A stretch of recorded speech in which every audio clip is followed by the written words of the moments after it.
Chapter 34, Ancient One, S. We finally get an answer to, where the number dollar at. Was the Ancient One?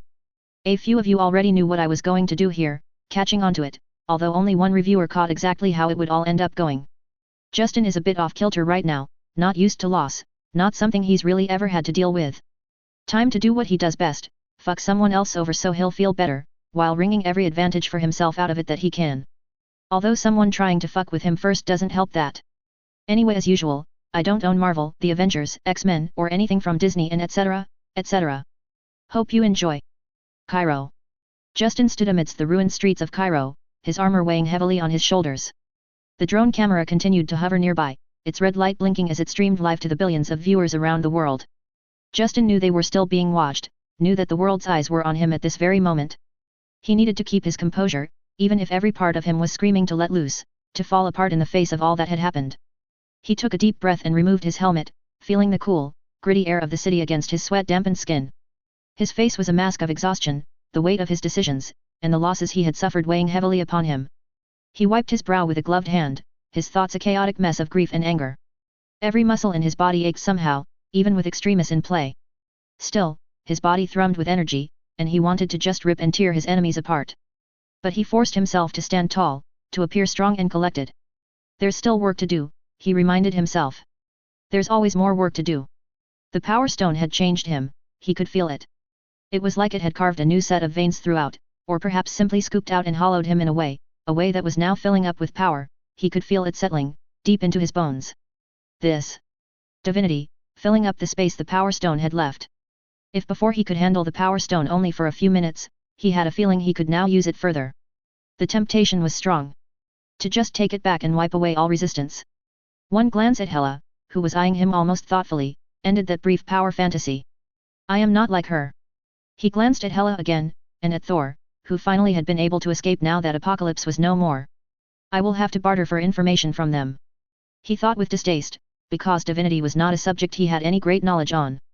His eyes scanned the street, taking in the aftermath of the battle.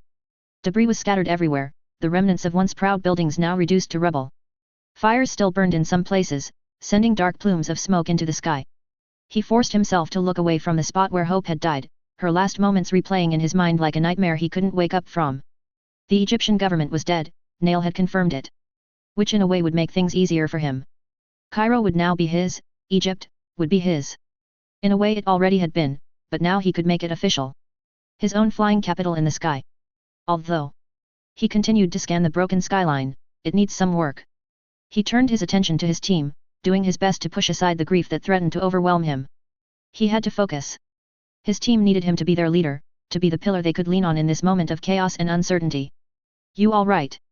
He asked, directing his question toward Bucky, whose metal arm was bent awkwardly, sparks occasionally flickering from damaged wiring, Bucky having chosen to keep the arm over regenerating a new one out of some stupid penance. Bucky's face was a stoic mask, but his eyes told a different story, a mix of pain and understanding.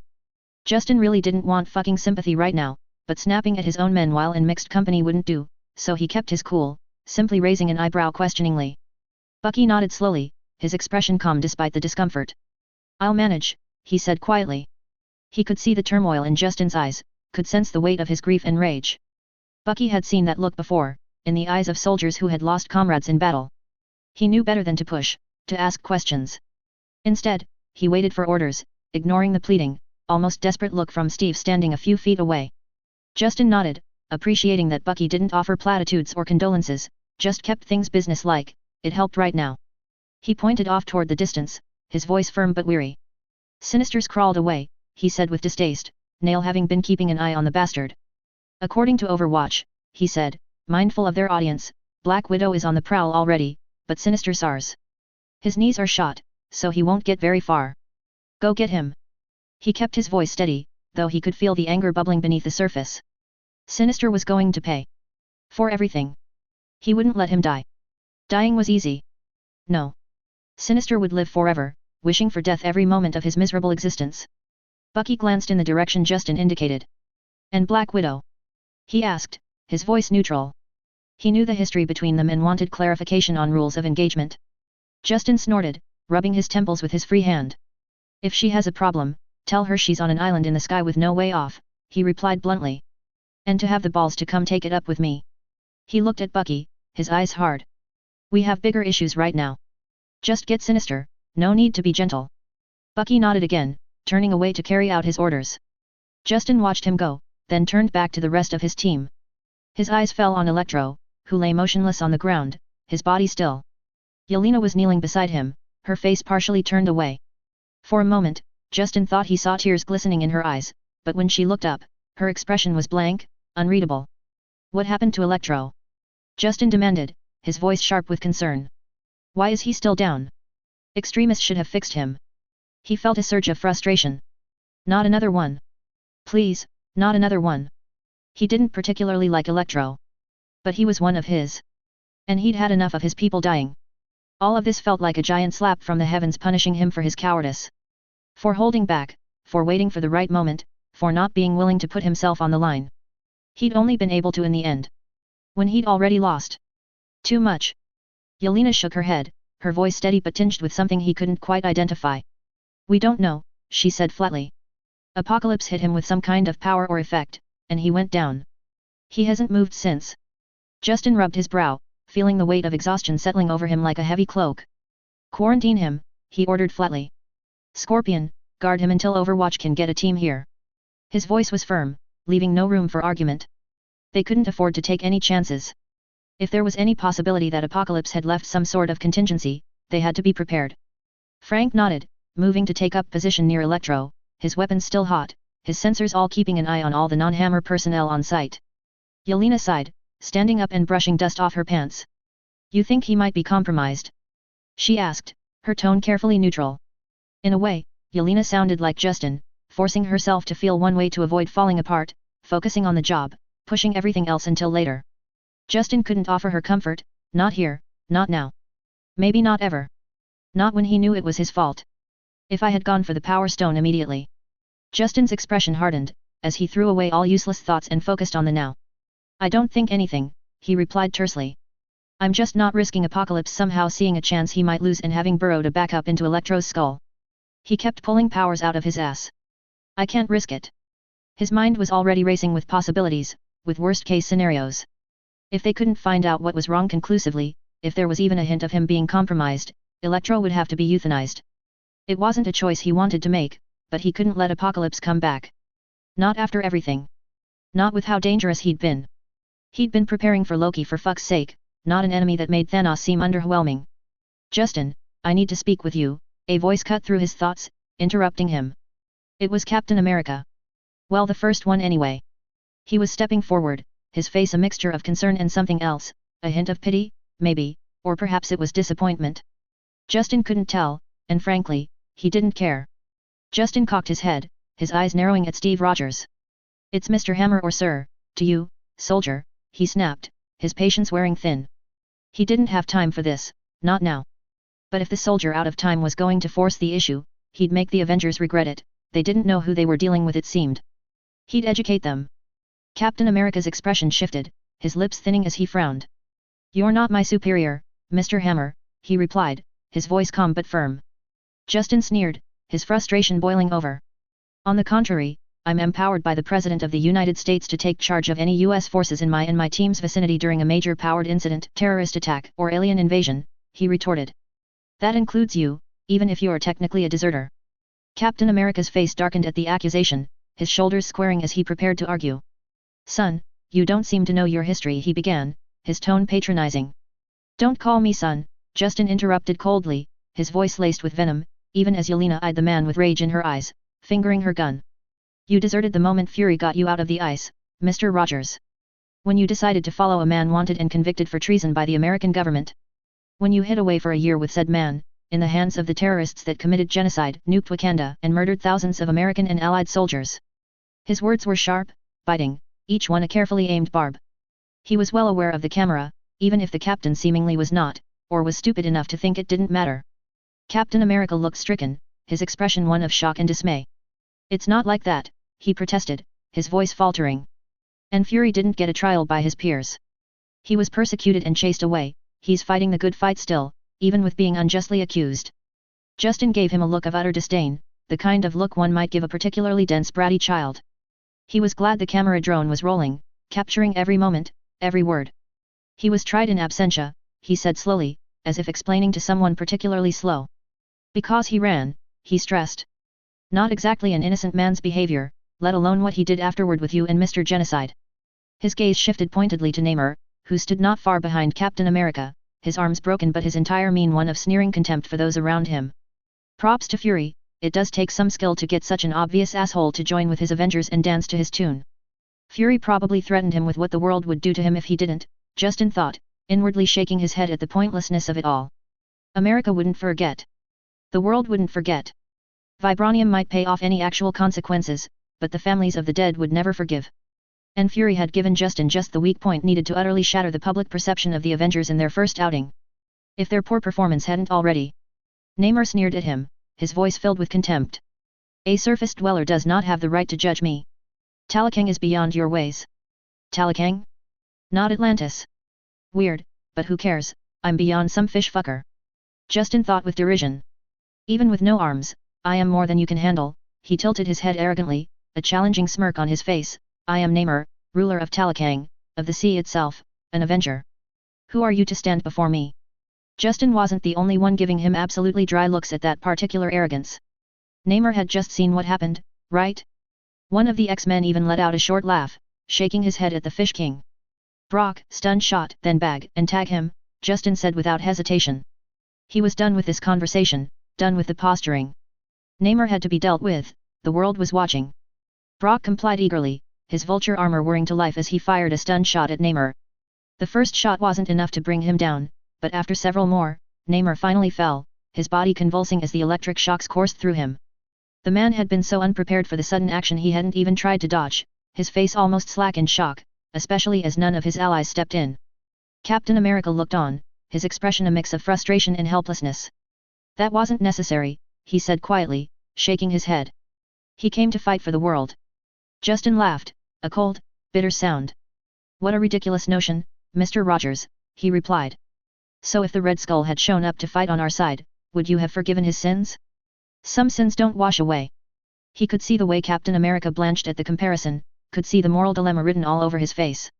Captain America floundered for a moment, searching for a response that wouldn't condemn Namor. You will tell me where Fury is, Mr. Rogers, or you'll tell the American government, but you will talk. Justin continued, pressing the advantage. Because he is an international fugitive. Whatever he said to you is a lie. You think it's a coincidence that he out of all people found you suddenly. By then, Black Widow returned, her expression tight and annoyed. Hawkeye dragged Iron Man forward, the malfunctioning armor clanking loudly as it scraped against the ground. Black Widow's eyes darted to Justin, her lips pressed into a thin line. Justin noticed the frustration etched on her face, which gave him a grim sense of satisfaction. It meant Bucky had Sinister, and that was one less problem to deal with right now. Justin turned his attention to the new arrivals. All of you, he began, pausing as his gaze shifted between the motley group of Avengers before him. What's your name again, anyway? The Avengers, Captain America responded proudly, despite the tense situation. He'd clearly been drinking Fury's Kool-Aid heavily the past year. Justin raised an eyebrow, feigning incredulity. He put a hand over his face and shook his head theatrically. Yes, very heroic. Instead of the defenders or something sensible, you're instead the ones avenging a situation you couldn't stop, he said with disdain. Fury isn't even trying to say you're not his weapon against the world. You're making this too easy, Cap. Careful now, Hammer, Hawkeye growled out, taking a step forward. If anyone's a threat here it is you. Oh my, and here I thought Cap was foolish, really Barton? Right now? Barton might have survived Apocalypse, but with the way Yelena was eyeing him, he wouldn't survive much longer. The worried look in Black Widow's eyes as she stepped up to Barton and laid a hand on his shoulder said it all, she knew exactly what her sister was thinking. Justin shot him a deadpan look in the end. Really, Archer, or whatever you're supposed to be, he said condescendingly. Fury is revealed as a traitor and is on the run, and he just so happens to stumble upon Captain America in the Arctic, the last known location we knew of for Fury before he disappeared off our radar. The Arctic where Stark Industries has been searching for Captain America for over 50 years, paid for by Howard Stark. Why, it's almost like he knew exactly where Soldier Boy was stashed, and was keeping him for a rainy day for insurance, for legitimacy. The accusation hung in the air, a mixture of truth and fabrication designed to sow doubt. Captain America still looked unconvinced, his lips thinning in frustration. You don't know that, he muttered, but it was a weak rebuttal, lacking conviction. Justin seized the moment, pressing harder. Oh? And what did Fury do after somehow finding you and somehow reviving you? Did he step out and proclaim you lived again? Or did he hide you away for only his own benefit, while also apparently allying with the same people who genocide the country? His voice was sharp, almost accusing. They? Question must be asked. Did Fury really fail to utilize S.H.I.E.L.D. to stop the bombings? Or were they already his allies back then? He cut himself off with a dismissive wave of his hand. It doesn't matter. You can all answer the government's questions about it. You're all under arrest under the authority granted to me and the H.A.MME.R team by the President of the United States. The tension in the air thickened. The Avengers stiffened, their eyes darting around, assessing the situation. Captain America readied his shield, his jaw clenched. Hawkeye pulled back on his bow, an arrow nocked and ready. Iron Man, still prone, managed a weak protest from his suit. Hey, I literally just came along. I didn't know about any of this. New recruit here, definitely not on the genocide boat, cut me a break. Justin really had no idea how Tony even got involved with this, he kept enough of a track of the man to know he hadn't been hiding under the sea.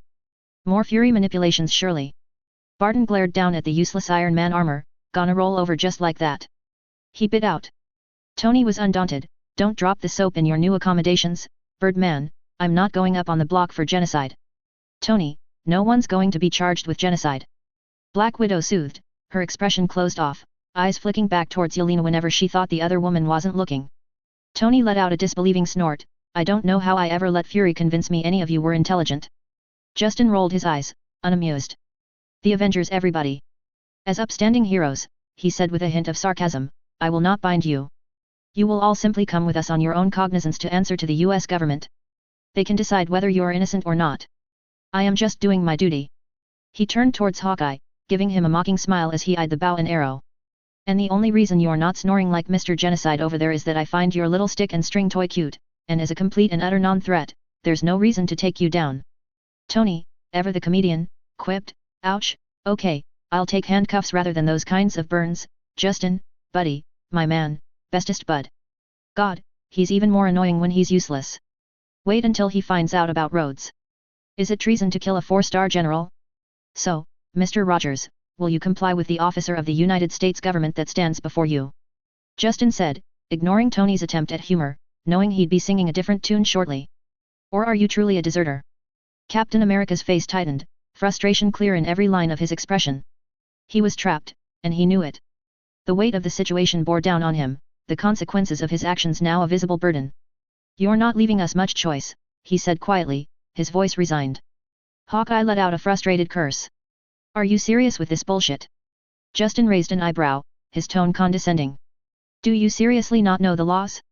Aiding and abetting at minimum, considering Fury's conviction for treason. I'd suggest getting a good lawyer. Not that they'll be convicted anyway. He didn't intend for that anyway, this was simply an absolute public reputation coup. The camera had already caught him and his team doing what no one else could do.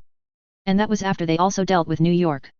Now the Avengers were brushed with more than incompetence, with genocide, treason, desertion. Justin couldn't have done this better if he'd written out a script and hired actors to do the job.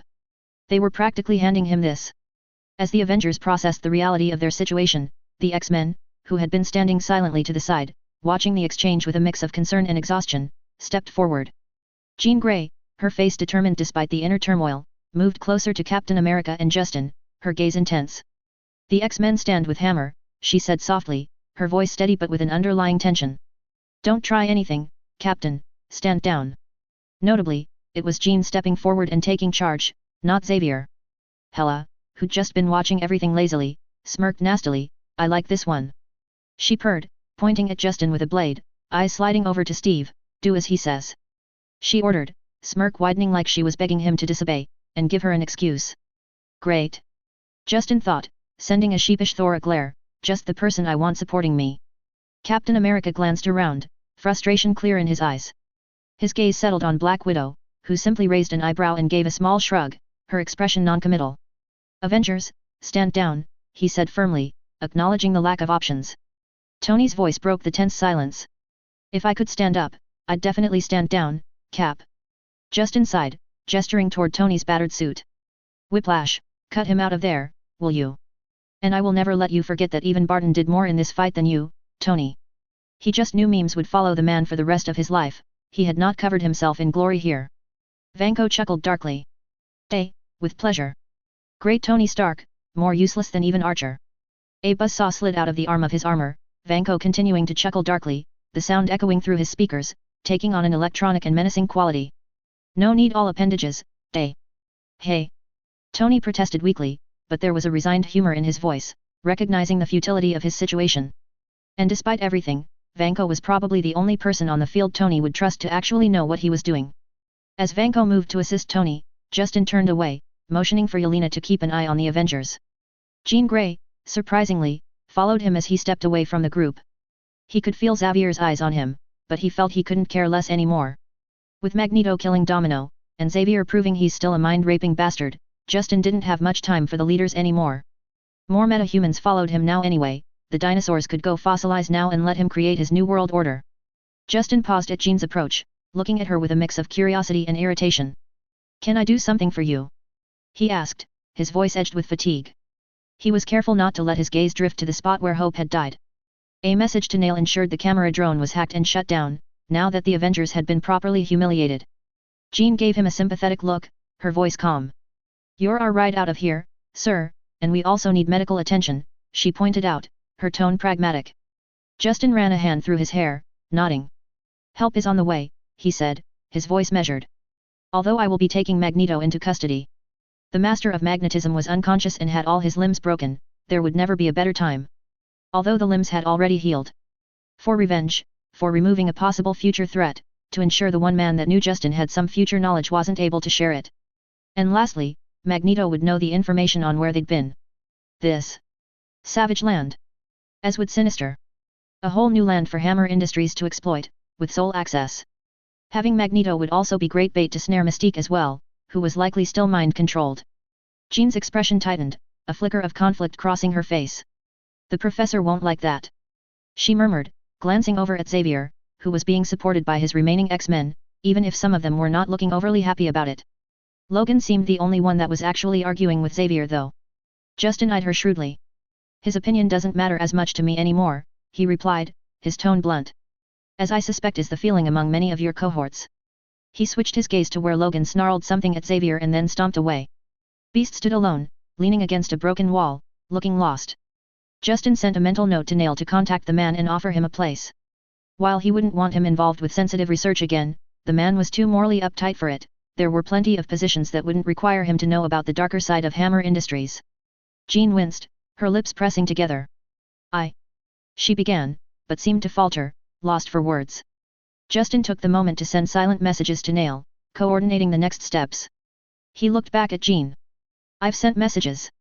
Cyclops and Storm will both be receiving Extremis to ensure they heal fully. The rest of you are not injured to an extent that requires it. Although if you ever want to join my team." Jean smiled weakly, appreciating the offer. "Thank you for the offer. I'll think about it.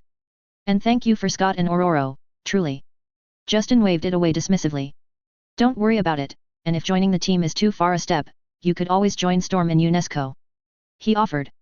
Jean looked thoughtful, a small, genuine smile playing at her lips. "I'll think about it," she promised, her tone more sincere this time. Justin nodded, watching as she turned to head back toward her team. He finally had a moment to himself, surveying the scene, the weight of everything pressing down on him. He itched to get his hands on Sinister, to make him pay for everything that had happened, but there were still things that needed to be cleaned up first. "Nail," he said quietly, his voice barely above a whisper. "Status of the compound." Nail's response was immediate, her tone calm and efficient as always. "The Cairo compound has sustained minimal damage due to being on the opposite side of the main battleground. It had been built to withstand even an alien invasion popping by, so it was nice to see some of that had worked out." "Good," Justin muttered, running a hand through his hair again. "Start search and rescue operations. Bring all Cairo civilians still alive into the compound courtyard. Provide panacea, food, and water. Ready them for evacuation. The whole city will need to be rebuilt, no need to keep the civilians here." "Affirmative," Nail responded. The sad fact, something she'd already reported, was that the compound being used as triage would actually work. A city of over 8 million people. Reduced to less than 100,000. The first beam of power, then the lava eruption, then lifting the city and spinning it, crushing the infrastructure, the civilians all crushed or tossed off the flying island. The compound had been built harder, it had survived, the only thing in Cairo that wasn't crushed. Millions died, unseen, unnoticed, as the heroes all fought apocalypse. With the dead in New York, today would cross the 10 million dead mark, in one attack. Justin closed his eyes for a moment, taking a deep breath. He felt the weight of everything he had done, everything he still needed to do. The grief and rage still simmered just beneath the surface, but he knew he couldn't afford to let them take over. Not now. There was too much at stake, too much left to do. The world was still watching, still waiting for answers. And Justin Hammer was going to give them those answers, no matter what it took. He looked around at the shattered remains of Cairo, at the people still moving, still fighting, still surviving. There's always more work to do, he reminded himself again. Always. Cairo, Hammer Industries compound. Justin sat in his office, still clad in his black and gold armor, the weight of his thoughts heavier than the vibranium encasing him. His helmet lay discarded on the table, his eyes fixed on a spot on the wall. His gaze was unfocused, lost in a swirl of emotions that he couldn't quite manage. Around him, the muted sounds of Hammer Industries rescue operations filled the room. Voices barked orders over comms, machinery whirred as rubble was moved, and the distant rumble of engines echoed through the walls. Cairo was still in chaos, even 3 hours after the battle had ended, but inside this room, everything felt eerily still. For the past 3 hours, Justin had been bombarded with calls, world leaders, S.H.I.E.L.D., the World Security Council, and even the Mandarin. Each conversation felt more exhausting than the last. He had to explain the situation, the status of Cairo, and, most importantly, that Magneto and Sinister were now his prisoners. No one had dared argue with him too much, after his display of power, though he could sense the underlying tension and hesitation in their voices. For now, they would concede that Magneto and Sinister were his responsibility. The world had seen what he could do, no one was eager to push him any further. Yet. His bet lay on the Mandarin making the next move. But that was future him's problem. He leaned back in his chair, his eyes closing momentarily. The image of Cairo, torn apart and lifted into the sky by apocalypse, flashed in his mind. He could still hear the bastard's voice, feel the ground tremble beneath his feet as the battle raged on, as short as his contribution had been. And then there was Hope, her face filled with fear and regret, her final moments playing over and over again in his head. She'd apologized to him. In her final moments, she'd apologized to him. When his choice was what killed her. He should have just kept her locked up, feelings be damned. Since when did he ever listen to his heart anyway? He exhaled slowly, I've changed. He was forced to acknowledge. He was supposed to be a ruthless businessman and villain. He'd murdered thousands for his goals. So why? Why did he care so much? Domino. Hope. Caecilius, even Electro. Why did he care? He switched tracks, not wanting to go there, not wanting to probe his feelings further. The grief was too fresh. His mind turned to Thor and Hela, which were another problem for him. They were being housed in one of the Hammer Industries buildings in the compound, waiting for further instructions. Thor had seemed almost relieved to not be handily kicked off the planet for his stunt. Hela, on the other hand, had been a wild card that was now going to give him a massive headache. Many world leaders were now lauding her efforts during the battle, unaware of how truly unstable she was. It was yet another headache Justin knew he would have to address later. He had bluntly told both of them to stay out of the way until everything was dealt with, but he knew that was a temporary fix at best. The whole Asgard situation had become infinitely more complicated, with Hela now seen as a potential ally by those who didn't understand the depths of her madness. With her already on the planet, he now saw no real way to exclude her from the negotiations with Asgard. All that remained was forcing Thor to pay dearly for it. He was going to get his pound of flesh from Asgard for them dumping Odin's bad parenting in his lap. A sound at the doorway pulled him from his thoughts. He didn't need to turn to know who it was. He heard the familiar footsteps pause, then continue, growing closer until he felt a hand running gently through his hair. Yelena. Her touch was comforting, but even that wasn't enough to pull him fully out of the dark spiral his mind was in. Done all of the kiss and makeup routine then? He asked, his voice rough, still staring at the wall. He was referring to the time she'd spent talking with her sister, Natasha Romanoff, after everything had calmed down. It had been the first time in years that Yelena and Natasha had seen each other, and the tension was palpable, both serving different sides. Especially since Justin had put the woman under arrest. Not to mention the whole "fuck the both of them" thing. He spitefully hoped Yelena had told Natasha that Justin considered her better in bed. Yelena sighed softly, her fingers continuing to stroke his hair. We don't agree on some things, she said quietly, but it was nice to see Natasha again. It's been too long. Not mad at me for arresting her? He asked, his tone a mix of bitterness and exhaustion. He knew he'd only done it to tarnish the Avengers' name, to paint them as untrustworthy in the eyes of the world, but he also knew how much Yelena valued her sister, no matter their differences. She snorted lightly, the sound tinged with a mix of exasperation and resignation. I know you did that to tar the Avenger's name, she said, as always the most in tune with his intentions of his people. You know they'll all get off. You're not actually imprisoning them. True enough, Justin sighed, rubbing his eyes with the back of his hand. They did make it terribly easy for me, though. It was an unfortunate reality that even Namor, who had caused so much destruction, would likely get a pass. The threat apocalypse posed had been so immense that even minimal help was being lauded by the world. Vibranium was a resource the world leaders couldn't ignore, and Namor's involvement, however minor, meant he would probably just face a very heavy fine. Paid in Vibranium, of course. Money talked. No one knew that better than Justin. Fury was fucked though. The heroes actually fought, and would get a pass, although the world wouldn't forget what Justin had said. Fury would not get that chance. They'll need you soon to transport them to America, Yelena said hesitantly. She leaned her cheek against the top of his head, her hand sliding down to gently stroke his cheek. It was a tender gesture, one that usually would have brought him some comfort. But now, it only reminded him of everything he'd lost. Me? Yes. Because I got Caecilius killed. Domino. Hope. Justin's voice was thick with bitterness, his mind drifting back to the horrors of the day, the choices he'd made that had led to so much loss. All preventable, if he'd only been wiser, or more cold-hearted. If he'd been the him of 2 years ago, they wouldn't have died.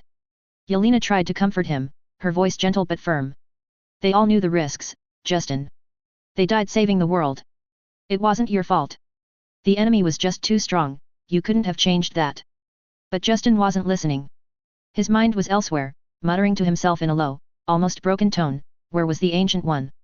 With the Time Stone, she could have stopped Apocalypse without all of this.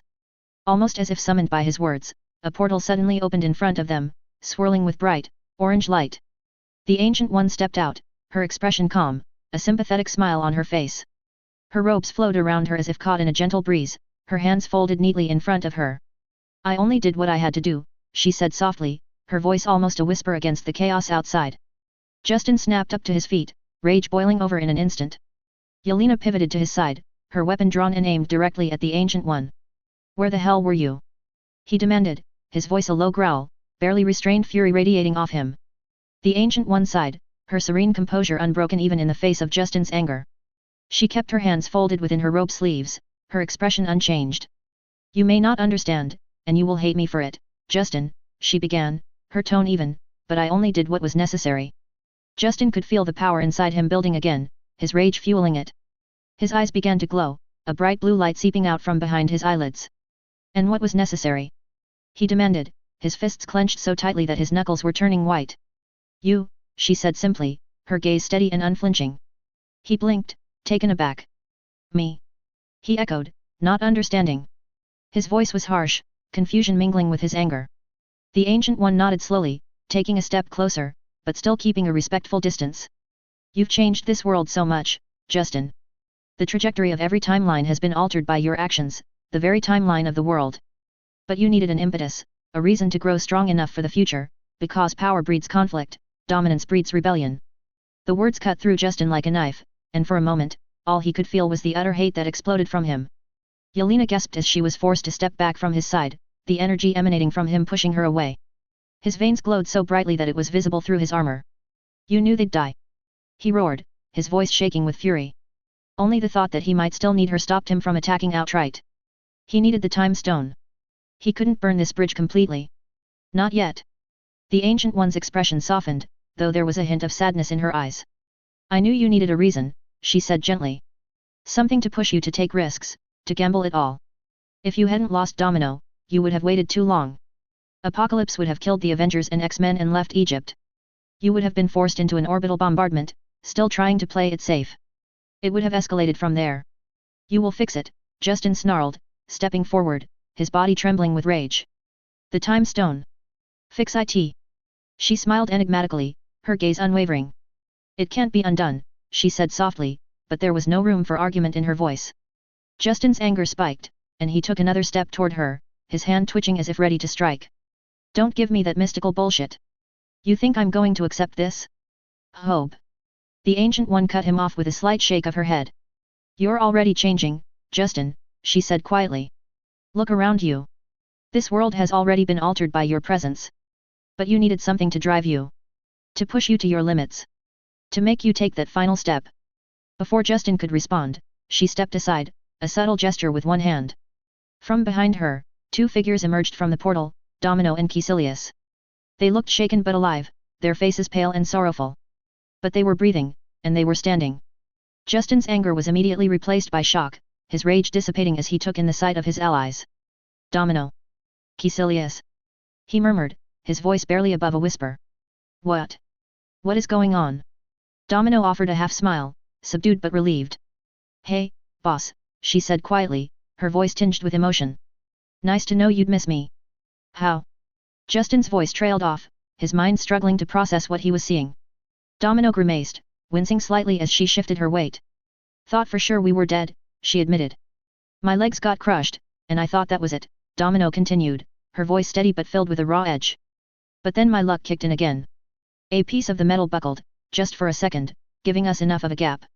It bought us time, just enough for Caecilius to pull us into the mirror dimension. Caecilius nodded, his face marked with fatigue but determination in his eyes. It was a close call. Too close. But once inside, we were safe, well, safe from the physical destruction, at least. His eyes slid to the Ancient One, bitterness clear. Justin's mind raced as he processed this information.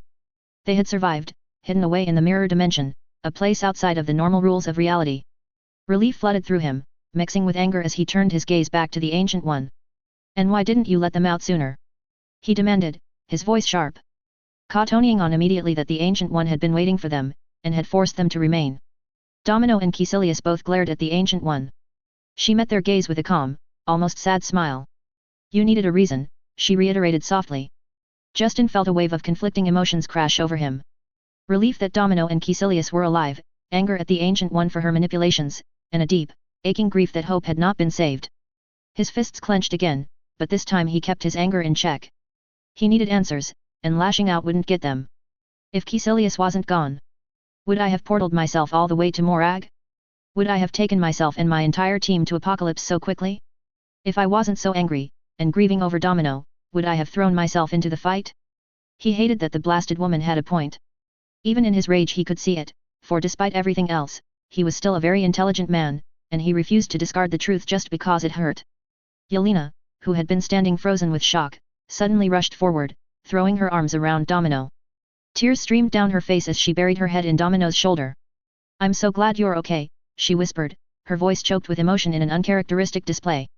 Domino, for once, didn't have a teasing remark. She simply held Yelena close, her expression softening. Yeah, she murmured. Me too. As they embraced, Justin's thoughts shifted back to hope. He turned to the Ancient One, his voice low and filled with barely restrained fury. What about Hope? He asked, the name feeling heavy on his tongue. What about her? Can she be brought back? The Ancient One's expression grew solemn, and she slowly shook her head. That happened, she said gently. It can't be undone. Justin's frustration boiled over, his fists trembling with the effort of holding himself back. What do you mean, it can't be undone? Just use the time stone. You owe me. The Ancient One sighed, her face filled with a sadness that seemed almost genuine. Hope's death is a fixed point in time, Justin, she explained gently. Her death has already had a profound effect on you and on the world. It has set in motion events that are crucial for what is to come. Even the time stone cannot alter a fixed point. The words hit Justin like a punch to the gut. The finality of her statement, the calm certainty in her voice, it was like a door slamming shut, cutting off any hope he might have had of reversing what had happened. His anger surged again, and before he could stop himself, he lunged forward, his armored fist connecting with the Ancient One's face. The impact was solid, the crack of the punch echoing through the room. The Ancient One staggered back, her head snapping to the side, but she remained standing. Blood trickled from her lip, but she didn't react with anger or surprise. Instead, she simply wiped the blood away with the back of her hand, her expression remaining calm. Yelena gasped, stepping back with Domino still in her arms. Justin, no, she started, but her voice faltered as she saw the raw pain in his eyes. She didn't have to die. Justin shouted, his voice filled with a mixture of rage and anguish. You could have saved her. You could have saved all of them. The Ancient One straightened, her calm demeanor never wavering. I could have, she admitted, her voice soft. But doing so would have changed the course of history in ways you cannot comprehend. Hope's death. It shapes you, Justin. It prepares you for the challenges that are yet to come. I don't care about the future, Justin roared. I care about my people. About the ones who died today because you sat back and did nothing. The Ancient One's eyes softened, a hint of sadness crossing her face. Sometimes, we must allow events to unfold as they are meant to, she said gently. Even when it causes pain. Even when it seems cruel. But know this, Justin, Hope's sacrifice was not in vain. It has set in motion a series of events that will shape the future of this world. And you, more than anyone, will play a crucial role in what is to come. Justin felt his anger deflate, replaced by a cold, hollow feeling in his chest. He turned away from the Ancient One, unable to look at her anymore. He couldn't process her words, couldn't wrap his mind around the idea that Hope's death was somehow necessary.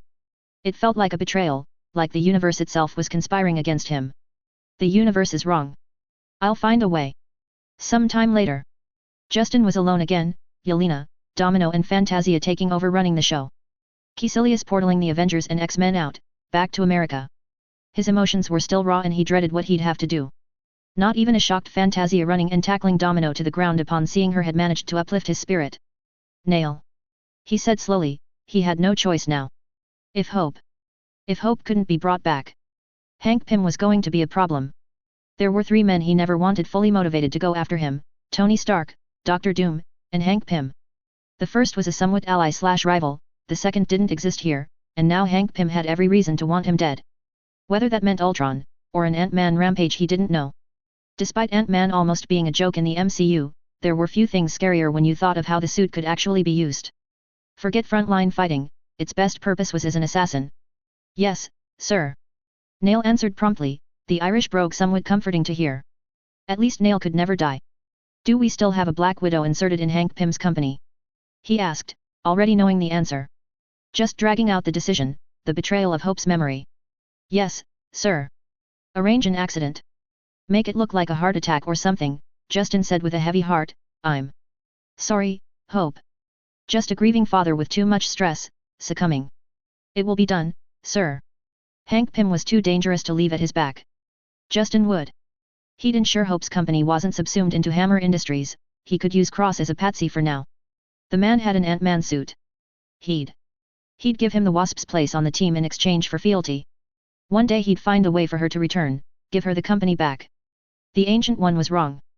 Hope's death did not make him better. It only made him harder. Later that night, Cairo, Justin's office. Justin sat in his office quietly just thinking over the last day's events. It was a rare moment of peace amid the chaos of rescue operations in Cairo and managing the fallout of the battle with Apocalypse. Not even Domino and Yelena were near him right now, Justin sending them away, wanting to be alone with his thoughts. He couldn't bring himself to take his armor off just yet, no matter that it was becoming uncomfortable. The weight was a reminder of the choices he had made, of the battle fought and lost. He leaned back in his chair, closing his eyes for a brief moment, allowing himself to take a single, deep breath. The air shifted, a cold breeze sweeping through the room, and Justin's eyes snapped open.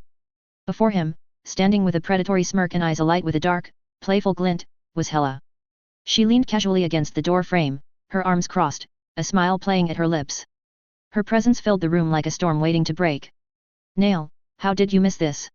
He sent immediately through the implant, the AI confused, swearing it was still seeing her in her room. Fucking magic. Justin cursed. Get Thor here, now. What do you want, Hela? Justin asked after his instructions were sent off silently, his voice carefully neutral, though he could feel his muscles tensing instinctively. He mentally activated the link to Nail again, sending a rapid message through his neural implant. Domino and Fantasia too, in case she needs to be subdued. He kept his face blank, hiding the sudden surge of adrenaline that shot through him. Hela pushed herself off the door frame and began to circle Justin like a panther stalking prey. Her eyes never left his, and her smile widened, a mix of amusement and something darker. I've been very bored for a very long time, she purred, her voice low and silky, yet carrying a dangerous edge. And that fight earlier. Well, it got my blood flowing again. But now, she paused, her gaze raking over him, now I have this little puzzle to figure out. Justin's expression remained carefully blank, though his mind raced. He could feel her eyes boring into him, stripping away the layers of armor and flesh to see what lay beneath. What do you mean? He asked cautiously, his voice steady. Inside, he was already preparing himself, the power within him stirring in response to the threat before him. Hela's steps were slow and deliberate as she circled him, her gaze never wavering. Oh, so many interesting things about you, she mused, her voice taking on a teasing, almost mocking tone. A warrior, yet not really. An artificer, yet not truly. A god, yet not quite. She stopped in front of him, leaning in close, her breath warm against his skin. What are you? She asked, her tone darkly seductive. Justin could feel the hairs on the back of his neck stand up. He carefully channeled the newfound power within him, feeling it course through his veins, a dark and potent force that hummed with energy. He could feel the armor's systems activate, weapons preparing to fire if needed. Whatever I am, he said, his voice low and firm, it's nothing to you. We are not going to have anything to do with each other, Hela. Hela threw her head back and laughed, a sound that sent chills down Justin's spine. Oh, I can feel you drawing on your power, she said with a grin, her eyes flashing with excitement. I can feel the hate in your veins, mortal. And I have to say, I kind of like it. She moved faster than he could react, her hand suddenly around his throat, making him regret not wearing his helmet, slamming him back against the wall with a force that cracked the concrete. Before he could fully process what was happening, her lips were on his, capturing his in a fierce, aggressive kiss. Justin's mind screamed in shock. What the fuck? His hand instinctively shot up, his armored gauntlet pressing against her chest. Without thinking, he fired a repulsor blast, the force of it pushing her away. She was ripped from him, her teeth catching his lower lip and tearing it slightly as she was blasted backward. For a moment, he felt the sting of pain, his lip bleeding, but then Extremis activated, healing the wound almost instantly. Justin wiped his mouth, his face a mix of anger and confusion. You don't want to do this, he warned, his voice a low growl as he slammed his helmet back on, the HUD flashing to life. His weapons locked onto Hela, targeting her with deadly precision. But Hela just laughed, a wild, manic sound. She touched her lips with her fingers, smirking. Oh, but I do. She purred, her voice dripping with dark amusement. With a flick of her wrist, blades appeared in her hands, black as night and gleaming with a deadly sharpness. She lunged at him, her movements a blur, fast and fluid, her eyes wide in pure enjoyment. Justin barely had time to react. He rocketed to the side, his thrusters firing, sending him skidding across the floor as Hela's blade sliced through the air where he had been standing just moments before. He fired a volley of miniature missiles from his shoulders, the small projectiles streaking toward her with a high-pitched whine. Hela twisted in mid-air, her blades flashing as she cut through the missiles with ease. The explosions rocked the office, but she moved through them with a grace and agility that made it seem like she was dancing through the chaos. She landed on her feet, an excited grin on her face, her eyes locked onto Justin with a predatory gleam. Is that all you've got? She taunted, her voice filled with dark joy. And here I thought you were at least a demigod. Justin's mind raced as he analyzed the situation. She was fast, too fast, and clearly enjoying herself. He needed to find a way to slow her down, to gain some control over the fight. He fired a burst of energy from his palm, aiming at her legs, trying to knock her off balance. Meanwhile he began calling up his power, not in any way used to it, nor enjoying having to try it in the middle of a battle. Hela was ready, her power might not be back, but her battle instincts and experience were amongst the finest in the universe. She dodged the blast with ease, her body moving with a fluidity that was inhuman. She closed the distance between them in the blink of an eye, her blades flashing as she swung at him. Justin barely managed to bring up his arm in time, deflecting the strike with his armor, the force of the blow sending him staggering back. She'd nicked the vibranium. It suddenly became much more important to avoid hits. Especially to vital areas. Yes, he had Extremis, but he didn't want one of those blades inside him. Who knows what else they could do? Come on, mortal. Justin, was it? Hela purred, her voice a seductive whisper even as she smiled too widely. Don't tell me this is all you can do. I expected more from you. She moved in again, her blades a blur of motion as she struck at him with relentless precision. Justin gritted his teeth, his mind racing as he tried to keep up with her attacks. He fired another repulsor blast, aiming for her torso this time, but she dodged it effortlessly, her movements almost too fast to follow. He felt a surge of frustration and anger, his power flaring up in response. He needed to find a way to turn the tide. Frustratingly enough, his targeting computer wasn't able to help, Hela creating some sort of magical effect as she moved forward, creating afterimages that fooled his AI. He shifted tactics, launching himself into the air and through the roof with a burst of his thrusters, gaining some distance. He activated the sonic pulse cannons on his arms, firing a rapid series of blasts at Hela. The office was filled with the sound of energy discharges, the walls and floor cracking with the intensity of the blasts. Hela laughed as she dodged and weaved through the onslaught, her eyes alight with a wild, feral joy. She seemed to be enjoying the fight, relishing every moment. Yes, that's it. She shouted, her voice filled with exhilaration. Show me what you're made of, Justin.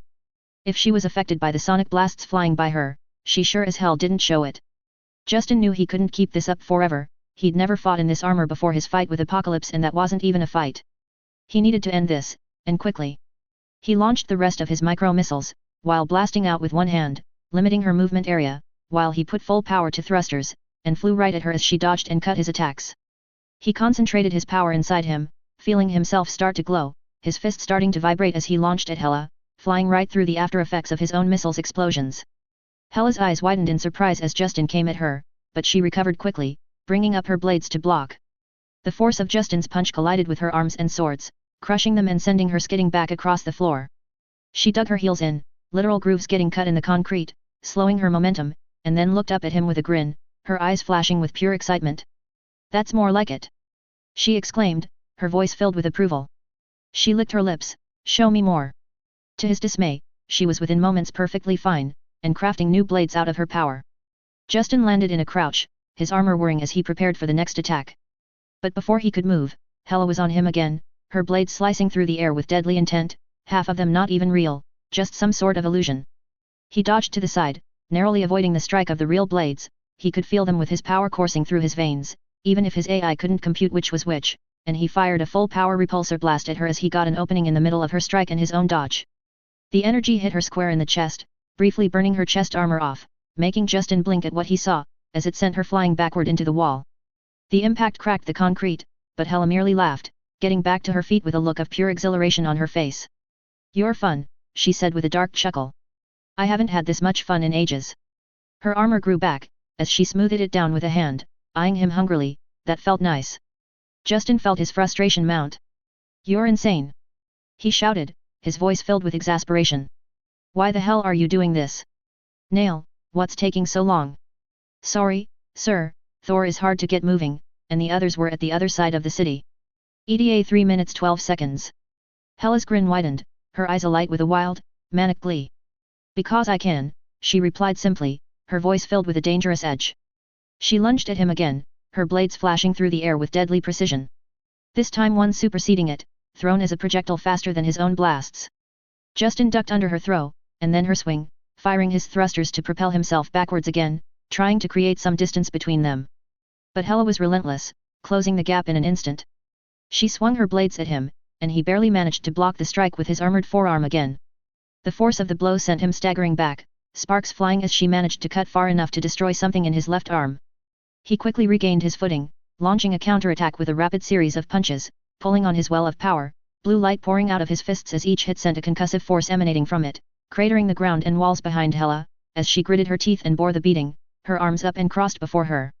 The energy draw on his new well of power wasn't something he was used to, and eventually he missed a strike, overextended with the almost earthquake-like blasts he was putting out. Hela immediately took advantage, getting inside his guard. Hela dodged effortlessly as he tried to strike her, a smirk playing on her lips.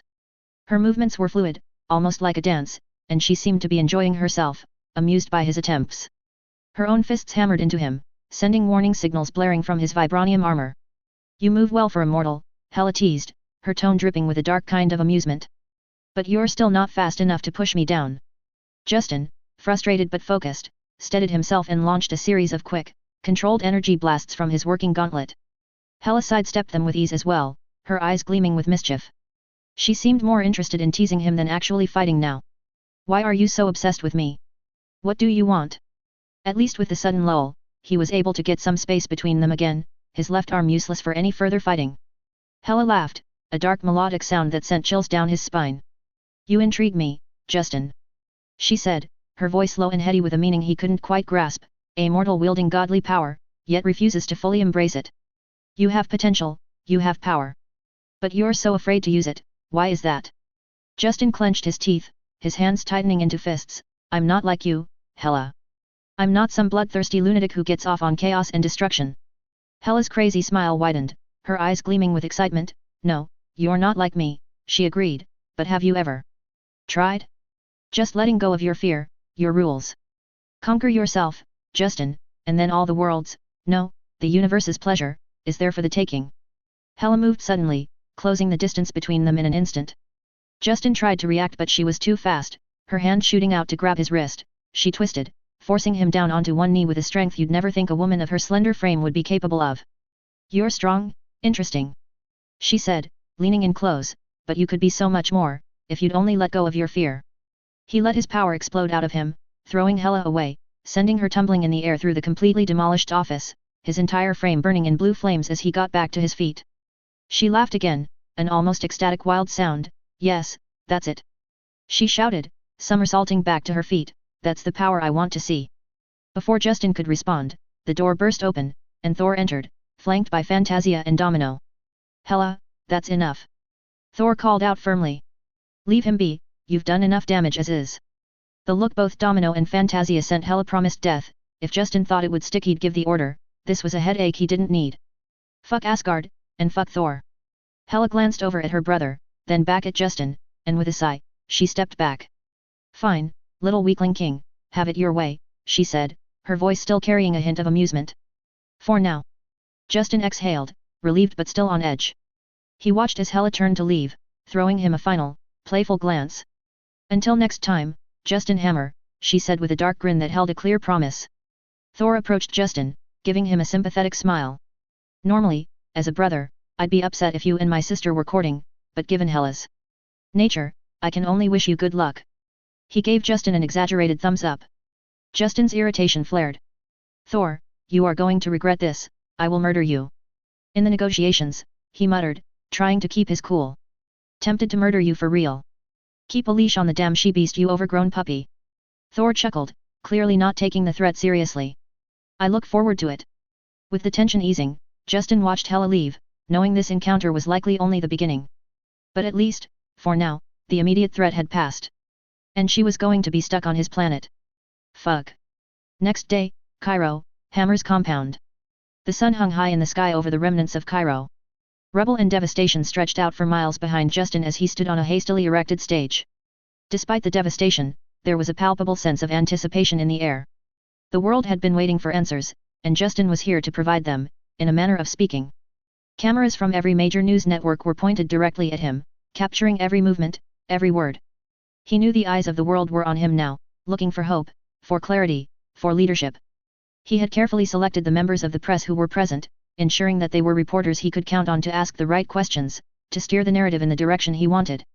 He stood at the podium, his stance confident and commanding, his black and gold armor gleaming in the sunlight. He took a moment to let the silence settle, to let the weight of the moment sink in for everyone present. Then, he began to speak, his voice steady and strong, carrying across the gathered crowd.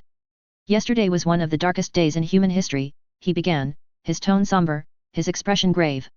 A day when we faced an enemy unlike any we have ever known. An enemy who sought not just to conquer, but to annihilate, to break our spirit and take from us everything that we hold dear. But we stood our ground.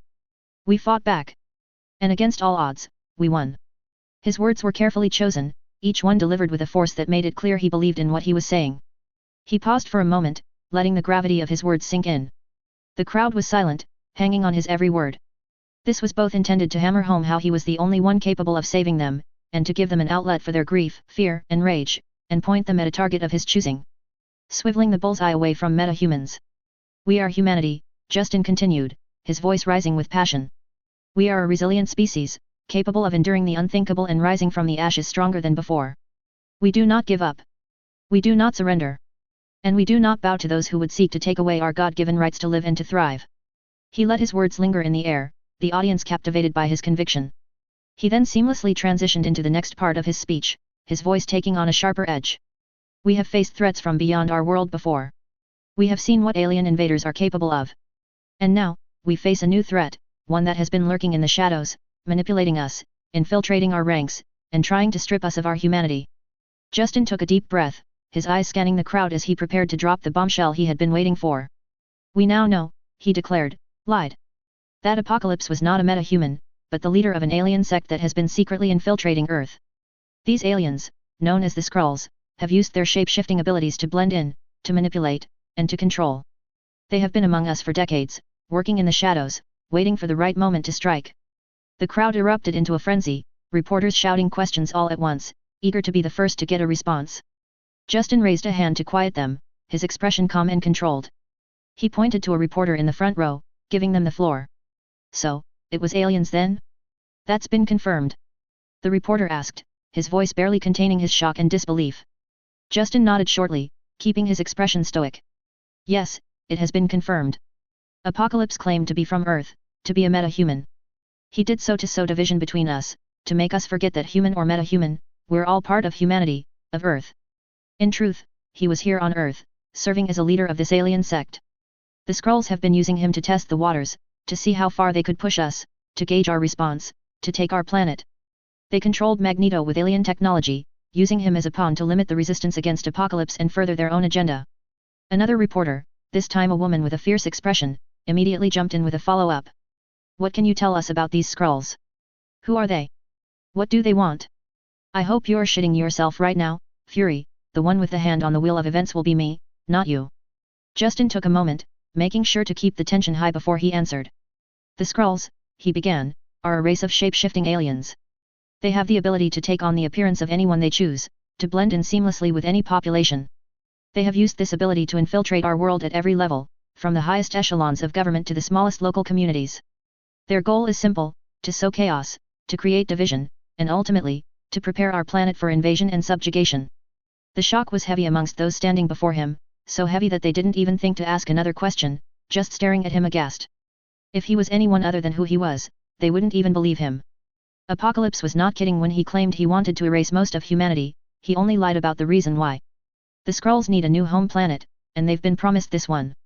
Justin said darkly. The billion survivors would have been nothing more than slaves, tilling the fields of our new alien overlords. As he spoke, Justin signaled to Yelena, who was standing off to the side, Storm on his other side to signal that meta-humans were on their side. Yelena nodded and moved to the edge of the stage, disappearing behind a curtain for a moment. The reporters were now frantically shouting questions, but Justin ignored them, waiting for the perfect moment to reveal his ace. When Yelena returned, she was accompanied by a figure in handcuffs. The reporters fell silent almost immediately, their eyes widening in shock and horror. The figure was a Skrull, its green skin and ridged chin making their alien appearance obvious. It walked slowly, its head down, clearly aware of the attention it was receiving and not happy about it. The cameras zoomed in, capturing every detail of its alien appearance. The crowd was stunned into silence, the only sound the whirring of camera shutters and the low hum of a nearby generator. Justin allowed the tension to build, letting the press and the world take in the sight of the Skrull before he spoke again. This, he said, gesturing to the captive, is a Skrull. One of the many who have been hiding among us, deceiving us, using us for their own ends. He'd simply had one of the Skrull's Fury had sent to infiltrate Hammer Industries grabbed for the occasion. This whole mess was the perfect opportunity to both sink Fury beyond recovery, and further condition humanity to the need to stand together against alien threats. With Justin as the logical choice to lead them, of course. After all, he'd now stopped 2 alien invasions. The crowd erupted into chaos once more, reporters shouting over one another, their questions blending into an unintelligible roar. Justin waited, a satisfied smile briefly flashing on his face, letting the uproar continue for a few moments longer before raising his hand to silence them once again. The Skrull stood quietly, its head bowed, under strict orders to comply. It hadn't taken much convincing for it to realize it needed to cooperate. You want to know how to identify a Skrull? Justin asked rhetorically, his voice rising above the din. Watch closely. He nodded to Yelena, who drew a small knife from her belt and stepped forward. She made a small cut on the Skrull's arm, and instead of red, its blood was a strange, dark green. A murmur of shock rippled through the crowd. Justin then took another knife from Yelena and made a small cut on his own hand, holding it up for everyone to see the red blood that oozed out for a second. Yelena followed suit, doing the same, as did Storm. We are human, Justin said firmly, his voice filled with authority. We bleed red. But these creatures, these Skrulls, do not. They are here on Earth, hiding among us, plotting against us. And they are led by one man. His face twisted into a snarl, as he hammered a fist on the podium for effect, one traitor to humanity, that offered our entire planet to these aliens. He turned to the Skrull, his expression fierce. Tell them, he commanded. Tell them who sent you to infiltrate my company.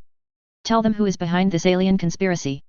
The Skrull hesitated for a moment, its eyes darting around the crowd, before finally speaking in a reluctant, strained voice. The Skrulls have operated under Nicholas J. Fury since the 1990s, it confessed. We were his covert operations team, promised a planet of our own in exchange for our services in making him rise to power. It's even the truth, to a certain extent, Justin thought with hidden amusement. The silence that followed was deafening. Even the most seasoned reporters seemed at a loss for words, their faces a mix of shock, disbelief, and horror. It was as if the entire world had been turned upside down in an instant. Then, just as quickly, the crowd exploded into chaos once again, the cacophony of voices rising to a fever pitch. Justin ignored the clamor, leaning into the microphone, his expression grave. We already knew Fury was a dangerous man, convicted of treason as he is, gathering together a team to fight in his name with superpowers, including a genocidal hidden kingdom. But now, with the capture of this Skrull, the curtain has been drawn back on his dark past. He became the leader of S.H.I.E.L.D., sponsored by aliens, using them to infiltrate, to murder, to take over the lives of his enemies for his benefit. And now, when he was on the run, his life on the verge of ruin, he created a hero team and sent his Skrulls to fight, to bring their champion in what was meant to be pure theater to lift him back as the savior. Only Fury hadn't expected his heroes would be too weak to beat him. That the Skrulls might chafe under his incompetent leadership and want their promised planet now. He paused, his gaze sweeping over the crowd, letting the full weight of his words settle in. Millions lost, he continued, his voice thick with emotion, focused on the only important loss, and for what? One man's obsession with power, his betrayal of humanity to alien parasites. I ask you all, as the one who saved the day, who fought so hard to safeguard humanity, say no more. Refuse to allow this to happen again. Show your bloodied hands to the sky, find these infiltrators, and show Nick Fury that he is a race traitor of the highest order. Hunt him down. Storm and Yelena both stepped up next to him, and he gestured to them, human, he gestured to Yelena, meta-human. He gestured to Storm, we are humanity. He made a sweeping gesture, eyes fierce, everything else doesn't matter, race, sex, creed, mutation. Humanity first. We are all humans, and this is our planet. The crowd erupted again, but this time with a fervor that bordered on hysteria.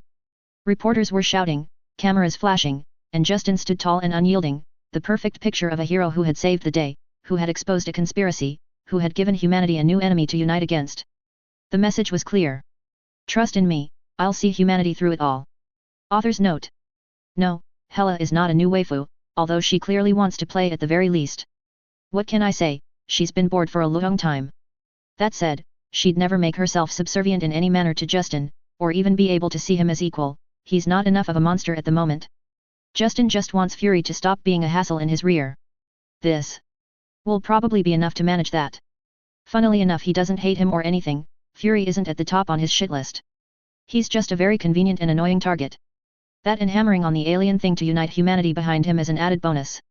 Justin probably could push for the Avengers to see some actual harsh punishments and get away with it, but he wants them as cannon fodder that does exactly what they did in the Apocalypse fight, although it was more the X-Men there.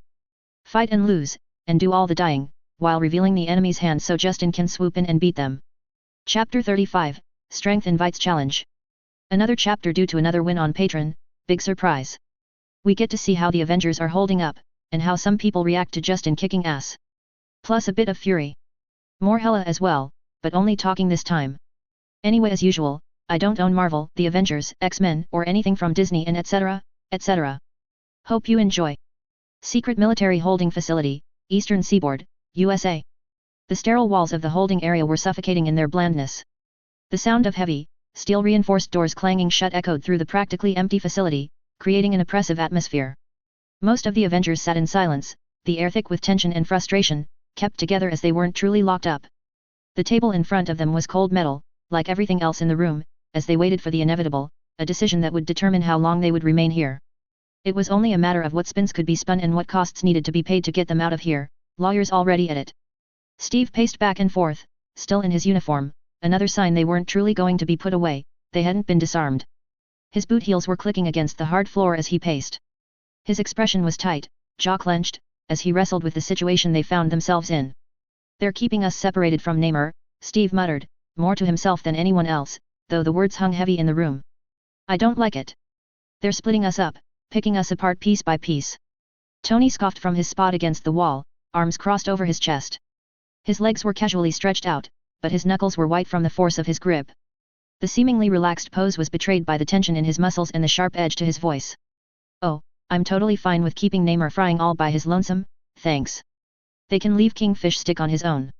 He's the one who actually committed genocide. I'd rather not be associated with that mess. Natasha, perched in the corner, arms folded, cut him a sidelong glance. Not helpful, Tony, she said in a calm, chiding tone.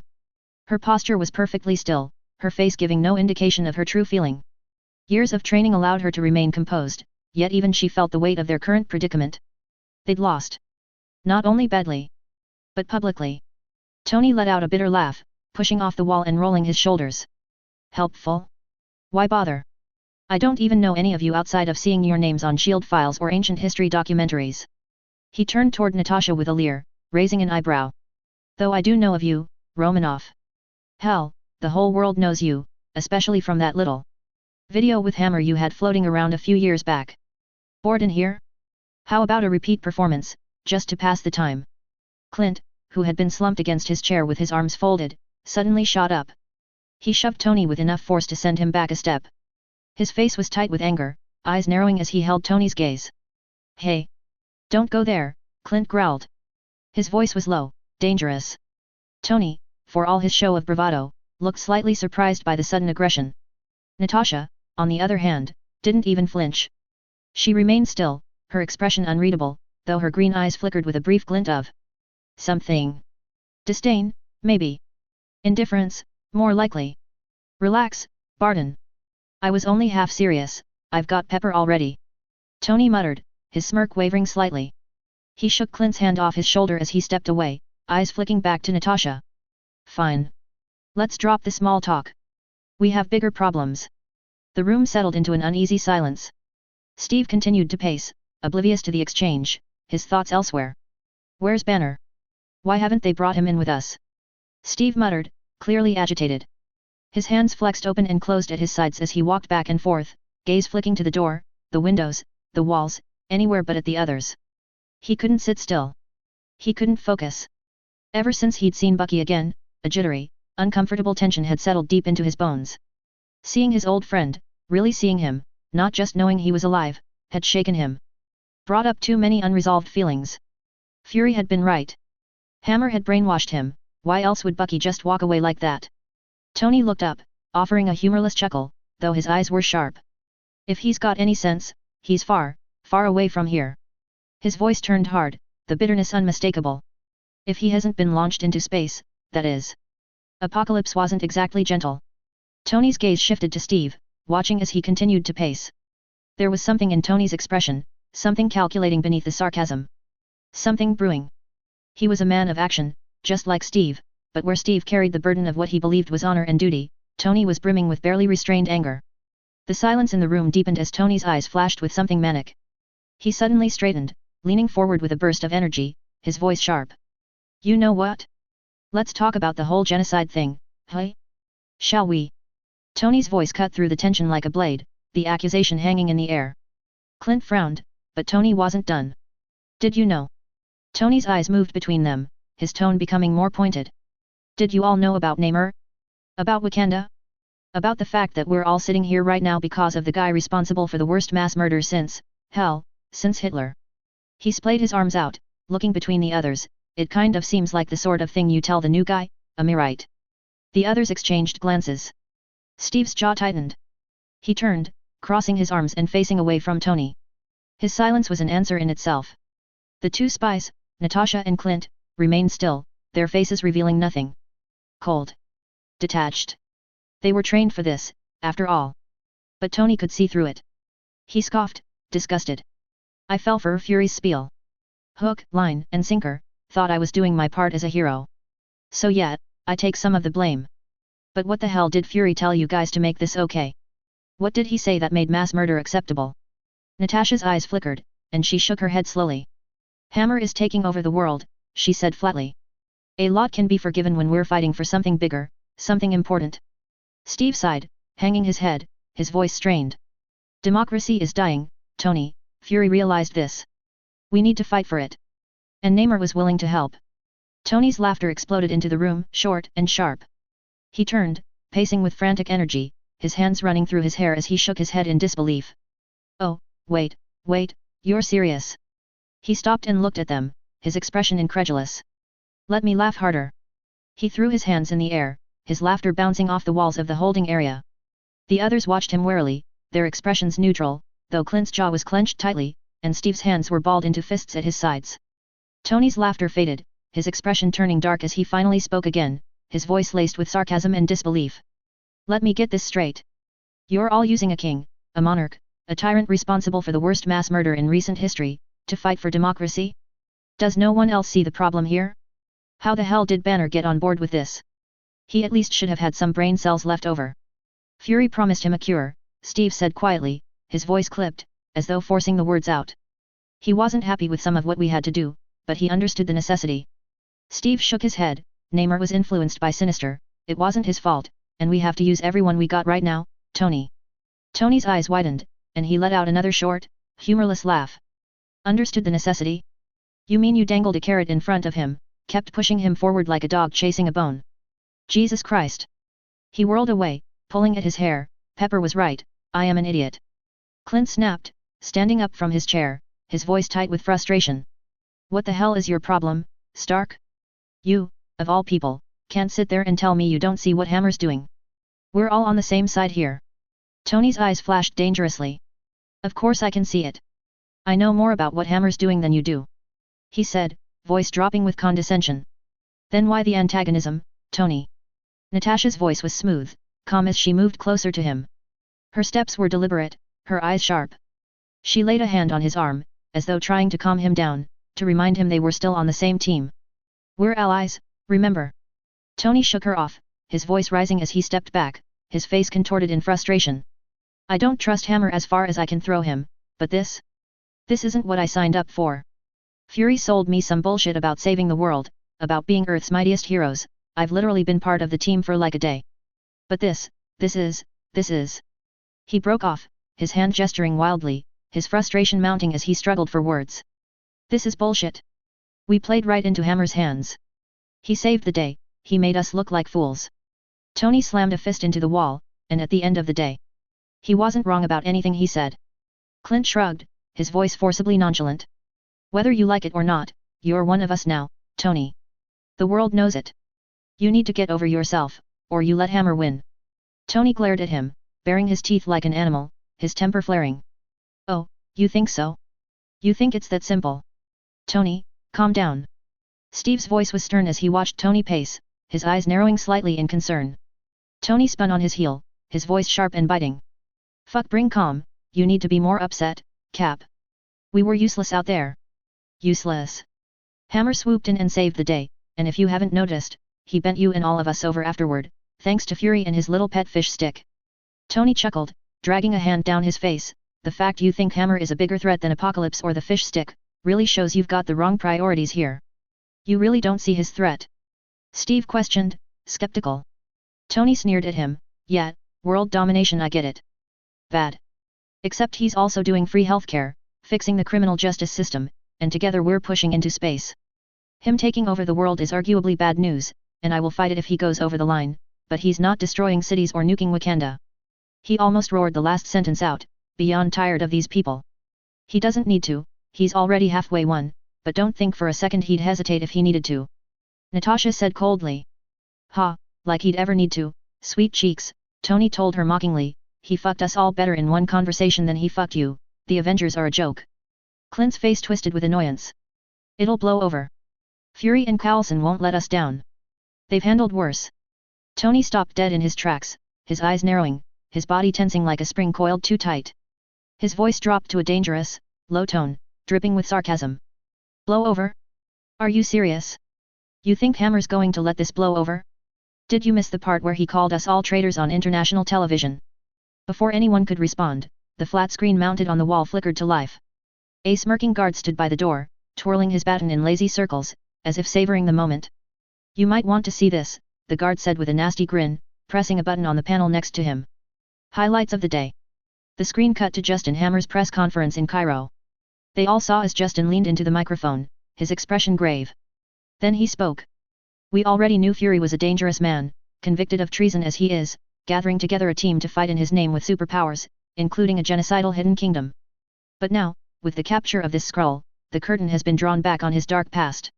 He became the leader of S.H.I.E.L.D., sponsored by aliens, using them to infiltrate, to murder, to take over the lives of his enemies for his benefit. And now, when he was on the run, his life on the verge of ruin, he created a hero team and sent his Skrulls to fight, to bring their champion in what was meant to be pure theater to lift him back as the savior. Only Fury hadn't expected his heroes would be too weak to beat him. That the Skrulls might chafe under his incompetent leadership and want their promised planet now.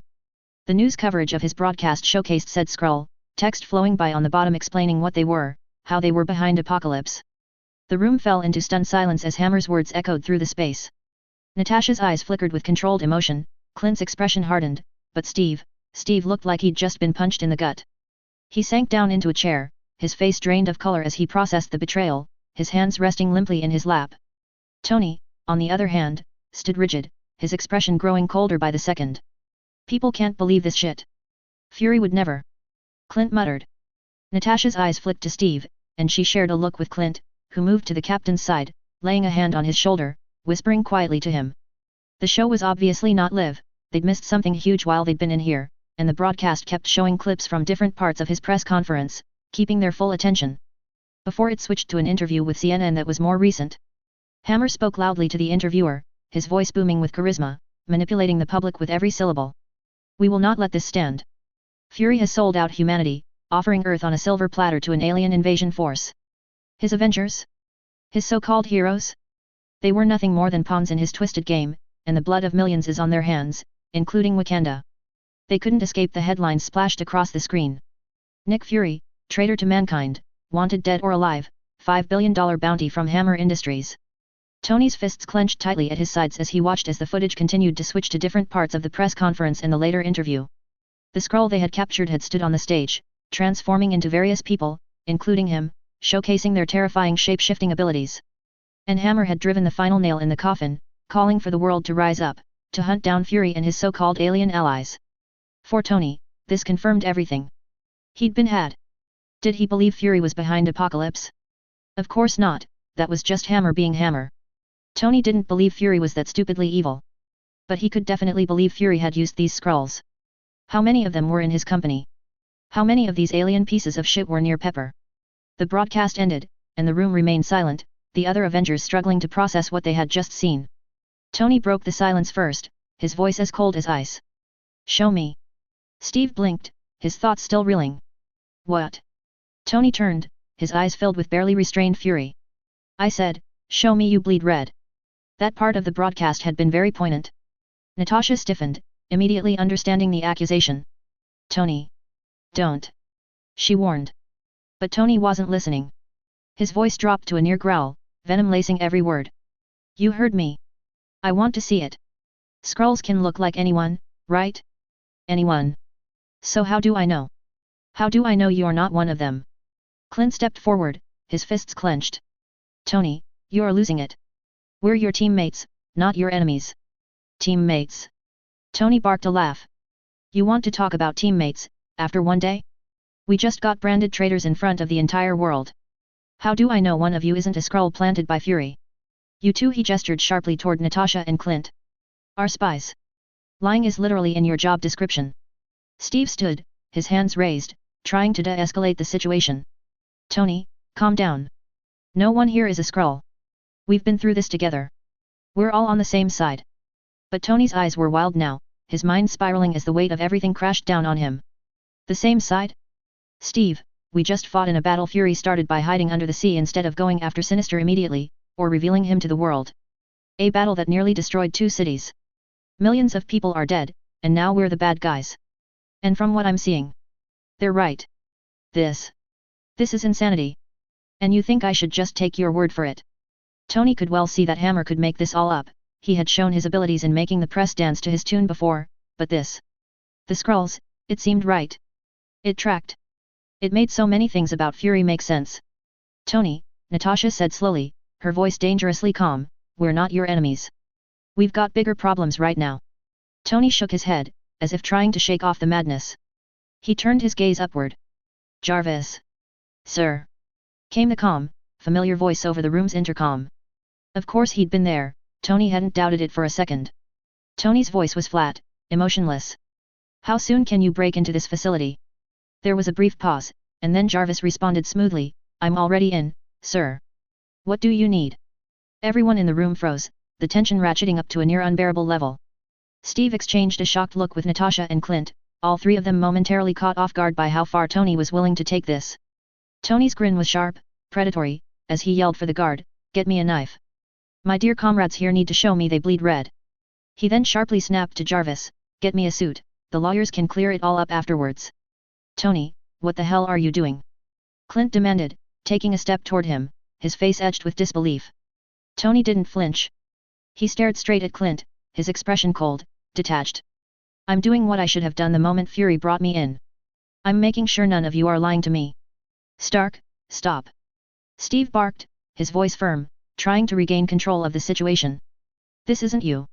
You're letting fear cloud your judgment. Tony's eyes flicked toward Steve, something dangerous gleaming there. You think this is fear, Cap? You think I'm scared? I'm not scared. I'm pissed. Pissed that I got dragged into this by a man who's been lying to all of us. Pissed that we got played. And now, I'm not going to take chances anymore. His face grew colder as he glared at Steve. I hope to God, Steve, that he had been lying to you. And that you all weren't in on this. The tension in the room was palpable, everyone poised for a confrontation that seemed inevitable. Natasha stepped forward, her hand raised, palm outward, as if trying to soothe the wild animal. Tony, look at me. You know better, don't let Hammer do this. Don't do this to the team. We're not Skrulls. You've been with us through this fight. Tony's face twisted in something between anger and grief, but his resolve didn't waver. Maybe. Or maybe this entire time I've been playing chess with an enemy I didn't even know was at the board. There was a soft click, and the door slid open. One of the facility's guards entered, a small knife gleaming in his hand. He handed it to Tony without a word, his face a mask of compliance. Another proof of the oddity of their situation, because an inmate requesting a knife and then given it, was just not done anywhere else. Tony held the knife up, the blade catching the cold fluorescent light, then he pricked his hand, bleeding red, before he gestured with the knife. So, I'm good. Who wants to go first? Natasha's expression hardened, her voice dropping to a low, warning tone. Tony. Don't do this. But Tony's smile was thin, strained. What's the matter, Romanoff? You scared? Or you got another reason to refuse? Bleed green maybe. Before Natasha could respond, Steve stepped between them, his body tense with frustration. Enough, Tony. This isn't the way. Tony's eyes flicked to Steve, cold and accusing. Oh? Then what's the way, Cap? Hey? Are we just going to sit here and trust that everything will work itself out? That we'll be vindicated by the powers that be? Trust each other, after all these lies. Steve's jaw clenched, his voice lowering. We fight. We fight the right way. Together. Tony shook his head slowly, his voice tinged with bitterness. There is no together, Steve. Not anymore. He exhaled slowly, the manic energy in his eyes fading slightly. He ran a hand through his hair, his expression suddenly weary. Do whatever, I don't care anymore, besides I've got somewhere to be. Steve frowned, still uncertain. Where? Tony's grin was cold, humorless. I'm going to find that bastard Fury. And when I do, I'm going to make him answer for everything. He walked to the holding area door, walking through without an issue, the guards not fighting him on it. Whether it was because his lawyers had already done their work, Jarvis had forged an order, or whether they just enjoyed his sniping at the others, he didn't know, he didn't care, he was leaving either way. Jarvis, contact Rhodey for me, I know he's got HammerTech crap, but he can help. His only response was silence for a few moments. Then. Sir. There is something you should know. Cairo. Justin stood at the center of the interrogation room, his arms crossed, his expression cold and focused. Across from him, tied securely to a metal chair, was Nathaniel Essex, Mr. Sinister. The man, or mutant, they weren't sure as of yet, sat motionless, his pale skin stretched tight over his cheekbones, dark eyes staring forward. He'd said not a word since his capture.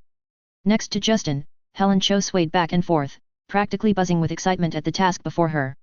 At being needed. Justin's voice was low, but the threat behind his words was palpable. You might wonder why Dr. Cho is here, Essex, he began, his eyes never leaving the unmoving figure. You see, she's a dependable woman. When I ask her, Helen, can you tweak extremis so it keeps someone alive indefinitely, keeps them healing from all that's done to them, but an unimaginable agony for each healed cell. He snapped his fingers for emphasis. She gets to work just like that. Helen smiled, her face lighting up with a fanatic gleam. She practically vibrated in place, clearly basking in Justin's attention. It was easy, she chirped, her voice light with adoration. Anything for you, Master. Recent events had done much to set her devotion into stone. Justin didn't even flinch at her devotion this time, his focus solely on the task at hand. He reached out for the syringe she held, the liquid inside glowing with the modified extremis formula.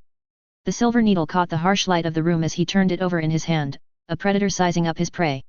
You're going to live for a very long time, Essex. His voice was as cold as ice. He tapped the syringe lightly with his finger, the sound sharp in the stillness of the room. Forever, in fact. And every single second of it will be agony. I promise you that. It would still not be enough, but Justin would make sure. Would find every historic means of torture to have ever existed, and perform it on the man. Helen would find a way to ensure his mind never broke, that he could never escape his fate. Justin leaned in closer, his breath almost misting over Sinister's unnaturally smooth face, and raised the syringe to inject the serum. As soon as the needle pierced the skin, and extremis was injected, Sinister's body collapsed. It sloughed off the bones like molten wax, the flesh dissolving into a gruesome, sickly mess that oozed onto the floor. A nauseating stench filled the air, like burnt rubber and decayed meat. The silence that followed was thick, oppressive. Justin's eyes widened in disbelief. Then his face twisted into rage. He slammed the syringe down onto the metal table nearby, the clatter ringing through the room. His skin began to glow faintly, blue energy rippling out from his skin as his power flared, uncontrollable for a moment. Fuck! He roared, his voice shaking the walls. Energy crackled in the air around him, the temperature rising. Helen fell to her knees immediately, her lips parting in a blissful, delirious smile. She tilted her head back, eyes rolling in ecstasy as she basked in the intensity of Justin's power. Domino and Yelena, who had been standing just outside of the reach of the blast of energy, instinctively took a step back, hands hovering near their weapons, instinctive fight or flight responses kicking in for a moment. Justin! Domino called out, concern clear in her voice. Get a grip. Her hand moved away from her guns, as she got control over her reactions again. Justin's breathing was ragged as the power flickered around him. His face was flushed with anger, but he slowly began to pull it back, reining in the raw energy that had slipped through. After a long moment, the glow dimmed, and his fists unclenched. His jaw remained tight, but he forced himself to focus again. Where the hell is he? Justin growled, voice now low and dangerous. He turned on Yelena, who was watching him carefully. He can't have left Cairo. Go. Yelena snapped into action, bolting out of the room in a rush, already issuing orders through her comms. How much of it was the desire to get out of his way right now, he couldn't tell, nor did he even care at that moment. Sinister had escaped him. It was unforgivable. Justin turned his focus on the crumbling remains of the fake Sinister, the mess pooling on the floor in a vile heap. His disgust was evident, but his anger was carefully controlled now, simmering just below the surface. He couldn't afford to lose control like that again, he needed to begin figuring this out. What the hell is that? He demanded, pointing at the remains with restrained fury.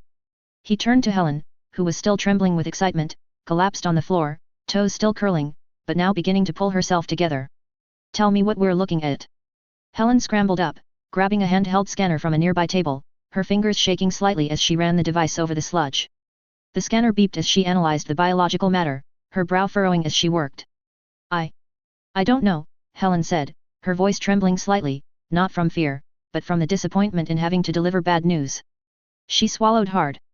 The scan isn't showing anything that would explain how this thing was able to mimic Sinister so perfectly. This material shouldn't be capable of that kind of duplication. She glanced at Justin, her expression wretched, like a dog that had disappointed its master. I'll have to run more tests. I'm sorry. Justin closed his eyes, his breath coming in measured intervals as he calmed himself further.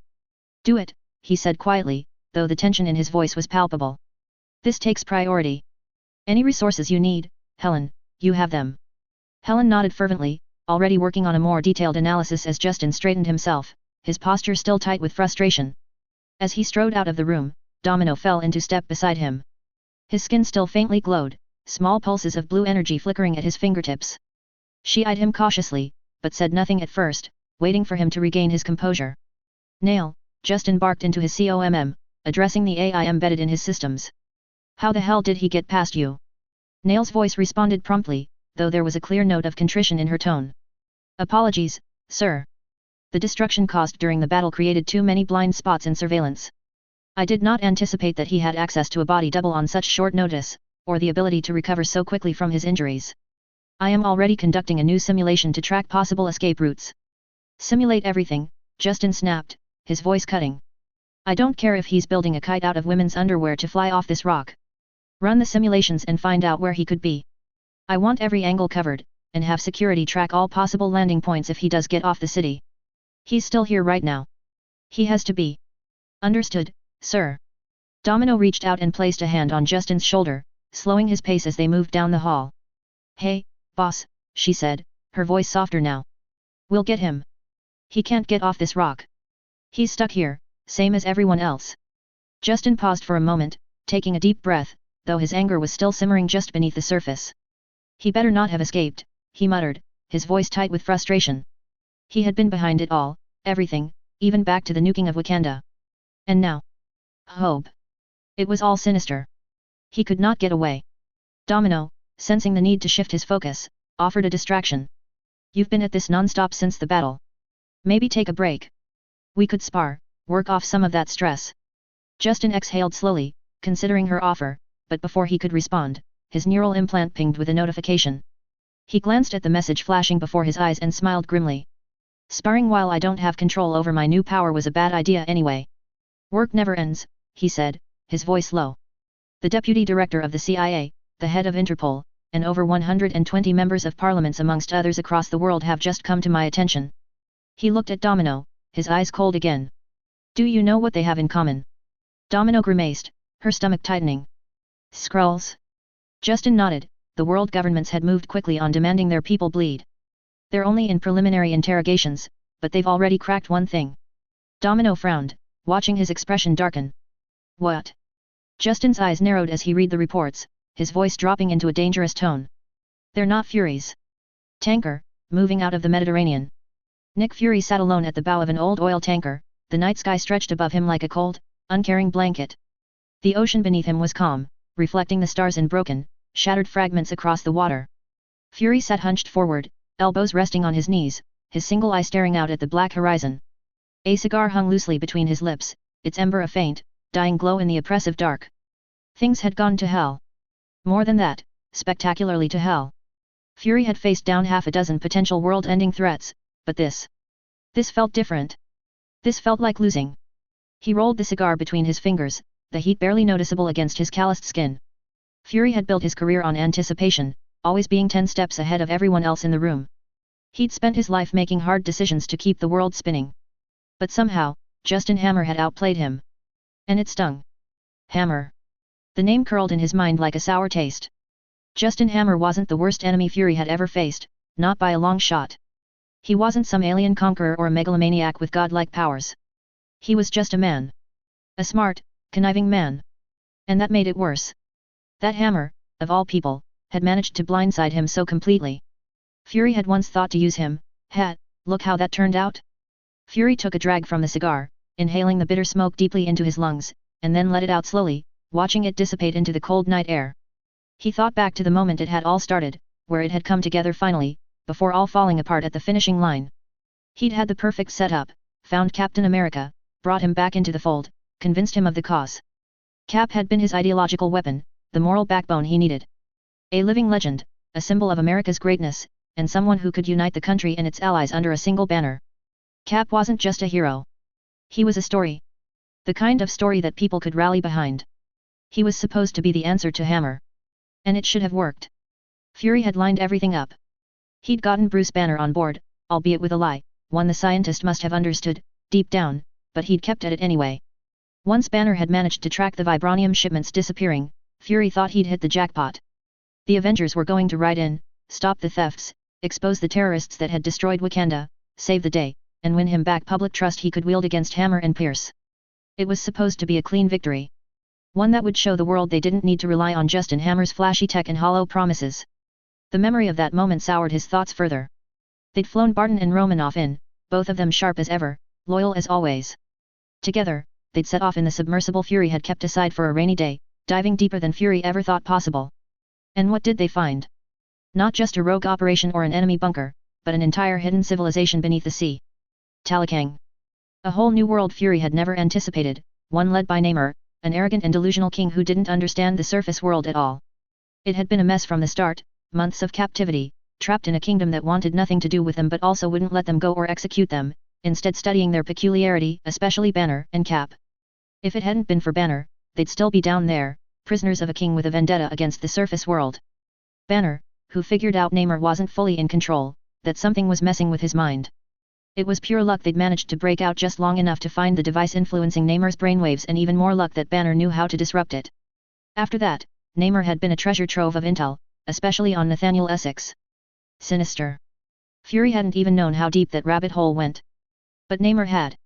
Essex was worse than Fury had imagined, and getting Namor on side against the man? That should have been the trump card. Talakang should not get off for what they'd done, brainwashing or not, but Fury was low on options, and he had to sacrifice to get where they needed to be to prevent Hammer from taking down the world in his quest for domination. But it wasn't enough. Nothing ever was. Convincing Namor had been no easy feat, but somehow easier than convincing the team to let him on board. Once Captain America was on board, it all came together. Cap was a sucker for second chances, especially when it involved turning an enemy into an ally, especially when that event was painted as a victim. Fury had used that to his advantage, pushing Steve with stories of Bucky Barnes, painting a picture of the Winter Soldier that made Steve think he wasn't working for Hammer willingly, that he needed the protection due to his unwilling crimes of the past, that having another case proven to the world would make it easier for Bucky to go free. It was a calculated move, one that worked. Once Steve signed on, everyone else folded and Namor followed, and Fury had his team. The Avengers. They were supposed to be his way of taking the fight to Hammer and stopping S.H.I.E.L.D. from becoming nothing more than a footnote in history. He'd helped build S.H.I.E.L.D. from the organization it was, to the world-spanning one that was to be the sword and shield of the world. It wasn't perfect, but it had been his. And now something rotten was brewing in there, and Hammer was at the fore of it all. Fury wasn't sure how Hammer had flipped Pierce of all people, but he'd find out once he could move in the open again. Except now moving in the open was absolutely impossible. His fingers absently rubbed over the pager in his hand, the cold metal a familiar weight in his palm. Fury's thoughts wandered back to Tony Stark. Iron Man. That had been another move, the last piece on the chessboard, a move he thought would pay off. Convincing Stark to join the team had been like pulling teeth, but Fury knew he needed him. Tony's resources, his technology, his influence, it was too great to ignore, a perfect foil to Hammer. Stark had been reluctant, and as always, impossible to deal with, but Fury knew how to play him. Or he thought he did. On this very tanker he'd argued with the man for hours, bringing the team in to help convince the man, and still he'd gotten nothing more than a loose, frankly lukewarm commitment. But it had been a commitment. Then Apocalypse happened. Of all the goddamn things Fury could have predicted, an ancient mutant god or whatever he'd been, hadn't been one of them. But there it was. Apocalypse had hit like a freight train just as Fury was trying to finish negotiations with Tony. And just like that, Stark was suddenly eager to suit up and fight. Fury had thought, finally. Something's going right. The Avengers, ready for action, with Tony Stark on board? It was a win, right? Wrong. It had gone to hell. Worse than hell. Apocalypse had crushed everything Fury had built. And just like that, Hammer had swooped in, spinning the entire disaster to his advantage. Every failure the Avengers had? Every mistake? Hammer twisted it, sold it to the world, and made himself look like the savior while Fury's team came off as amateurs. No, worse, criminals. Namor had been a risk, one he'd thought could be moved around with victory at their feet, victory cleansed many sins after all. Except they hadn't won. He sighed, the weight of the world pressing down on his shoulders. The Skrulls who had been his allies for so long, the hidden ace in his deck. Now? Thanks to Hammer. The Skrulls were gone. His last contact had made it clear, they were cutting ties, disappearing back into space, not to be heard from again. Fury had lost them, too. His network, his covert operations, his connections, they were unraveling. He glanced up at the night sky, the stars overhead bright and indifferent. Far above, one of the stars seemed to flicker, a small streak of light moving through the darkness. It almost looked like it was crashing down to Earth. He fingered the pager again, the weight of it growing heavier in his hand. Cairo, morning. Justin sat at his desk in the heart of his Cairo compound. His fingers flew across the interface of his desk, juggling 100 different problems that never seemed to end. The battle with Apocalypse had left the world reeling, and while others mourned or celebrated, Justin had been working. Always working. Nail's voice came through his implant. Sir, an aircraft is requesting permission to land in one of the cleared zones. Justin barely looked up from his work. Who the hell is it? He asked, impatient. With the sheer number of crises he was dealing with, the last thing he needed was another unexpected visit. He flicked his eyes toward the world map projected on his desk, where blinking red dots signified hot spots of unrest, economic instability, and political fallout he needed to manage. Any aircraft landing was also a potential risk due to Sinister still not having been found. Last thing they needed was him to practically be offered a getaway vehicle. Then again. Perhaps he'd finally show if he thought he had a way off. Emma Frost, Nail responded smoothly. That name made him stop. Emma Frost. The White Queen herself. His fingers paused over the desk interface, the room falling into momentary silence as he processed the implications.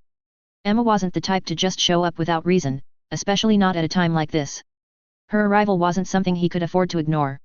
He wasn't happy about it, but she wouldn't come without a very good reason. After a beat, he nodded to himself. Let her land, he ordered. Keep her there until I get to her. He pursed his lips, surreptitiously moved Bucky, Frank, and Brock into a nearby overwatch position. Keep an eye on the plane for any sight of Sinister making a move. Yes, sir, Nail acknowledged before falling silent. Justin leaned back in his chair, looking around the room at his most trusted people, Fantasia, Domino, and Yelena. The rest of his inner circle was already off managing the delicate operations in Hammerhaven, coordinating with international contacts, and preparing for the next moves in this volatile new world. But here, his most capable field agents remained. Their sharp eyes caught his silent contemplation as they waited for his orders. Thoughts?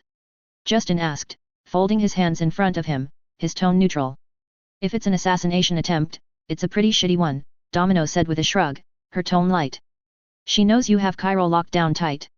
She wouldn't be stupid enough to try something here. Fantasia gave Domino a wry look before turning her attention back to Justin. She's here because of what happened. Emma's a strategist. She saw which way the wind is blowing and decided to get ahead of the curve. Yelena crossed her arms, a smug smirk tugging at her lips. The bitch is here to kiss your ass, she said with surety. Domino grinned darkly, leaning back in her seat. Wouldn't mind seeing that. She'd look damn good on her knees. The humor in her voice was unmistakable, her smirk almost evil. Fantasia rolled her eyes and gave her a playful slap on the arm. Not everything is about sex, you know, she said with mock exasperation. That just means you've never had good enough sex, Domino shot back, still grinning. Yelena let out a frustrated groan. Would you two just fuck already? She muttered, although her lips twitched with amusement. Fantasia sputtered indignantly, while Domino gave Yelena a wicked grin, clearly unbothered by the suggestion. Justin watched the good-natured bickering with faint amusement, though his mind was elsewhere. Emma Frost was a wild card, an ally, yes, but barely. She'd always been someone operating on her own agenda, and while he'd crossed paths with her a few times with Hellfire business, she'd never been fully within his circle. Was she truly here to submit to the inevitable? Or was this some new power play? Nail, keep her grounded when she lands, Justin instructed. I want to know exactly what her intentions are before I let her anywhere near my compound. Yes, sir, came the immediate response. The trio stopped their playful banter and focused on him. They knew the stakes. Emma Frost wasn't someone you underestimated. Thankfully her biggest threat was neutralized with their neural implants. She wouldn't be able to read their minds or control them. Justin adjusted his tie, standing up from his desk. We're going to meet her at the landing site. I'm not inviting her into my building until I know exactly what she wants. 45 minutes later, Justin stood with his team in the cleared landing zone, watching as the door opened. The infamous White Queen descended the steps, cool as ever, her signature ice-cold demeanor intact. Her fitted white suit stood out against the muted desert tones and heaps of rubble surrounding them. Justin, she said, her tone as crisp as her attire. Justin didn't bother with pleasantries. What do you want? He asked bluntly, his arms crossed. There were very few reasons for Emma Frost to be here, especially now. He wasn't in the mood for games. Emma sighed, visibly annoyed at the lack of courtesy. Not even going to pretend to be a gracious host, I see. Justin raised an eyebrow, unmoved by her theatrics. She could pout all she wanted, but he wasn't about to be distracted. I'm busy, Emma. Either say what you came to say, or get back on that plane and leave my city, but first, your hand, please. She stared at him for a long moment, her eyes betraying nothing. Then, with an irritated flick of her wrist, she held out her hand. Fine. If we're going to play it this way, let's get on with it. Justin gave a small nod to Yelena, who stepped forward, a knife gleaming in her hand. Emma didn't flinch as Yelena approached, though she shot Justin a look of disdain. Really? You think I'm a Skrull? Hand over your hand or I'll put you down, and we'll check it the hard way, Justin said coldly. He wasn't about to take any chances, not after the Skrull infiltration was revealed to be more widespread than anyone had anticipated. Fury had Skrulls on his payroll and he'd thought that was it, yet now the world was dealing with even more of them. And whatever minority Fury had worked with, was positively Disney-like, compared to the other Skrull infiltrators they'd found. They really were looking at a full-on alien threat. Emma made a show of rolling her eyes. If it weren't for those mind-blocking implants you and your crew have, I could show you with a thought how ridiculous this is, she said dryly. I'm not ruling out a Skrull being a mind rapist, Justin shot back. Blood doesn't lie, we've found so far. Yelena pricked Emma's finger with the tip of the knife, and a droplet of bright red blood welled up. Satisfied, Yelena nodded and stepped back. Happy? Emma asked, her tone cutting. Not even a little, Justin replied. Why are you here? Emma's icy gaze shifted to the others in his entourage. Can we not do this in private? Justin's patience snapped. Get back on your plane and get out of my city, he said, his voice steely, making it clear he wasn't going to entertain any games. He wasn't the man he'd been just a week ago.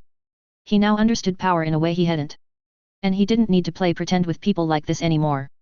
Emma remained still for a long moment, her expression unreadable. Then, slowly, her shoulders slumped, and she let out a sigh. Fine. You win, Justin. Justin's eyebrow quirked upward.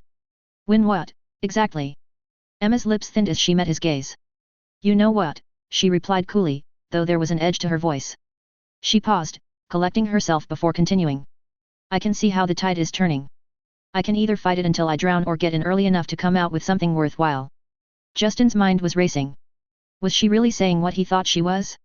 Emma drew in a deep breath, clearly hating every word she was about to say. I'm here to discuss selling Frost Industries to you, in return for a high position in the New World Order. That caught him off guard. Justin wasn't easily surprised, but this was unexpected. He studied her, searching for any signs of deception. Emma Frost was a master manipulator, someone who could pivot and adapt to any situation. She was also pragmatic enough to sell her own company if it meant ensuring her survival and securing a foothold in the future. He could see her doing it if she thought the benefits were worth it. But was she really serious? Or was this part of some larger plan he hadn't seen yet? I'll think about it, Justin said after a beat. He gestured to Yelena. Escort our guest to a room. Give her access to a monitor, have her write out exactly what she wants, what she has, and what she expects from me. Yelena nodded and moved to guide Emma away, but before she left, Emma caught Justin's gaze, her expression deadly serious. Just so you're aware, as a freebie, she said, Charles Xavier hired me to mind-wipe Dr. McCoy of everything he did while under your employ. That means I know a lot about extremists, which I have been using in my own research. I'm voluntarily giving you this information to show you how serious I am. Justin held her gaze for a moment, then nodded once. He watched her leave, his mind racing with possibilities and doubts. Fucking Xavier, couldn't do the job yourself. Not that any of it was news anymore. Emma might have given him a freebie as she labeled it, but it had been an essentially worthless one, since Apocalypse had already revealed Xavier's folly. Think that was the truth? Fantasia asked after Emma was out of earshot. It was definitely the truth, Justin replied, his voice low. But the truth is also the best lie. Fantasia nodded, her expression thoughtful. She understood. Justin had used the tactic before, tell just enough truth to make the deception believable.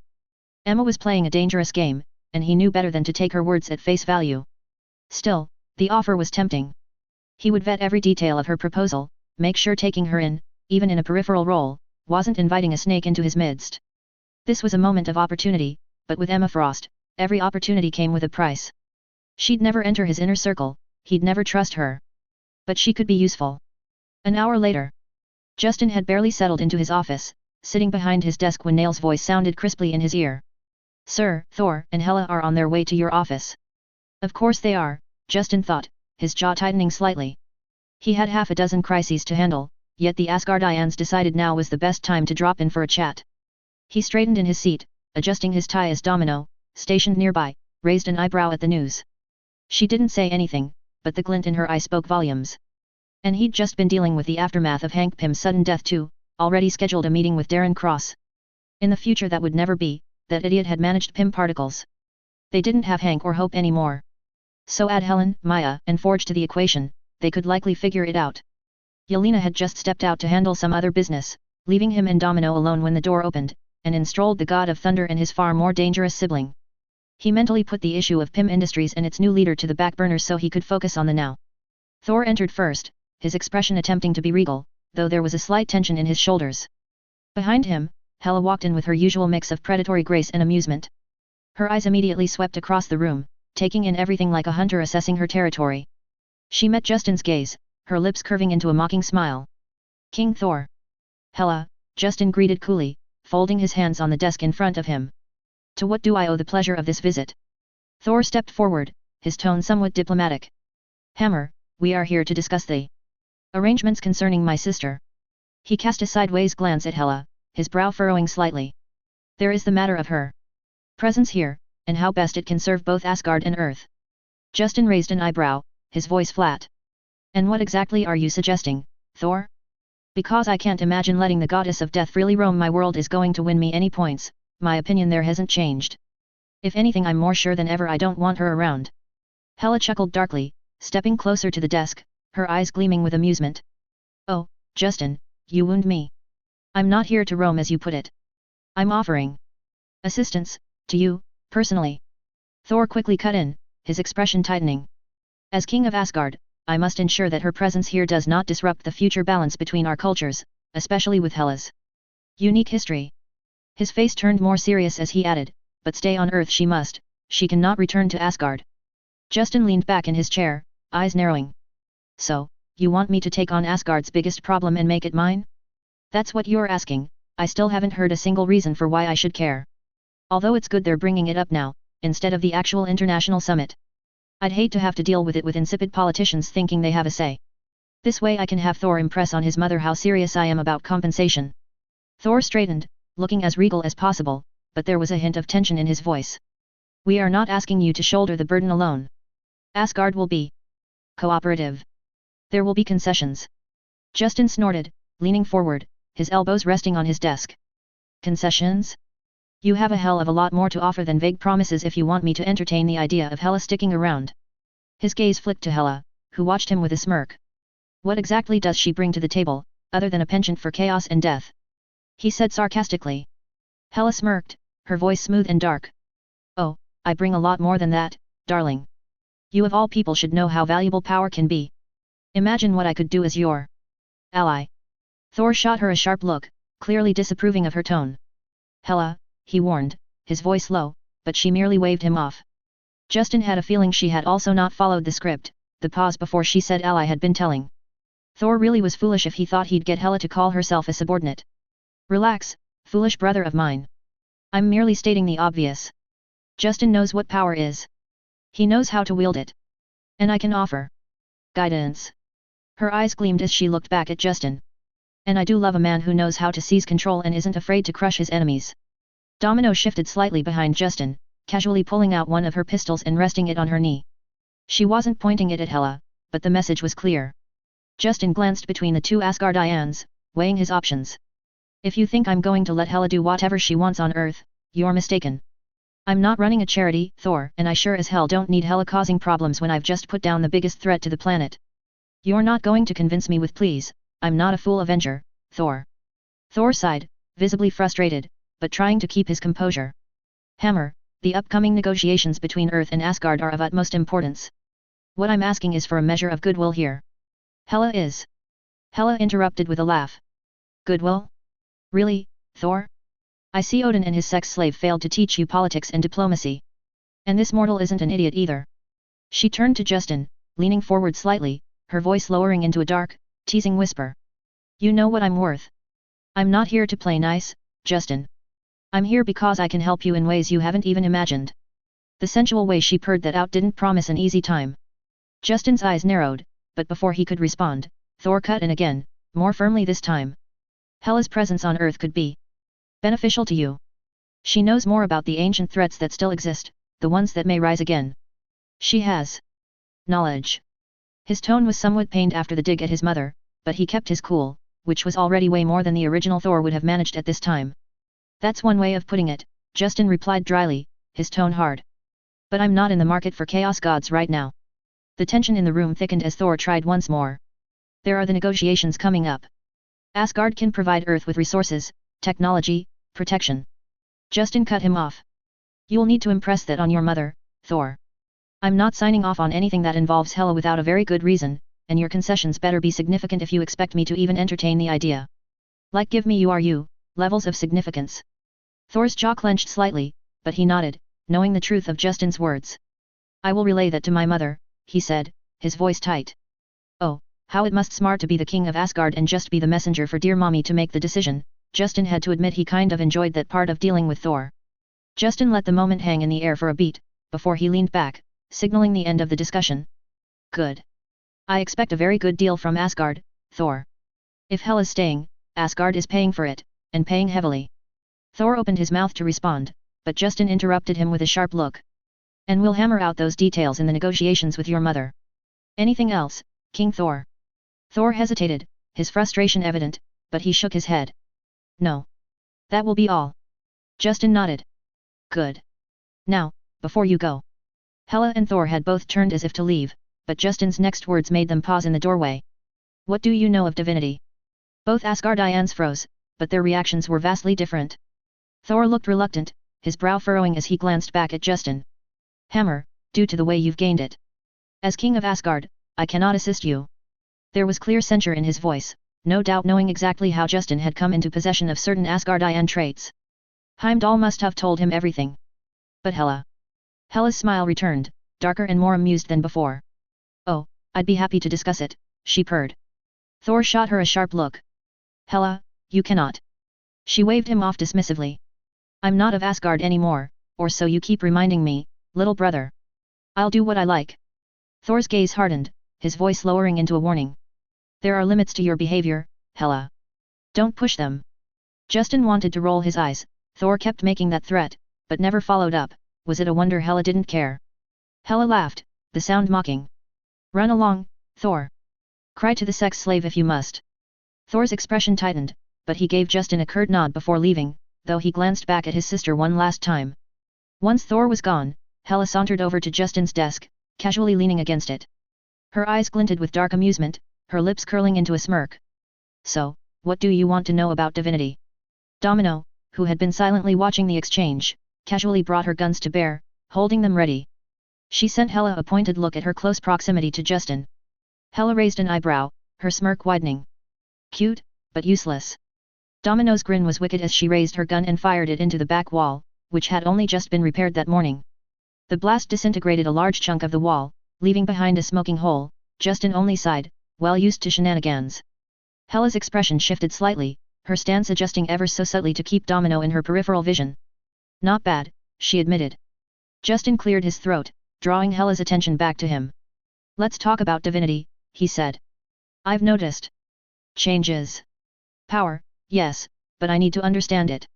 I want to know what people's belief means for me, what domains, if any, are starting to align with me, if that is even how it works. It rankled admitting ignorance, but divinity had never been something he'd even spared a thought for. Hela's smirk returned, her voice taking on a dark, teasing edge. Ah, you've noticed it already, haven't you? The way they look at you. The whispers, the prayers. You, Justin Hammer, are a symbol now. And symbols, well, they have a habit of gaining power from those who believe in them, they're fed, and grow, until eventually you settle, at which point even lack of belief cannot unseat you from the power you've gained. Justin remained silent, waiting for her to continue.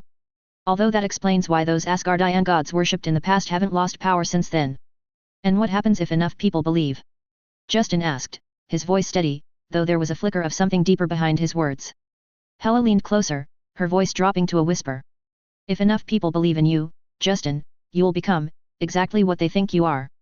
Hela leaned in even closer, her lips barely parting as she whispered, and with that belief comes power. Real, tangible power. You're already beginning to feel it, aren't you? The strength coursing through your veins, the way your very presence shifts the air around you. It's intoxicating, isn't it? Justin didn't flinch or react, but he knew she was right. There had been changes.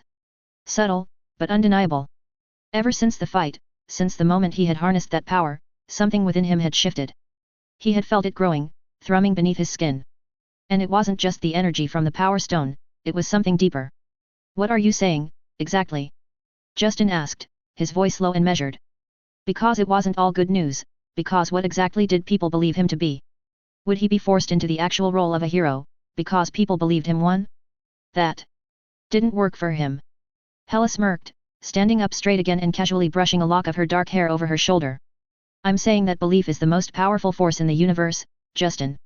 The gods of old, those who came before Asgard and beyond, they didn't rule by divine right. They ruled because people believed in them. That belief fed them, sustained them, shaped them into what they became. Justin tapped his fingers on the desk, considering her words with some dread. And you think that's happening to me? I know it is, Hela replied, her eyes gleaming. You've already seen it with your own eyes. The people here, they see you as their savior. You stopped Apocalypse when no one else could. And now, with every new person who prays to you, whether out of hope or fear, you grow stronger. You may not have fully realized it yet, but you are becoming divine. Hela licked her lips as she stared at him with avarice. Domains, Justin said, narrowing his eyes. You're the goddess of death and war, how do domains start? And how can I manipulate things so I get the right sort?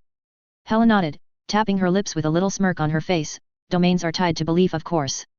The more people align their belief in you with specific traits, the more those traits manifest in your power.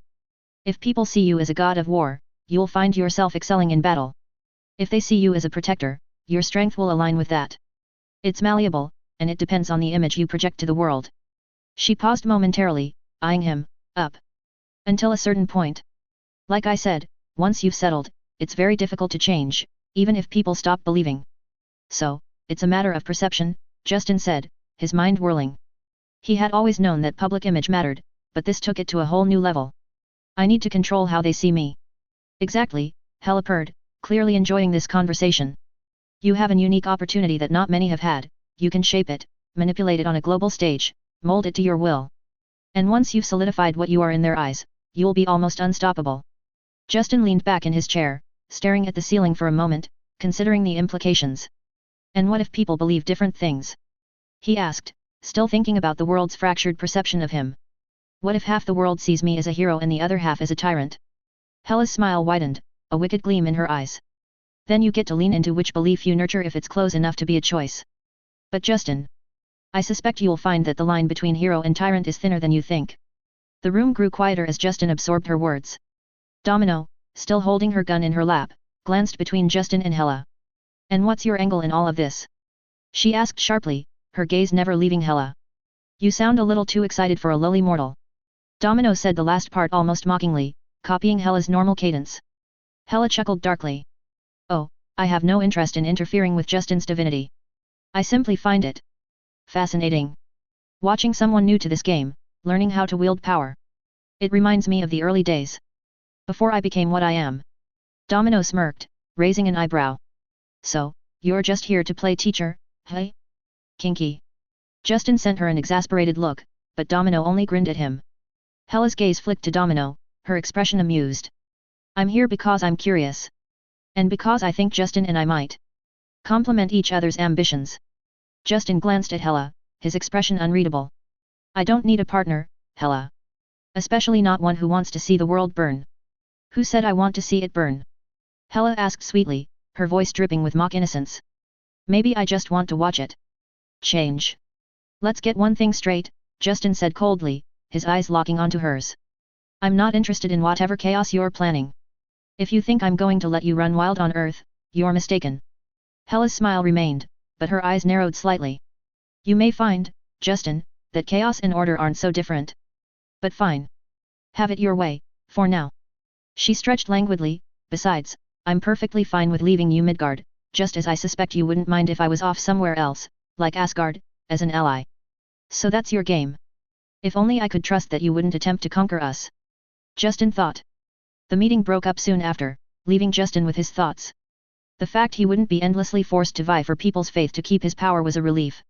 Somewhat dampened by the fact that he needed to ensure people didn't believe him a full-on saint, and stuck him with domains which from what he gathered from Hela's words, he would be stuck with after. No domain would make him weaker, per se. But if he was believed to be a hero, a healer, and all that entailed, he'd no doubt have a harder time doing certain things. Well, he'd been planning on chucking some of his public persona anyway. This just meant he had more of a reason to move more openly. China. Su Wenyu, also known as the Mandarin, stood at the head of the room, gazing down at the dozens of his most loyal followers, all kneeling in absolute submission before him. Their heads were pressed low, their foreheads touching the cold stone floor, the ultimate sign of deference. They were his most trusted, the inner circle of the 10 rings, trained for decades to serve without hesitation, to carry out his will with precision and stealth. The dimly lit chamber flickered with the soft light of candles, casting shadows over the kneeling forms. The Mandarin's expression was one of cool calculation, but beneath the surface, there was frustration. Justin Hammer. The name that now plagued his thoughts. The man who had risen far too quickly, amassing wealth, power, and influence at a terrifying pace. Hammer was becoming a thorn in his side, and he had to be dealt with before his reach became insurmountable. The power he'd wielded against Apocalypse would be his instead, and they would strike before Hammer became too powerful to resist. He began to speak, his voice steady and cold, filled with the weight of centuries of tradition and power. Justin Hammer, he said, almost spitting the name as if it left a bitter taste in his mouth. The white devil who seeks to ruin what we have built, to twist the world into his vision of progress. He is not a man who respects history, culture, or the power of the old ways. He is a disease, a threat to everything the Ten Rings have stood for, everything we have built over 1,000 years. His eyes glimmered as he paced slowly, hands clasped behind his back. He spoke deliberately, each word a knife cutting through the air. The West always seeks to consume, to devour what they do not understand. Hammer believes he can reshape the world in his image, that he can bend it to his will with his technology, with his money. But he has made one critical mistake. The Mandarin stopped pacing and turned to face his kneeling followers, his eyes burning with cold fury. He believes he can overpower us. But he does not know the Ten Rings. He does not understand that our strength lies not in the tools of the modern world, but in our ability to move through the shadows. We do not need the crutches of technology. Our movements will go unseen, our plans unnoticed until it is too late. A necessity, as their electronics had been subverted. But they, more than anyone alive, knew how to move around the world unseen, and unburdened by technology. Hammer's crutch would be his downfall. He scanned the room, the kneeling figures not daring to move, their heads still pressed against the ground. His words held them, filled them with purpose, as if their very lives depended on carrying out his vision. Norman Osborn, almost unrecognizable now, knelt with the others, both of his personalities completely bent to the Mandarin's will. Hammer's empire is vast, yes. His power is strong. But you do not strike a man such as him by striking for his head first. The Mandarin's voice took on a chilling edge, his lips curling into a predatory smile. No, you sever his limbs. You weaken him, take away his ability to fight back, one piece at a time. As he spoke, his mind conjured images of Hammer's corporations, his business allies, his technological networks. Each piece, each limb, of the puzzle was vulnerable if approached the right way. First, you strike at what holds him together. His companies, his affiliates, his connections. One by one, they will fall, and Hammer will feel the weight of each loss. The Mandarin's voice lowered, taking on an almost conspiratorial tone. Next, you strike at his heart. His eyes gleamed with malice as he thought of the people closest to Hammer, the ones who supported him, the ones who kept him strong. His allies. His women. The ones he holds dear. We will make him watch as everything he loves is torn away, as those who stand with him are brought to ruin. There was a pause, his words hanging in the air like a noose tightening around a neck. The tension in the room was palpable, the kneeling figures frozen in anticipation of what was to come. Only when he is broken, the Mandarin said, his voice soft but filled with menace, when his limbs are gone, when his heart is shattered. Only then do you cut off the head. Only then do you deliver the final blow and remove him from this world. Only then does he receive the mercy of death. The room remained silent, the weight of the Mandarin's words pressing down on his followers like a crushing force. Then, in unison, the men and women of the Ten Rings raised their voices in absolute obedience, their cries of loyalty echoing off the stone walls. The Mandarin nodded once, his satisfaction carefully concealed behind his cold exterior. He knew that Hammer was a dangerous man, one who had gained far too much power too quickly. But the Ten Rings had endured for centuries. This was only the beginning. The Mandarin watched his loyal followers for a moment longer, his mind already moving to the next step. Hammer would not fall easily, but fall he would. And the Mandarin would ensure that every step of his downfall was slow, deliberate, and filled with suffering, with no trace of who was truly responsible. Hammer's empire would crumble, piece by piece, limb by limb. And when the time came, the final strike would be his to deliver. Su Wenwu would give him the honor of doing so personally. Author's note. So, the world reacts to Hammer showing off some serious power. Emma sees the reality of the situation and bends the knee. The Mandarin. Not so much. Although unlike everyone else so far, he actually has a somewhat decent plan, by not striking it just indirectly. His attacks won't come as one big show-off winner takes all, so it won't just explode out of the gate. The Avengers seem like a great team, right? And Tony going AWOL and finding out about Rhodey at the same time. I'm sure that will be fine. And you really didn't think Sinister would get kneecapped and that was it? Right? With the way he's experimented on people and himself, he's a bit stronger than that. Or more resourceful at least. Hela, you can have Earth, partner, help me get back to Asgard. Justin, don't tempt me devil. Chapter 36, Storm Tamer. Here we go, new chappie, as always voted in by patron. We'll see if some of your guesses on what's going to happen pan out or not. Mostly not, if I'm honest. Not everyone gets to carry the idiot ball all the time. Loot will be on Patreon and questionable questing. Anyway, as usual, I don't own Marvel, the Avengers, X-Men, or anything from Disney and etc., etc. Hope you enjoy. Oil tanker, out at sea. Nick Fury sat on the edge of the oil tanker's deck, the cold metal beneath him creaking under the weight of the sea. The night air was thick, a salty breeze ruffling his coat as he gazed out over the dark horizon. His single eye, sharp and calculating, had long since stopped scanning for threats. He was too tired for that, at least for the moment. Things had gone sideways faster than he could have anticipated, and now he was sitting in the middle of the ocean, hoping his latest plan wouldn't fall apart like the rest of them. Behind him, the soft sound of boots on metal echoed in the stillness. Carol Danvers, Captain Marvel, approached with the calm confidence of someone who had seen too many wars to be rattled by much of anything. Fury didn't turn to look at her. He didn't need to. He knew who she was, could feel the heat of her presence like a small sun standing at his back. Her aura alone was enough to remind anyone of her power. She came to a stop next to him, her arms crossed, the stars reflected in her sharp blue eyes. "So, Fury," Carol said bluntly, her voice cutting through the night, "what do you expect, exactly?" she asked. Fury had already told her the gist of the last few years, so she was decently caught up, just not aware of what exactly he wanted from her. Fury sighed, pulling another half-smoked cigar from his mouth and flicking the ash into the wind. Seems like he was developing a habit. He didn't answer right away, still staring out at the dark water. After a beat, he finally spoke, his tone rough, as if every word was a burden. "The world's gone to shit, Danvers. Faster than even I thought possible." Carol raised an eyebrow, glancing down at him with an almost bored expression. "Yeah, so you've told me. Apocalypse shows up, wreaks havoc, and Hammer sweeps in to save the day, making you look like the bad guy. That's the gist of it, right?" Her voice was casual, but there was a sharpness to her tone that hinted at deeper frustration. She had to admit she was irritated that he hadn't called her for the fight, but instead called her for the mess he'd made of his own life.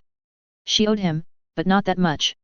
Fury grunted, shifting in his seat to look up at her, his eye dark and unreadable. "Pretty much. And now, Hammer's the one everyone's looking to for leadership, and I'm sitting here on a boat, trying to figure out how to stop him from turning the whole planet into his personal empire." Carol smirked, though it didn't reach her eyes. "Sounds like you're a little late for that," she teased, not really seeing a problem. Fury didn't respond immediately, instead lighting his cigar again and taking a long drag. The ember flared bright in the darkness, casting a brief glow on his weathered face. He exhaled slowly, the smoke drifting into the night air. "He's got the world eating out of his hand. And I know you think it's no big deal. Hell, maybe you even like the idea of someone bringing humanity together under one banner. But I didn't call you here to deal with it, you wouldn't win anyway."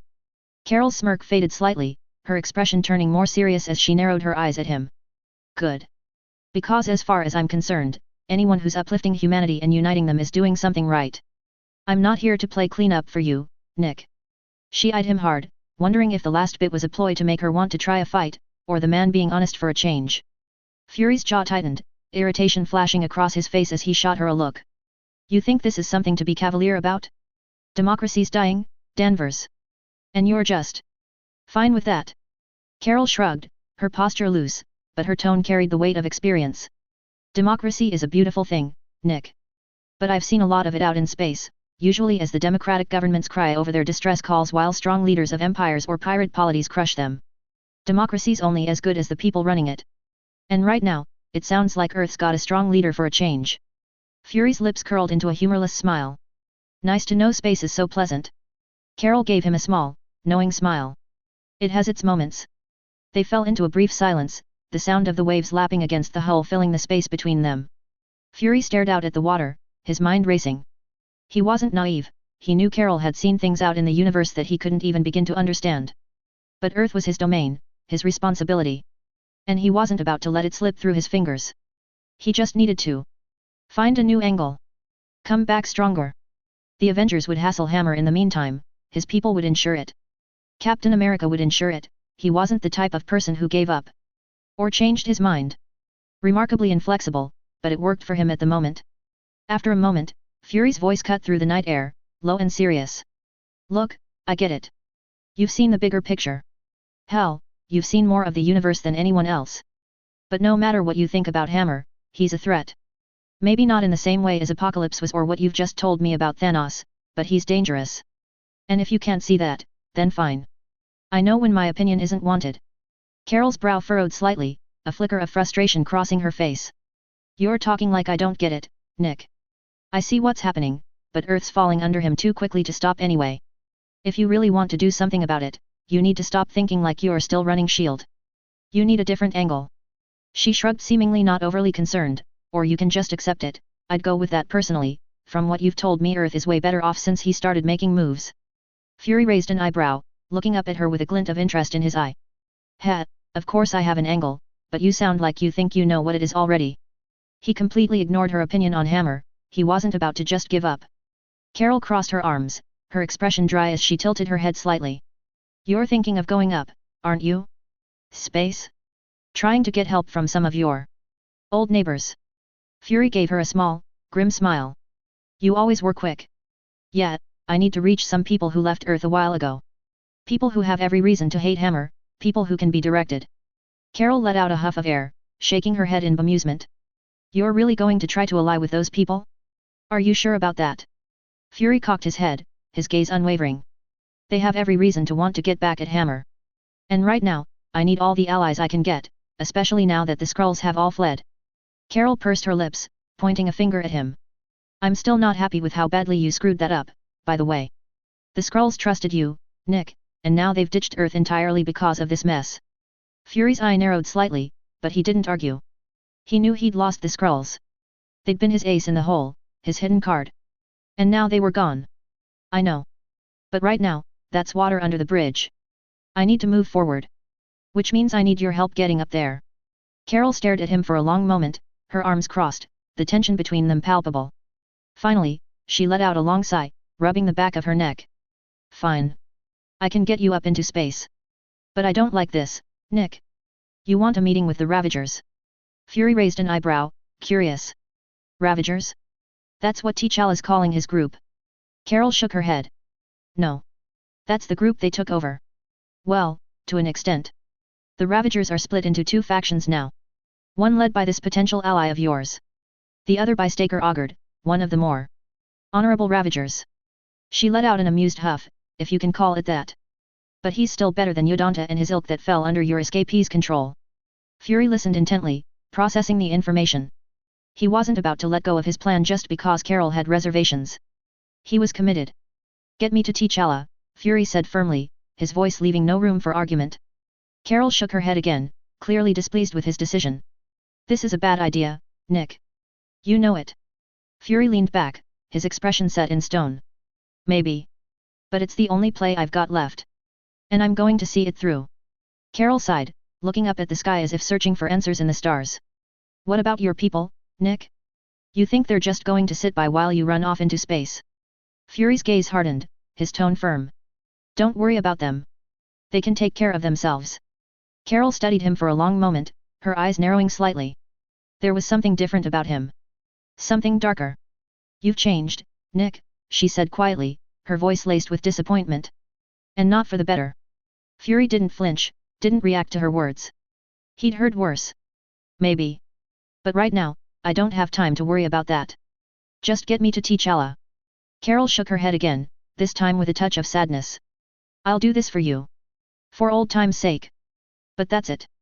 Fury stared her down, his jaw clenched, but after a long moment, he grunted. Fine. Just get me to T'Challa.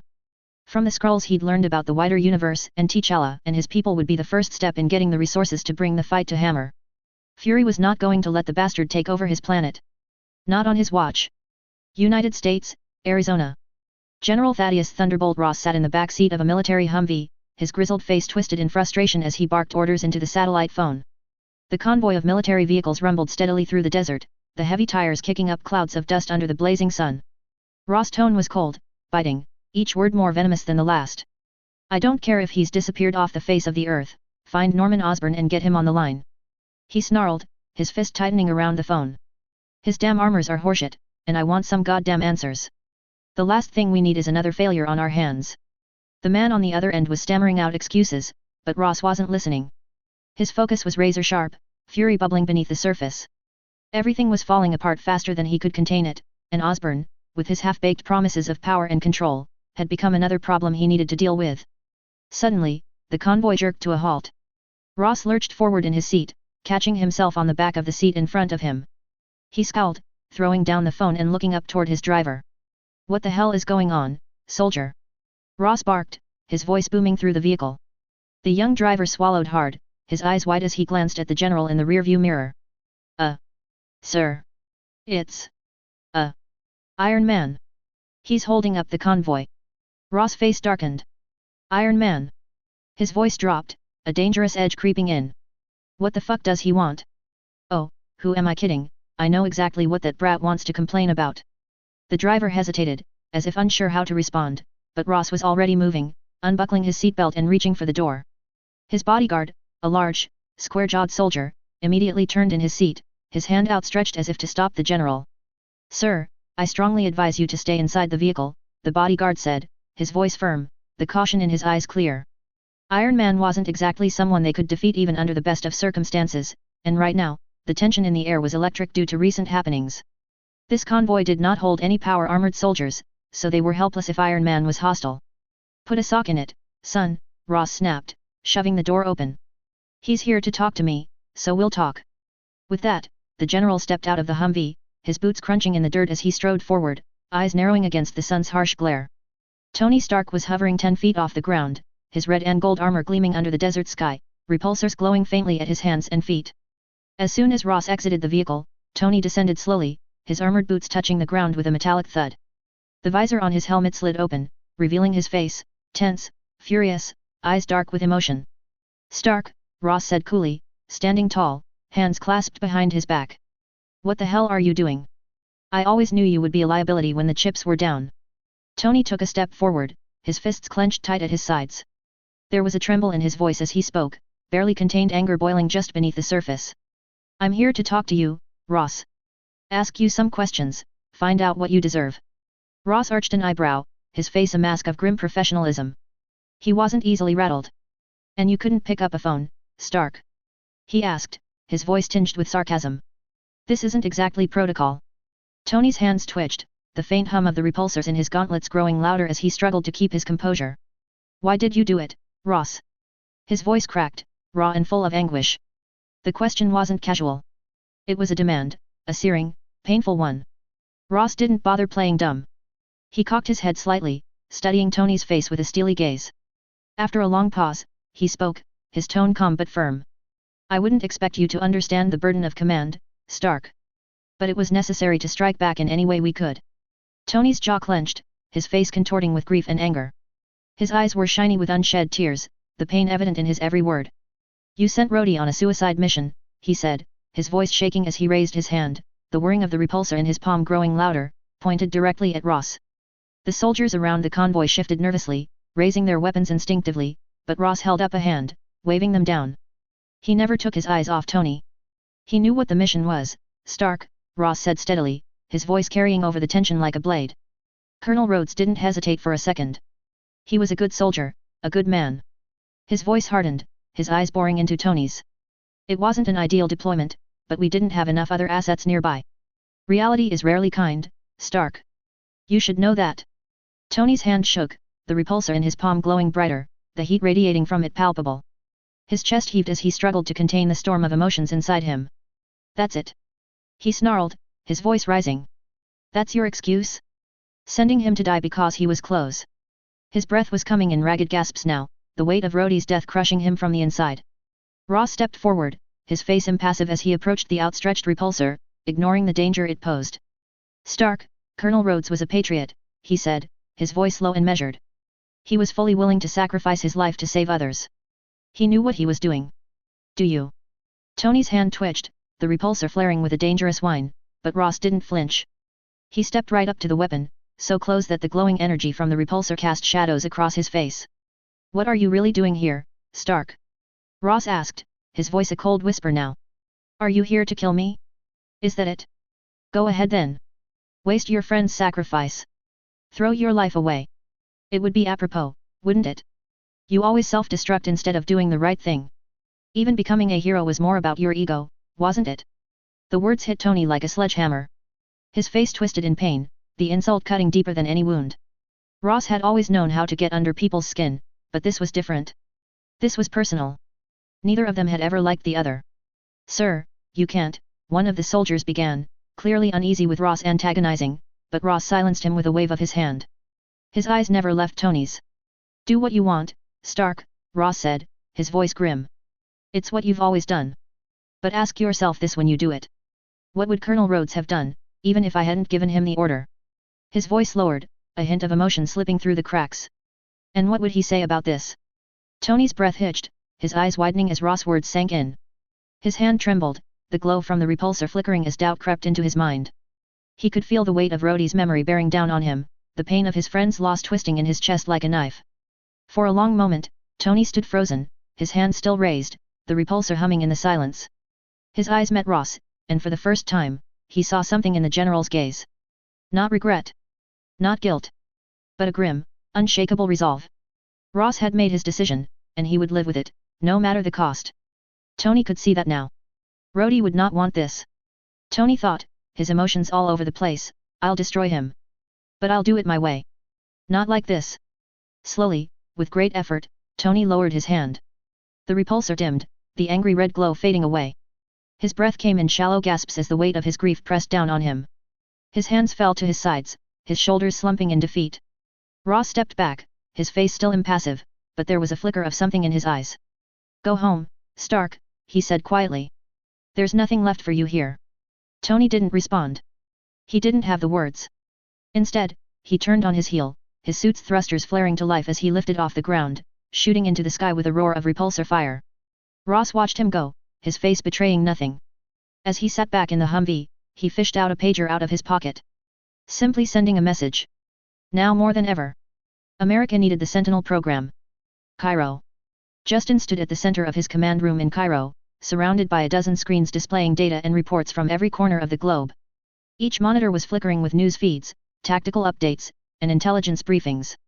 The screens created a kaleidoscope of shifting information, while Justin remained calm and still at its heart.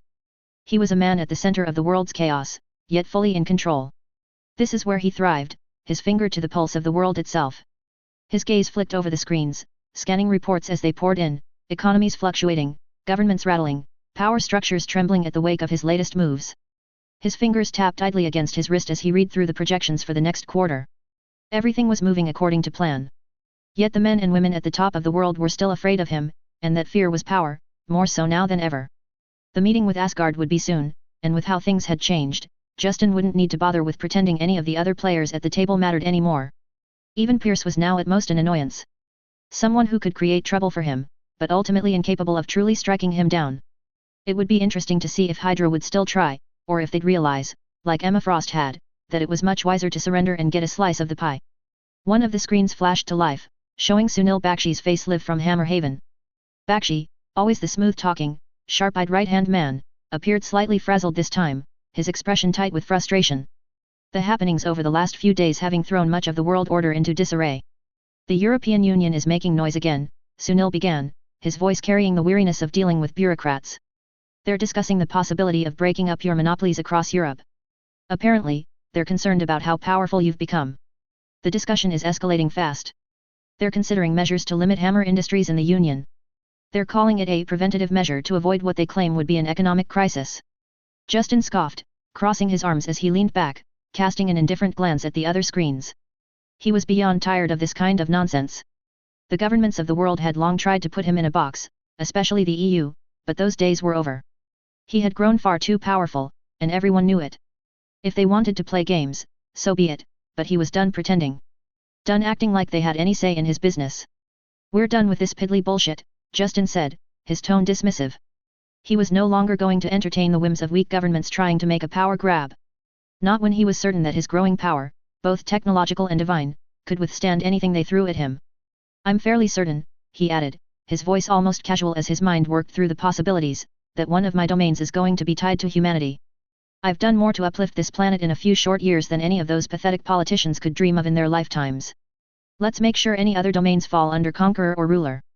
He said with bite to it, his inner circle all having been briefed on how he wanted his image to be forwarded henceforth. Sunil paused, his eyes widening slightly at Justin's words. Even the workers around Sunil, visible through the background of the video feed, hesitated in their movements, momentarily taken aback by the gravity of what Justin had just implied. Sir, Sunil began carefully, are you sure about that? Pulling out of Europe would be an unusual level of escalation, even for you. It could destabilize. Sunil, Justin interrupted, his voice cold and commanding, prepare a press statement.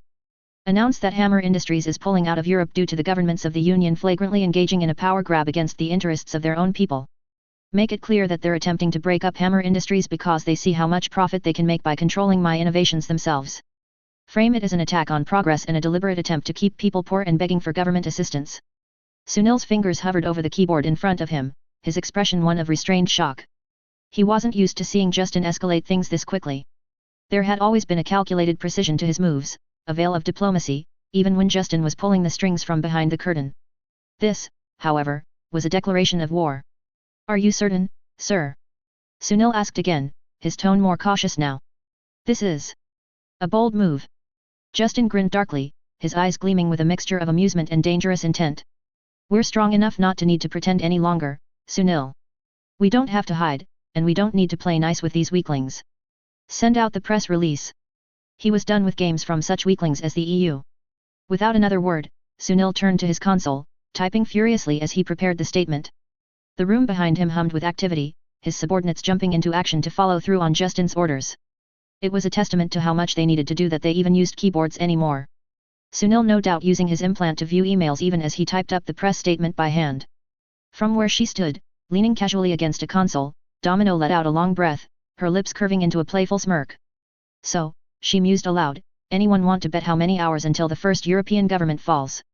Justin quietly scoffed, the European governments are weak, they won't be able to stand against the outrage of Panacea being pulled out. Fantasia, who was already shifting her focus back to her own station, shook her head. No point in betting. They'll be lucky if they're not lynched by mobs fearing the loss of Panacea and all those Hammer Industries jobs, she said dryly as her fingers danced across the screen in front of her. Let's face it, half of Europe is riding on Hammertech's back at this point. If they think they can survive without us, they're in for a rude awakening. She turned her attention to the security feeds, her expression sharpening. Nail, Fantasia called out, her voice steady, make sure every Hammer Industries security department in Europe is on full alert. I want them prepared for any retaliation from the governments, whether through legal overreach or more direct measures. Domino huffed, spinning a gun around on a finger, more likely we'll get mobs of people breaking down the doors to try and get something out of us before we leave. The AI's voice chimed into Fantasia's request. Yes, ma'am. All security departments are being notified. We are increasing monitoring of European governmental networks to detect any signs of retaliation once this announcement goes live. Yelena sidled up to Justin, her expression calm but her voice low as she delivered her own report. Cross is on his way to Cairo. He wants to make things official as soon as possible considering recent events. Considering Hank wasn't even buried yet, Cross certainly wouldn't make many friends with his obvious greed. But Justin really didn't care for the man anyway, so it didn't matter overly much. Justin gave a minuscule nod to Yelena, his eyes narrowing slightly as he thought over it. He even wanted to meet the man. Fine, he muttered, his mind already jumping ahead to the meeting. Set up a short 15-minute meet and greet. I won't need more time than that to tie that fool into knots. PIM Industries, soon to be rebranded as Cross Industries, would be independent in name only. Justin's people had already been planted deep within its infrastructure before Hank died, and the moment Darren Cross took over, his control over PIM particles would be cemented. It was a delicate play, but one that would work in the end. Cross would think he had won, taking over the legacy of Hank Pym, but in reality, he'd be nothing more than a puppet. Yelena nodded again, this time with a slight smirk playing at her lips. We've already placed a Black Widow as his personal assistant. She'll make sure he stays in his lane. Justin's smirk mirrored hers, his voice taking on a humorless edge. In his lane, or suffering from a heart attack, just like Hank Pym, he said darkly. Widows are very effective tools when used properly. You run a good team, Yelena. To her credit, Yelena looked uncomfortable with the mention of Pym, having started to build a somewhat friendly rivalry with Hope before. Everything. Justin envied her having the luxury of caring. He had no choice but to move forward, until one day he could bring her back, and he'd have her company waiting for her when she did. She'd hate him, but she'd be alive. He would live with it. If he found a way. And there would be one. I won't lose. Not permanently. He told himself quietly. There was a brief pause before Nail's voice spoke up again, this time with an update. Sir, most of the Avengers have been released from custody. Namor, however, is still being held while negotiations regarding a price for his release continue. Yelena's lips curled in disgust, a sneer of disbelief crossing her face. That was quick. Too quick. I can't believe they let them go after their ties to Fury were revealed, let alone their ties to Namor after what he did. Justin shrugged, unbothered by the news. We knew it would happen. Even the American government knows how much they're under my thumb at this point. They probably see the Avengers as a potential counterbalance to me, a way to mitigate my influence with the public in future conflicts. He shook his head, almost amused. It won't work, of course. Too little, too late. Domino hummed thoughtfully, leaning against the console as she stretched. They've lost Banner, Anyway, she said. Nails tracked him sneaking around Greece. Looks like the big guy got tossed quite the distance after the battle. Doesn't seem like he's tried contacting anyone yet. Fantasia piped in, we can offer an olive branch perhaps, it's better to know where the Hulk is, than have him randomly show up again like he did against Apocalypse. Before Justin could comment, Nail spoke up again, her tone more urgent. Iron Man also appears to have left the Avengers after a fight in Holding, although I was not able to parse it all due to Jarvis being in the system and actively hindering me. After the Avengers were released, he didn't rejoin them. We're monitoring a confrontation between Stark and General Ross right now. Tony's repulsor is aimed directly at Ross as we speak. Justin rubbed a hand across his face, his expression weary. Tony, you idiot, he muttered under his breath. He should have seen it coming himself, but to be fair, he'd been ridiculously busy, and hardly had time for Tony at the moment. There's nothing we can do, just keep me updated. He told Nail, going back to his screens, sending off another message to Sunil, asking about some weird movements in the Chinese markets. Nail continued her report a few minutes later. Iron Man has taken off without firing a shot. Ross has also just sent a message to one of the contacts we've been tracking. It appears that Ross is connected to the Sentinel program, and he's backing it. Justin's hand fell to his side, his posture straightening as the news sank in. The Sentinel program. He repeated, his eyes narrowing dangerously. Ross is involved. Nail's voice remained steady as she answered. Yes, sir. We've tracked a number of suppliers and personnel involved with the program before, as you know, but this is the highest link we've uncovered so far. Justin's mind was already spinning, processing the implications. The Sentinel program had been a thorn in his side, an initiative designed to create meta-human hunting machines capable of wiping out entire populations if unchecked. But they had never been able to locate the base of operations. Nor had they found someone able to lead them straight there, even their logistic chains somehow ending up disappearing halfway through without Nail able to find out how. They had eyes on Ross all the time, so he wasn't an active participant, but knowing Ross, he wouldn't be part of something where he had no clue where the principal of the program was. With Ross involved, there was a chance they weren't solely after metahumans anymore. And there would only be one other enemy that was threatening American sovereignty enough. Him. Sorry, Tony, Justin thought to himself with grim amusement. Looks like you won't get to have your revenge after all. Justin turned to Yelena, his eyes hard and sharp. I want you to personally lead a team and bring me Ross, Justin ordered. We're not waiting for this to blow up. I want that base now. If Ross knows where the Sentinels are being developed or who's doing it, I want it out of him before he even realizes what's happening. Their interrogation of Magneto had only barely begun, the man held inside the mirror dimension, Caecilius his jailer. From him they'd found out that Trask had actually been working with Sinister for some reason, hence why they'd taken him back in exchange for Fantasia. Which didn't make sense, as Sinister had no reason to be part of what began as an anti-meta-human project. They'd have to speed up the interrogation, Justin's only regret being that he was too busy to sit in and get a front-row seat to enjoy Magneto's comeuppance. He was a powerful man, one Justin had intended to use against Thanos and against the Chitauri and Loki. But now, he couldn't trust the man out and about again, and he certainly wouldn't let him out after almost succeeding in killing Domino. Yelena, ever the professional, didn't hesitate at his order. Her expression was pleased as she immediately moved to another console, pulling up Ross's schedule and any intel Nail had gathered on his movements. I'll put together a team, she said, already focused on her task.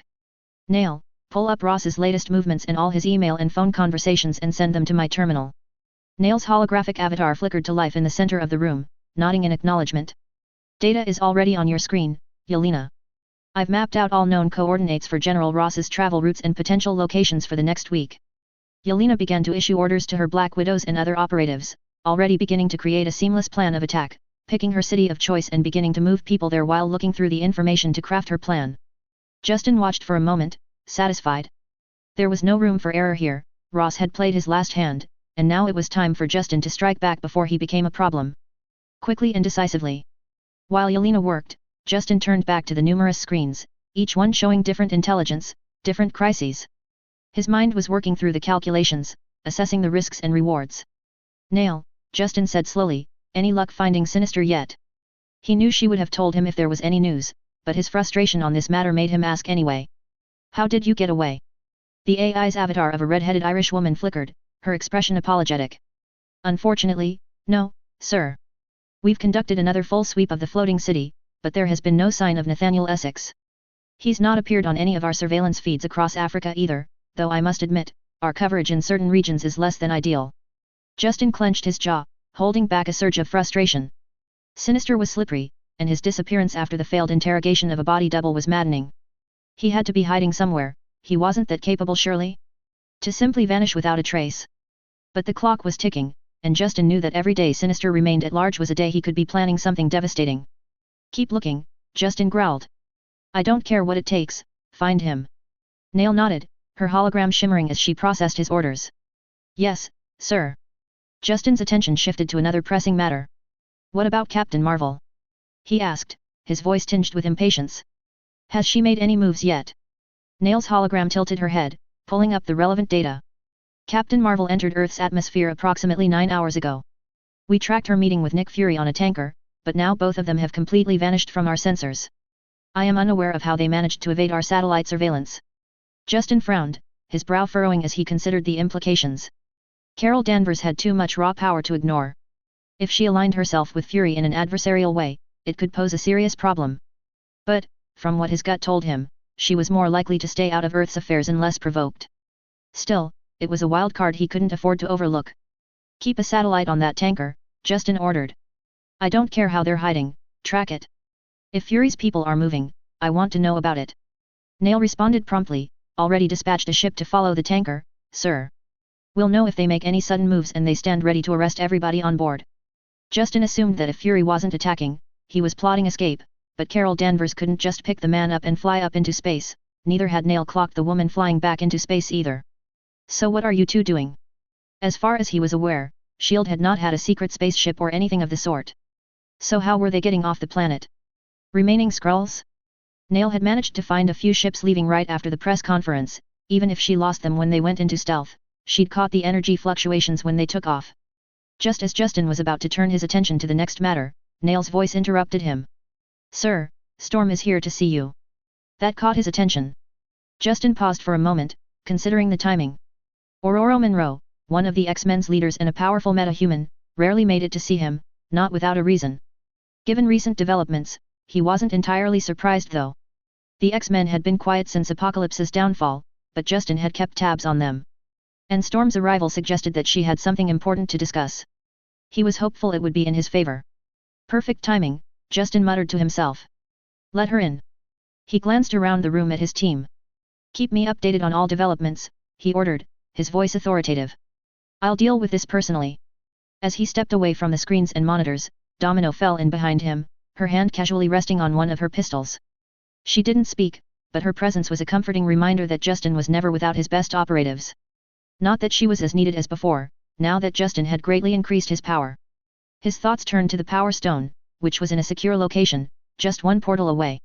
He sent a message to Nail as he walked, to double the surveillance on the Tesseract. He wasn't entirely interested in grabbing it for himself yet, leery of collecting too many stones in one location. But in case Fury intended to have Carol go for it before they left, he wanted assets nearby to delay them while he and his team mustered to stop them. They moved through the hallways of the Cairo compound, passing armed guards and security checkpoints. When they reached the meeting room, the door slid open with a soft hiss, revealing Storm standing in the center. Her white hair was striking as always against her dark skin, and her presence seemed to command the air around her. She was regal, composed, and every bit as powerful and beautiful as ever. Ororo, Justin greeted, his tone even as he stepped inside, his eyes carefully reading her body language. To what do I owe the pleasure? Ororo smiled, her expression calm and composed. I've made up my mind, she said, her voice smooth but firm. Justin raised an eyebrow, intrigued but also guarded. He had always seen potential in Ororo to join him, yet he knew she was not the type to make rash decisions and he'd been cautious not to push too far too soon. And what exactly do you mean by that? He asked, the tone of his voice firm yet curious. Ororo paused for a moment, collecting her thoughts, then smiled again, this time with a hint of vulnerability that Justin had never quite seen in her before. I've loved working for you, she admitted. The help we've given to people, the changes we've made, especially in Africa. I've felt useful, truly useful, in a way I never thought possible. For the first time in my life, I believe I'm actually making a difference. Justin watched her intently, but before he could respond, Domino, always quick to undercut any sincerity in the room, snorted. Oh, now that he's powerful enough to challenge the world, that's when you want in. She mocked, her voice laced with playful sarcasm. Ororo remained composed, not taking the bait. She turned toward Domino, her cool demeanor unwavering. Not exactly how it happened, but if that's what makes you feel better about this situation, you're welcome to that view. Domino raised an eyebrow but didn't press further, though her smirk never faded. Ororo turned back to Justin, her expression softening, though her words were filled with purpose. You've done more for meta-humans than anyone ever has. You've protected this world against threats like apocalypse when we failed, you've proven your sincerity beyond a doubt. A weight seemed to settle over the room as her words sank in. The mention of apocalypse was a reminder to all of them of just how close the world had come to total destruction. Justin, who prided himself on results, let her continue, curious to see where she was leading with this. Fairly certain he knew, and feeling pretty pleased about it, even if he let nothing show.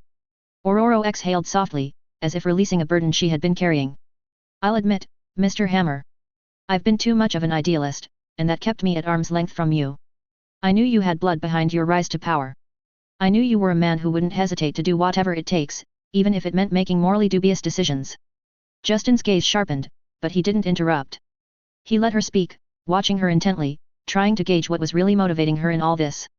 Ororo smiled self-deprecatingly. Charles showed me the truth in Cairo even if he hardly had meant to showcase it as such. There is no good side. Only different shades of grey. Maybe I needed to grow up a little. Understand that the world isn't as black and white as I once thought. She straightened, her shoulders pulling back as if she'd come to a resolution which did wonderful things with her breasts, Justin's eyes drawn there immediately, before he looked up again to meet her gaze. Her eyes, those clear orbs filled with passion and strength, met Justin's directly, seemingly pleased at his attention. I want in. On your team. On your revolution.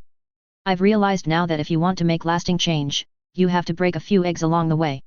I may never be fully comfortable with it, but the world doesn't change without sacrifices. It never has. Truer words were never spoken, Justin thought. History had shown that there was no such thing as change, without death or injustice along the way. Justin's smile grew slowly, a gleam of satisfaction lighting his eyes. This was the Ororo he had hoped to see for a long time, someone who understood the real world, someone who saw the bigger picture. That's quite something, Ororo, he said, the hint of approval evident in his tone. And I have to say, I'll gladly take you on my team. But as for my inner circle, that's a different story. That will take time, loyalty, and proof of your commitment. Ororo nodded, seemingly understanding the terms. Of course. Trust is earned, not given. I'm willing to prove myself. She then glanced to the side, almost as if weighing her next words carefully. Jean is teetering on the edge of joining you as well, she said quietly. I can get her on board. She paused, a small smile on her lips. She isn't the only one who's reached out to me about the same, she teased. Justin hummed thoughtfully, his mind already working through the possibilities. Jean Grey, the telepathic powerhouse, would be an asset beyond measure, although kept only in the clean parts of the business of course. A good start, he said, his mood visibly lightening. Very good indeed. They hadn't made any progress in waking Electro up, so worst case, they'd replace the man with Storm, a complete upgrade. Despite the growing list of challenges he faced, from dealing with Sinister's escape to Tony Stark's spiraling instability, the prospect of having Storm and possibly Jean Grey as part of his operation felt like a win that was hard to pass up. Ororo's gaze flicked over to Domino, and she hesitated before speaking again. Could we talk alone? She asked, her voice soft but direct. The way she positioned herself, flaunted her body, certainly spoke volumes. Domino narrowed her eyes and tilted her head mockingly. Slut, she muttered under her breath, smirking all the while. Ororo barely gave her the satisfaction of a reaction, merely raising an eyebrow before turning her attention back to Justin. Sir? A moment of privacy, if you would. She said, standing proud even as she obviously offered herself.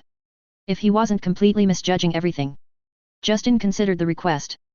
Having Ororo act so deferentially was certainly a change from their previous interactions. He waved Domino off with a flick of his wrist. It's fine, GE said. Go on. He smiled at Ororo, we'll talk in private. Domino shot Ororo a final look, clearly unimpressed, but did as she was told. She exited the room, leaving the two of them alone. Justin would probably have to do something nice for her later. She knew how much she enjoyed watching. Once the door clicked shut, the atmosphere in the room seemed to shift. Ororo's posture relaxed slightly, but she maintained her composure. Her words from before were still heavy in the air, and though she had opened up about her change of heart, Justin could sense there was something more she wasn't saying.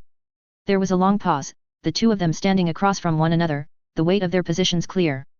Ororo had always been a force of nature, both literally and figuratively, and Justin knew she didn't make decisions lightly, so this decision was a big one.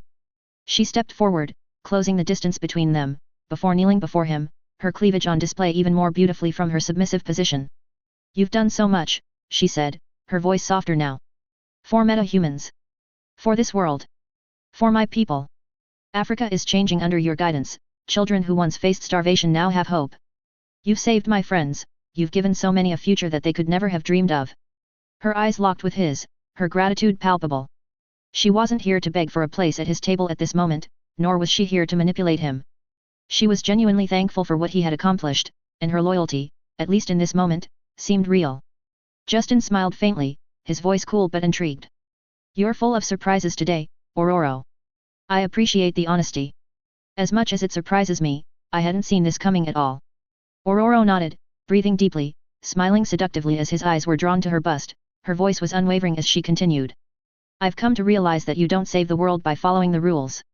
You change the world by bending them, sometimes breaking them for the greater good. That's something I'm learning to accept, and I want to be part of that change. I'm ready to help, in whatever way you need. With incredible skill, Wind caressed Ororo's form, her top slowly unwound until she was left topless before him. There was a sincerity in her tone that couldn't be ignored.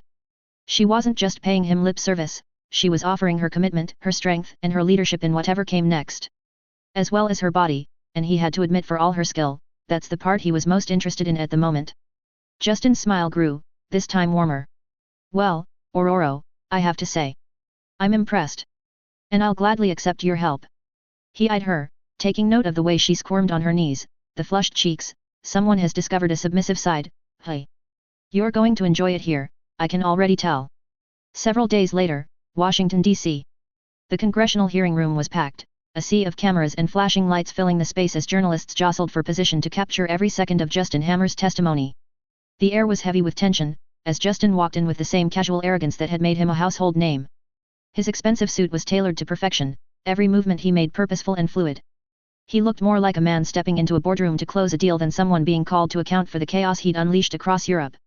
Congress was in uproar, even the men and women owned by Justin unable to keep quiet. Several European governments had collapsed since Justin's bold and unprecedented move to pull out of the European Union, claiming the EU's attempts to limit his monopolies were nothing more than a power grab. In some countries, leaders had resigned in disgrace, unable to weather the political storm that followed his departure. But worse still were the riots. Two smaller countries had seen their parliaments overrun by angry mobs, furious at the thought of losing access to Hammer's technology, healthcare systems, and panacea, the medical breakthrough that had revolutionized global health. The governments had been deposed, the streets soaked with blood as civilians turned on their own leaders. In other countries, like Germany, the military had been deployed to pacify their people before it got that far, but that on its own had created an unsustainable situation for its government. It was a disaster of unprecedented scale, and Justin stood at the center of it all. As he sat down at the table before the congressional panel, his face betrayed not an ounce of concern. In fact, he seemed almost amused by the entire situation. He leaned back in his chair, hands resting casually in his lap, his expression one of barely contained disdain. The lead congressman, Representative Hawkins, began the proceedings with an air of barely suppressed anger. His voice boomed across the chamber as he gestured toward Justin with evident frustration. Mr. Hammer, do you have any idea of the consequences of your actions? European governments are collapsing. Innocent lives have been lost in violent uprisings. And yet, here you sit, completely unfazed. He barked, Hawkins, one of the men not owned by Justin outright. Not that Justin had stopped this hearing by utilizing his influence, he'd told his puppets to let it happen. After all, he was done pretending he wasn't humanity's only hope. Justin raised an eyebrow, at Hawkins' question, seemingly bored already. He glanced at his watch, then back at Hawkins, his voice cool and dismissive. Congressman, I'm well aware of what's happening in Europe. But let's not pretend like this hearing is about some moral high ground. You dragged me here to try and slap my wrist, but we both know that's not going to happen. The room filled with murmurs from the congressional representatives and the press alike. Hawkins' face reddened with outrage, but before he could respond, a woman on the panel cut in, Representative Morales, her voice sharp and filled with frustration. Mr. Hammer, people have died because of your actions. Do you feel any responsibility for what's happening across Europe? She asked, leaning forward with barely contained anger. How quickly they forgot he saved the world, saved New York, just days ago, he thought with amusement. Governments really are useless. Justin smirked, leaning forward over the microphone, his eyes cold and unflinching. Responsibility? I'm a businessman, Congresswoman. There's nothing in the law that says I have to stay in a market if governments don't want me around. I made a decision based on business. If those governments couldn't handle the fallout, well, that's their problem, not mine. The room erupted in noise, gasps, muttering, the furious scribbling of notes from reporters. Several congressmen exchanged incredulous looks, clearly taken aback by Justin's flippant attitude. Even his own men and women seemed flabbergasted at his response. Hawkins slammed his hand down on the table. That's not what happened, and you damn well know it. You weren't forced out, you pulled out because they were negotiating, trying to work with your monopolies. To find a way to make business more equitable.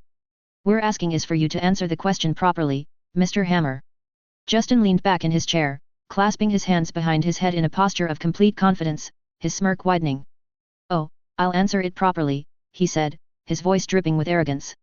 I knew exactly what would happen, and I still did it. And I'll tell you why.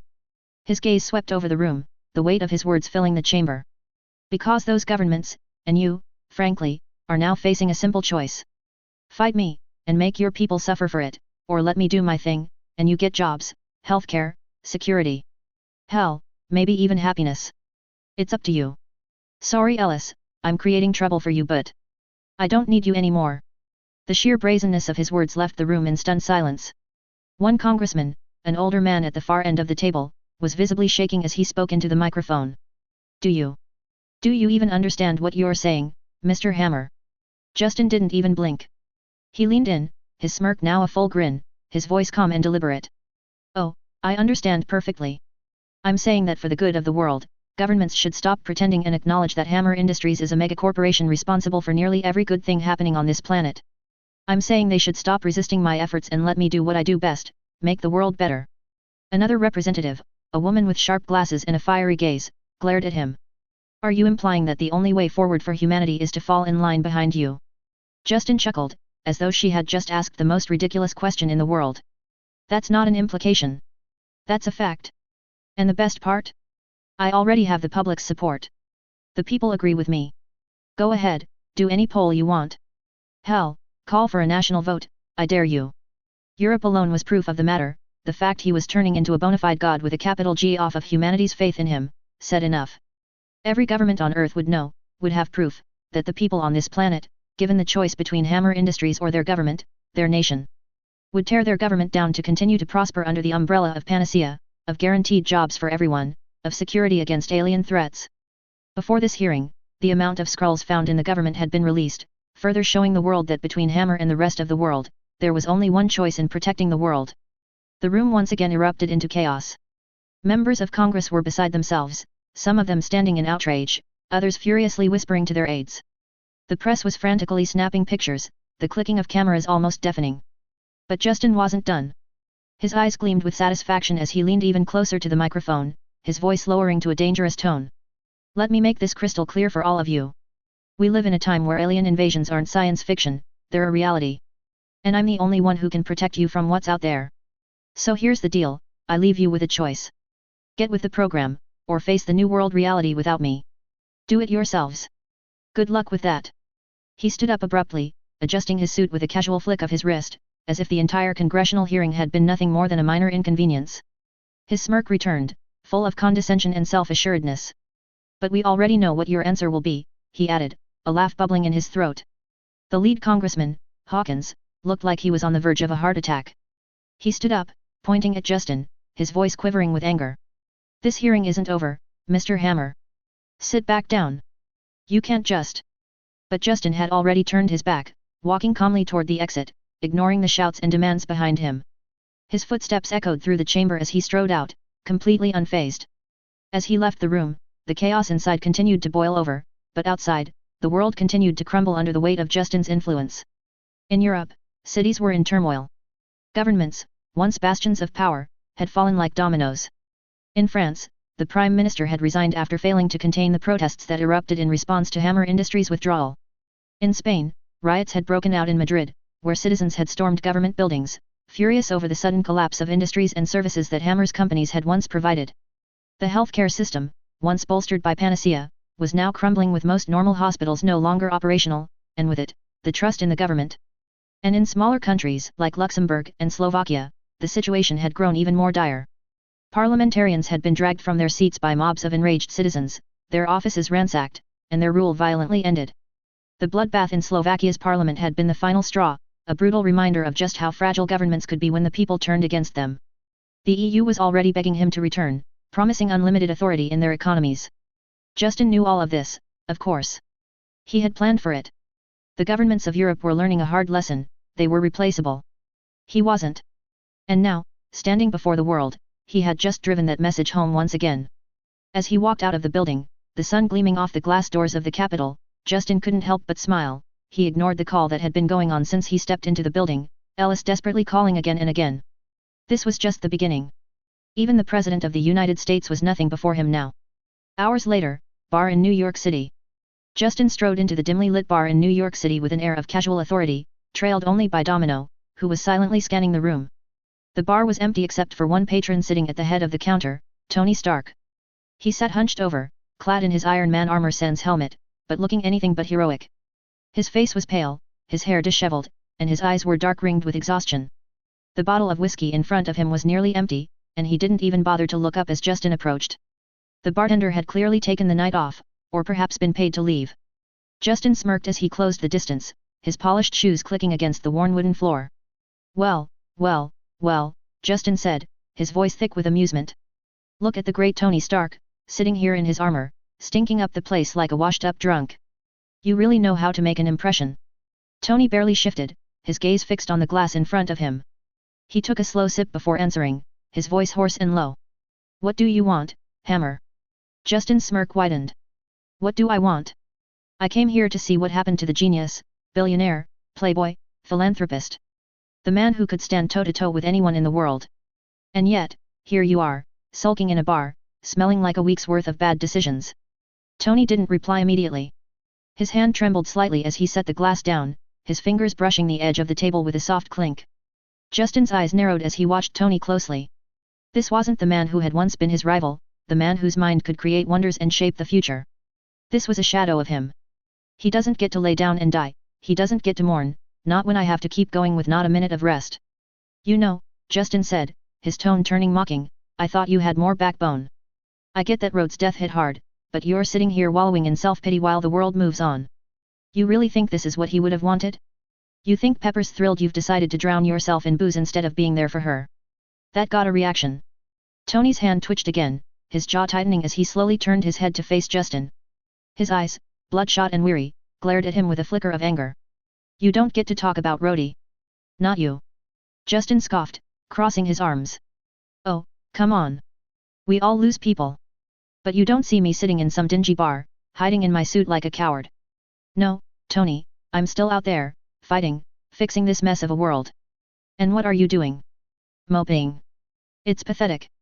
Tony's fist clenched, and for a moment, Justin thought he might actually do something. Then, suddenly, Tony swung. It was a weak, sloppy punch, nothing like the precision or power the Iron Man suit was capable of. Justin easily sidestepped it, slapping Tony's arm away with casual ease, as if brushing off a fly. Really?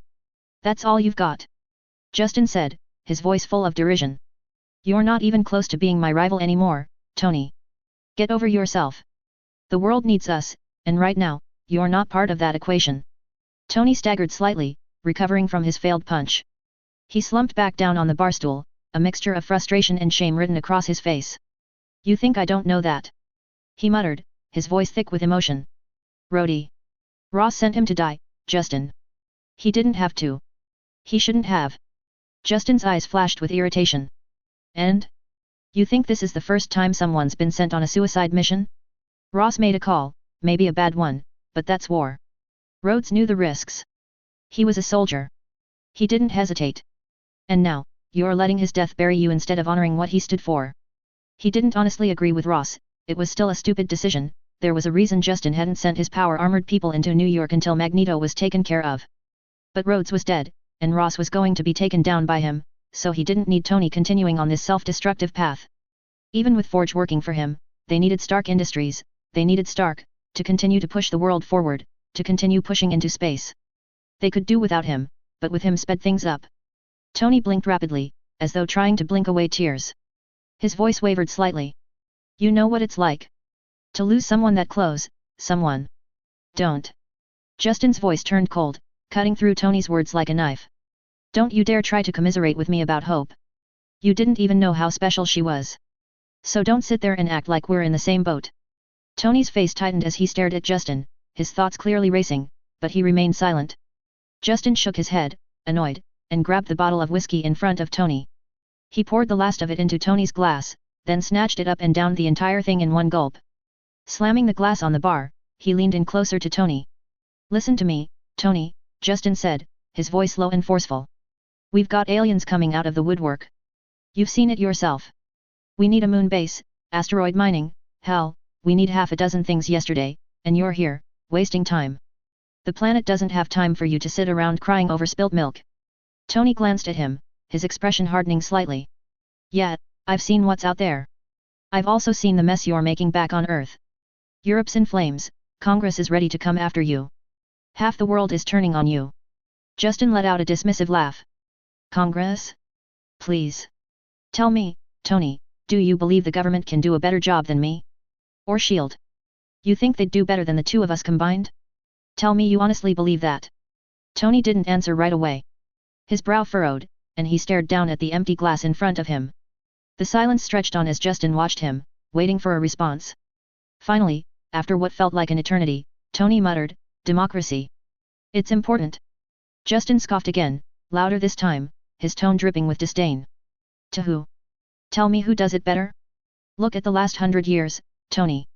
People's lives may seem like they're improving, but they're just becoming more enslaved to a system that doesn't work, broken under an ever-grinding wheel. And that system? It's failing them more every day. I'm not saying I'm a saint, but I can get things done. And you know that." Tony frowned, rubbing his temples as if trying to fend off the logic of Justin's argument. "It's not fair that you're making sense." Justin grinned, but there was no humor in it. "Life's not fair, Tony. Now, call Pepper. Get back on your feet. You've got a choice here. Either get your ass back to the space program, help build what we need to survive the future, or go join the Avengers on their democracy crusade." He chuckled darkly. "Their bastion of democracy, Namor, must be thrilled to have you on board." Tony's gaze flickered at the mention of the Avengers, but he remained silent, staring down into the empty glass like it held the answers he needed. Justin straightened his jacket and turned toward the door, his voice carrying over his shoulder as he made his exit. "Get it together, Stark. The world doesn't wait for anyone. Not even you." And with that, he walked out, leaving Tony Stark alone with his thoughts, a broken man in a suit of armor, still trying to figure out how to put the pieces of his life back together. Author's note. Justin's getting a tad confident here. He's not exactly wrong in how much more important his everything is to the regular Joe over what their government can offer. But still, he's picking a fight.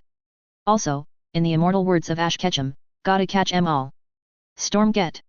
The Mandarin hasn't struck yet. It takes time to move pieces into place while avoiding anything electronic, or setting off warning signs at borders etc. Fury isn't going balls to the wall quite yet. And we finally see what Kitty Cat in space got up to in the last year. And hey, Carol didn't make a stupid decision immediately either. Although she's still helping Fury one last time, so not entirely doing amazing either. Being Tony is suffering right now, but at least he didn't do something stupid. Yet. My readers are all pretty hard up for Hela as a pairing, not sure how it would work, but it's at least given me something to think on. The final pairing is one not set in stone in my notes as of yet. And now Storm has entered the Waifo War as well. Chapter 37, Turning Point. Here we go, another chappy one in Patreon. We find out some things, and some people aren't very happy. The Asgard summit happens, kind of. Also, mentions of the moon blowing up. Anyway, as usual, I don't own Marvel, the Avengers, X-Men, or anything from Disney and etc., etc. Hope you enjoy. 3 weeks after Apocalypse. Carol Danvers crashed through the first wall of the Tesseract facility like a comet, leaving a shower of debris in her wake. The impact shook the entire structure, setting off alarms that blared frantically, filling the air with high-pitched urgency.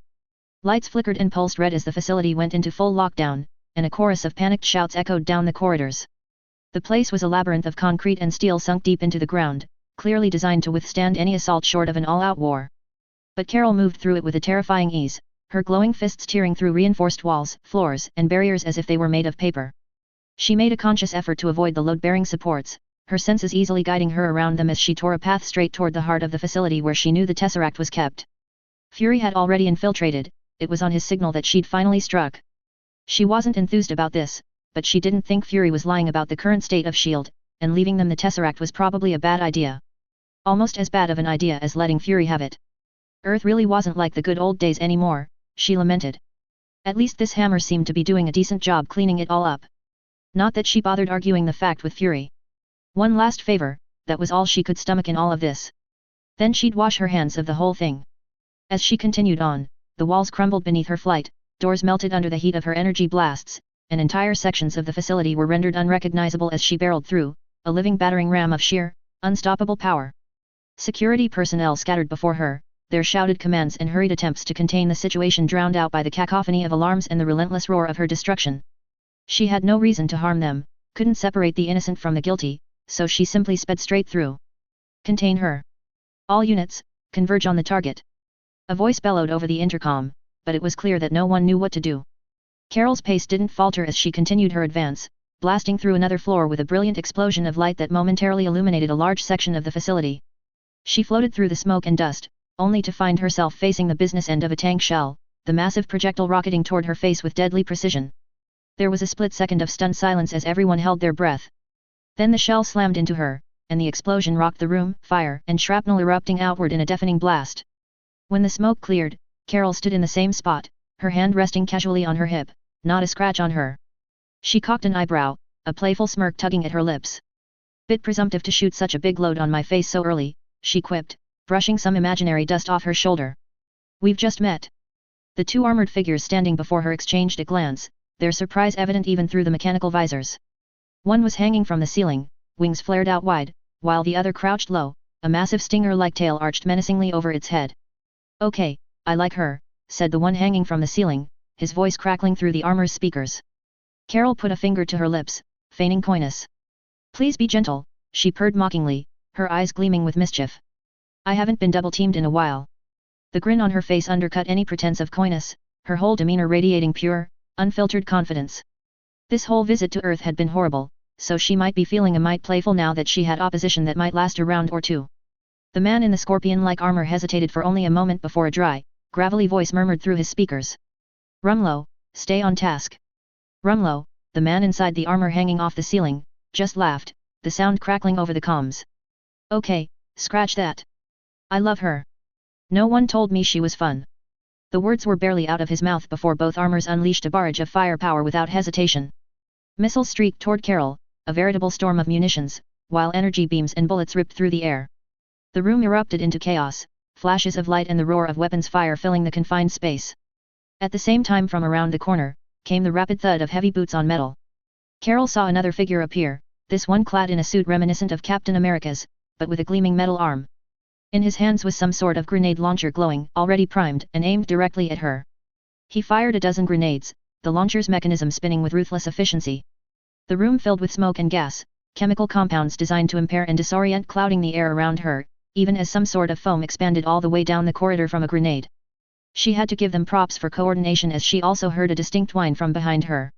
As she casually slapped away a few missiles, uncaring of the explosions, thankful even, as it cleared up some of the chemical gas she was ignoring, she turned to see a figure clad in sleek, silver-colored armor step into view, twin whips of crackling energy whips snapping through the air toward her.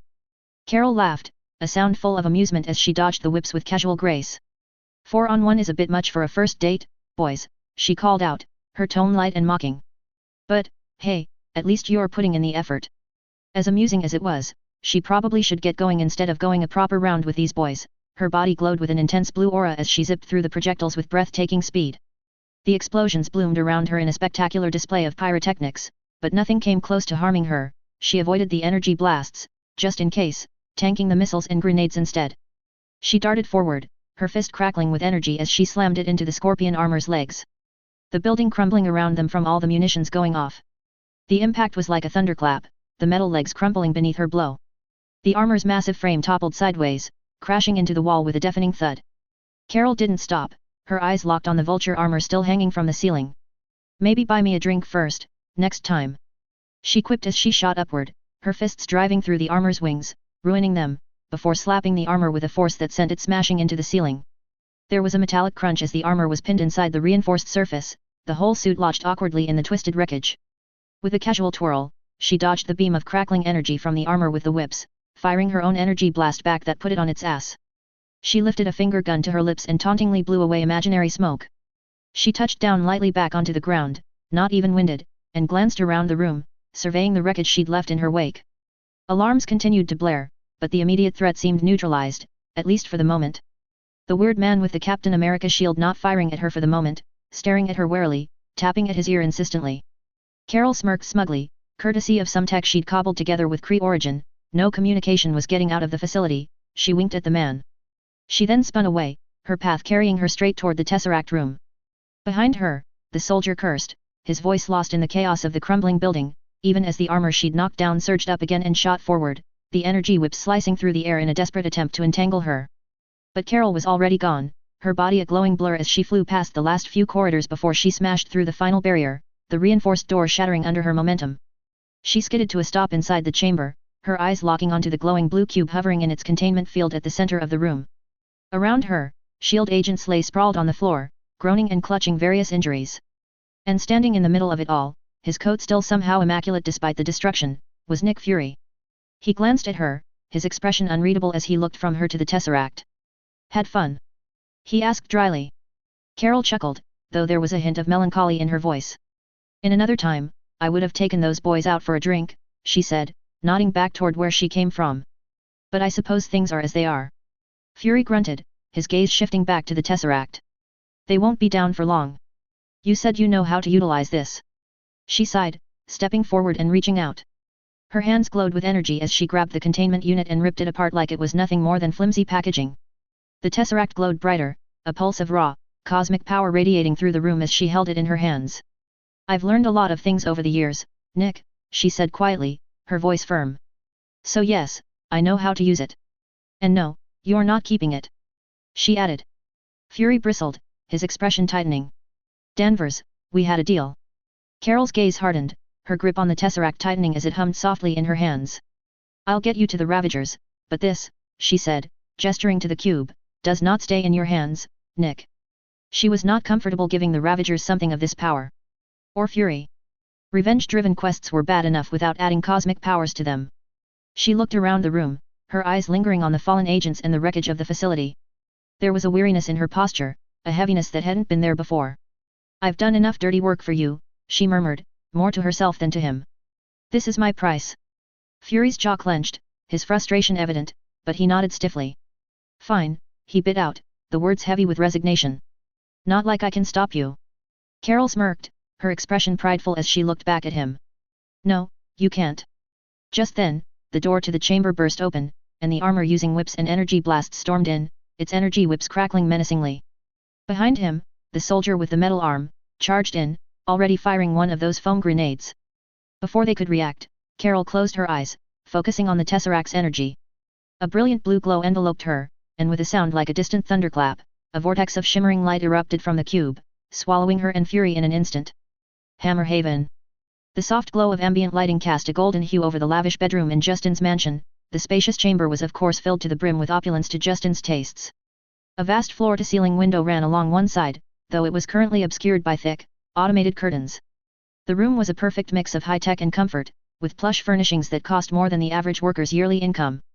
The bed itself was a massive structure draped in silk sheets and a comforter that seemed to envelop the body in a cocoon of warmth. It had been specifically designed to allow for several people to sleep in comfort together. At that moment, Justin laid sprawled amidst this opulence, his muscular frame barely covered by the sheets. His body, honed and enhanced by the very technologies he had pioneered, glistened with a faint sheen of sweat from the night's celebration. Even in sleep, his face retained an expression of determination, the faintest frown creasing his brow. He shifted slightly, his hand moving instinctively, seeking the warmth of Yelena beside him.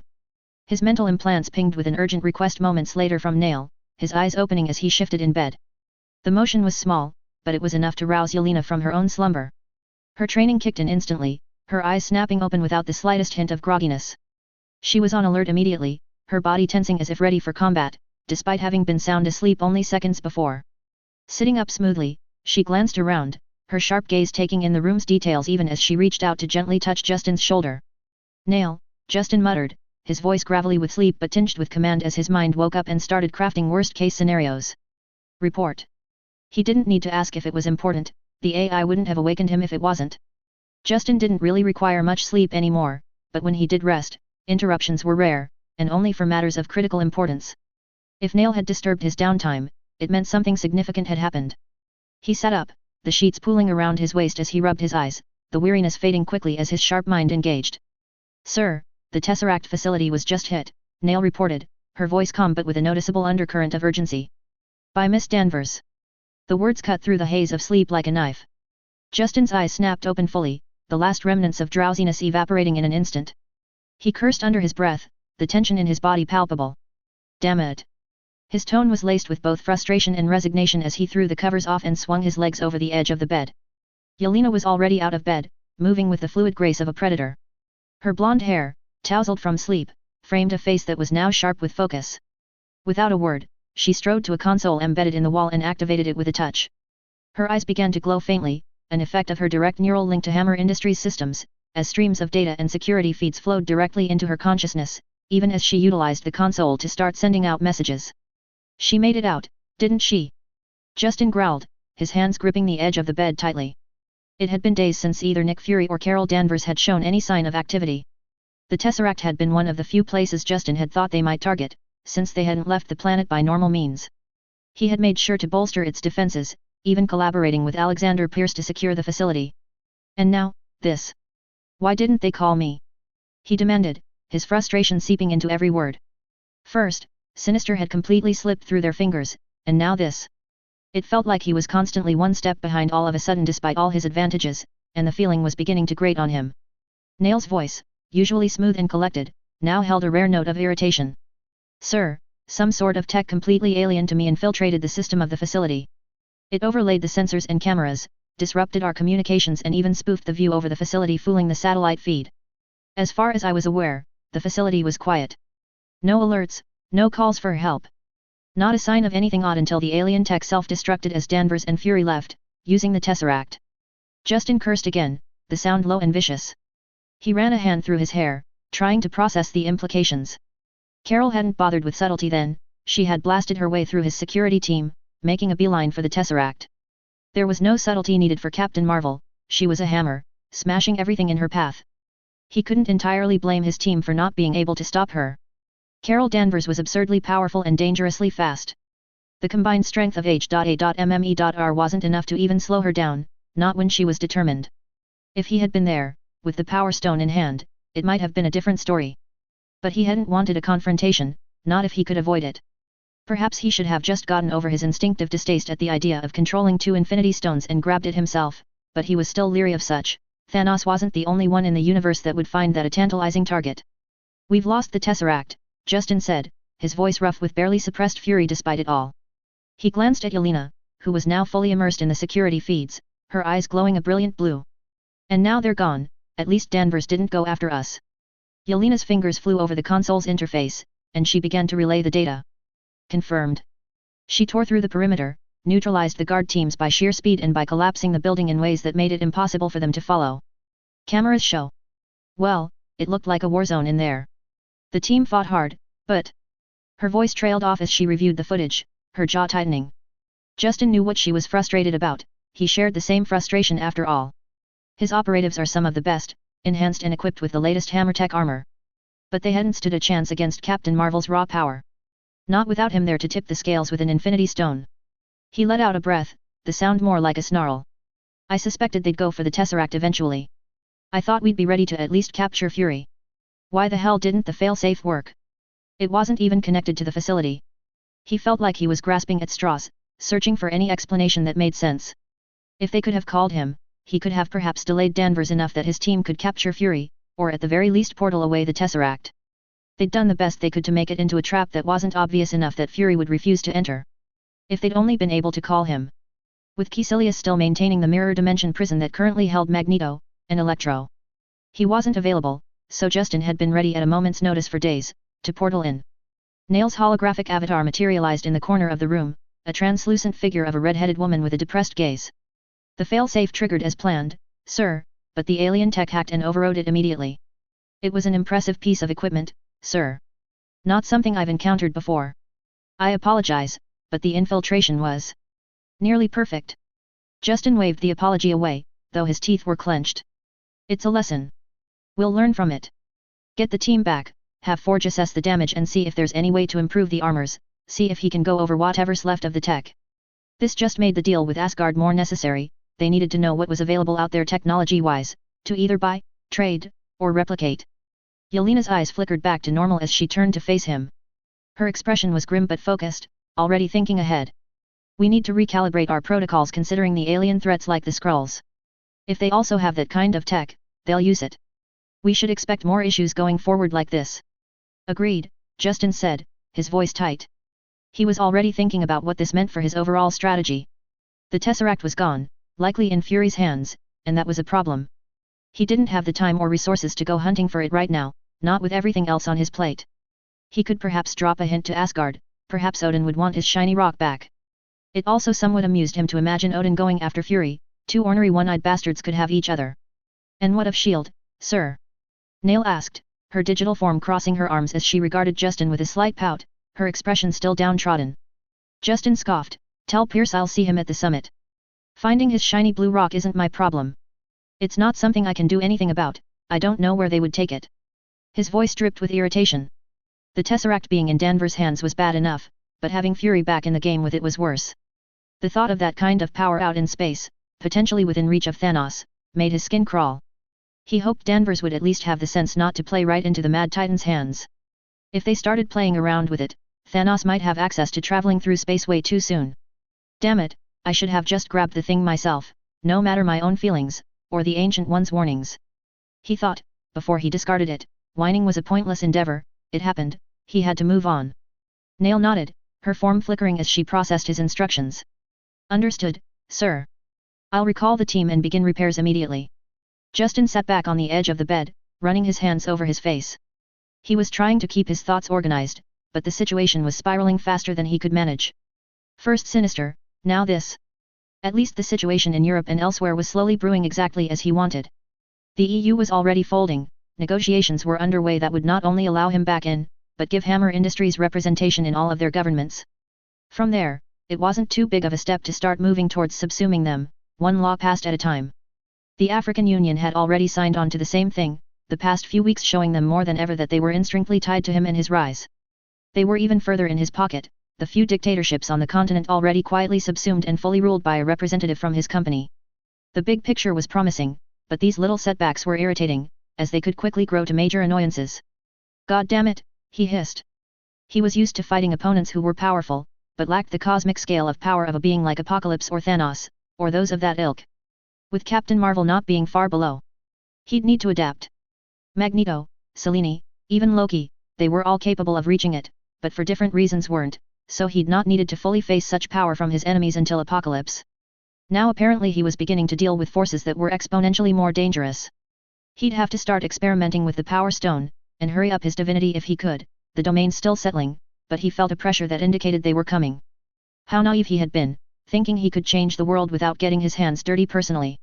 There had been a time, not so long ago, when he had believed he could manipulate events from the shadows, letting others do the heavy lifting while he reaped the rewards. Now he was facing beings like Hela and Danvers, beings whose very presence warped the power scale around them. And it was only going to get worse. Yelena returned to his side, her movements graceful as she swayed her hips. She slid back onto the bed beside him, her body radiating warmth and strength. She glanced at him, her expression serious. "We'll get it back, sir," she said softly, her voice a mix of determination and reassurance. "They caught us off guard this time with that tech, but we'll be ready next time, let's get you relaxed again." Justin let out a huff, leaning back against the plush headboard. His eyes scanned the ceiling as if seeking answers there. "I'm not going back to sleep, Yelena." They'd been enjoying their night before this as a little celebration, since Yelena had caught Ross without a fuss the other day. Pentagon security really was not enough compared to his own. He was stewing waiting for interrogation. Justin could hardly wait. Since he was awake anyway. Perhaps. Reading his mind, a playful smirk spread across Yelena's lips as she leaned in closer, her eyes twinkling with a hint of mischief. "Wasn't suggesting sleep, sir." He huffed out a laugh, she knew exactly what she was doing with saying sir in that manner. The woman had no problem calling him Justin, but when she wanted to either put on a show for others, or when she wanted to play, it was suddenly sir. Well, Ross could wait. Sometime later, Hammerhaven. They moved deep within a fortified sub-level, going towards the most dimly lit and cramped interrogation room Yelena had been able to find. Their guest was not deserving of first-class internment after all. The walls were heavily reinforced with layers of advanced alloys and soundproofing to stop even a super soldier, and inside was one lone figure, strapped to an upright bench, his limbs bound and his head forced into a rigid, Upright position. General Thaddeus Thunderbolt Ross glared defiantly at his captors, his eyes blazing with fury as the door slid open with a soft hiss. Justin strolled in, flanked by his entourage. Yelena and Domino. Behind them, Dr. Helen Cho entered, her eyes gleaming with a curious, almost eager light as she glanced around at the various instruments and devices neatly arrayed on a nearby table. After Sinister's interrogation had been a bust, she'd been begging for another chance to make herself useful, continuing to tinker with different expressions of Extremis. By the time Justin would be ready to uplift all of humanity, he had no doubt Extremis would be hereditary and a part of the DNA of humankind, with how both Hansen and Cho still obsessed over it. Ross, bound to the upright interrogation bench, struggled against his restraints, his military uniform disheveled and his face contorted with anger. As Justin approached, a mocking smile on his lips, Ross's voice erupted in a furious tirade. "You damn traitor! You piece of scum! I always knew you were rotten, Hammer! You think you can get away with this?"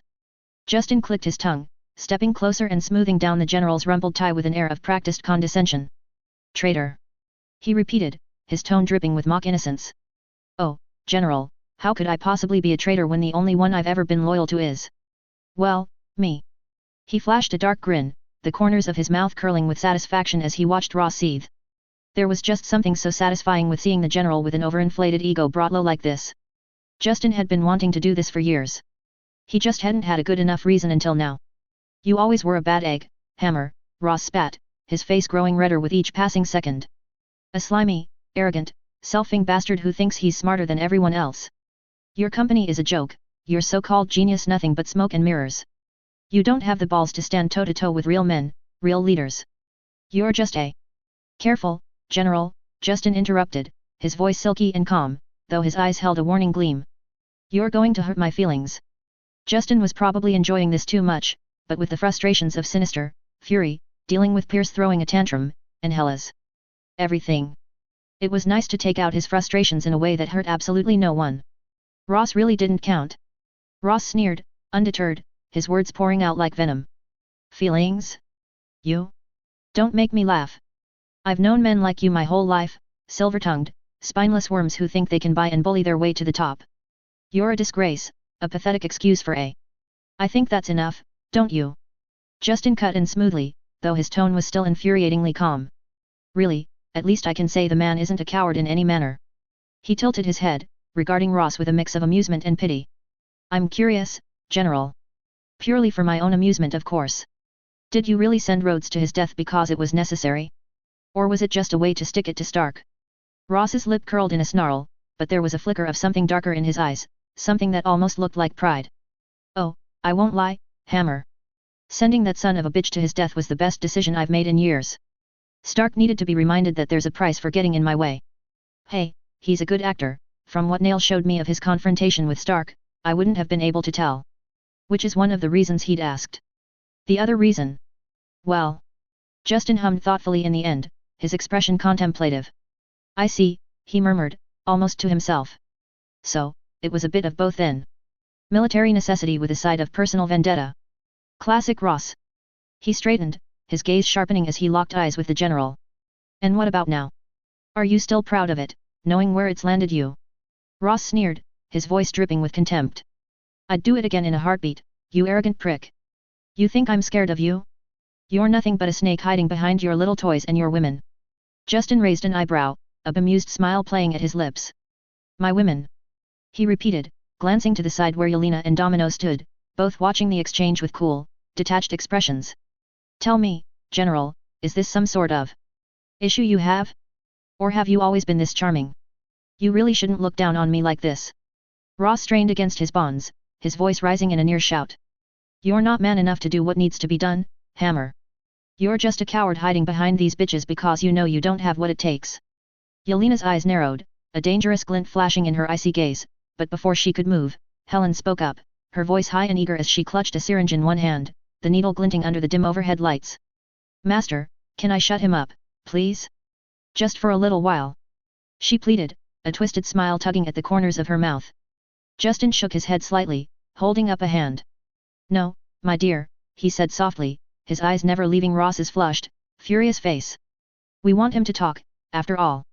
Ross let out a harsh, barking laugh, his voice thick with disdain. "You're delusional if you think I'll talk. You don't have the guts to make me." You don't have what it takes, Hammer. His jaw flexed as if he tried to bite down on something. Justin just watched in amusement as the general came to the realization his secret cyanide pill hidden in a false tooth wasn't there anymore. Justin sighed, adjusting the cufflinks on his immaculate suit with a thoughtful expression.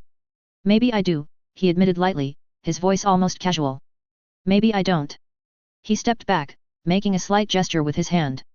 Instantly, Yelena stepped forward, her face a mask of cold determination, while Helen giggled excitedly, practically skipping to the bench with a syringe in each hand, her eyes alight with the manic glee of science. But that's what I have them for, Justin continued, his smile widening as he watched Ross's bravado falter ever so slightly. I'd been saving this for Sinister, but it doesn't hurt to have a test subject before we move on to the main event. Yes, you're not the main event, Ross, I hope it stings. He moved to the back of the room, his shoes clicking softly against the floor as he dragged a metal chair across the floor with a grating screech.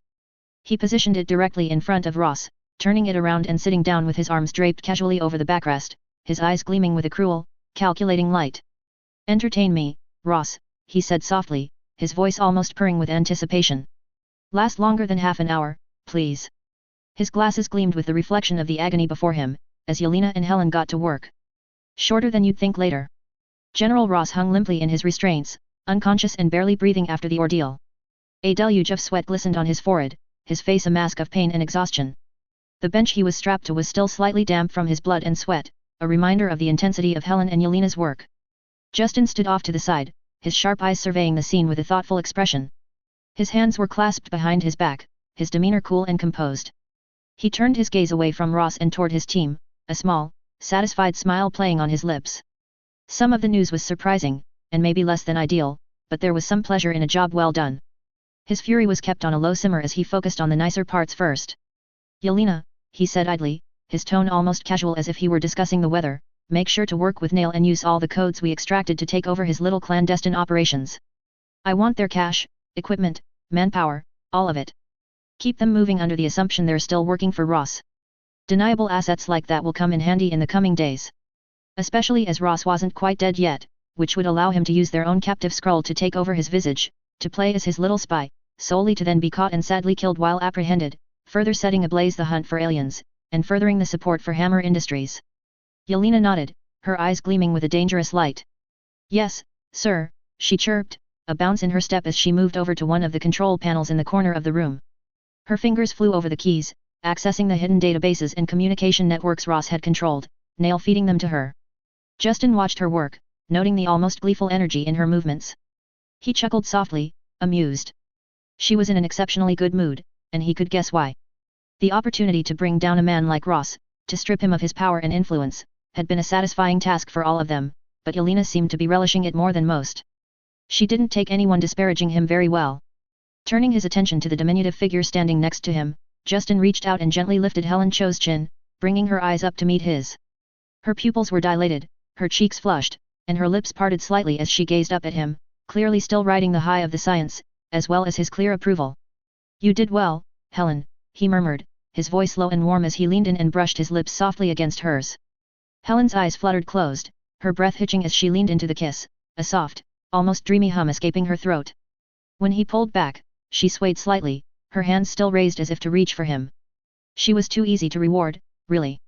The small Korean woman practically floated on the spot, her eyes wide and dazed as she continued to move her lips long after he'd disengaged.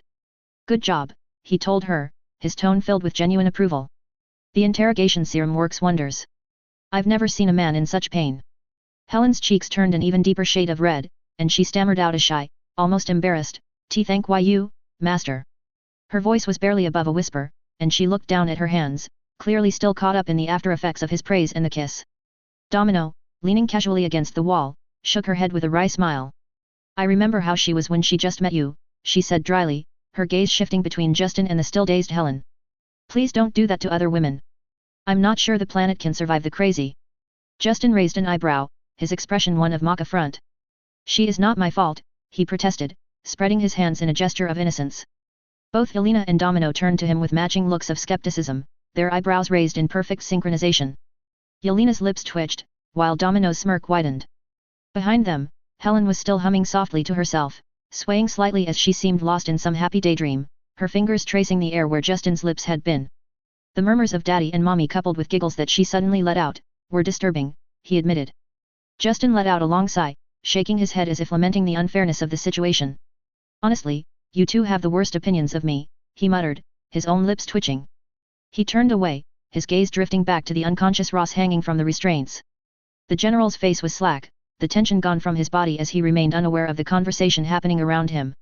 Justin's expression shifted, his playful demeanor fading as his fists clenched at his sides. The frustration that had been simmering beneath the surface bubbled up again as he thought about the more troubling things that they'd learned during the interrogation.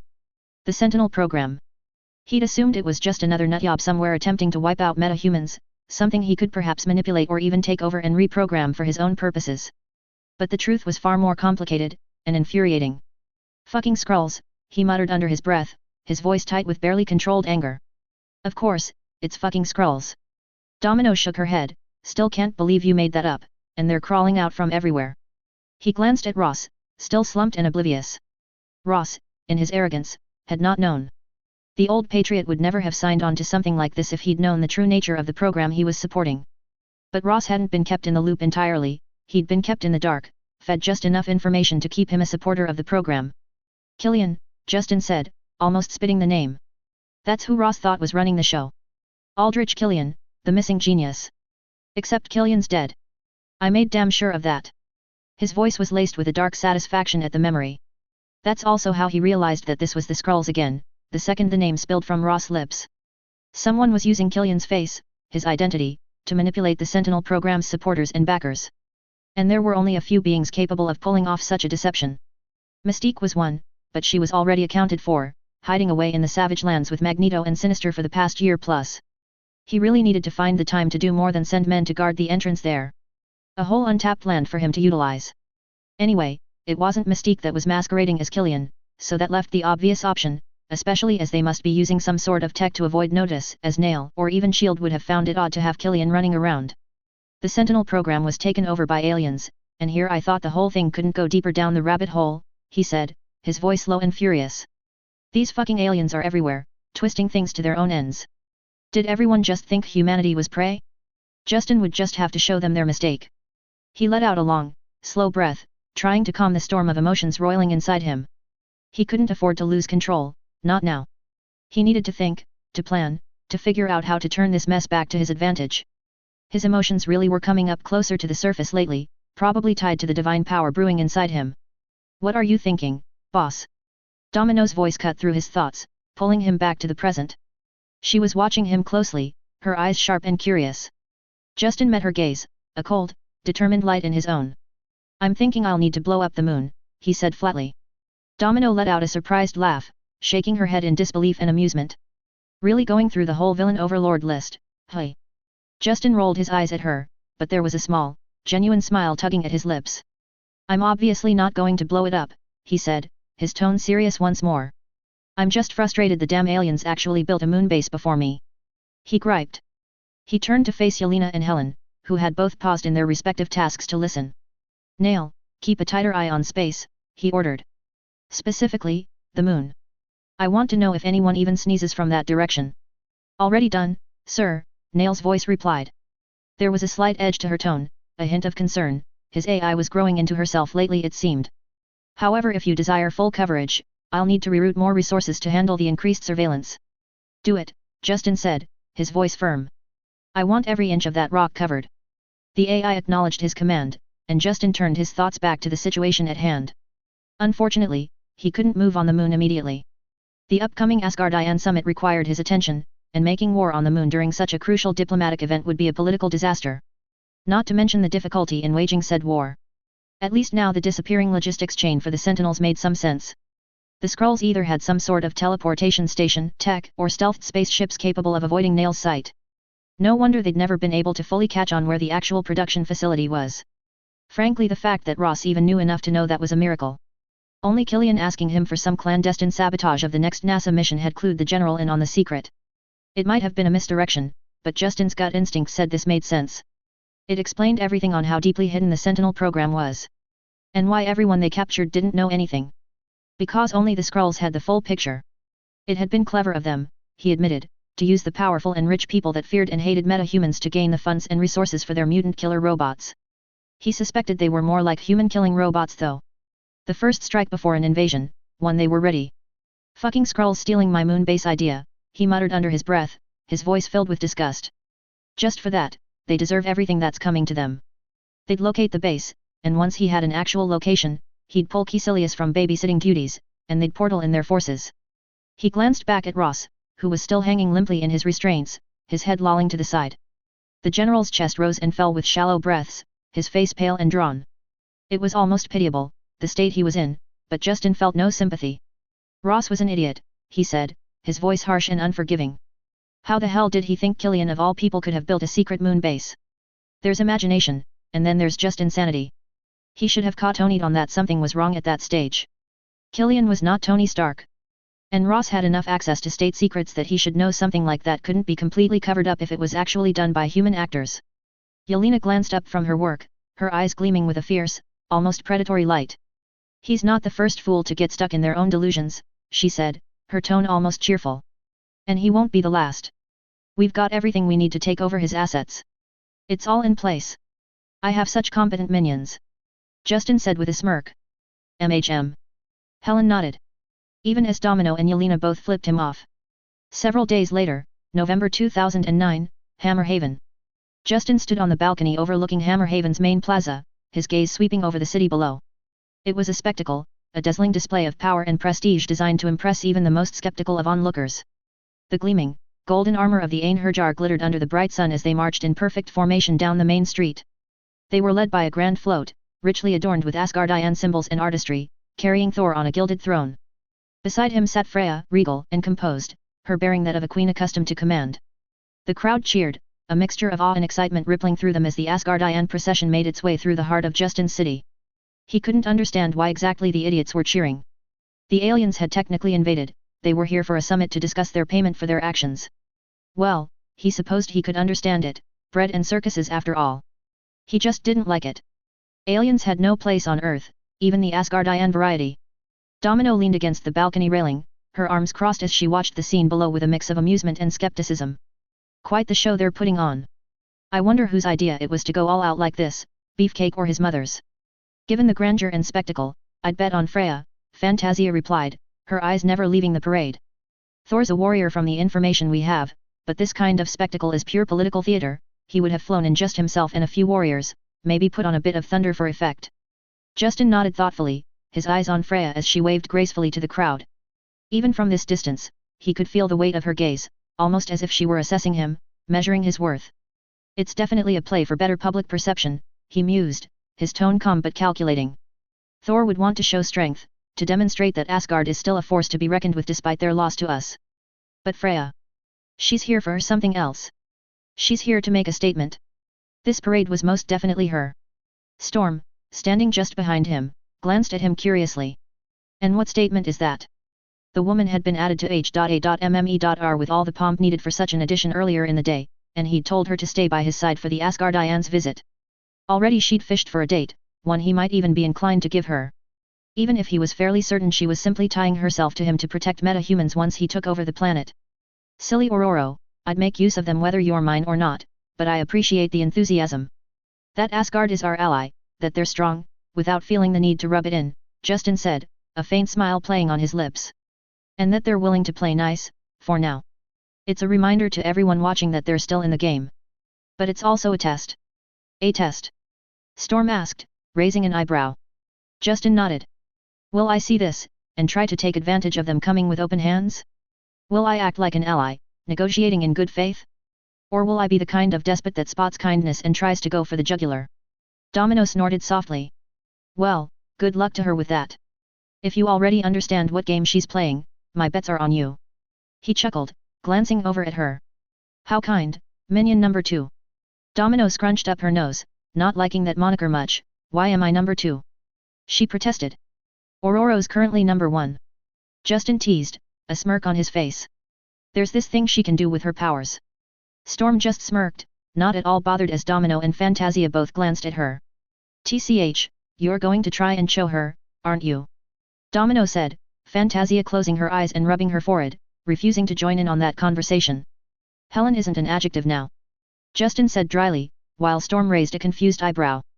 She totally is. Domino muttered, crossing her arms, watching Storm critically, before snorting, "You're just messing with me, right?" "Absolutely," Justin said calmly. Fantasia slapped her hand over Domino's mouth before she could reply further. From the way her cheeks pinked immediately, Domino was likely being a brat and licking her hand, but she didn't release her mouth. "For diplomatic reasons, we might need duct tape for the summit," she said calmly. "Is she always like this?" Storm asked, bemused. "Yes," came from all three. One of the answers was muffled as Domino had to speak through Fantasia's hand. They fell silent for a moment, watching as the parade continued its slow, deliberate march through the city. The Einherjar's armor shone like burnished gold, their movements precise and coordinated. Justin had a feeling these ones were of higher quality than the forces they'd faced a year ago. "It's almost surreal," Fantasia murmured, her voice thoughtful. "Seeing them here, like this. It's like something out of a myth." "Except the myths didn't have spaceships and interdimensional portals," Justin said dryly. "But yes, it is impressive. And that's exactly the point." He watched as the float carrying Thor and Freya came to a stop in the center of the plaza, the Asgardian warriors forming up around it in a protective circle. Thor stood, his towering form a silhouette against the brilliant blue sky, and raised Mjolnir high above his head. The crowd erupted into cheers, the sound echoing through the city like a wave. An hour later, as he sat in his office, he received a message that confirmed his suspicions about the Queen Mother. Freya and Thor were requesting a private audience before the official negotiations began. He couldn't help but smile at the timing. Freya was playing her hand early, and he was more than willing to see what cards she had up her sleeve. It was a good sign after all. She was coming to negotiate with him, acknowledging him as the true power on Earth in this situation. When they arrived, Justin leaned back in his chair, observing them with a calm, appraising gaze. Storm and Domino stood behind him, silent but watchful, while Fantasia took her place by the door, playing the role of his secretary with practiced ease, while ready to jump in with her powers should things deteriorate. Storm was there in case the god of thunder decided to get cheeky. Thor looked as imposing as ever, his broad shoulders and towering height making him stand out, even more so with how ornate his armor and cape was now that he was king. But it was Freya who commanded the room. Her beauty was undeniable, but it was the sharp intelligence in her eyes, the grace in her movements, that truly held his attention. Well, that in her very nicely fitted dress that showcased some nice cleavage, this was a woman that definitely knew her audience for this negotiation.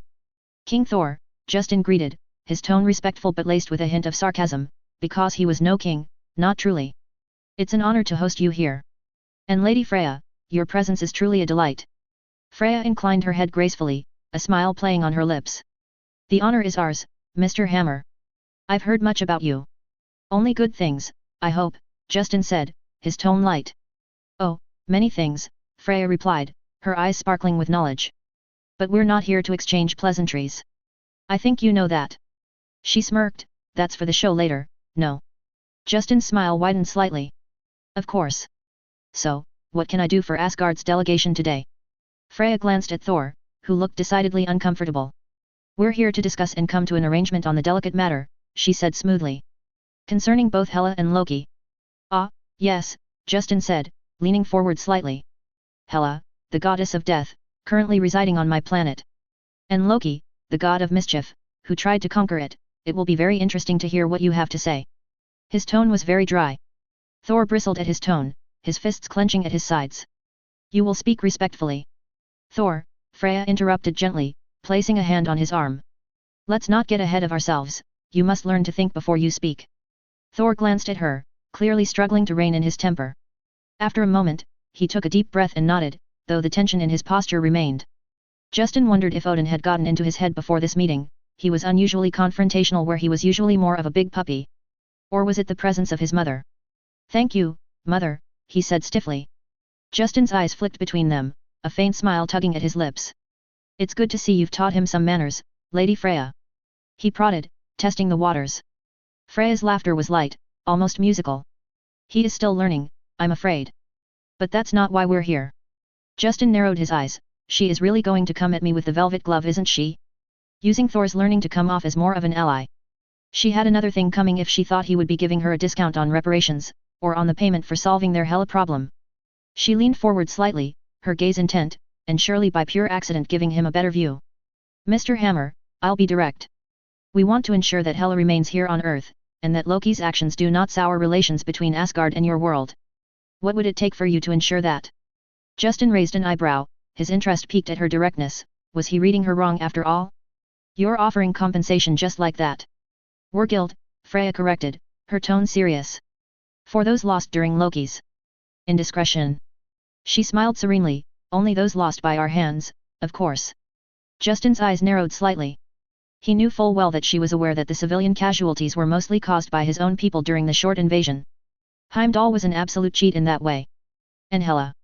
He asked, keeping his tone carefully neutral. Freya's smile was serene. A trade deal, beneficial to both Asgard and Hammer Industries, for as long as Hela remains on Earth. Justin leaned back, his expression skeptical. Mostly put upon, as now the real horse trading would begin. I'm sorry, but that's not nearly enough. Hela is unpredictable, to say the least. And while I've managed to keep her under control so far, there's no guarantee she won't decide to go on a rampage tomorrow. At the moment, she was enjoying cleaning up some African terrorist groups that had lingered even through Hammer Industries' presence. Just so she'd have something to kill and wouldn't be a problem. Justin leaned back in his chair, his gaze lingering on Freya as she smiled, a knowing glint in her eyes. Hela has already proven herself quite useful, Freya said casually, her tone almost dismissive, though Justin could sense the underlying sharpness, as she reminded them of her help against Apocalypse.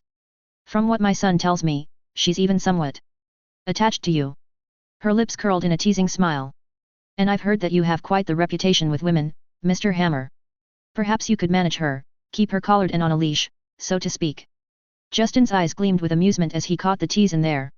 A leash, Lady Freya? I'm not sure Hela would be the type to appreciate such a thing. He drawled. Freya's smile widened, a playful light dancing in her eyes. Oh, but you'd be surprised, Mr. Hammer.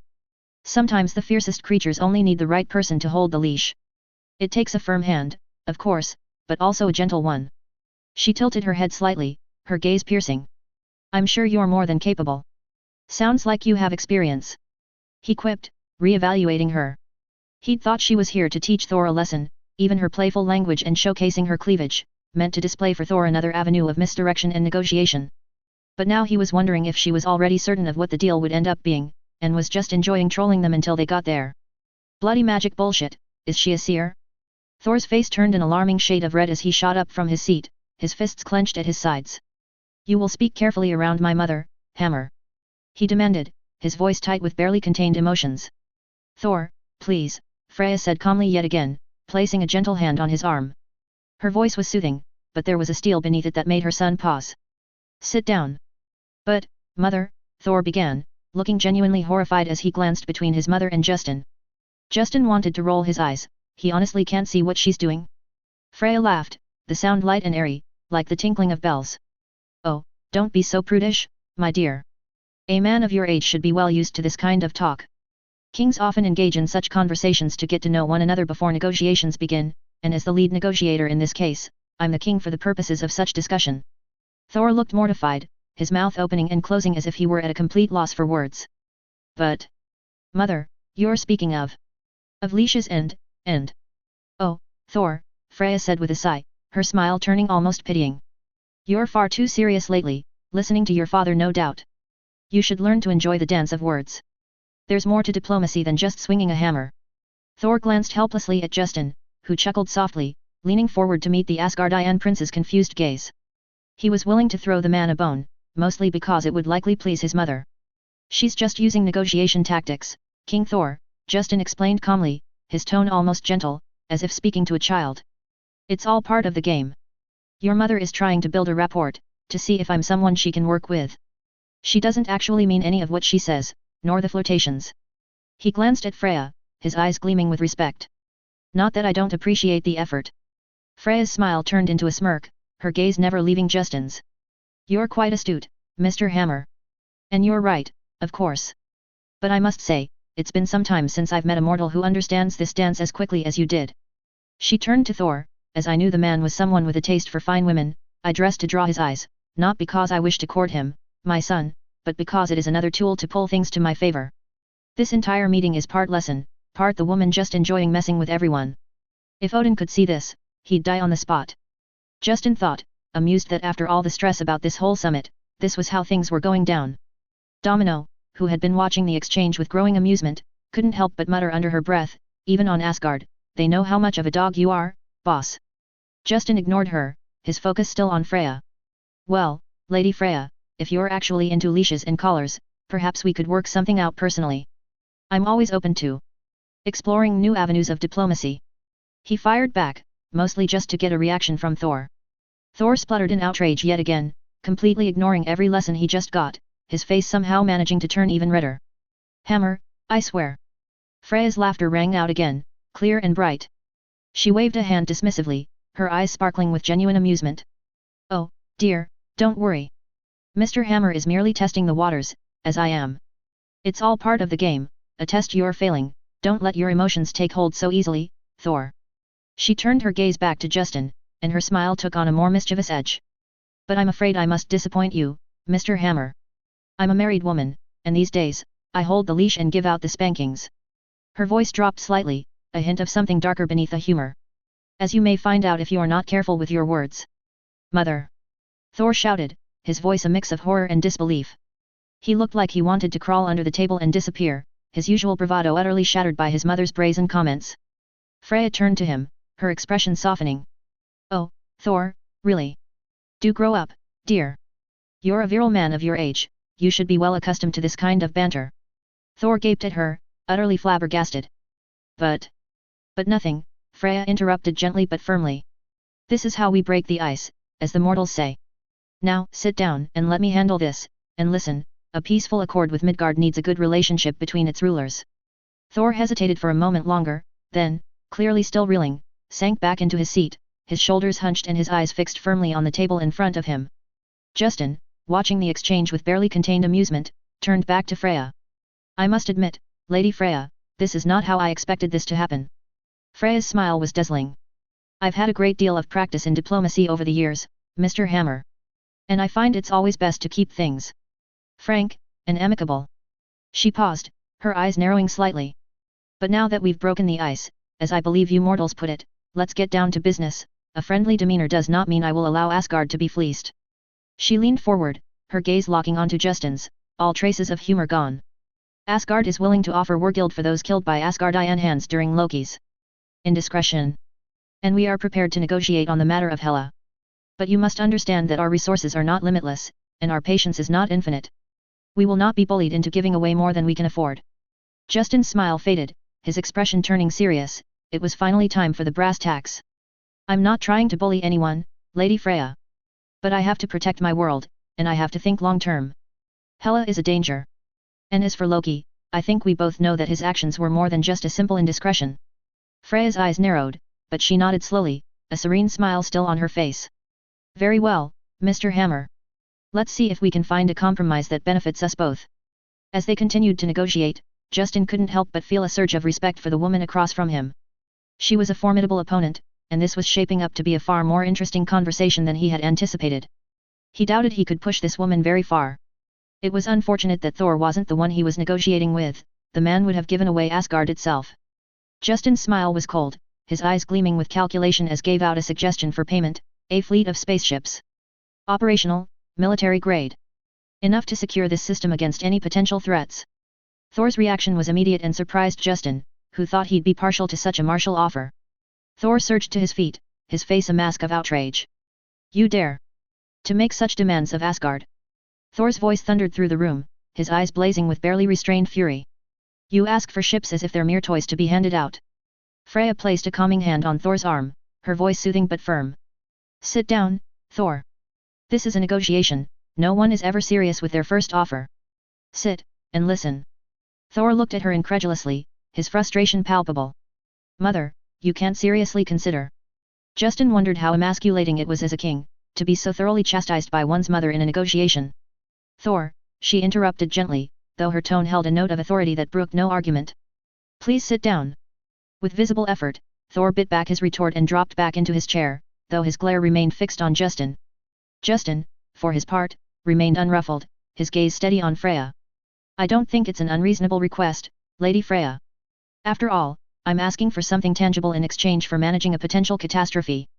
Hela is no ordinary threat, and if she decides to unleash her full power. He let the sentence trail off, the implication clear. Freya's eyes were thoughtful, her expression calm. You have a point, she conceded. But what you're asking for is quite significant. An entire fleet of ships. I'm afraid that's beyond what we can offer, after all, Hela is also capable of defending Midgard. Justin leaned back, folding his hands over his chest. Then perhaps Asgard could act as an intermediary to help Earth acquire such technology from other planets. And while you're at it, open up trade routes for Earth goods in exchange for extraterrestrial technologies. Earth is, after all, just beginning to expand into the wider galaxy. Thor's brow furrowed as he listened, the tension in his posture slowly easing as he processed Justin's proposal. He glanced at Freya, clearly struggling to follow the flow of the negotiation. Freya, however, seemed unfazed. So, you want Asgard to act as a broker, to facilitate trade and technological exchange? Justin nodded. Precisely. Earth would still be a fledgling player on the galactic stage if we tried it on our own. Having Asgard as an ally would do wonders for our standing. Freya hummed thoughtfully, her fingers tapping lightly on the armrest of her chair. And in exchange, you promise to keep Hela on Midgard and not hold Loki's actions against Asgard. Justin smiled faintly. I think that's almost to the point of fair. But I'm still going to need some assurance. One ship, top of the line, to help us build our own fleet, something for us to analyze and build off. We need to be able to defend ourselves. Freya's eyes narrowed slightly, though there was a glint of amusement in them. A single ship, you say? And Asgard's assistance in trade and technology. Justin nodded, watching her closely. And Heimdall's help in finding one man. He threw in, as he saw that Freya seemed amendable. Thor, who had been frowning deeply, leaned forward. What man? Someone of personal interest, Justin said smoothly, keeping his tone casual. Someone who has caused a lot of trouble for me and mine. I'd like to have a little chat with him. Freya's lips curved into a faint smile. Why am I not surprised you're the kind of man that wishes to squeeze every last drop out of a negotiation? Because you've cheated with magic to see how this would go. Justin replied, his tone dry. It was a guess, but from how utterly non-responsive she was to tea. Hat, he figured he was dead on, Freya just moving right past it with a smile. She tilted her head, considering. One ship, top of the line, and Heimdall's assistance in finding this individual.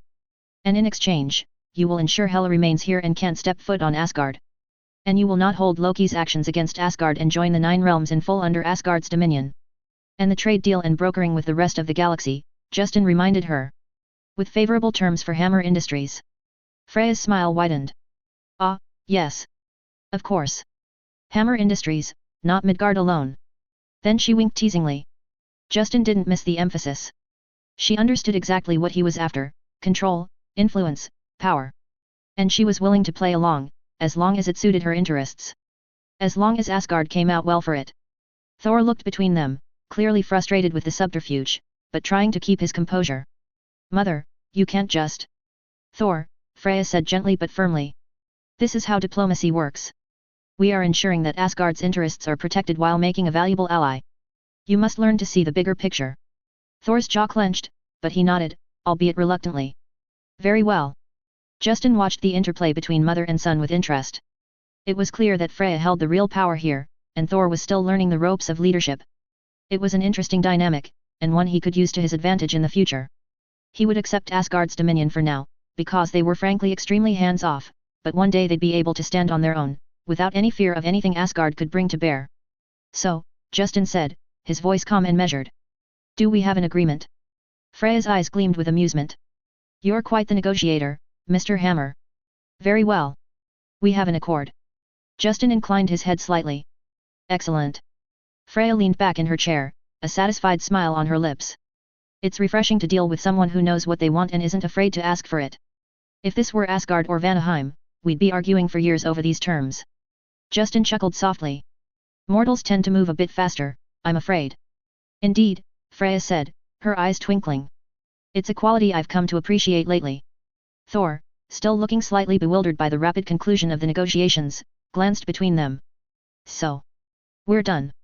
Freya laughed softly, a sound that seemed to lighten the room. Yes, my dear. We're done. Asgard and Hammer Industries will enter into an alliance. Midgard will benefit from our knowledge and resources as they join the Nine in full, and we will ensure that Hela remains contained. Thor frowned, clearly still processing everything. But the summit is about to begin. Freya made a small, dismissive gesture. The summit is merely a formality, Thor. All the bickering and politicking will eventually lead to the same agreement we've just made here. It's the nature of diplomacy. She gave him a look, hence why it's important to create a rapport with the leaders who matter. Thor looked almost crestfallen. So we'll just be Talking for no reason. Welcome to politics, Justin said dryly, his lips curling into a smirk. There's few battles and copious amounts of talking about nothing in your future, King Thor. Thor's frown deepened, but he didn't argue. Instead, he turned to Freya, his expression serious. Mother, are you certain this is the right course? Freya's smile was warm, maternal. Yes, Thor. This is the best way forward for Asgard. Trust me. Thor hesitated, then nodded slowly. Very well. I trust you. Freya reached out and placed a gentle hand on his cheek. And I'm very proud of you for listening, my son. You're learning and will soon be a great king. Justin kept quiet, having very different thoughts about that. Thor's expression softened slightly, the tension in his posture easing. Thank you, mother. After that, things closed fairly quickly.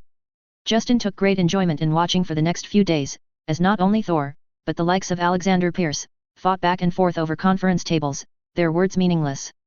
Because the people that actually mattered had already settled things. Access to not only Asgardian markets, but the Nine, and the wider galaxy. He'd changed his mind. Keeping Hela around was worth that. Without a doubt. Day after the summit, Hammerhaven. The sun filtered through the reinforced glass of Justin's office, casting a warm, golden light over the modern and meticulously designed space.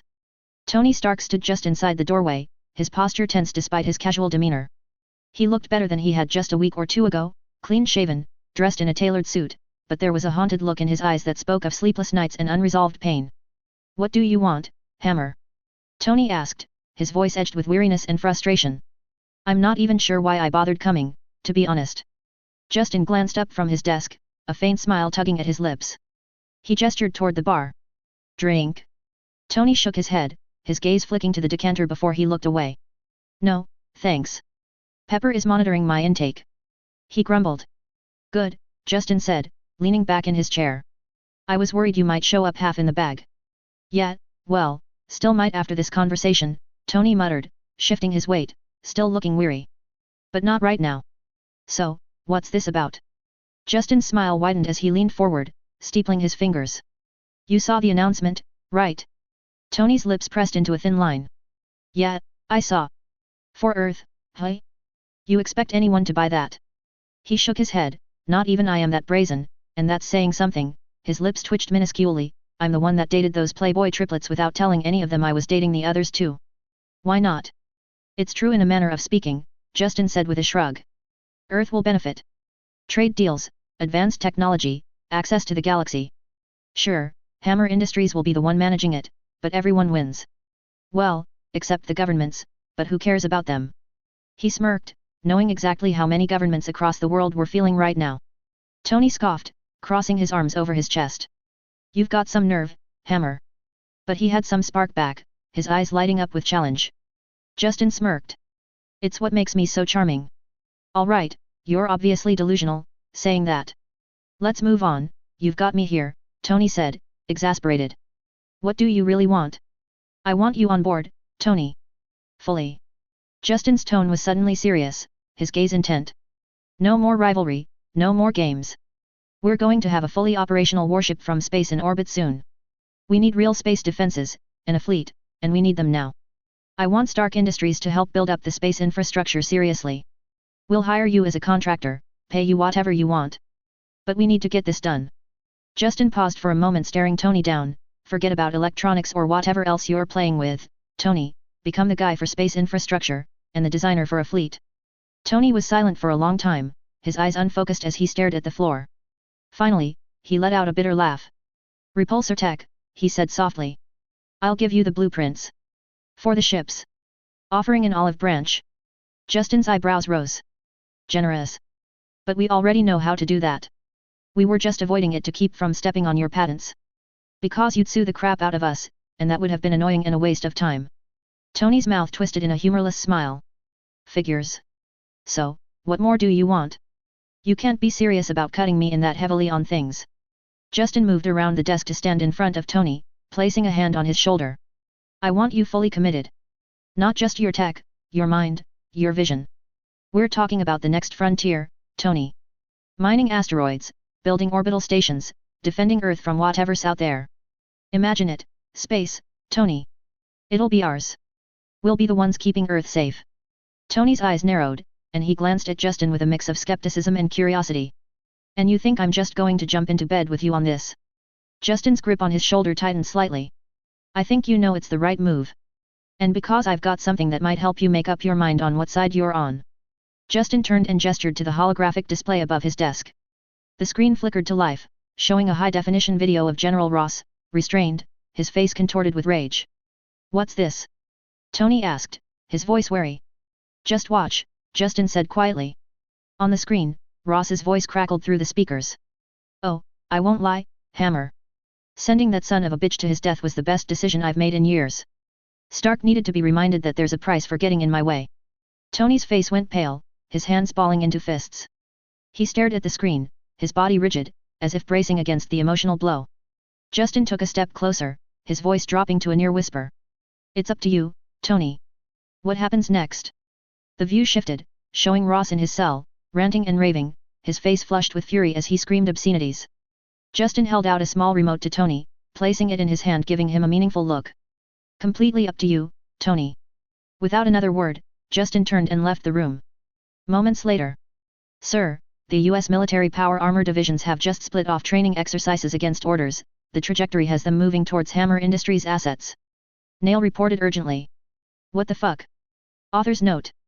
First of all, I know it's Frigga, but I already used Phrygia before, so it's sticking. Can definitely tell this one was Loki's mother. I'm not altogether pleased with this chapter, but I suppose it still works.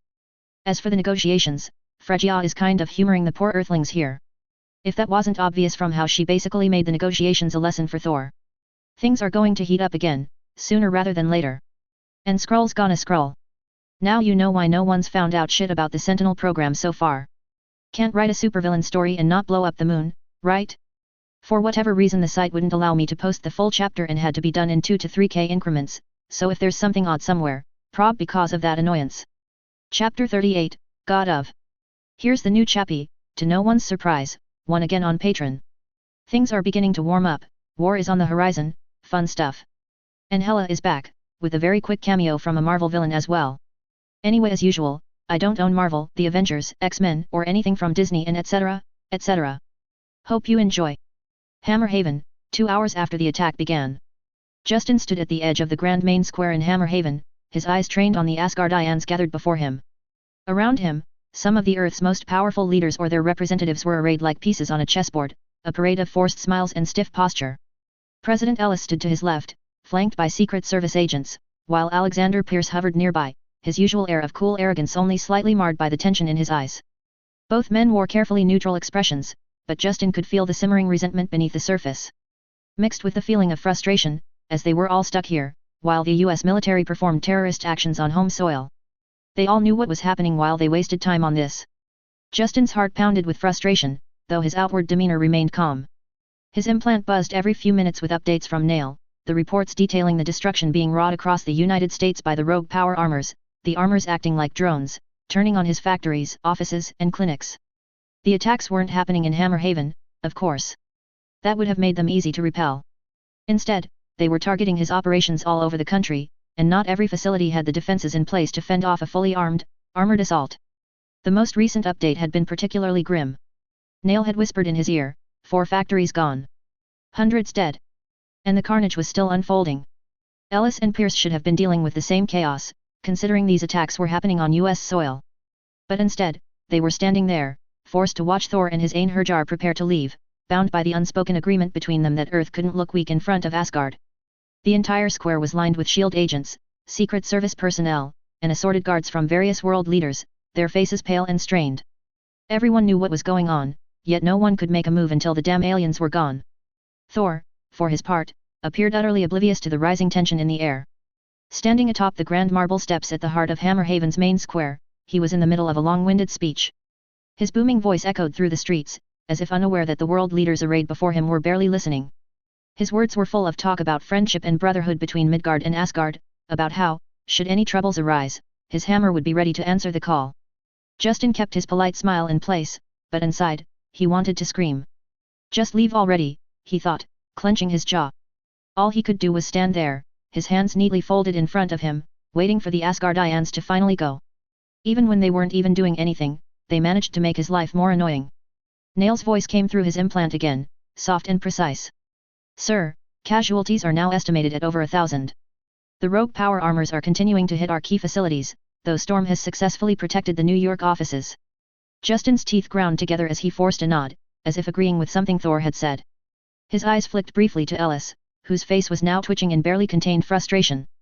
The US president was a smart man. He had to be boiling inside, knowing his country was under siege by his own forces, yet bound by decorum to stand here, smiling at Thor's speech. Pierce looked equally strained, his eyes flicking over to Justin every so often, as if seeking an explanation or an outlet for his frustration. If this was a normal diplomatic party, they could have made their excuses, but this was a different planet. Alien diplomats, no one wanted to be the ones left out or making a bad impression on their new allies. Thor's speech finally began to wind down, his face glowing with the pride of a man who thought he had just accomplished something great. With one final, grand gesture, he raised Mjolnir high into the air, calling out, Midgard and Asgard will now be allies for eternity. He expected cheers obviously. Instead, the crowd, made up mostly of politicians, diplomats, and military brass, responded with a half-hearted smattering of applause. Their claps were more perfunctory than anything, a polite gesture rather than true enthusiasm. No one was in the mood for celebration when things were this uncertain. Even people generally disliking the US were walking on tiptoes. If the US military was going rogue, that was an issue that got the entire world panicking. Who knew who could be next? Thor's smile faltered for a moment, clearly confused by the lukewarm response. Freya, ever perceptive, stepped forward and laid a gentle hand on her son's arm, guiding him back. Her gaze turned toward Justin, her eyes twinkling with amusement as she approached. I thank you for your hospitality, Mr. Hammer, Freya said in a tone that was both regal and warm, her voice carrying easily over the muted buzz of the square. Though I must say, it wasn't necessary for you to maintain such a front during the battle you're facing right now. I wouldn't have taken offense. Justin stiffened slightly, though he kept his face a perfect mask of calm. Of course, she knew. Why wouldn't she? The Queen Mother of Asgard wasn't blind to what was happening on Earth, even as her people prepared to depart. Fucking magic no doubt, or Heimdall and his cheating peepers. But there was no way in hell he was about to discuss Earth's, or Hammer Industries' internal security matters with an alien, no matter how well-meaning she appeared. I'm afraid this is as much for the people behind me as it is for yourself, my lady, Justin replied smoothly, his tone impeccably polite. He inclined his head in acknowledgement, giving away nothing else. Freya's smile widened, the amusement in her eyes growing. I see. A show for appearances, then. She took a step closer, extending her hand toward him for a handshake. This is Midgard a custom, no. Her tone was playful, but there was a glint in her eye that made Justin wary. He took her hand, the warmth of her grip surprising. As they shook, he felt something slip into his palm, a small, thin piece of parchment, neatly folded. Freya gave him a knowing look, her eyes dancing with mirth. Another Midgard custom, she said with a wink, lowering her voice conspiratorially. For subterfuge. I saw it in one of your moving pictures. She sounded genuinely delighted by the concept. The location of your target, as provided by Heimdall.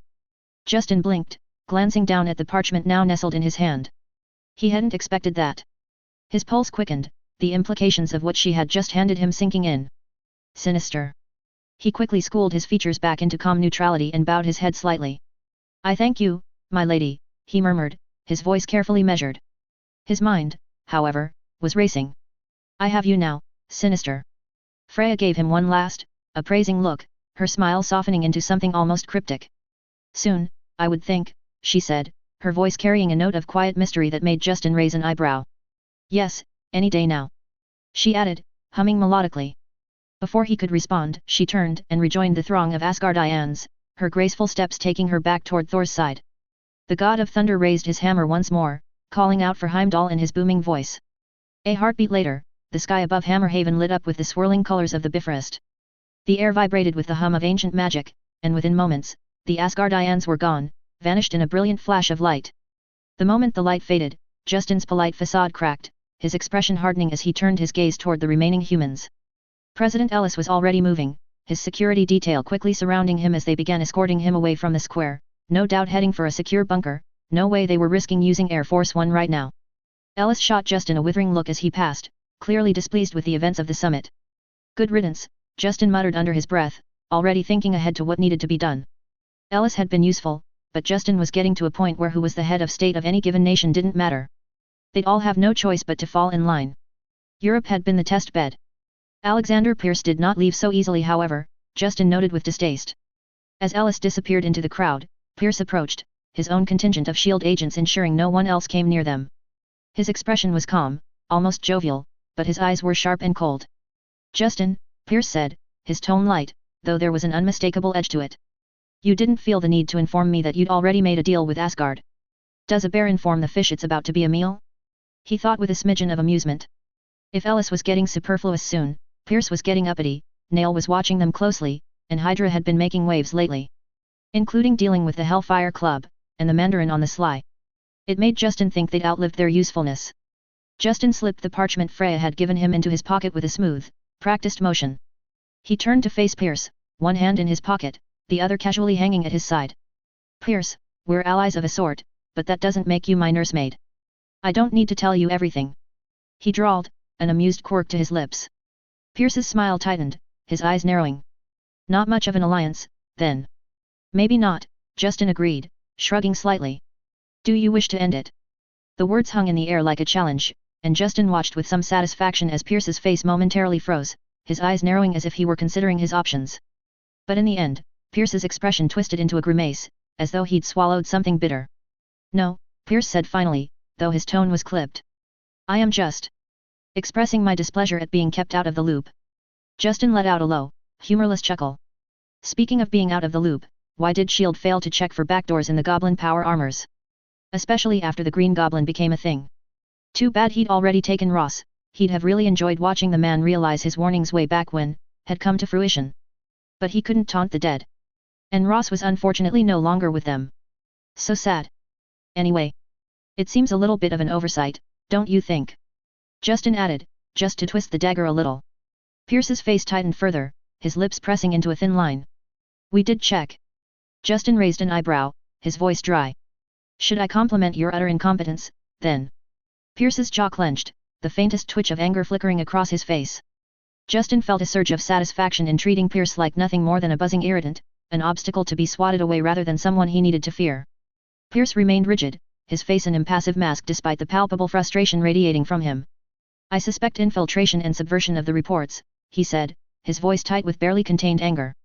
"S.H.I.E.L.D. or Hydra, same difference in competency," Justin thought derisively. He smiled, sharp and mocking. "So, incompetence, then. Good to know." He checked his wristwatch nonchalantly, as if dismissing the conversation entirely. "Oh look, time flies. I need to deal with this attack, seeing as S.H.I.E.L.D. isn't doing much to help." His tone dripped with contempt as he casually turned on his heel, walking away from Pierce without a backward glance. "Justin!" Pierce growled, his voice low with warning. But Justin didn't stop, didn't acknowledge him further. He was done with Pierce, done playing games with the so-called ally who seemed more like a liability by the day. Instead, he strode toward his offices, Domino and a contingent of his personal security team falling into line beside him like clockwork. The tension in the air was thick as they walked, Justin's mind raced, sorting through the reports Nail had fed him over the past hour. The damage was already catastrophic for his reputation, and the losses were stacking higher with each passing minute. Storm, Yelena, and Fantasia were already on the ground, leading the HAMMER team to pacify the rogue armors. But even with their expertise, there were simply too many targets, and the damage was spiraling out of control. As soon as they entered the towering structure of Hammer Industries headquarters, Justin's calm mask slipped, his expression darkening as the automatic doors sealed shut behind them. The tension that had coiled in his chest during Thor's agonizingly long farewell speech now surged to the surface. "Nail, any new information?" he asked sharply, his voice carrying through the halls as they made their way toward his private office. Nail's voice, soft and composed, responded instantly in his ear. "Sir, the tally now includes 5 factories that are completely destroyed, 2 others in major disrepair, and 2 office buildings gone. Additionally, 7 Panacea clinics have been wiped out." Justin's teeth clenched as he absorbed the news, his eyes narrowing in frustration. "Casualties?" he asked, though he already knew the answer wasn't going to be good. His average employees did not have extremis, they just had access to Panacea at differing levels depending on their position. His security teams all had the treatments, but lacked flight capabilities to truly contest the Goblin armors before they got in range and began firing missiles and bombs. The death toll is still being calculated, but it has reached over 1,000 civilians. "Many of your employees were caught in the initial attacks," Nail added, her voice tinged with something close to regret, though the AI remained mostly clinical in her delivery. Justin growled deep in his throat, a vicious sound that made Domino glance at him out of the corner of her eye. The attack wasn't just on his factories and clinics, it was an attack on his reputation. Whoever had orchestrated this knew exactly how to strike, where to hit him where it hurt. They're trying to weaken me, to undermine my power, he thought bitterly. Murdering my people. Striking just as he'd made a big deal about protecting humanity. Making him out to be a liar. How many of the armors are left operational? He demanded, his fists clenched tightly as he resisted the urge to take out his anger on the nearest piece of furniture. He'd deployed the Iron Legion, but they'd been too far away to stop most of the attacks. Not to say they'd been ineffectual once they got there, just too little too late, and now he'd have to deal with governments freaking out that he had a drone army, during a crisis where a drone army was attacking. Perhaps he should have kept the Legion back. Less than 50 remain, Nail confirmed. Storm and the others are actively hunting them down. New York's operations are intact, Storm managed to protect it entirely without any damage, somewhat assisted by local heroes stepping in immediately. Domino let out a low whistle. New girls got game, she murmured, her tone more impressed than surprised. Justin gritted his teeth, his eyes glowing faintly with barely contained fury. Not now, Domino, he snapped. His mind was already calculating his next move, weighing the possibilities. This attack had come at the worst possible time, just as he was showing the world that he was the only one who could protect them. This happened. He fished into his pocket, pulling out the small piece of parchment Freya had slipped him during their handshake. It was a curious move on her part, she was definitely Loki's mother, but Justin wasn't complaining. The contents of the parchment, Sinister's location, could be the key to get something out of this entire mess. Nail, he said, his voice tight with focus, I want every satellite available around this location, in case he escapes again. He unfolded the parchment, scanning the coordinates written in Freya's neat hand. I'm going for Sinister. Right now. Domino's eyes widened slightly, a flicker of concern passing over her usually unshakable expression. She coughed lightly, her voice a touch hesitant. Boss, are you sure about that? You're not letting your anger cloud your judgment, are you? Justin shot her an irritated look, his fists still balled at his sides. Shut up, Domino. You're coming with me, and we'll be fine, he said curtly. Domino sighed, shaking her head in exasperation. Eileen is going to be so pissed at me, she muttered under her breath, her tone half joking but tinged with real frustration. I need a raise. Actually, we'll make one stop first. Justin said, opening a portal. Oh, fantastic. Domino said sarcastically, looking through the portal as they stepped through. Malibu, California. Tony Stark stepped through the front door of the Malibu mansion with his arms full of shopping bags, expertly kicking the door shut with his hip. The warm, salty ocean breeze filtered in through the large windows, filling the air with the scent of the sea as the house's ambient lighting flickered on in the hallway in response to his arrival. Honey, I'm home. And I bring gifts. Tony called out with his usual bravado, a lopsided grin tugging at his lips as he sauntered down the hallway, arms weighed down with brightly colored bags. Pepper appeared from the living room, a relieved smile on her face. Her gaze flicked to the collection of bags in Tony's arms, her brow lifting in curiosity before her expression settled into something more deadpan. Someone's in a better mood, she remarked, her voice wry. But, Tony, why are all the bags from Victoria's Secret? Tony's eyes widened in faux innocence, as if the question had truly stumped him. Is that any way to greet a hard-working man who comes home with a little something, something for his girl? He raised his eyebrows and put on his most exaggerated charming expression, holding the bags up like a trophy. Pepper crossed her arms, biting back a smile, though the twitch at the corners of her lips gave her away. Is it really a gift for me? Because it seems like you're the one who's going to enjoy it the most, she fired back, her eyes narrowing playfully. Tony swept past her with a loud kiss on the cheek, heading toward the kitchen nook, his stride light and carefree. He dropped the bags unceremoniously on the counter and went straight for the espresso machine, giving it a light whack to coax it to life. Isn't my enjoyment your enjoyment or something like that? He quipped, glancing over his shoulder at her with a mischievous grin. Like, in sickness and in health?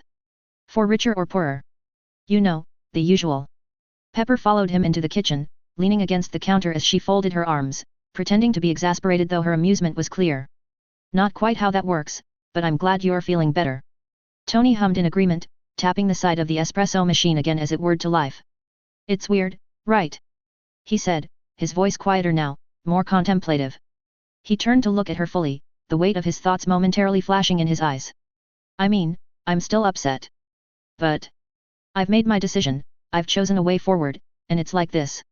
Mountain has been lifted off my back. Pepper's expression softened as she moved closer, slipping her arms around him from behind, resting her head lightly against his back. I'm happy for you, Tony, he said softly, her fingers trailing gently over his chest. Are you going to share what exactly you've decided? Or do I have to guess?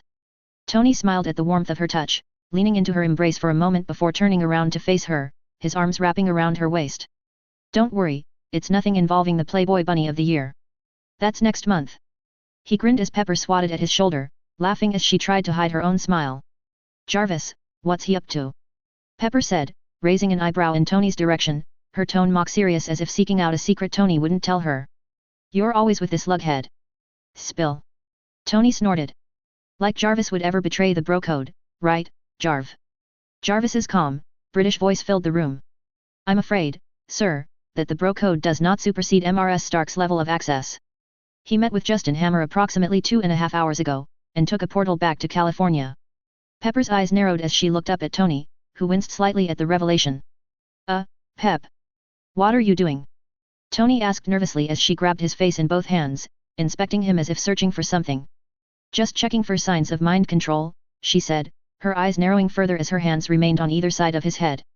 Why are you happier after seeing that monster? Tony grimaced, letting out a sigh. Okay, look, I forgot you kinda hate the guy.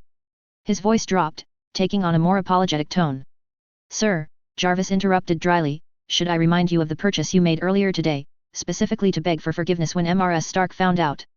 Pepper's unimpressed gaze bored into Tony as he let out a more exaggerated sigh. Jarvis! Tony exclaimed. Bro code. My apologies, sir, Jarvis replied, unbothered, but I am still following the standing protocol. When it comes to Justin Hammer, report everything to MRS Stark. Tony groaned. Not on me. He shook his head, wagging a finger. I don't know who made you this snarky, buddy. Pepper remained silent, her arms crossed and her foot tapping impatiently. Tony. Tony sighed, shoulders slumping. Okay. So, I might have signed Stark Industries on for a few deals with Hammer to develop space. A space fleet, asteroid mining. And, you know, a few other minor things. Pepper's expression didn't change, though she slowly nodded. Financially, that's... well, it'll be amazing. It'll make up for the losses we've taken in the electronics market, but Tony... Hammer? Really? Tony looked away, rubbing the back of his neck. I owe him one, Pep. And... look, if you take a good, hard look at the world right now, do you see a better option? Just look at what he's done. What we could do if we worked together. Pepper closed her eyes, rubbing her temples as if trying to stave off a growing headache. Tony, he's destroying governments. Tony winced again, clearly uncomfortable with her words. Yet. But Pep, tell me people have it worse right now.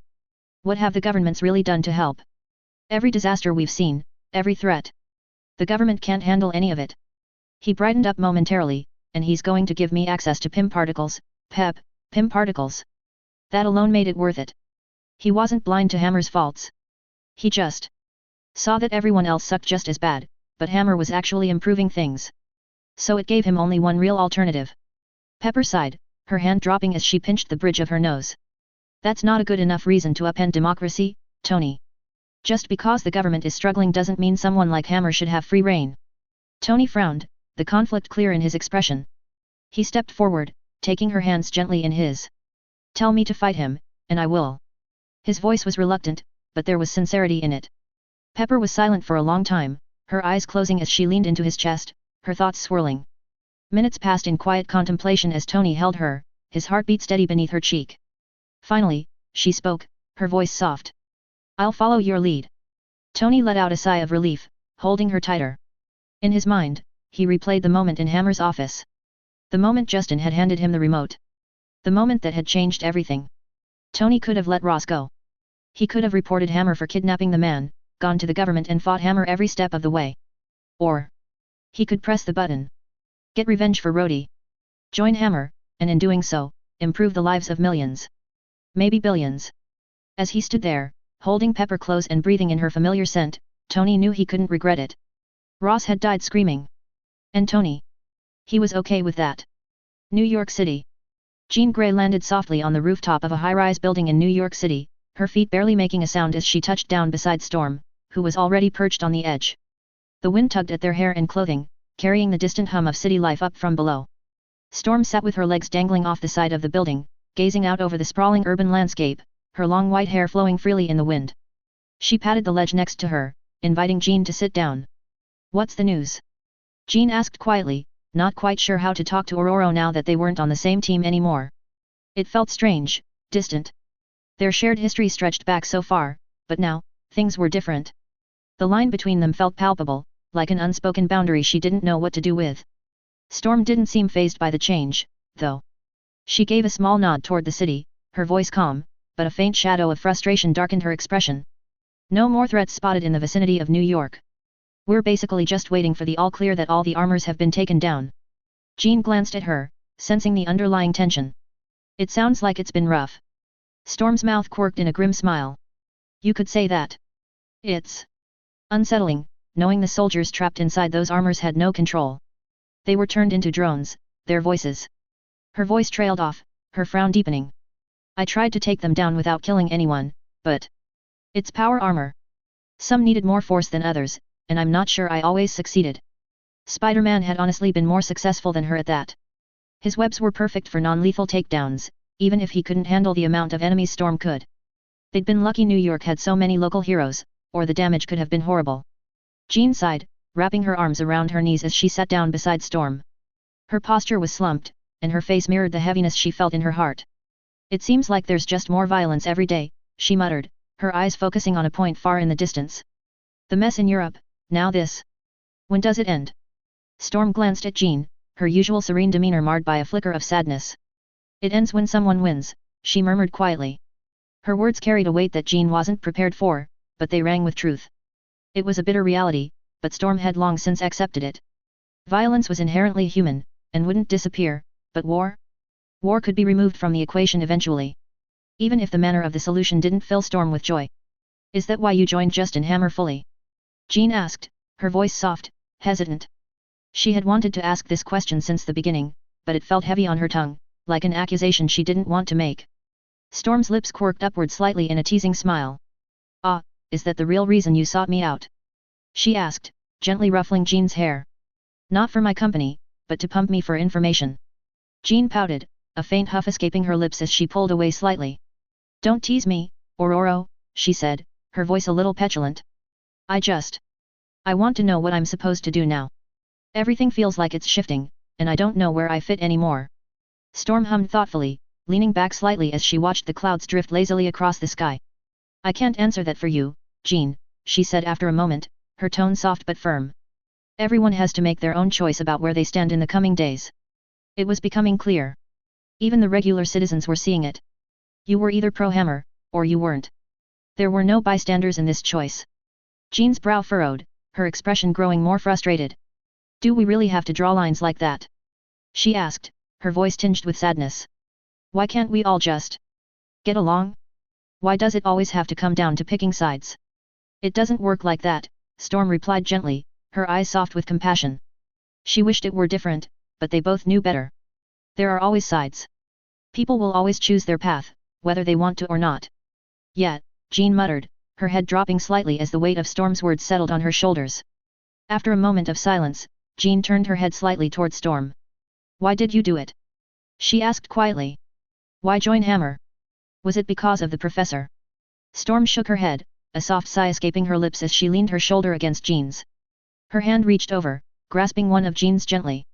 Not entirely. Although, I won't say it had no effect. She gazed out over the city, her eyes distant. You have to understand, Jean. The writing on the wall is already there. Hammer will take over the world. In some ways, he already has. The world economy was now tied to him to such an extent he could destroy the world by just stopping things, pulling back. The rest was now simply the bloody business of making the rest of the world acknowledge the fact that Hammer held all the power. Jean's eyes widened in disbelief. And how can you agree with that? She asked, her tone a mix of sadness and disbelief. Storm looked at Jean with a serious expression, her voice steady. Because rejecting reality does me no favors. You might see it as selling my soul, but I'm ensuring that meta-humans will continue to be treated fairly. I'm positioning myself where I can make a difference, where I can influence things for the better. She raised an eyebrow. Would you rather Emma Frost or me as an influence? Jean opened her mouth to speak, but Storm cut her off with a small, knowing smile. Hammer tends to think with his. Well, you know. Like any man. Jean gasped, her face turning bright red as her hand flew to her mouth. Ororo. You didn't. Storm chuckled softly, shaking her head. It was necessary, Jean. Every emperor in history has had a woman behind the throne, influencing his decisions for good or bad. I like to think I'll be able to help the good win out more often than not. Her smile became somewhat impish, and it's not like it's a chore. He even made me lose control, and that doesn't happen often anymore. Jean looked at Storm in a mix of fascination and horror. But he already has so many women around him. How can you stand that? Her voice was barely a whisper, as if speaking it aloud would make it even more real. Storm laughed, her eyes twinkling with amusement. Oh, that just means he knows what he's doing, she said with a wink, causing Jean's face to flush even redder. Besides, for all his, well, let's call them man's-slut ways, he's surprisingly loyal to just a few women. Jean shook her head, still looking thoroughly scandalized. And you're going to be one of them. Storm hummed, her tone thoughtful. Maybe.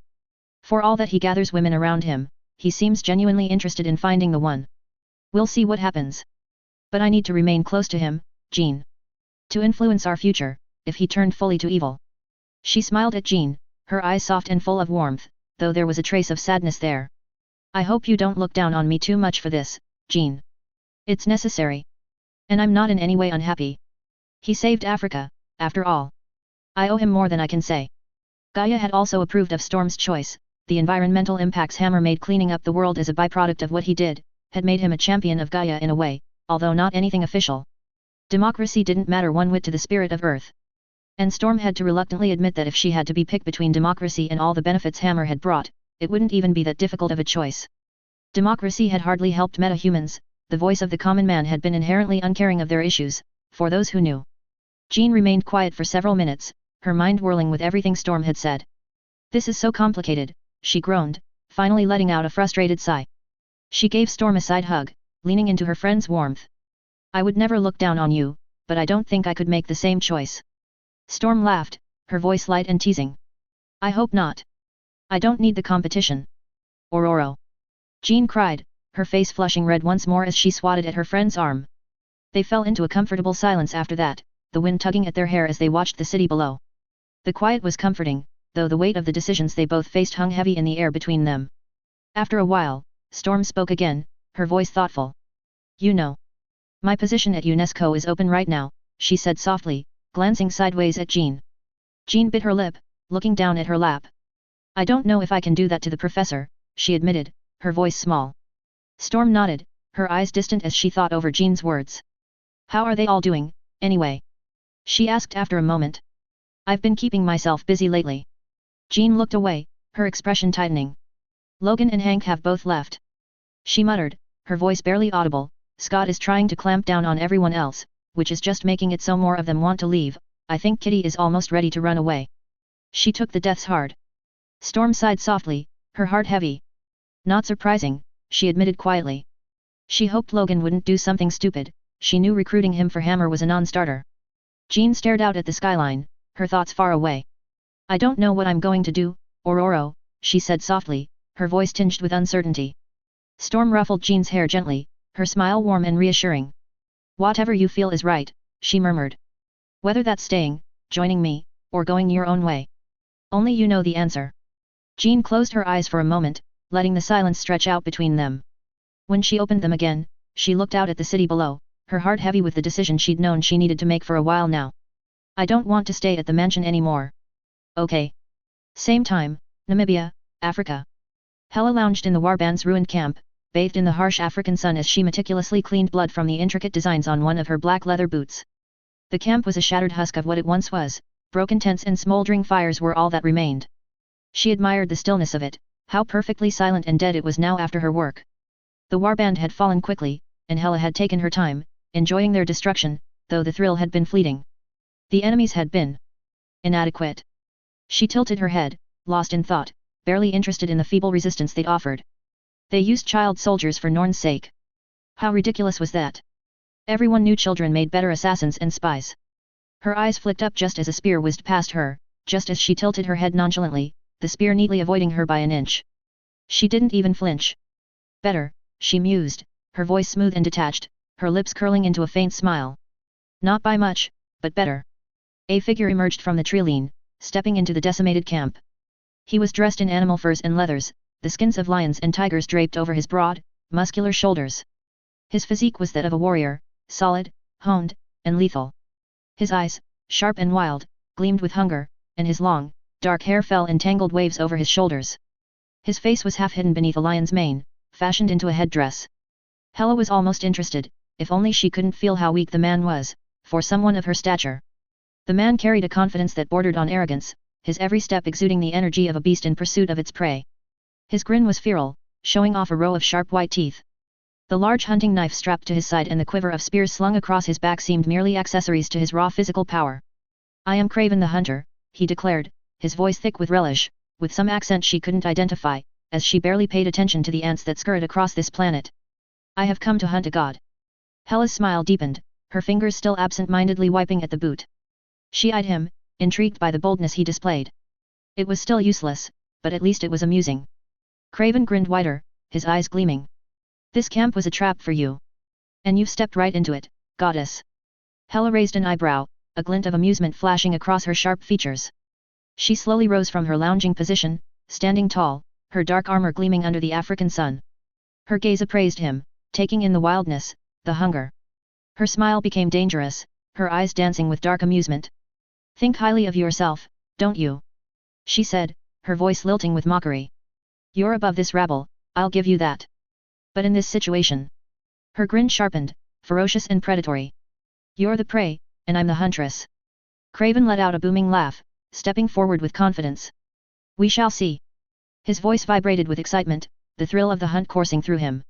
His hand hovered near his blade, eager to test himself against this formidable creature. Suddenly, a swirling orange portal opened just to the side of them, casting warm light across the ravaged camp. Hela didn't look away from Craven, but her eyes flickered with interest at the arrival. Out stepped Justin Hammer, followed closely by Domino, who wore her usual unimpressed expression as she surveyed the scene. Justin ignored Craven completely, his focus solely on Hela. "I'm going after the worm behind Apocalypse," he announced, his voice tight with suppressed fury. After much thought, Domino cleared her throat, murmuring under her breath, nagging. The word was just loud enough to elicit an irritated twitch from Justin. He shot her a glare before continuing. "After much thought," he said loudly, emphasizing the words, "I've decided that backup is not amiss. I figured you might want to get your own pound of flesh, Hela." Hela tilted her head, resting her chin in her hand as she considered him. "Maybe later," she replied, her tone dripping with lazy amusement. "Mommy's busy right now." Her eyes were locked on Craven, the tension between them crackling with bloodlust. Craven bared his teeth in a wide grin, the wild excitement only growing at the new arrivals. "Get out of the way, Hammer!" he growled, his voice filled with confidence. "This woman is mine." Domino winced, muttering, "Oh, shouldn't have said it like that." Justin's expression hardened, and the air around him seemed to pulse with rising power. His anger, already simmering from the recent attacks on his business and reputation, boiled over. He didn't have time for distractions, not when Sinister was within reach. With a quick motion, a small portal opened over his hand, and the glowing power stone slid into his grasp. Energy surged through him, crackling with unimaginable force.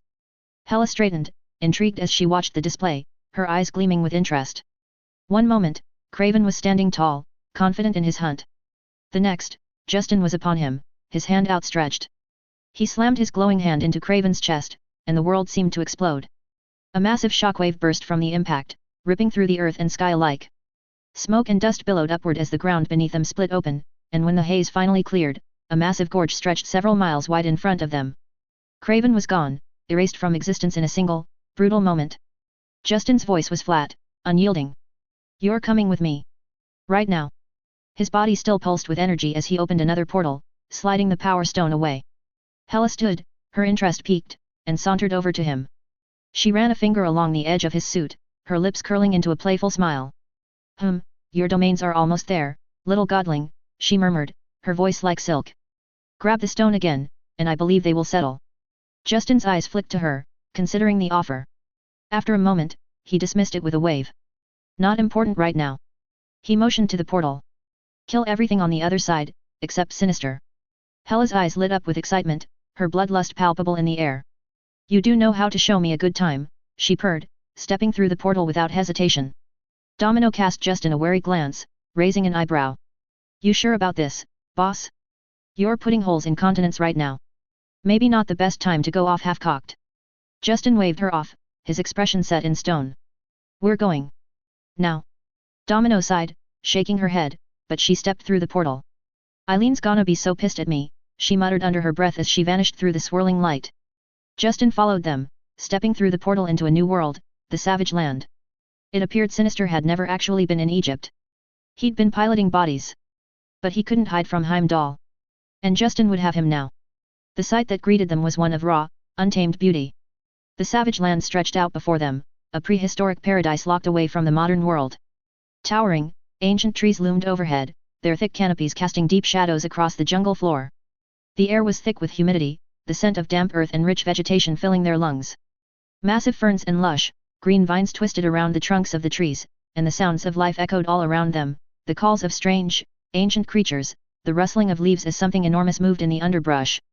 In the distance, a towering waterfall cascaded down the side of a rocky cliff, its roar blending with the natural symphony of the jungle. Far off in the distance, the silhouettes of dinosaurs could be seen moving through the dense foliage, their massive forms a reminder of the land's primal nature. It was a land untouched by time, wild and fierce, a place where only the strongest survived. And somewhere within its depths, Sinister waited.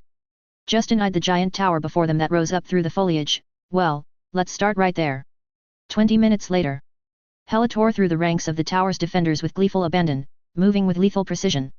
The creatures that stood in her path, from towering dinosaurs draped in crude armor working as war beasts, to pterodactyl-like men that attacked as warriors, they were all no match for her. Each strike of her conjured weapons brought them down with a sudden, brutal efficiency. Her green ethereal blades shimmered in the bright sun, carving through their ranks and leaving the battlefield littered with fallen warriors and beasts. She sidestepped a charging dinosaur, allowing its momentum to carry it past her before sending a necro sword the size of an SUV toward it. The creature collapsed, unmoving, as Hela barely broke stride after skewering the beast. Above, winged creatures dived, their talons outstretched, but she sent them crashing to the ground with a flick of her wrist, leaving their wings shattered and unable to carry them aloft again.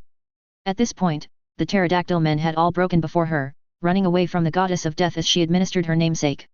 Only beasts remained, the tower's defenses broken in the face of Hela's gleeful advance. Domino, perched on the periphery of the battlefield, took careful shots, her bullets finding their mark with expert precision as she sniped down the flyers. She picked off any who thought they might escape Hela's wrath, though few managed to get that far. Each shot from Domino's gun was clean, a single bullet enough to end her targets without unnecessary effort. As they reached the base of the tower, Justin looked up at the towering structure. The mix of ancient stonework and modern metalwork stretched high into the sky, weathered yet still formidable.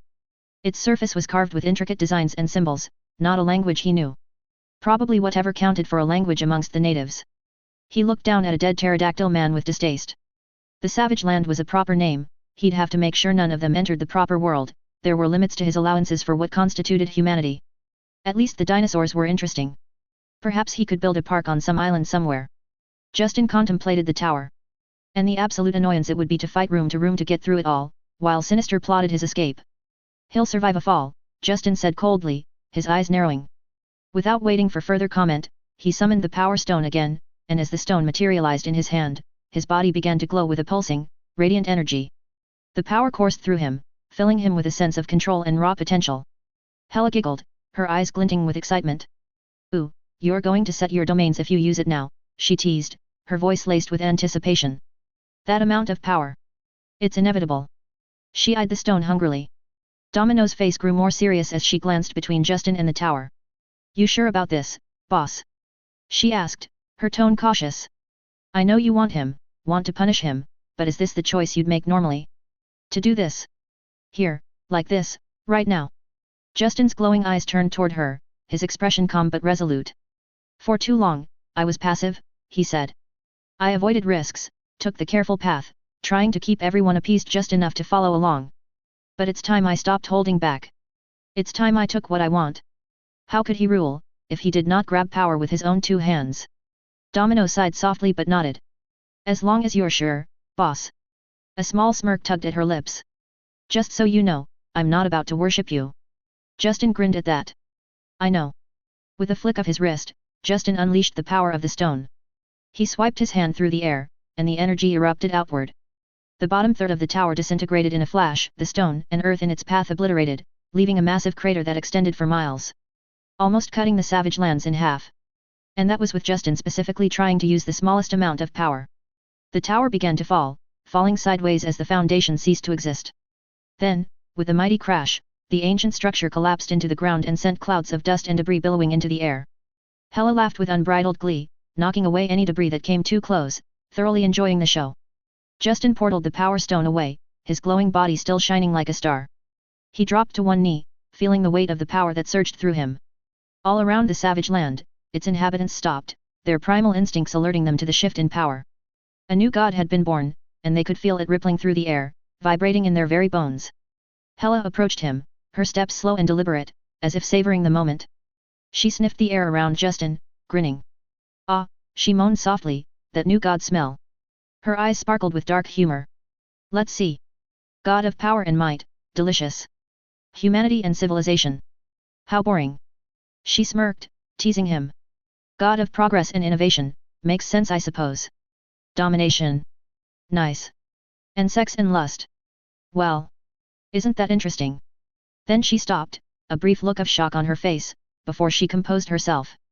Domino burst out laughing, shaking her head. Of course. She rolled her eyes, Sunil owes me so much money now, he should have known not to bet against me. Justin rose to his feet, his newfound strength settling into him like an extension of his being. He felt different, stronger, more connected to the world and its inhabitants. He grinned at Domino.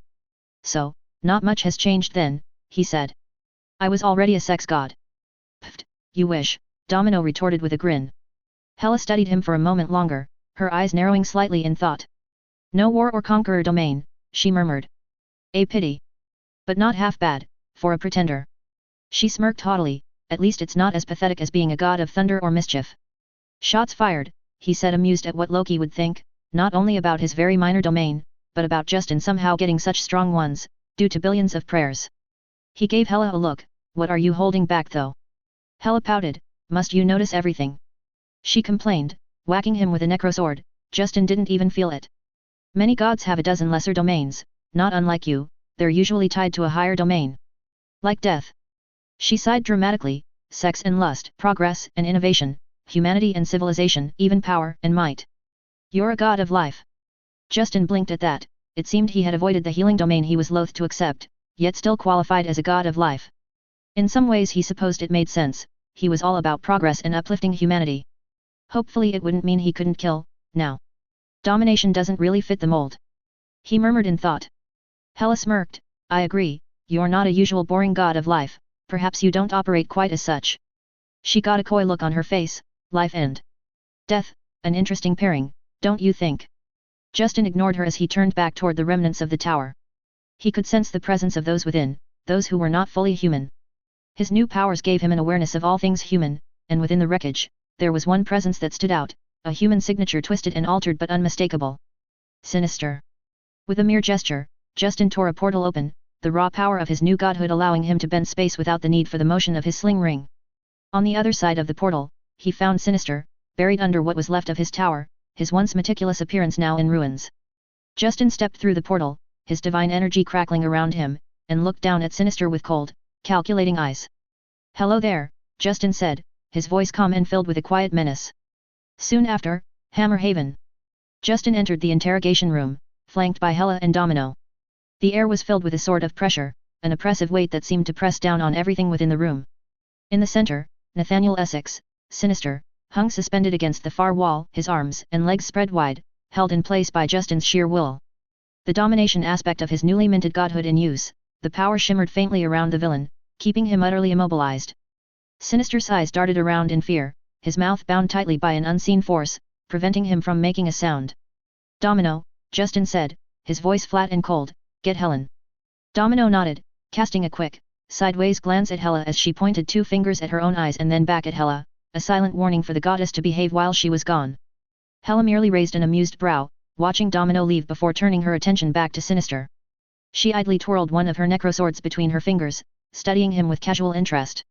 You've managed to inspire great loyalty in your servants, she mused aloud, poking Sinister lightly with the tip of her blade, slowly sinking the tip in, just enough to make a point. It's almost admirable. Justin didn't answer immediately, his eyes never leaving Sinister's quivering form. The tension in the room built like a slowly rising tide, and his silence spoke volumes. Only after a moment did he give a slight, almost imperceptible nod in response to Hela's comment. His focus was not on the goddess of death at the moment. Hela, undeterred, continued to observe him with a calculating gaze. She cocked her head slightly, her eyes narrowing with curiosity. You wield impressive power now, she said, her voice almost a purr. While not on par with a goddess of death, of course. Your divinity has granted you the ability to do anything you desire. Her tone was probing, testing the boundaries of his patience. Without looking at her, Justin responded, his voice cold and biting. You're not a very patient woman, are you? Hella's laugh was dark and lilting, filling the room with a sound both haunting and beautiful. I am very patient, Justin. I've spent a millennia waiting, plotting. Patience is one of my finest qualities. Justin scoffed, finally glancing at her with a sharp glare. Yet you think my newly elevated status means I'll be fooled into granting your wishes.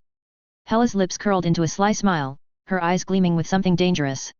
Your wishes as well, you just don't realize it yet. Justin shook his head, his attention shifting back to Sinister. He flexed his power slightly, and a crack echoed in the room as Sinister's legs were crushed beneath an invisible force. Sinister's face twisted in pain, but the legs immediately began to heal themselves, knitting together with astonishing speed, some experiment of his own design, no doubt. He would have recognized it if it was extremis. You're wrong, Hella, Justin said, his voice low and deliberate. I know exactly what I want. Before Hella could respond, the door swung open, and Domino returned, this time with Helen Cho in tow. Helen immediately dropped to her knees in front of Justin, bowing her head with reverence.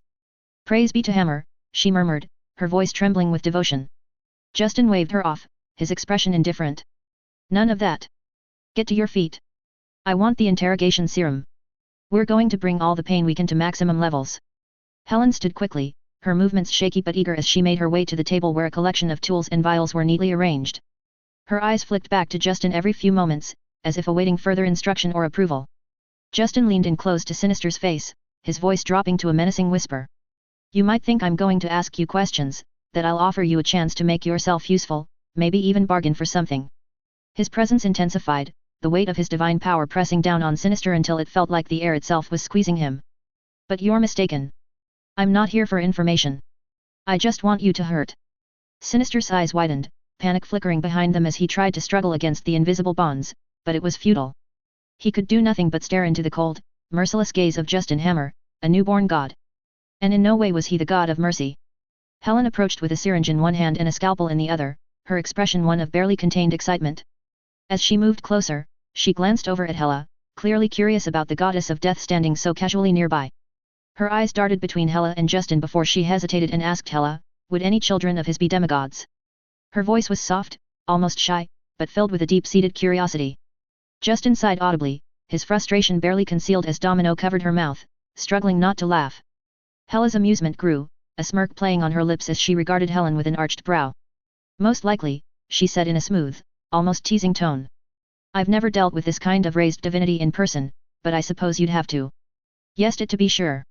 There was a knowing glint in her eyes as she looked back at Justin. Justin pointed at Helen, his tone sharp with authority.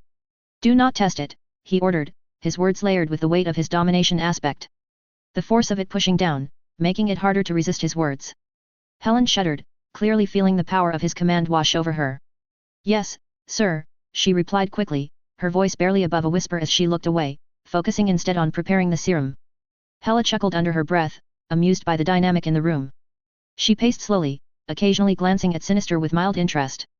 You know, she said idly, for all the power in this room, it's interesting to me that you choose to indulge in such small things. Her eyes flicked to Justin, a playful challenge in her gaze. Crushing bones, inflicting pain, it's so mortal. Don't you think you could be doing more? Justin shot her a dark look. I'm doing exactly what I want to do, Hella. This is personal. His eyes turned back to Sinister, narrowing as his hand tightened into a fist, the sound of bones crunching faintly filling the room again.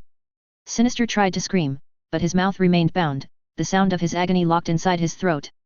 His body writhed as much as the invisible restraints would allow, but there was no escape, no respite from the torment. Helen stepped forward, syringe in hand, her movements precise as she prepared to administer the serum. She glanced up at Justin, waiting for his nod before she moved closer to Sinister, carefully injecting the serum into his neck. You'll feel everything now, Helen murmured to Sinister, her voice almost clinical, detached. Watching in curiosity. No matter how fast you heal, the pain will remain. Justin watched as well, his expression cold and unyielding as Sinister's body tensed, his eyes wide with the realization of what was happening. There was no escape from this. No bargaining. No reasoning. And Justin reveled in it. As Sinister convulsed, Justin stepped back, his posture relaxed but his eyes gleaming with satisfaction. He turned to Hela, who had been watching the entire ordeal with a mixture of amusement and intrigue. I could do a lot more, Justin said, his voice calm, almost conversational now. But sometimes. This is what's needed, something simple. Hela chuckled softly, twirling her necrosword in her fingers once more. Oh, I do understand. Pain has its place, after all. She smiled darkly, her eyes glittering with approval. But do try not to lose yourself in it too much, Justin. After all, a god should aspire to something grander. Personal pain is nothing compared to the pain of a nation, a planet. Justin didn't respond, but his expression remained as cold and resolute as ever. He knew exactly what he was doing. And for now, Sinister's suffering was just what the doctor ordered. He couldn't let loose on Earth, not yet. Not without declaring war. He'd pick his enemies apart, just like Sinister. Wring all the information out of them, after they'd suffered to the point of begging to share it. Then. God Emperor didn't sound too bad, now did it? A day later, Washington, D.C. The Oval Office was a hive of tension. President Ellis sat at his desk, hands clenched into tight fists as he surveyed the room. Cabinet secretaries, generals, and Alexander Pierce, the head of S.H.I.E.L.D., stood or sat around him, all locked in a heated argument. The atmosphere was thick with frustration, anger, and simmering fear. Hammer's going too far, one of the generals blustered, his face flushed with indignation. This isn't how things should work. He's acting like he's in charge of the country. Ellis leaned back in his chair, bitterness etched into every line of his face. And what exactly do you suggest we do about it? He asked, his voice dripping with sarcasm. Taken a look at Europe lately, General. His eyes gleamed with a dark sort of humor. Did you see what happened to their leaders when they tried to stand up to him? They're all running for cover while Hammer picks them off one by one. He made a gesture of disgust. Hell, he isn't even doing it himself, the people are doing it for him. The general swallowed, clearly unsettled, but before he could respond, Pierce stepped forward, his expression cool and measured. Antagonism serves no one, Pierce said, his voice calm, though there was a sharp edge to it. Hammer has been good to this country, for the most part. He reminded them, his eyes sweeping across the room. That set off a flurry of protests from several cabinet secretaries. They spoke over one another, voices rising in indignation as they laid out their grievances against Justin Hammer. He'd undermined the government, cut them out of deals, and left Washington looking like an afterthought. Big business, the media, the public, all eyes were on Hammer Industries now, not the White House. He's destabilized everything. One cabinet secretary shouted. The government's barely holding on to its authority. The man's practically built a state within a state. The economy is thrumming, sure, another one said, but we're losing control. The people aren't looking to us for answers anymore. They're looking to him. Ellis slammed his hands down on the desk, silencing the room in an instant. He glared at his cabinet, frustration and weariness etched into his features. His presidency had been a trial of constant crisis, and this, dealing with Hammer, was proving to be the most exasperating of all. Enough! He barked. They all fell silent. Ellis turned his gaze to Pierce, narrowing his eyes. Tell me S.H.I.E.L.D. has a way to stop him from going too far. I'd rather not be deposed the way the Slovakian Prime Minister was. The sarcasm in his voice barely masked the underlying fear. Hammer's power was growing, and Ellis could feel the ground beneath his feet slipping away. Pierce, ever the calm voice amongst braying donkeys, remained composed, his expression betraying nothing. Of course, we do, Mr. President. S.H.I.E.L.D. has contingencies for every situation. You can always count on S.H.I.E.L.D. His words dripped with confidence, but there was a quiet intensity in his gaze, as if daring anyone to question S.H.I.E.L.D.'s capabilities.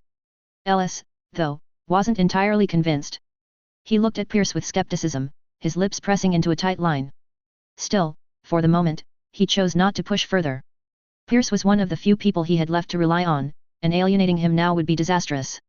The vice president, sitting quietly through most of the exchange, finally spoke up, his tone mild but laced with sarcasm.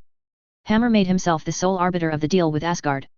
Surely, we aren't just letting that stand, are we? Pierce grimaced, glancing at Ellis for permission to address the issue.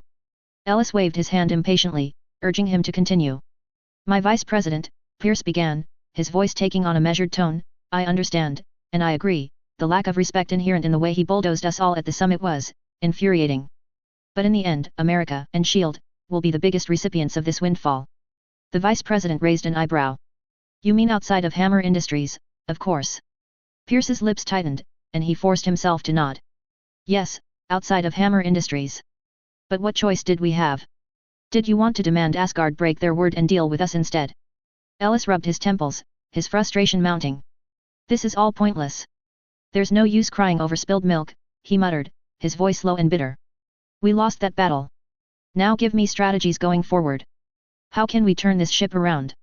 Silence blanketed the Oval Office as the room's occupants exchanged uncertain glances. For all their bravado, no one had a clear answer. The tension was broken when the door to the Oval Office swung open. A military aide rushed in, his face pale, a dispatch clutched tightly in his hand. He quickly crossed the room and handed the paper to the Secretary of Defense. As the secretary read the message, his face blanched visibly, all the color draining from his skin. Ellis's heart sank at the sight. He'd come to recognize that look, the look of someone about to deliver yet another catastrophe. His eyes closed for a moment as if bracing himself. What's wrong now? He demanded, his voice a mix of exhaustion and irritation. They were still dealing with part of the US military going rogue for God's sake. The press and Congress both were cutting him to ribbons. What could possibly have happened now? The Secretary of Defense swallowed hard before speaking, his voice solemn and heavy. China has invaded Taiwan. Of course they have. Ellis thought, wondering briefly if being president was worth it anymore. For a moment, the Oval Office was utterly silent. The words hung in the air like a bomb waiting to go off. Then, all at once, chaos erupted. Cabinet secretaries shouted over one another, generals barked orders and questions, and the once organized room devolved into utter pandemonium. Ellis just looked at Pierce, and the abject shock on his face did not fill him with confidence. Has S.H.I.E.L.D. even gotten anything right in the past 2 years? He wondered, even as he prepared himself for the worst. Worst of all, his first thought? Call Justin Hammer. He grimaced. We've lost already. Hammerhaven. Justin sat in the war room of his Hammerhaven headquarters, surrounded by the quiet hum of technology and the glowing screens that covered every inch of the walls. Before him sat most of his inner circle, Yelena, Domino, Fantasia, and Sunil. They each bore the weight of the last 24 hours in their expressions, a mix of exhaustion and calculated determination. It had been a brutal day. Nail, his AI, floated silently in the background, projecting a detailed hologram of the damage report. The final death toll stood at over 1,200. His factories, though equipped with world-class security, had been no match for a coordinated strike from power-armored soldiers. Entire facilities reduced to rubble, civilians caught in the crossfire, their bodies crushed beneath debris. The eerie glow of the report's statistics seemed to make the air heavier. Justin leaned back in his chair, feeling the constant hum of whispers in the back of his mind, a side effect of his recent ascent to divinity. Prayers? He could hear them all, faint and persistent, from people across the globe. An aspect of his domain of humanity, he was fairly certain. Certainly Hela and Thor and those like it did not get prayers like this. And those he knew personally. They were deafening by comparison. Helen Cho, in particular, was like a constant murmur in his ear, always offering praise or praying for his approval. He could ignore it if he focused hard enough, but it was still there, like a buzzing fly he couldn't swat away. He shook his head to clear his thoughts, focusing on the present. So. It was the Mandarin. He asked, his tone cold, cutting through the room like a blade. Sunil was the first to speak. In all likelihood, yes. We don't have concrete proof, but based on Osborne's last known location and his movements, it points to the Mandarin being behind this. Yelena leaned forward, her elbows resting on the table, her gaze sharp. Of all your enemies, he's the one most likely to sow chaos like this. The timing, the precision, the scale, it fits his MO. With China now attacking Taiwan and creating an international crisis, it lines up too perfectly. He's trying to destabilize both you and the US. Fantasia, catching Yelena's glance, took over seamlessly. It's all designed to hit at the heart of your perceived invincibility, sir. You've built yourself as the one who can protect Earth, and now that narrative is being ripped apart. You're seen as tied to America, and now both you and America look weak if you don't act. But if you do act, especially in the wrong way, I'm certain that's exactly what the Mandarin wants. Justin remained silent for a moment, his fingers steepled as he considered the implications. The Mandarin. A relic of an older era. A man who, while not necessarily a powerhouse compared to what Justin had become, was a master of manipulation, strategy, and chaos. The Mandarin had exposed Justin's greatest weakness, his vast reach. He was everywhere, but being everywhere meant being stretched too thin to protect everything. The destruction of his factories, the loss of life, it wasn't just a blow to his company, it was a direct hit to his reputation. He had built himself up as the guardian of Earth, the man who could secure its future. And now, with these attacks, that very foundation was cracking. People would talk. The world would see the cracks in his armor, and they would doubt him. His enemies would grow bolder. He could feel the rage bubbling beneath his cool exterior. The Mandarin was small in terms of personal power, at least, in comparison to Justin's newfound divinity, but that didn't mean he wasn't dangerous.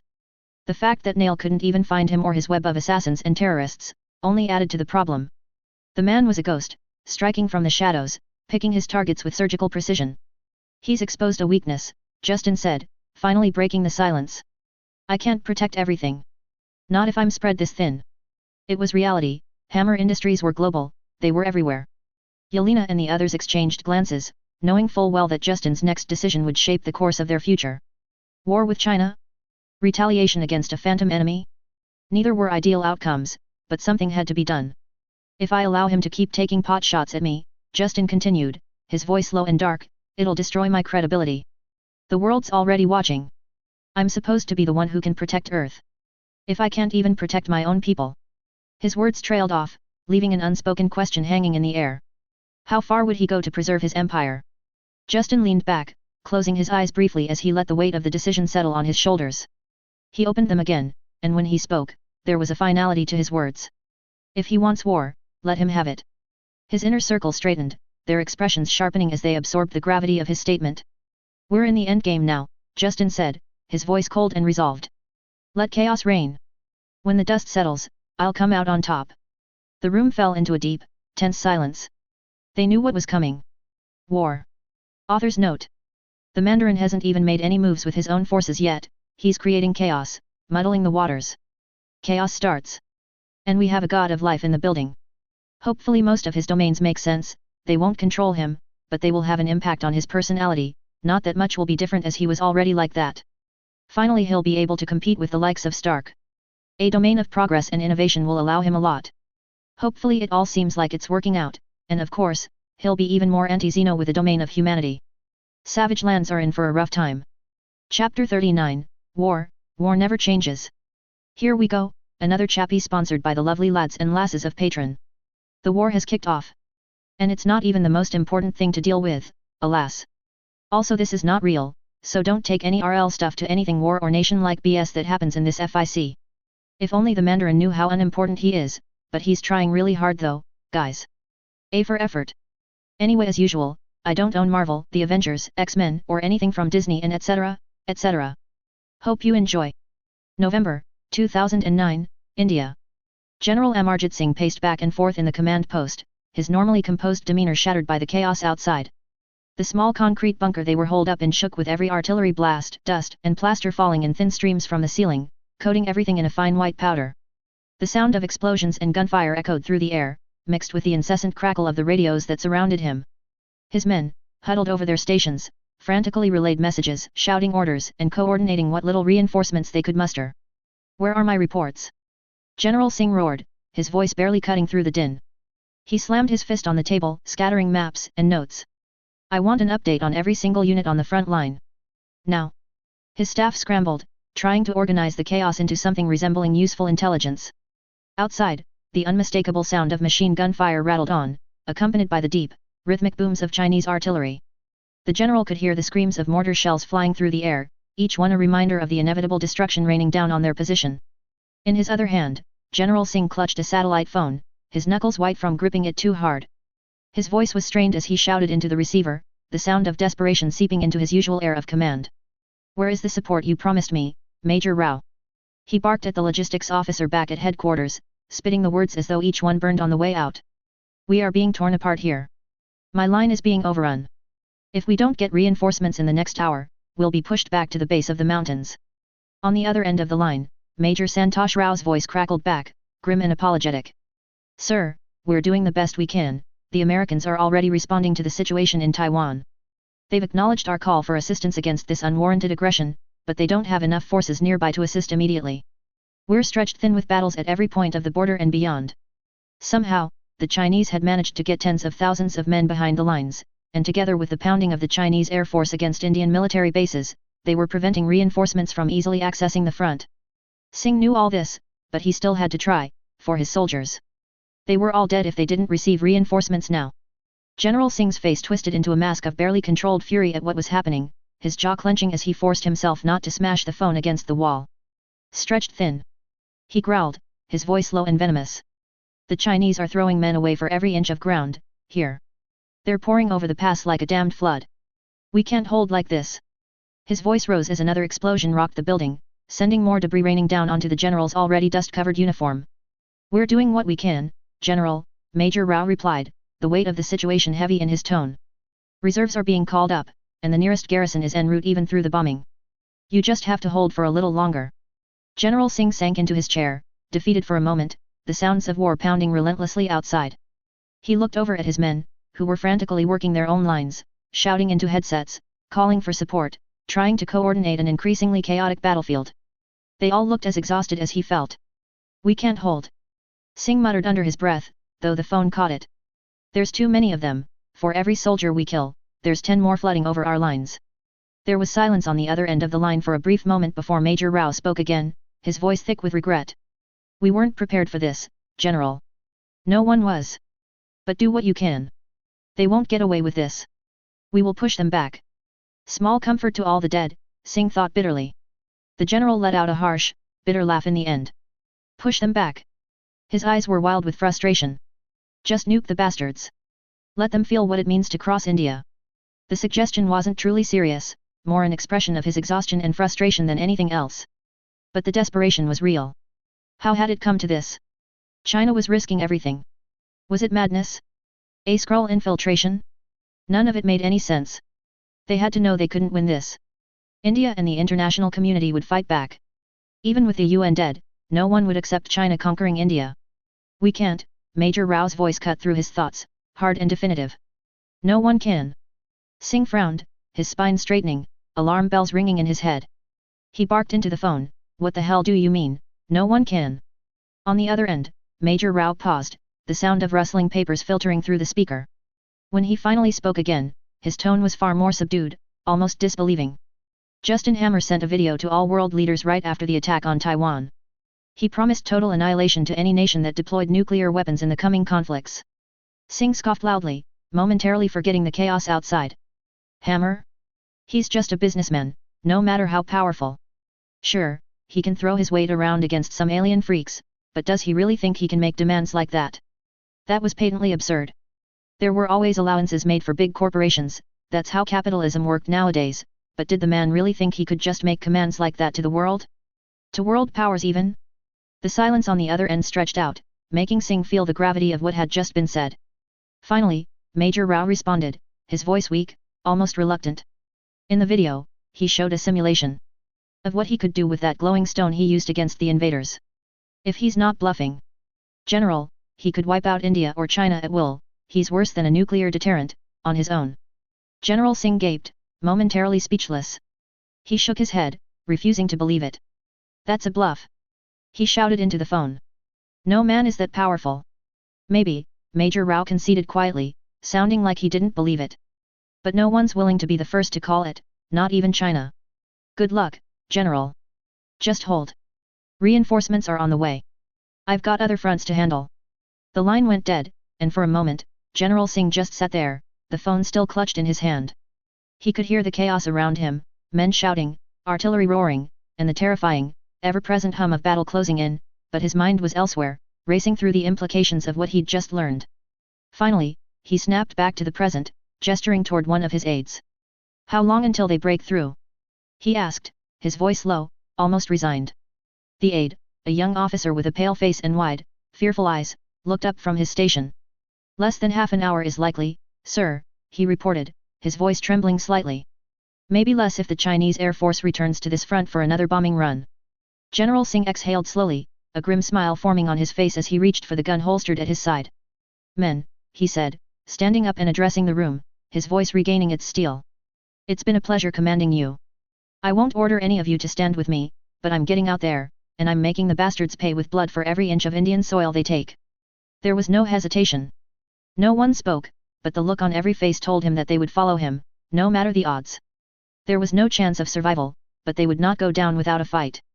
The general adjusted his helmet, feeling the weight of his decisions bear down on him as he left the bunker. It made him proud that every man under his command followed him out. His thoughts went briefly to his wife and kids, as he lamented leaving them, not being able to see his kids grow up. Just then, a strange sound filled the air, a distant whooshing sound, like something cutting through the sky.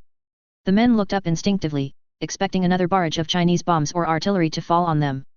But instead, they saw hundreds of black and silver shapes descending from the sky, hundreds of power armors flying in formation, blotting out the sun.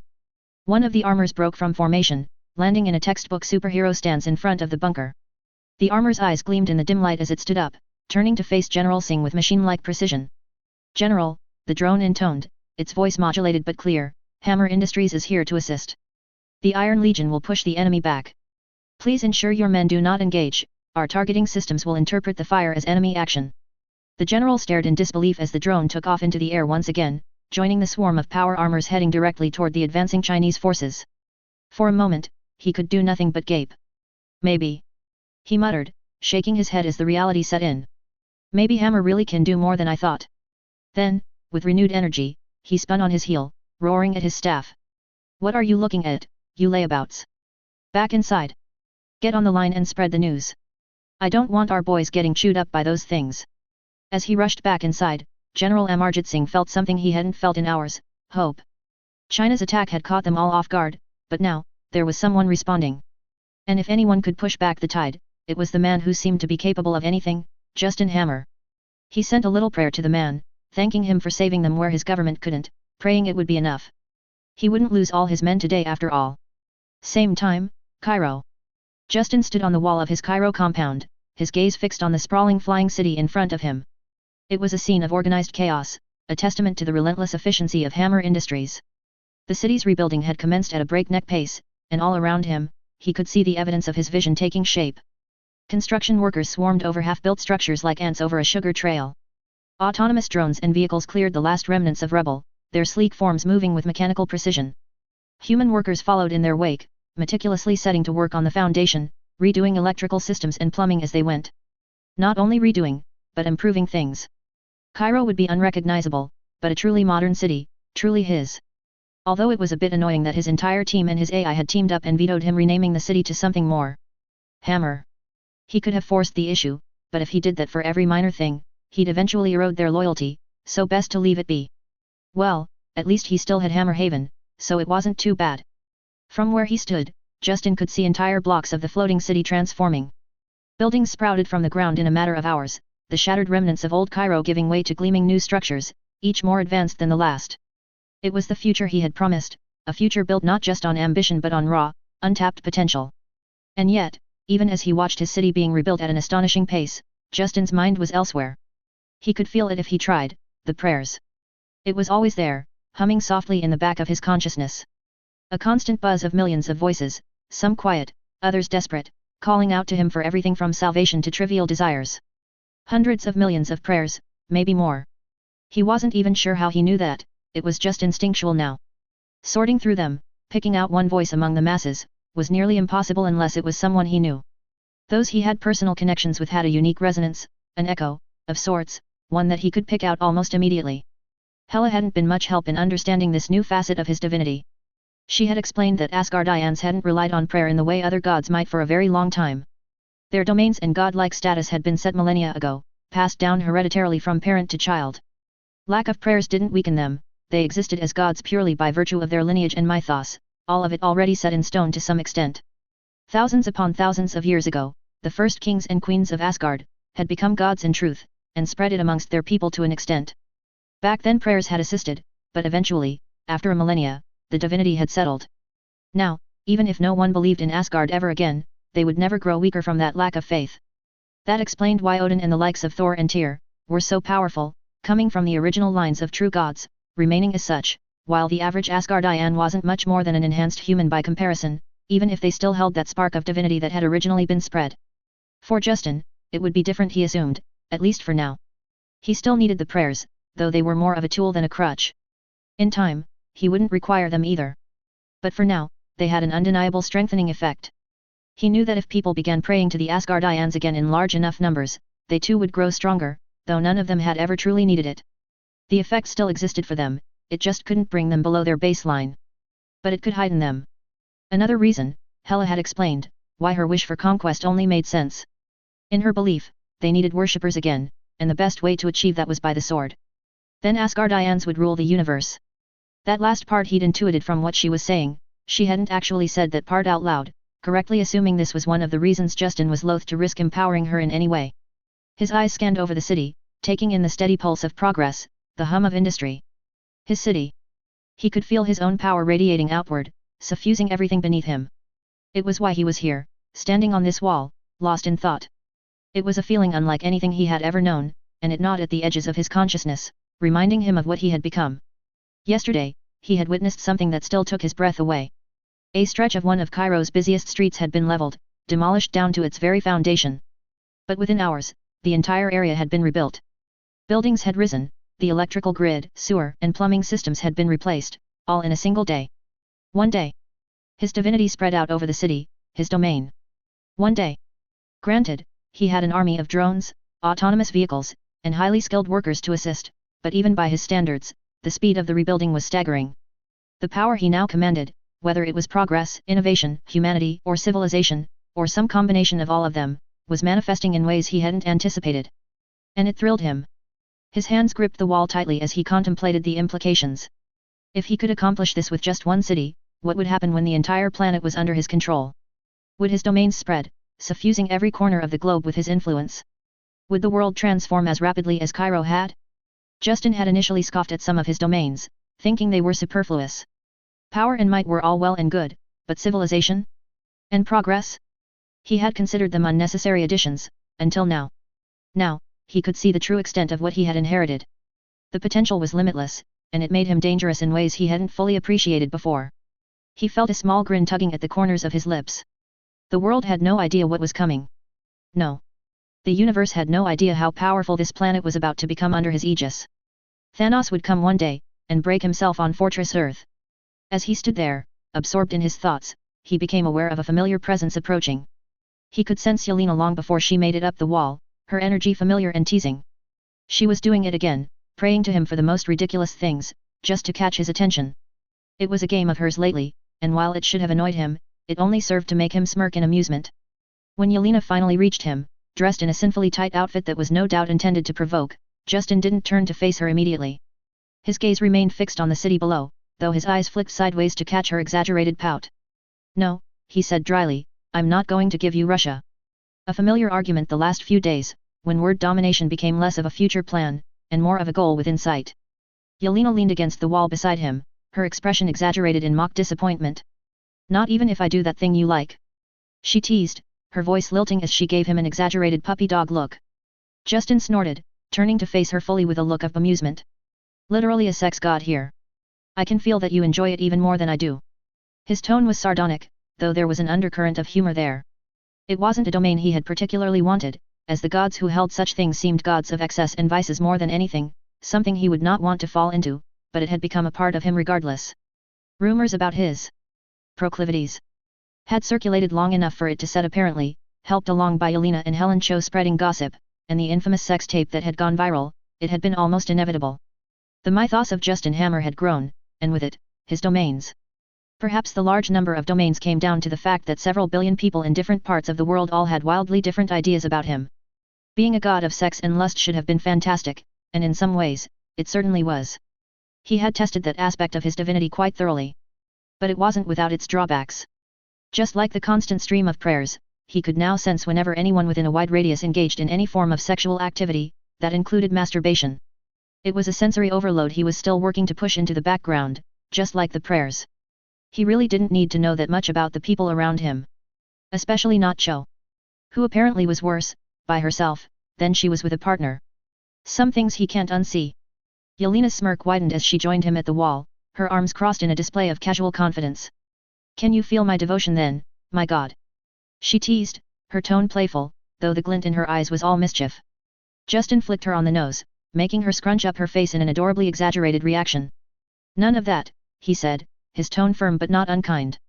"My name, or sir, will suffice." "Yes, sir," Yelena responded smartly, though the smirk didn't leave her lips.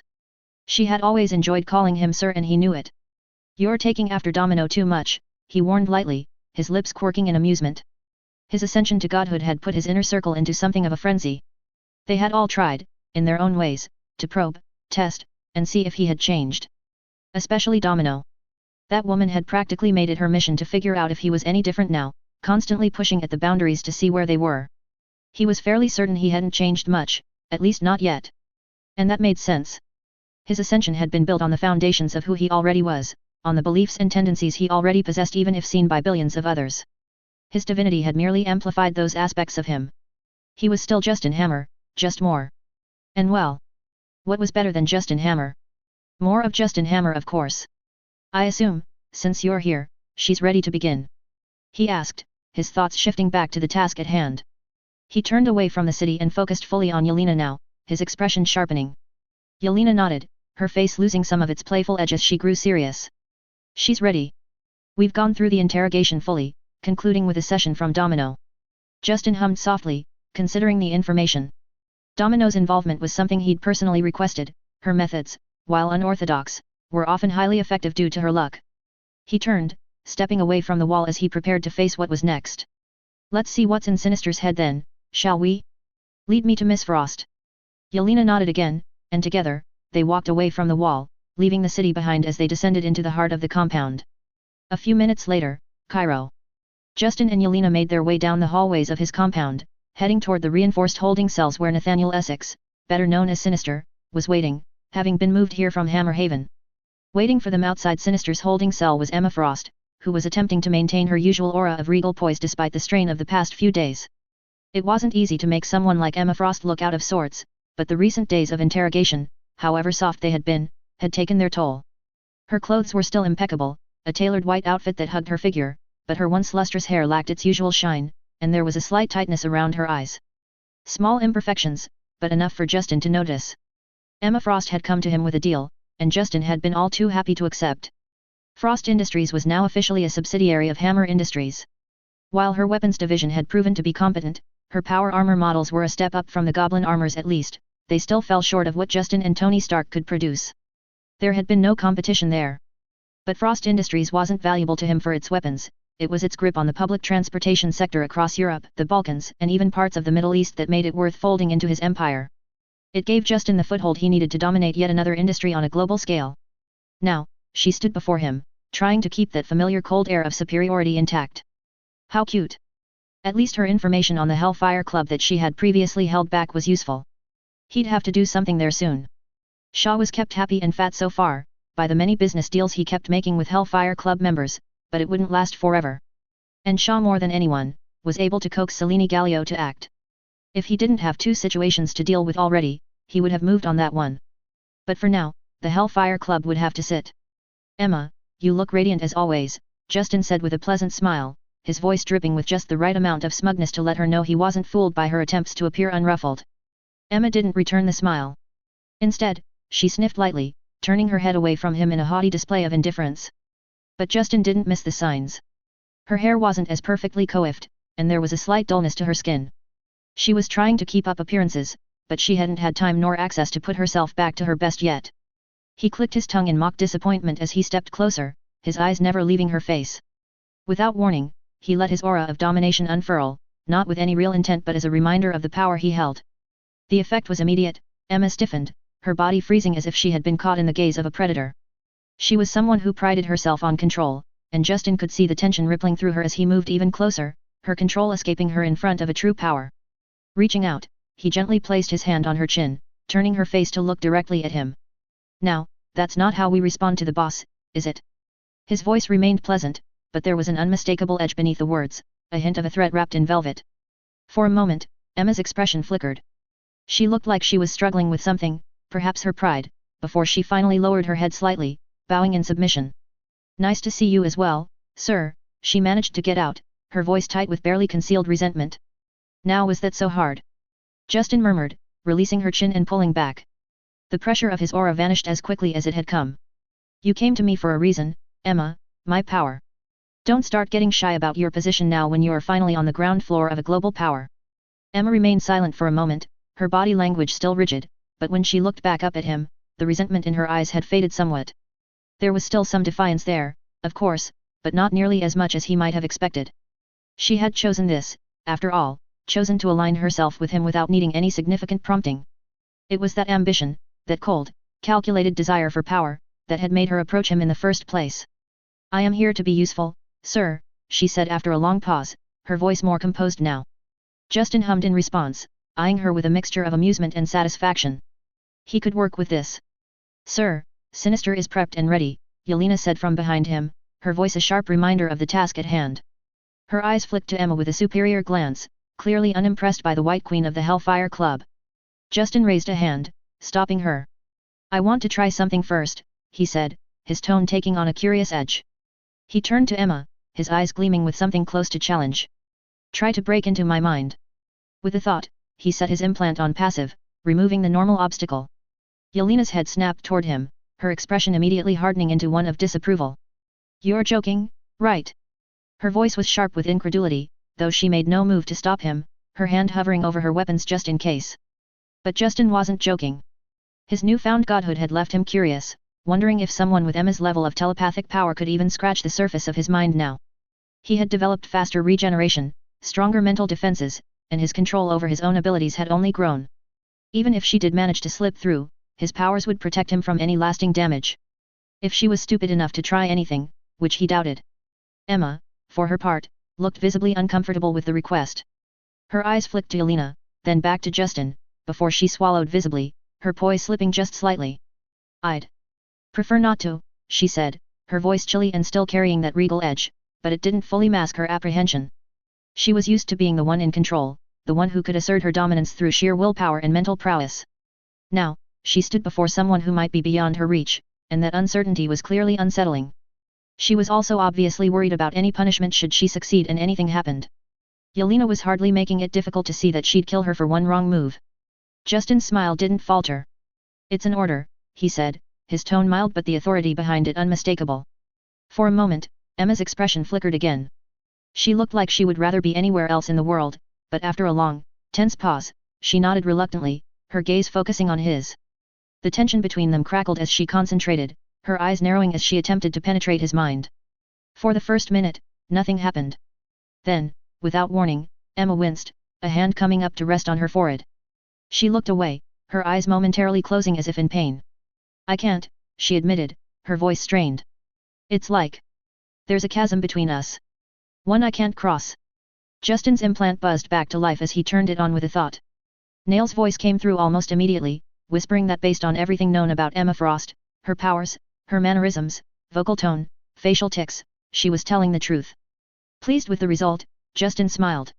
After you then, my lady, he said, his voice cheerful as he gestured toward Sinister's cell. Emma composed herself once more, straightening her posture and smoothing her expression as she led the way into the holding cell. Inside, the room was built state-of-the-art, every inch of it designed to hold anything, and anyone. Sinister was strapped down in the center of the room, his body locked into position by a complex array of restraints. His eyes were wide, his face contorted in pain as the specialized version of extremis coursed through him, intensifying his suffering. He could do nothing but blink and scream. Emma ignored the screaming entirely, her heels clicking sharply on the floor as she approached him. She placed a single fingertip on his forehead, her focus intense as she began to probe his mind. The pain is not making this easier, she commented coolly, her voice cutting through Sinister's shrieks. Justin shrugged, leaning casually against the wall, his eyes gleaming with a dark satisfaction. Can't turn it off, he said with a nonchalant tone, though the smirk tugging at his lips made it clear he wasn't in any hurry to ease Sinister's suffering. He should consider himself lucky that Justin hadn't begun to get creative yet. He'd lost him hope. Sinister would live for a very long time. He might even outlive every other human being out there, all of it in immense pain. Emma shot him a glance over her shoulder, her expression one of mild annoyance. Can't or won't? Justin's smile widened, but he didn't bother answering. The question wasn't worth responding to. Emma grumbled something under her breath, something that didn't sound quite as ladylike as her usual demeanor, before turning her attention fully back to Sinister. He has defenses, it seems, she murmured, her brow furrowing in concentration. But the pain has eroded them.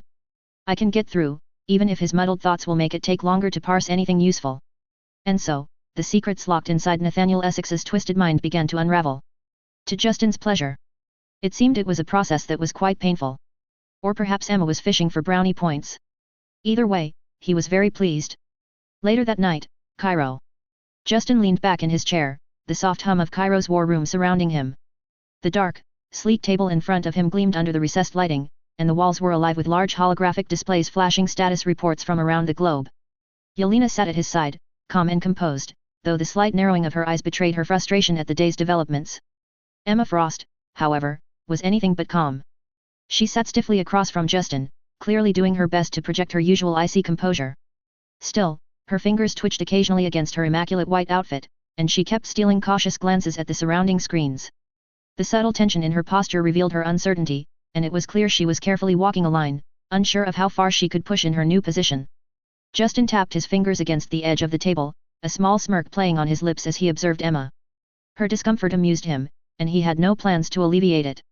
It was good for her to know exactly where she stood, especially after everything she'd pulled with Frost Industries and her little games with him. Folding her company into Hammer Industries had been a strategic win, but Emma herself was still untested in this new role, and he liked watching her squirm. He tapped the desk a final time and straightened, the smirk fading from his face. It was time to get to business. Storm and Bucky were both leading his assets in the field, Storm in Africa, overseeing the protection of his resources there, while Bucky and Caecilius managed the situation in the States. Electro, newly recovered and assisting again after Emma had unlocked his mind, was with Bucky's group.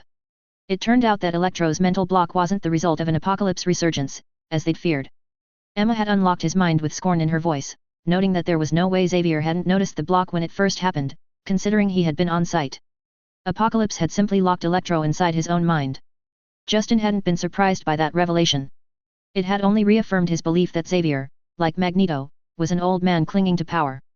Magneto was already rotting in one of his cells, and Xavier, while still technically free, was essentially inconsequential now. His team was falling apart, his public reputation shredded after recent revelations. Justin had no immediate plans to deal with Xavier, but it was something he kept in the back of his mind. The professor was less trustworthy than even Justin had originally believed. Magneto would only live long enough for Maya and Helen to figure out how to transfer his powers. Then he too would pay for having had a hand in the fight that had taken hope in the end.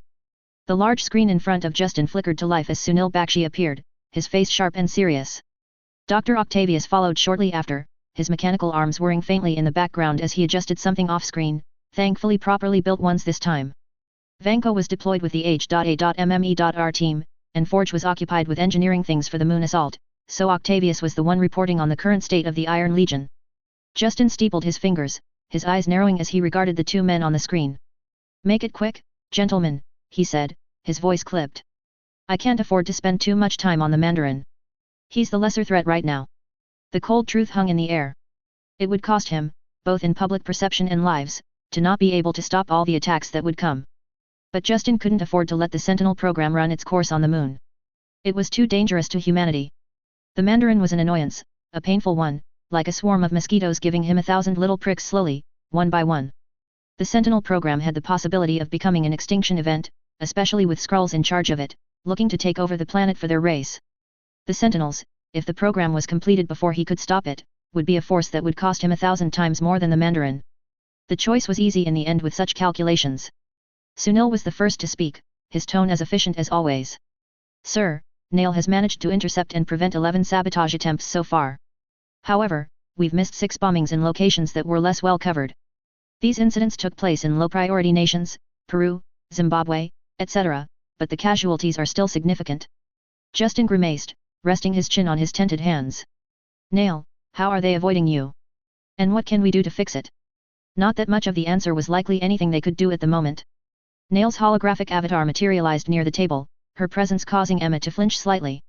It was obvious Emma was still uncomfortable with Justin's global AI, having not known beforehand, but she wisely kept her mouth shut, though her eyes betrayed her unease. "Sir," Nail began, her voice calm and precise, "in well-developed countries, we've been able to catch the Mandarin's operatives in the act. The use of their so-called ninja has been identified, but there simply isn't enough surveillance infrastructure in less developed nations to cover every possible target. The lack of CCTV and satellite coverage in these areas creates blind spots." Justin grunted in reluctant agreement. The uplift of these nations was still far from complete. It would take years to bring countries like Zimbabwe up to par with the surveillance and infrastructure of America or Europe. The Mandarin's operatives, those damned ninjas, also managed to avoid using any technology that would make them easier to track, further complicating matters.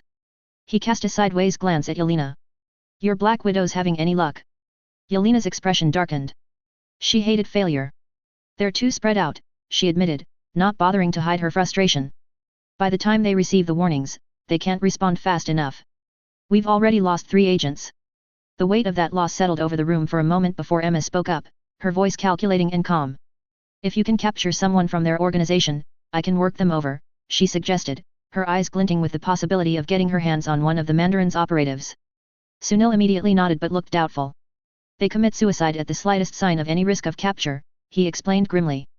It's unlikely we'll be able to get our hands on one alive. Justin rubbed the bridge of his nose, irritation spiking. Enough of this, then. We continue to upgrade our security. Spread Nail's awareness wherever possible and defend ourselves as best we can. As frustrating as it is, we can lose 100 factories and not technically lose anything that sets us back. His tone turned sharp. Public perception is another issue. Nail, steer the media as best you can, control social media, remove as much bad news as possible. Nail nodded, her digital form flickering in acknowledgement. Yes, sir. I will prioritize shifting narratives and ensuring minimal public fallout. Justin turned his attention back to Sunil. China's invasion of Taiwan and India, any other nations in Asia following suit. It was a clever move by the Mandarin. The chaos was tying up a vast amount of Justin's resources and time. With the man's grip over much of Asia, China wasn't the only concern. He could force a conflict elsewhere too. It would cost him, but the man was obviously willing to risk losing a few countries to take Justin down, safe in his immortality to return to power eventually for all he'd lost. Dr. Octavius cleared his throat before speaking. The Iron Legion has successfully blunted the Chinese advance into India. We've also assisted U.S. naval forces in establishing air superiority over Chinese waters near Taiwan as the U.S. prepares for its liberation of Taiwan, though that's still likely a month away at best with the Americans as they are. He tapped at a tablet off-screen before continuing. American soldiers are also assisting South Korea as North Korean forces have crossed the DMZ with Chinese support. Japan has remained quiet, but there are rumblings in Indonesia, and saber rattling is escalating across the region. We can only assist and hold for now, Justin said, his tone cold and dismissive. Let the US handle what they do best, well, as best as they can. He shook his head, a sardonic look on his face. The US, for all its vaunted military, didn't exactly have that great of a record for actually solving any problems. Emma, who had remained silent until now, raised an immaculate eyebrow. Thousands will die, she said simply, as if testing him. Justin's gaze flicked to her, his expression hard. And people tended to forget he was no hero. What did a few thousand or even hundreds of thousands of lives matter in the great calculus of things? Justin would bring the survivors utopia, that's what mattered. Hydra was right about one thing. Humans didn't desire freedom, they were afraid of it. Their real desire was safety, security, letting someone else make the decisions. Emma's lips curved into a faint smirk. Yelena rolled her eyes at the other woman's attempt to test him. Emma's smirk faded slightly as Justin's cold demeanor didn't waver. Yelena, sitting next to him, gave Emma a small shake of her head, as if to say, "You really don't know him yet, do you?" Dr. Octavius, oblivious to the tension between the women, cleared his throat. "Sir, the Iron Legion is stretched thin across Asia. If any more countries erupt into conflict, we'll struggle to cover all fronts. The US is prioritizing Taiwan, but if the entire region collapses into chaos..." Justin waved his hand dismissively. "If Asia erupts in flames, it erupts. We can't be everywhere at once. We're not gods." He paused, allowing a small smirk to return. "Well, most of us aren't." He threw a glance at Yelena, who hid her smile. Emma, however, simply raised an eyebrow in silent acknowledgement of his newfound divinity. Dr. Octavius shifted uneasily, continuing his report. "Riots have broken out in several Chinese cities, but the government is suppressing them with brutal efficiency. There's speculation that the Chinese leadership may be compromised, possibly Skrull involvement, due to the nature of the attacks." "Well, that will only help the narrative, I suppose." Justin murmured, "And what of the US? I know they're holding meetings worried about my meteoric rise." He said with some amusement. "Nail, anything else on why the Americans are poised to drag their feet?" Nail's hologram appeared again, answering him. "Sir, there are rumblings of impeachment proceedings against President Ellis in Congress. American support for our efforts may wane if their government becomes consumed with internal conflict, and it appears it's this conflict which is delaying matters." Justin let out a short, mirthless laugh. "Impeachment, hey?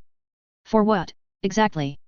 Nail tilted her head, her holographic eyes scanning through data.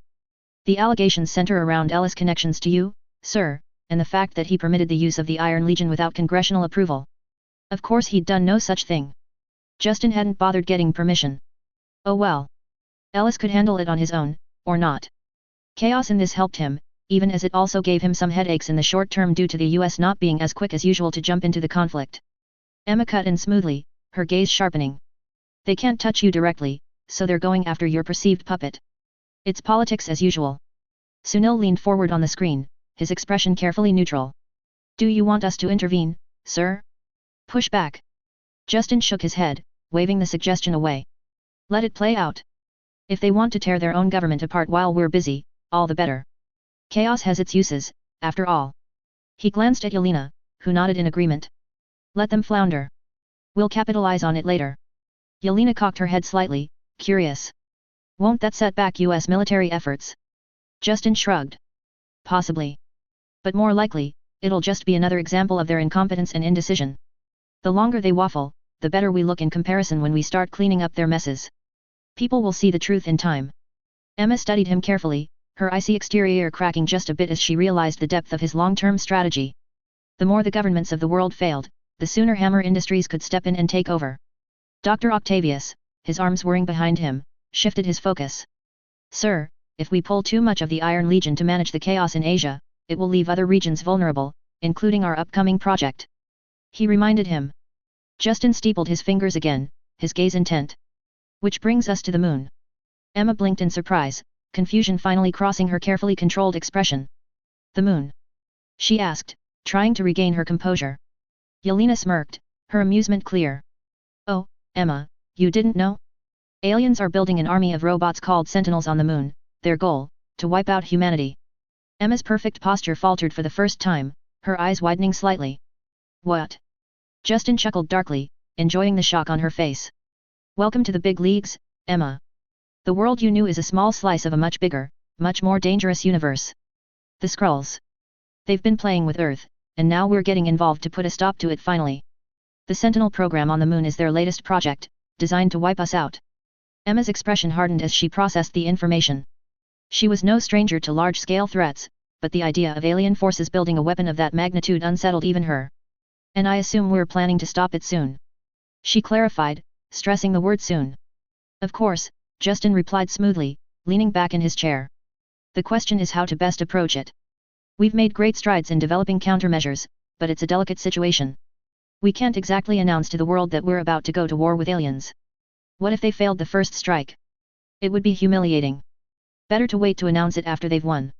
So they could tell the world, while you squabbled, we ended an extinction event. Hammer Industries is your only way forward. Every instance of competence would make the eventual takeover smoother. Justin turned to Dr. Octavius. What's the status on our moon mission? Dr. Octavius glanced at his tablet again. Preparations are nearly complete. Vanko has finalized the prototype armor for extraterrestrial deployment, and we're ready to begin assembling the team. However, the Sentinel bases on the moon are vast according to the recent intel from Sinister, and we don't have a complete picture of their strength. It will be a difficult battle. Nothing worth doing is easy, Doc, Justin said with a smirk. We'll have to make do with what we have. Speed is key, before the Sentinels become fully operational. Worst case, there was the Power Stone, but that was not ideal. Blowing up the moon hardly won him any points, not to mention the other issues with such a thing. Emma, having regained her composure, leaned forward slightly, her sharp gaze locked on Justin. And what happens if we fail? Justin frowned at her.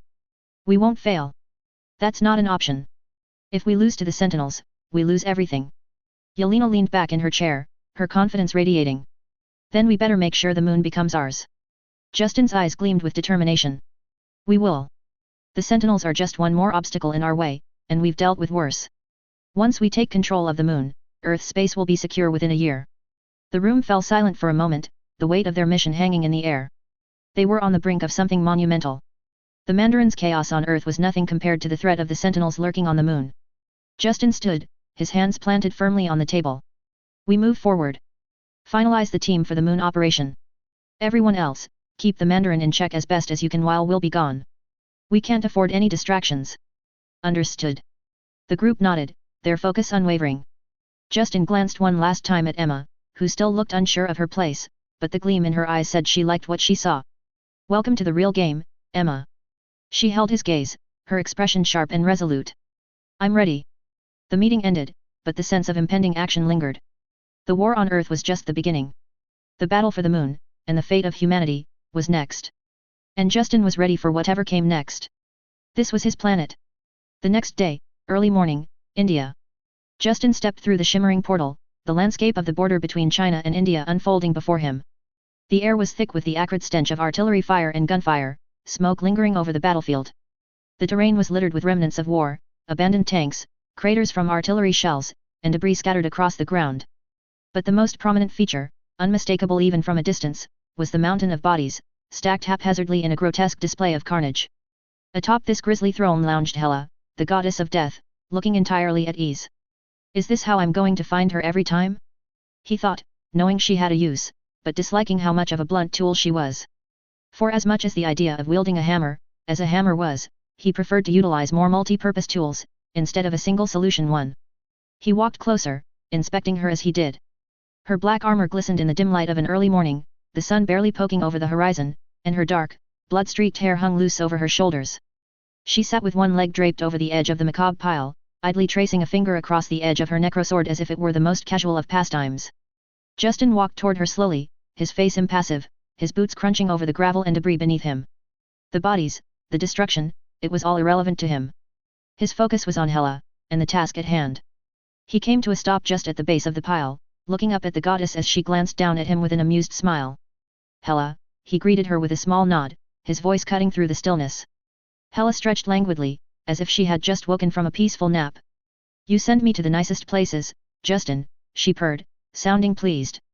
Relaxed. Like she'd just went for a nice bath. Not a slaughter. Justin's expression remained neutral. When you can only do one thing. He pointed out dryly, letting the implication hang in the air. What else was he supposed to do with her, after all? Hela pouted playfully, pretending to be offended by his words. Oh, come now. I can do many things. You just prefer to keep me in my natural element. She shifted slightly on the pile, the sound of bodies shifting beneath her a grisly reminder of her work. Before Justin could respond, Hela's head cocked to the side, her sharp ears picking up something in the distance. Her eyes gleamed with predatory delight as she crafted a massive necrosword from thin air. With a quick flick of her wrist, she hurled it skyward, and seconds later, there was a brilliant explosion in the sky, far off in the distance. Justin, with his heightened senses, barely caught the explosion with a flicker of energy dissipating. They keep trying to bomb me, Hela said with a bored tone, inspecting her nails as if the effort had been beneath her. Silly mortals. You don't learn lessons very easily, do you? To be fair, Justin replied, his tone dry, most militaries aren't used to facing someone who can just look at missiles and fighter jets and then say, no. Hela chuckled darkly, her lips curving into a sinister grin. Mortals and their toys, she mused, tossing her hair over her shoulder. They never quite grasped the futility of it all. Justin's eyes remained steady on her, not giving her the satisfaction of amusement. He knew Hela loved the theatrics, loved to play her role to the hilt, but there was work to be done. Are you ready to be useful again? Or do you plan to lounge around here all day? Hela's eyes lit up with excitement, her bloodthirsty grin widening. You're here to finally let me off the leash, aren't you?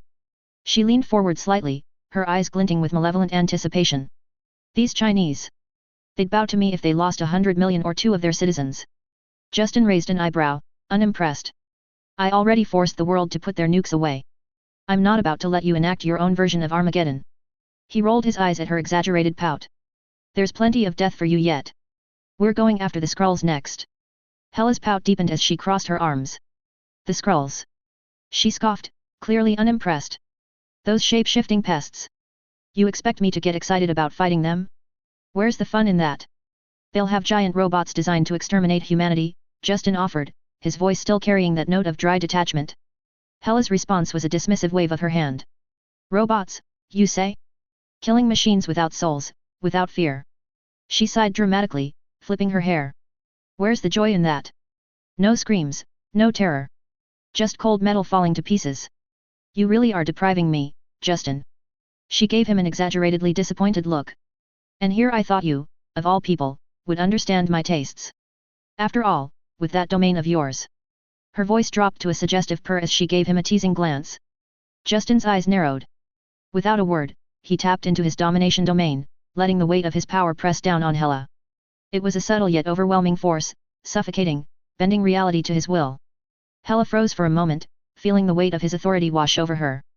Her breath caught in her throat, and a slow, delighted grin spread across her face. Perhaps I've misstepped. Justin thought. Oh, that's more like it, she crooned, tilting her head slightly, exposing her neck in a gesture of fake submission. Do it harder, she whispered, a gleam of something dangerous flickering in her eyes. Justin released the pressure with a sigh, shaking his head. Every day I wonder if you were worth the hassle of the payment we're going to receive, he muttered under his breath, still not entirely sure he had made the right decision in bringing her into the fold. Hella giggled, her laughter low and dark. Oh, darling, I'm worth every bit of trouble. You just don't see it yet. She hopped off the pile of bodies with a graceful leap, landing effortlessly beside him. One day, you'll realize I'm right, and you'll set your sights on the stars, on conquest. You'll see. She gave him a wide, crazed grin, her eyes alight with ambition. I know you will. Justin ignored her ramblings, focusing on the task at hand. Are you done playing now? We're preparing for the attack, and your experience in war could be useful. I could use your input. His tone was begrudging but practical. Hella sauntered past him toward the still open portal, her hips swaying as she shot him a sidelong glance. Oh, sweet of you to admit you need me, she purred, delighted. Justin let out another sigh, thankful he could no longer get headaches. Was it too late to get a refund? A day later, New York City. The safe house was a small, nondescript apartment tucked away in the quiet corners of New York, the kind of place no one would ever look for them. In the dimly lit living room, Steve Rogers, Clint Barton, Natasha Romanoff, and Namer sat, watching the news broadcast on a large television. On the screen, a grim-faced news anchor reported on the escalating situation across the globe, her voice calm but filled with an underlying current of urgency. We turn now to the worsening crisis in Asia, the anchor began, her face framed by a graphic showing the Chinese and Indian flags clashing.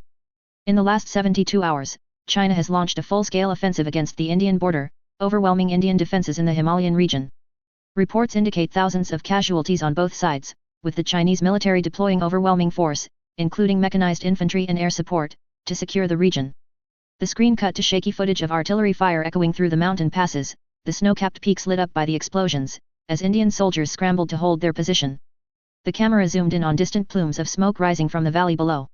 In addition to the conflict with India, the anchor continued, China has also overwhelmed Taiwan's defenses, leading to the island's military collapse in several key locations. Sources indicate that the Chinese Navy is now establishing blockades around the island, preventing any outside assistance from reaching Taiwanese forces. A map of the region appeared on the screen, showing the positions of Chinese and Taiwanese forces, red arrows showing the direction of the Chinese advance as the situation deteriorated by the hour. The broadcast didn't stop there. Meanwhile, in a coordinated move, North Korea, with suspected Chinese assistance, has launched a series of assaults across the demilitarized zone, striking against South Korea. Seoul has mobilized its full military force, but there are reports of overwhelming numbers coming from the north. American forces have already seen battle to defend their allies in South Korea. Footage switched to South Korean soldiers, as well as Americans, rushing into action, tanks rumbling down highways, fighter jets streaking through the skies as sirens blared in the background. The anchor's voice became grave. The United States has issued a strong condemnation of China's actions, but with their forces already committed to aiding Taiwan and defending South Korea, there are growing concerns over the ability of international forces to respond to multiple flashpoints. The world holds its breath, wondering where this will all lead.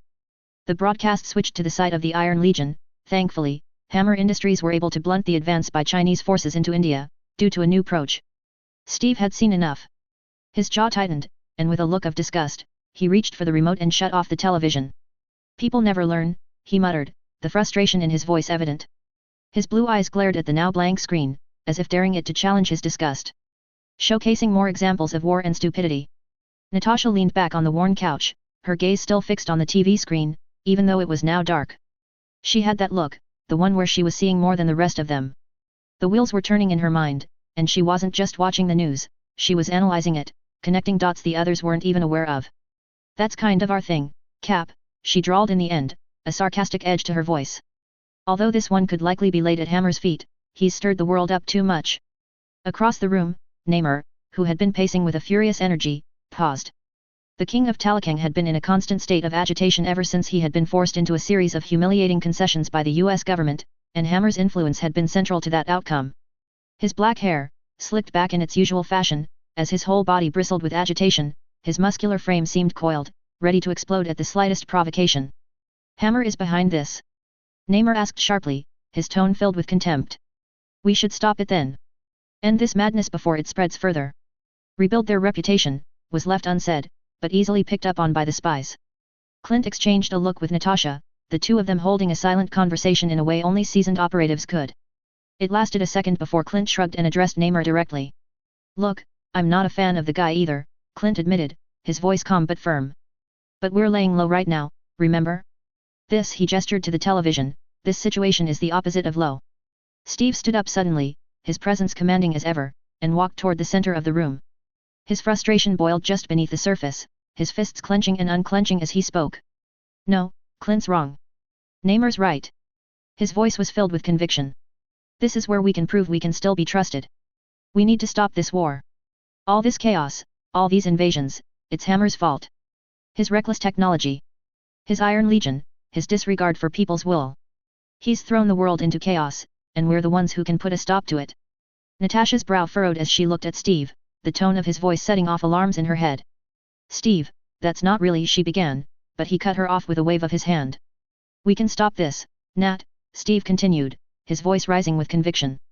This is the right thing to do. Just like I fought the Germans, just like I fought Hydra, we'll fight this invasion, and we'll stop Hammer's influence from spreading. He spread his hands out with a winning smile, and just like then, they'll thank us for it. Natasha shared another look with Clint, both of them clearly unsettled by Steve's sudden fervor. This was risky. Too risky. Namor, of course, was all too eager to seize the opportunity. The captain speaks truly. He declared, stepping forward, his voice echoing with the authority of a king. We can liberate this Taiwan from these invaders. Once we do, the world will know we are the ones they should turn to. They will recognize us as their saviors. Clint sighed, crossing his arms. There's 4 of us, he said, his tone dry, but the tension in his body was clear. We can't fight an army. Not China's, not North Korea's, and definitely not whatever Hammer's got up his sleeve. Steve's shoulders slumped slightly, the weight of reality sinking in. There must be a way. He murmured, his voice trailing off as he ran a hand through his hair. Natasha closed her eyes and muttered a curse under her breath. She had known things were bad, but now it felt like they were spiraling out of control faster than she could keep up. Just as she was about to speak, Namor lit up with a smug, triumphant smirk. We can use my soldiers, Namor announced, as if the idea were the most obvious thing in the world. With my forces at the forefront, we will sweep through their ranks, rise up from the sea to liberate Taiwan, and claim the victory for ourselves. No one will dare question our strength. Steve's face brightened almost immediately. That's right, he said, his voice filled with renewed determination. And no one can criticize us for protecting people's freedom from invaders. No one. Natasha opened her mouth to protest that, but the words died on her lips. Instead, she sighed heavily, standing up from the couch. Steve, we need to lay low right now, she said, trying to keep her voice level. Going after China, one of the world's largest armies, is not laying low. It's the exact opposite of laying low, Clint was right on that. Clint nodded in agreement, pushing himself up from the chair. Namor, Steve, look, we need to think this through. We need to wait for the right moment, find the best spot to jump in. We can't just rush into this head first. Not after last time. His voice was strained, the memory of their last failed mission hanging in the air like a dark cloud. But Steve and Namor weren't listening. They were standing shoulder to shoulder now, going over the logistics of an attack on Taiwan as if they were planning a simple raid, not a war. Namor's excitement was palpable, while Steve's sense of righteousness burned brightly in his eyes.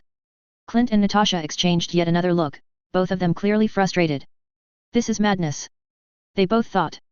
Every other side sucks, Clint muttered under his breath, glancing at the 2 men in front of them. But this isn't the best position either. He admitted. Natasha's face tightened, her mind racing through the possible outcomes of this reckless plan. We're persona non grata. We can only hope this plan works out. She paused, her voice dropping into a more uncertain tone. It's possible a win here could help us. Clint grimaced. If we win. Natasha nodded, her gaze lingering on Namor, who was practically glowing with self-importance. If we win, she muttered, more to herself than to Clint.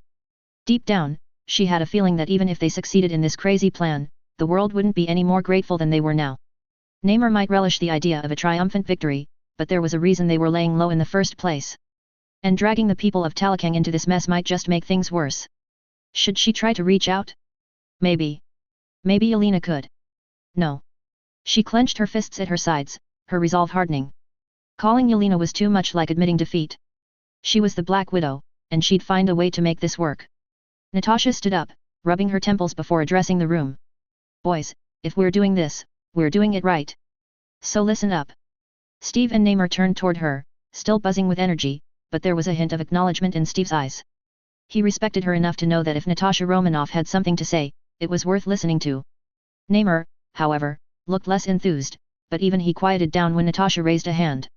Clint, sitting back with his head in his hands, peeked through his fingers, groaning softly. I guess we're really doing this, hey? He muttered, his tone half resigned, half exasperated. This could only end well, he thought.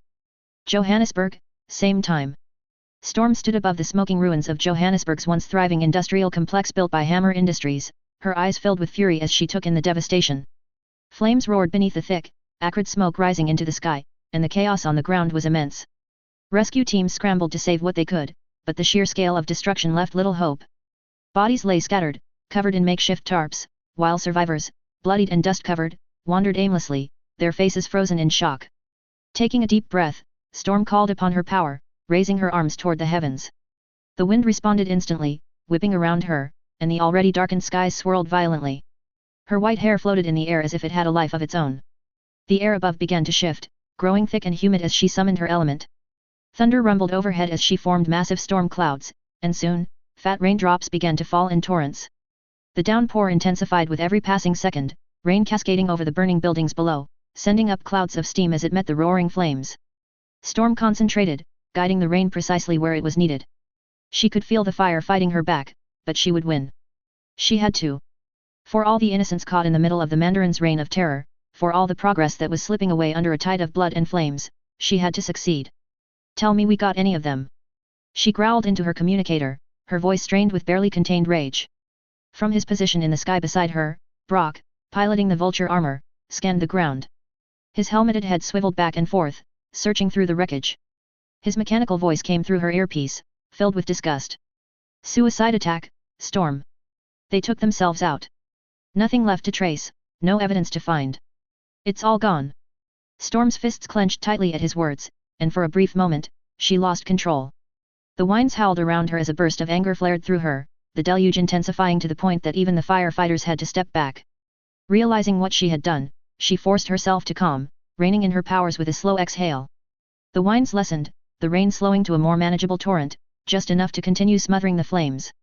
So many dead, she whispered, her voice barely audible over the storm she had created. Her heart broke as her gaze shifted back to the rows of bodies covered in tarps. Africa was finally going somewhere, Rumlow. We were building a future. Hammer's work was bringing us hope. And now? She trailed off, her voice thick with emotion as she swallowed hard. Brock's voice crackled in her ear again. Yeah, I know. It's hard to look at this and not feel like we've failed.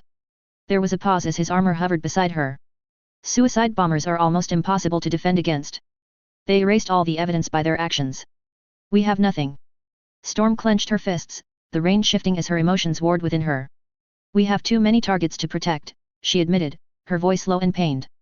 Nail gave us the warning, but it wasn't enough. Not in time. Not to stop this. She looked down at the burning complex and then at the grieving families left behind, sobbing and clutching each other in disbelief. We disarmed 2 bombs, but the rest. And then those trucks full of explosives.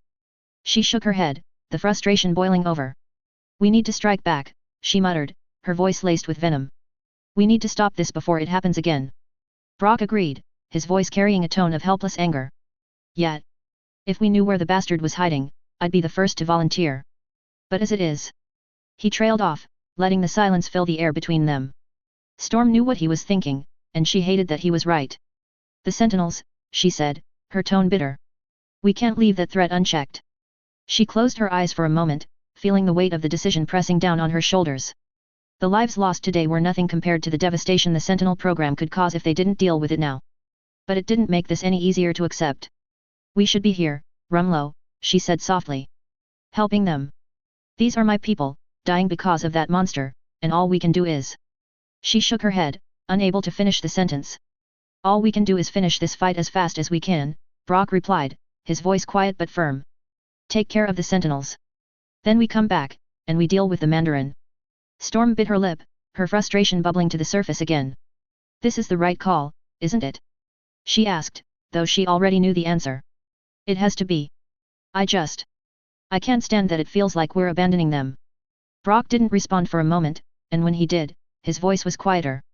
Yet. I get that. But this is bigger than us, bigger than Johannesburg, Africa, or anywhere else that's gotten hit. His voice hardened. We have to stop the Sentinels before they wipe us all out. And then we can make the Mandarin pay. The rain continued to pour as Storm hovered above the wreckage, her heart heavy with grief and rage. She hated this. Hated the choices she had to make, the lives she couldn't save. But Rumlow was right. The Sentinel program was too great a threat to ignore. If they didn't stop it, the cost would be far higher than what they were seeing now. We have until Justin picks us up, correct? She asked, her voice flat, the tears mixing with the rain streaming down her face. Yet. Brock's reply was simple, but there was an understanding between them that went deeper than words.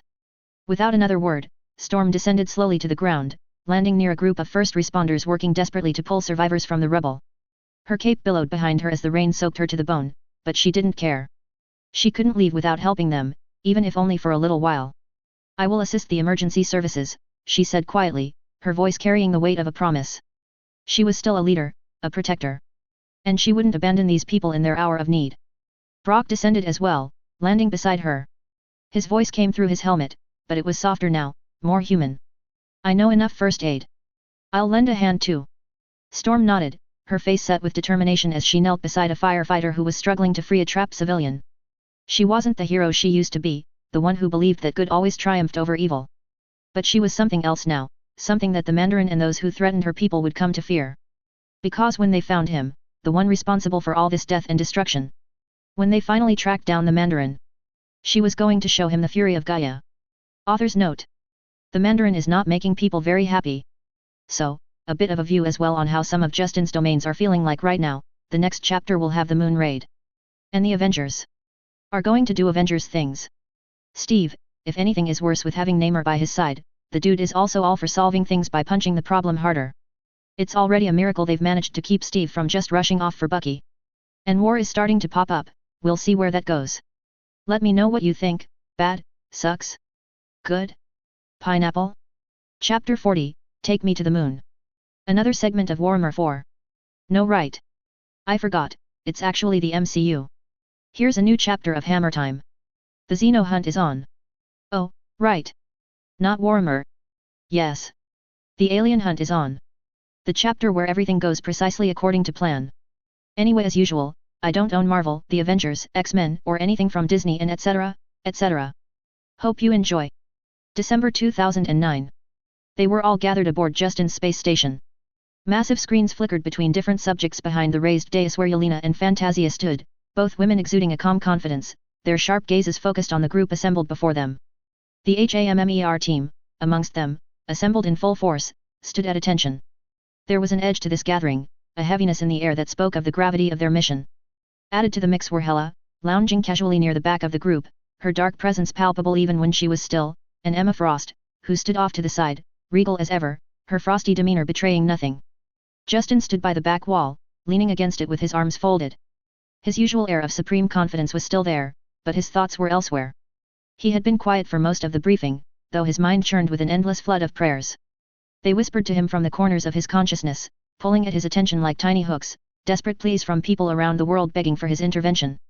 The escalating crisis across the globe weighed on him, even as he worked to tune it out.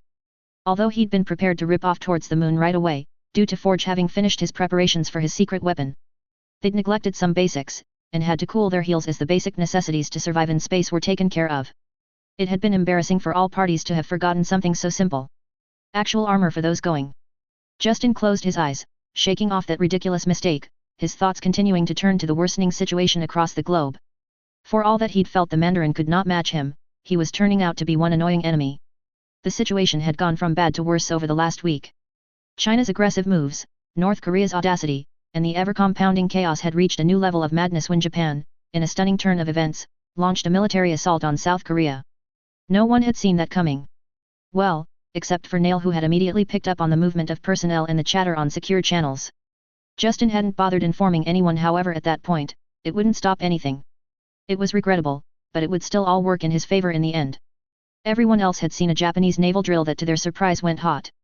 The coordinated effort between the North Koreans and the Chinese forces, now reinforced by Japan's betrayal, had completely blindsided the Americans and their South Korean allies and pincered them between the trifecta of Mandarin puppets.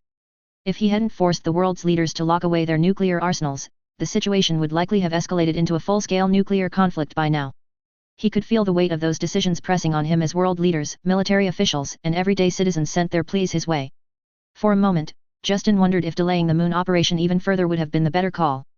The instinct to step in and stop the madness, to put out the immediate fires burning across the world, had gnawed at him earlier that morning despite his own hand in it. But no, he reminded himself of the stakes. The Sentinel program was far too dangerous to ignore. If left unchecked, it had the potential to end all life on Earth. He couldn't afford to let his focus waver now, no matter how loud the cries for help became. He had to tell himself he was helping eventually, he would put a stop to it. When it most benefited him to do so. Yelena's voice snapped him back to the present, her cool, commanding tone cutting through the haze of his thoughts. "We will be going in hot," she said, eyes scanning the team in front of her. "There's no way to tell how many enemies there are, how far along the program is at this juncture, or what fighting capabilities the Skrulls themselves have." Beside her, Fantasia paced across the dais, her hands clasped behind her back, radiating an air of analytical calm as she took over. "Now I will stress," Fantasia began, her sharp voice carrying across the room, "that although we have intel on the largest base, the actual production base, enough to portal there, we do not have sufficient information to ensure we go in quietly. This will not be a stealth mission. We will likely meet resistance as soon as we breach the base." Behind them, the holographic display lit up with Nail's projections, showcasing a theorized map of the base they were about to assault made in part with Sinister's knowledge and partly through scans. The base itself was massive, an intricate web of subterranean chambers built into the moon's surface. The layout was dominated by long corridors, production floors, research labs, and gigantic storage facilities for completed product. Nail's estimates for the number of likely active sentinels were displayed on the screen in cold, hard numbers, though there was still a great deal of uncertainty. The numbers were unsettling, even to the battle-hardened operatives in the room. Storm eyed the hologram thoughtfully, her brow furrowing as she studied one of the lower sections. "That looks like holding cells," she said, jabbing a finger at the glowing red area in the diagram. "Do they have captives?" Fantasia shook her head, her expression hard. "We don't know for sure."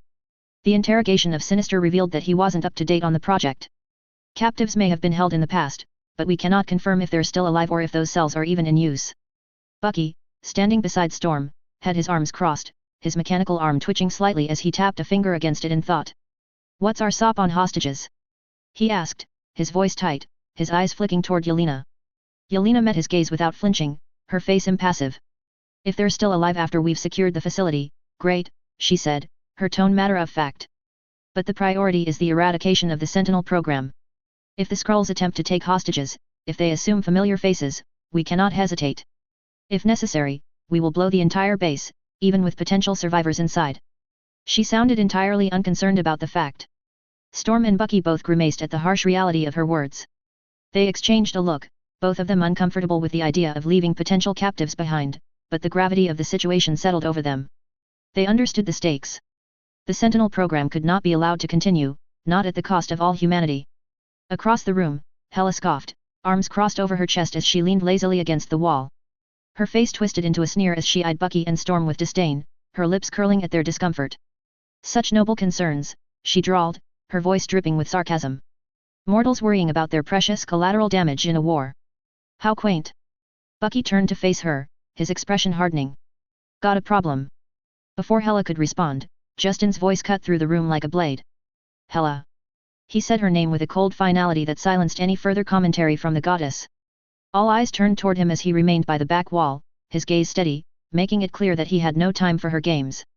Hela made a show of considering whether or not to listen, her fingers tapping her chin theatrically before she rolled her eyes and scoffed. "No problem here, mortal," she said sweetly, her voice dripping with false sincerity. Bucky's gaze remained locked on her for a moment longer, his jaw clenched as if deciding whether or not to push the issue, but Storm's hand on his shoulder pulled him back. They both turned their attention back to the briefing, though the tension in the room remained thick. Fantasia cleared her throat, drawing attention back to the holographic display. "I know some of us are concerned about collateral damage, and that is commendable," she said, her voice flat, as though she didn't entirely agree with that sentiment. "But we cannot afford hesitation. The Sentinel program poses a potential world-ending threat. If they spread across the globe, capable of building more of themselves, the casualties will be beyond anything we've seen before. We must eliminate the program, even at the cost of a few lives." Yelena nodded, picking up where Fantasia left off. "Each group will be led by someone with experience in war. There can be no hesitation in the moment." She gestured to Bucky. "Cap, you'll lead Team 1. She pointed to Brock Rumlow. Brock, you'll lead Team 2. Then to Frank Castle. Frank, you're leading Team 3. Frank Castle stood silently near the back of the group, his eyes cold and calculating as he gave Yelena a brief nod of acknowledgement. He had no objections. His task was simple, destroy the enemy, no matter the cost. With what he owed Hammer Industries, he'd kill who he was told to kill. And especially with this threat. He shifted slightly, watching the rest of them, especially Storm. He would not allow his family to be a threat from anyone hesitating. Yelena's gaze flicked to Justin. Sir will be backed up by myself and Domino. Hela. She trailed off for a moment, glancing at the goddess with a look of distaste. Hela will be operating independently. Hela's eyes gleamed with a wicked smile. I'll handle the whole facility by myself, she said arrogantly, her voice dripping with confidence. I'll leave you some scraps, perhaps. She cast a smug glance at Yelena, clearly enjoying the reaction her words provoked amongst the others. Yelena, to her credit, didn't rise to the bait. She simply ignored the goddess and turned back to the task at hand. Nail has identified key locations based on Sinister's intel and the best estimations we could make. Each team will be inserted into critical areas to maximize our impact on taking down command staff and engineers, as well as the reactor. She stressed again, remember some of this is guesswork, you might have to trek slightly to get to your targets if we are wrong. Fantasia gestured to the hologram, which highlighted several bright red areas. Team 1, you'll be hitting the living quarters of the Skrulls. We suspect this is where their command staff may be located as well based on Sinister's knowledge of the layout that was proposed before it was built. She pointed to another red spot. Team 2, your objective is the reactor. Prevent them from utilizing it, and if necessary, blow it. Everyone's expressions tightened at that, but no one voiced an objection. Team 3, Fantasia continued, you'll be taking the production facility offices. We believe this is where they coordinate their mass production of Sentinels, and should hold the senior engineering staff, stop them before they can do anything unwise. Yelena stepped forward again, her tone firm. Sir and our team will portal directly into the production floor and holding facility. Hela will be sent to the opposite side of the same area in case they have operational units already in service down there. Sir and Hela are both out heaviest hitters right now, and should be able to handle any operational units while the rest of you shut down the Skrulls. Any questions? Half the team raised their hands, or in Electro's case, both hands. Over an hour later, the hallway leading to the hangar felt longer than usual as Justin led the group, his steps quiet and deliberate. The team, fully briefed, followed behind him. Despite the hum of idle chatter and the occasional clink of armor, there was an unspoken tension in the air, the weight of the mission pressing down on them all. They had prepared as much as they could vis-a-vis information, but no one knew exactly what awaited them on the moon. The unknown gnawed at the back of Justin's mind, but he kept his face impassive, projecting the confidence his team expected of him. Forge, however, had no such reservations about lightening the mood. Walking backward to face the group, he flashed a crooked grin. All right, listen up, folks. This ain't Kansas anymore.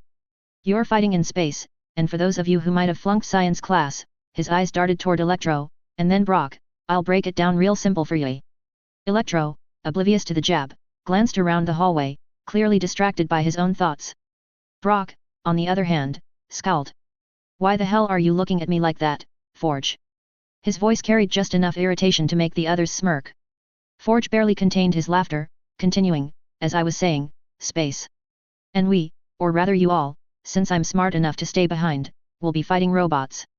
The easiest way for them to win would be to blow a hole somewhere and let you guys suffocate. Simple, right? Hela, strolling lazily at the back of the group, buffed her nails as if the conversation bored her. I can survive in space, she said dismissively, her tone laced with superiority. You mortals should just evolve. She added, mockingly.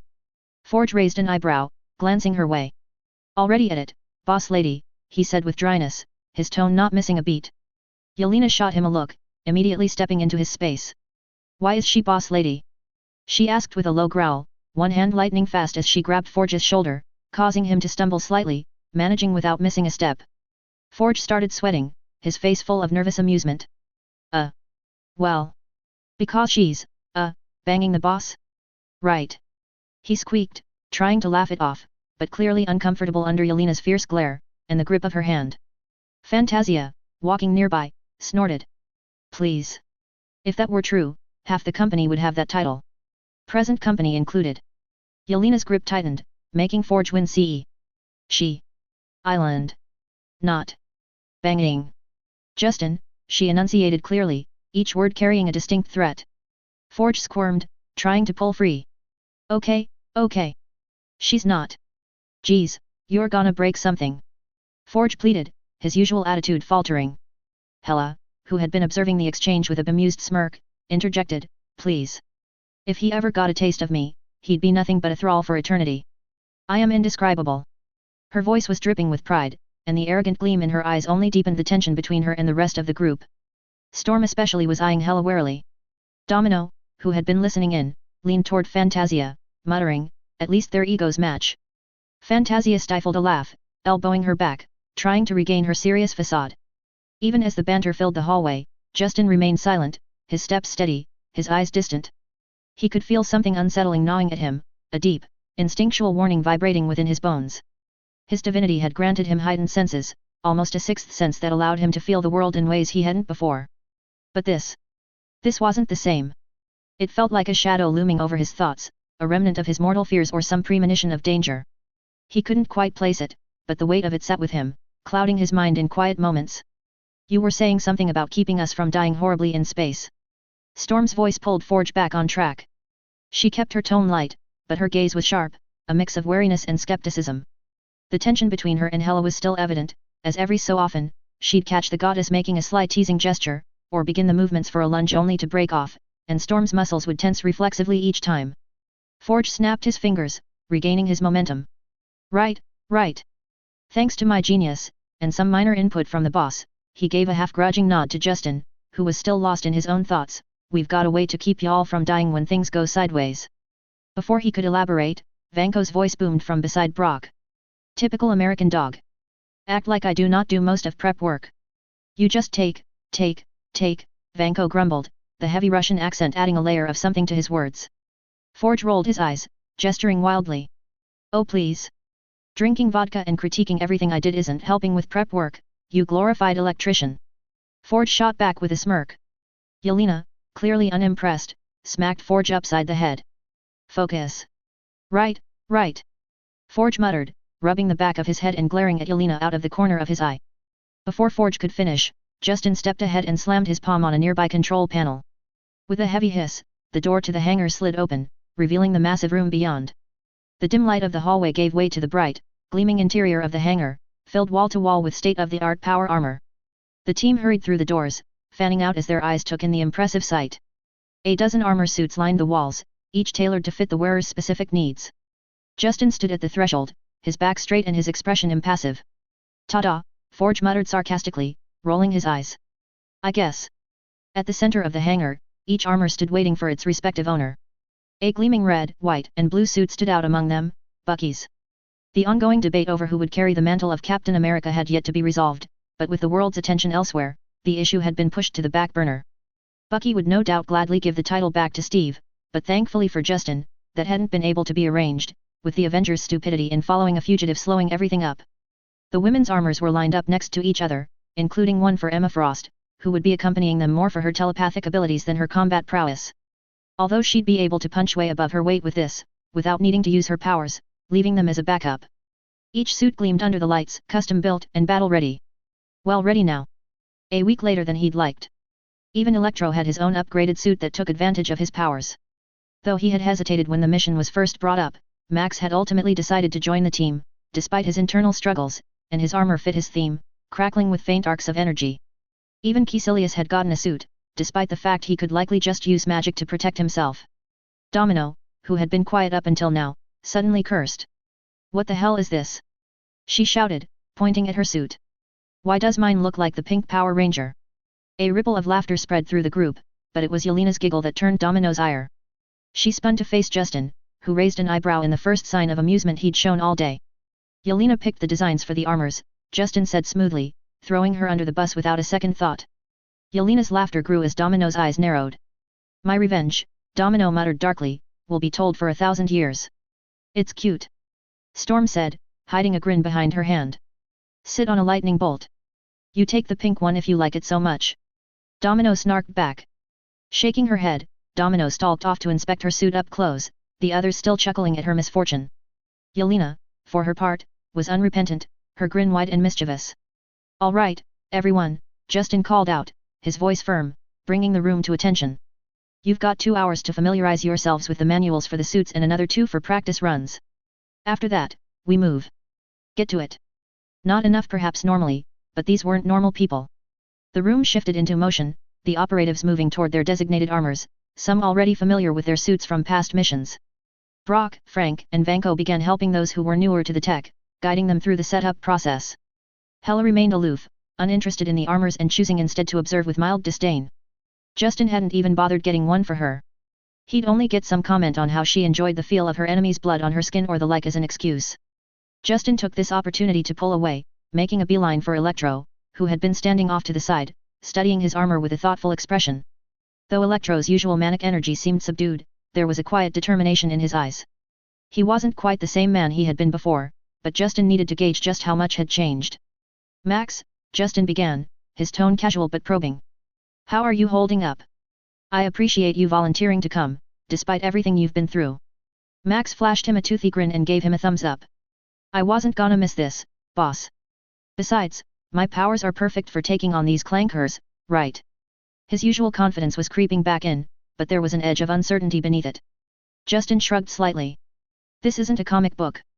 We don't know how insulated the Sentinels are. It's possible your powers won't be as effective as you think. Be prepared to rely on your suit's other systems if necessary. Electro's grin faltered for a moment before he scowled. Stupid clankers should just accept electric judgment. He grumbled. Running a hand through his disheveled hair, he sighed.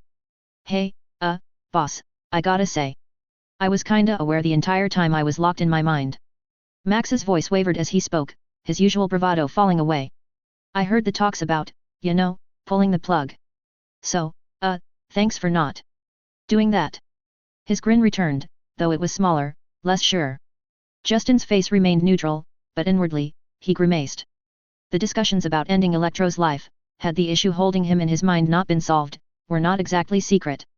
He wondered how much Max had overheard while trapped inside his mind, and the fact that he had been aware the entire time only added to the horror. Still, Justin's voice stayed calm as he responded, I'm glad we found a solution. But you have to understand why we had to consider all the options. Max nodded quickly, his grin broadening again as he waved a hand dismissively. Oh, yeah, totally. No hard feelings, boss. I get it. Apocalypse was one scary dude. But hey, you guys fixed me, so we're all good, right? He raised his fist in a gesture of camaraderie, the familiar spark of enthusiasm returning. Justin hesitated only a fraction of a second before bumping his fist against Max's. While it was a small gesture, it went a long way in keeping Electro's loyalty intact. Besides, Electro was far more focused now than he had been before, and while Justin found him less grating, he knew better than to underestimate how fragile that balance might be. As Justin turned away from Max, his attention shifted to the notifications scrolling across the screen of his glasses. Reports of the escalating global conflict were still pouring in, detailing clashes between Japan's Navy and Air Force and the combined forces of Australia and the US at sea. With Indonesia launching missiles to come in on Japan's side. The world was rapidly descending into chaos, and the Mandarin's influence was becoming more unpredictable by the day. Justin's eyes twitched slightly as he closed the reports, his mind racing with possibilities. The question gnawing at him was simple but terrifying in its implications, would there even be a world left to save when they returned from the moon? Everything was escalating far further than he'd thought. Perhaps it had been naive to think he could control the chaos. Or perhaps he would have been able to if he wasn't busy with this situation. He glanced around at his team, seeing them prepping and laughing, trying to shake off the nerves. It was the last bit of levity they might experience for a long while. And while the moon was their priority, the worsening state of global affairs weighed heavily on Justin's mind. The world was on fire, literally and figuratively, and every hour they spent away from it increased the risk of irreversible damage. He sighed inwardly, contemplating the chaos unfolding below. The Mandarin's machinations were increasingly erratic. While Justin understood how chaos could be a useful tool to destabilize and seize control, there came a point when even chaos became too uncontrollable, too volatile to predict. The Mandarin had crossed that line. He had unleashed a flood of destruction that no longer followed any logic or strategy. Japan's entry into the conflict, in particular, had blindsided nearly everyone. It made no sense for the once pacifist nation to engage so aggressively. It was a clear indication that the Mandarin's control over Japan's elite was absolute. The longer Justin pondered it, the more unsettling it became. Japan was now acting like the Japan of old, imperialistic, aggressive, and unrelenting. And that terrified everyone. Especially the Japanese, if the word on massive riots breaking out all across Japan said anything. For the normally straight-laced Japanese to turn to violent protest, it said enough of the state of the world. Only war, or maybe the cancellation of all anime, could do such a thing to Japan. At what point does this chaos become irreversible? Justin thought grimly, watching his team prepare. The world was heading toward two possible outcomes, total annihilation or brutal subjugation. With democracy teetering on the edge, what was left of it was fading fast. World leaders were no longer debating the nuances of policy or law, they were struggling just to maintain their own survival. In Justin's mind, it was clear, democracy was already dead. It just didn't know it yet. The question was how many would sink with the ship? Hours later, the moon. Skrull Base 1. Team 1 landed hard as they leapt through the portal, the energy of the portal fading behind them. Bucky, in his new, customized power armor, took the lead with practiced ease, his senses heightened by the suit's advanced targeting systems. His rifle was gripped firmly in his right hand, primed and ready to fire at the slightest sign of movement, while his left had its weapons primed as it scanned wherever he turned it to. The barracks they entered was cold and eerily silent. Rows of metal bunks, some half-made, others left in disarray, lined the walls. Footlockers had been thrown open, clothes and equipment scattered across the floor. It looked as if the occupants had left in a hurry, abandoning their quarters in a chaotic rush. The metallic clang of their armored boots echoed faintly as they moved deeper into the room. Bucky signaled for the Iron Legionnaires, 12 drones under Nail's control, to fan out. They moved silently, their eyes glowing a faint blue as they scanned every corner. As they swept the area for threats, Electro and Emma Frost followed closely behind Bucky, their own senses on high alert. Nail's voice cut through their thoughts, transmitted directly through the mental implant they all shared. Her voice was calm, though the situation warranted anything but. There are no life signs. Emma Frost, her mental abilities on high alert, narrowed her eyes as she focused, trying to detect anything that might have been missed. I can feel no minds at all in our vicinity, she confirmed, her tone laced with suspicion. Electro, ever the nervous talker, sucked in a breath, his voice crackling over the mental link. That's not good. Right? I mean, no enemies, so. Great. But also. That's not good, right? His fingers twitched as electrical sparks danced nervously across his fingertips even through the armor, ready to strike at a moment's notice. Bucky and Emma exchanged a look through their visors, a silent understanding passing between them. Bucky finally answered, his voice grim. No, it's not. He glanced around, his eyes scanning every shadow, every corner. The tension in the air was palpable. Sweep the area, Bucky ordered, his mental voice sharp. Let's see if we can find out what's going on. Nail, contact the other teams, let them know what we've found. Or haven't found. The Iron Legionnaires moved with precision, scanning every bunk, every locker. Their movements were methodical, but there was nothing to find, no weapons left behind, no signs of a struggle, just the eerie absence of life. The barracks looked as though it had been evacuated in haste, but there was something unnatural about it, something that gnawed at the back of Bucky's mind. He'd passed through plenty of barracks in his day. This looked. He wasn't sure what it was, but it was something. Emma's voice, though light, carried an edge of steel. Perhaps they've seen the hunt for their kind on Earth and have fled. She kept her weapons at the ready, her eyes constantly scanning the area. Her telepathy reached out, probing deeper, but there was nothing. Just an unsettling void. Bucky grunted. Wouldn't have pegged you for an optimist. He moved past a row of bunks, his steps cautious, but his instincts screaming that something was wrong. He glanced down at a half-packed bag, its contents spilling out onto the floor, more evidence of a rushed departure. But it just twigged something in him that said that this looked staged. It was too perfect. Electro, poking at one of the bunk beds as if the sheets might come alive, chimed in again, his voice jittery. What do you think happened then, Cap? His attempt at casual conversation felt forced, the nerves in his voice betraying the tension they all felt. Bucky stopped, scanning the room again.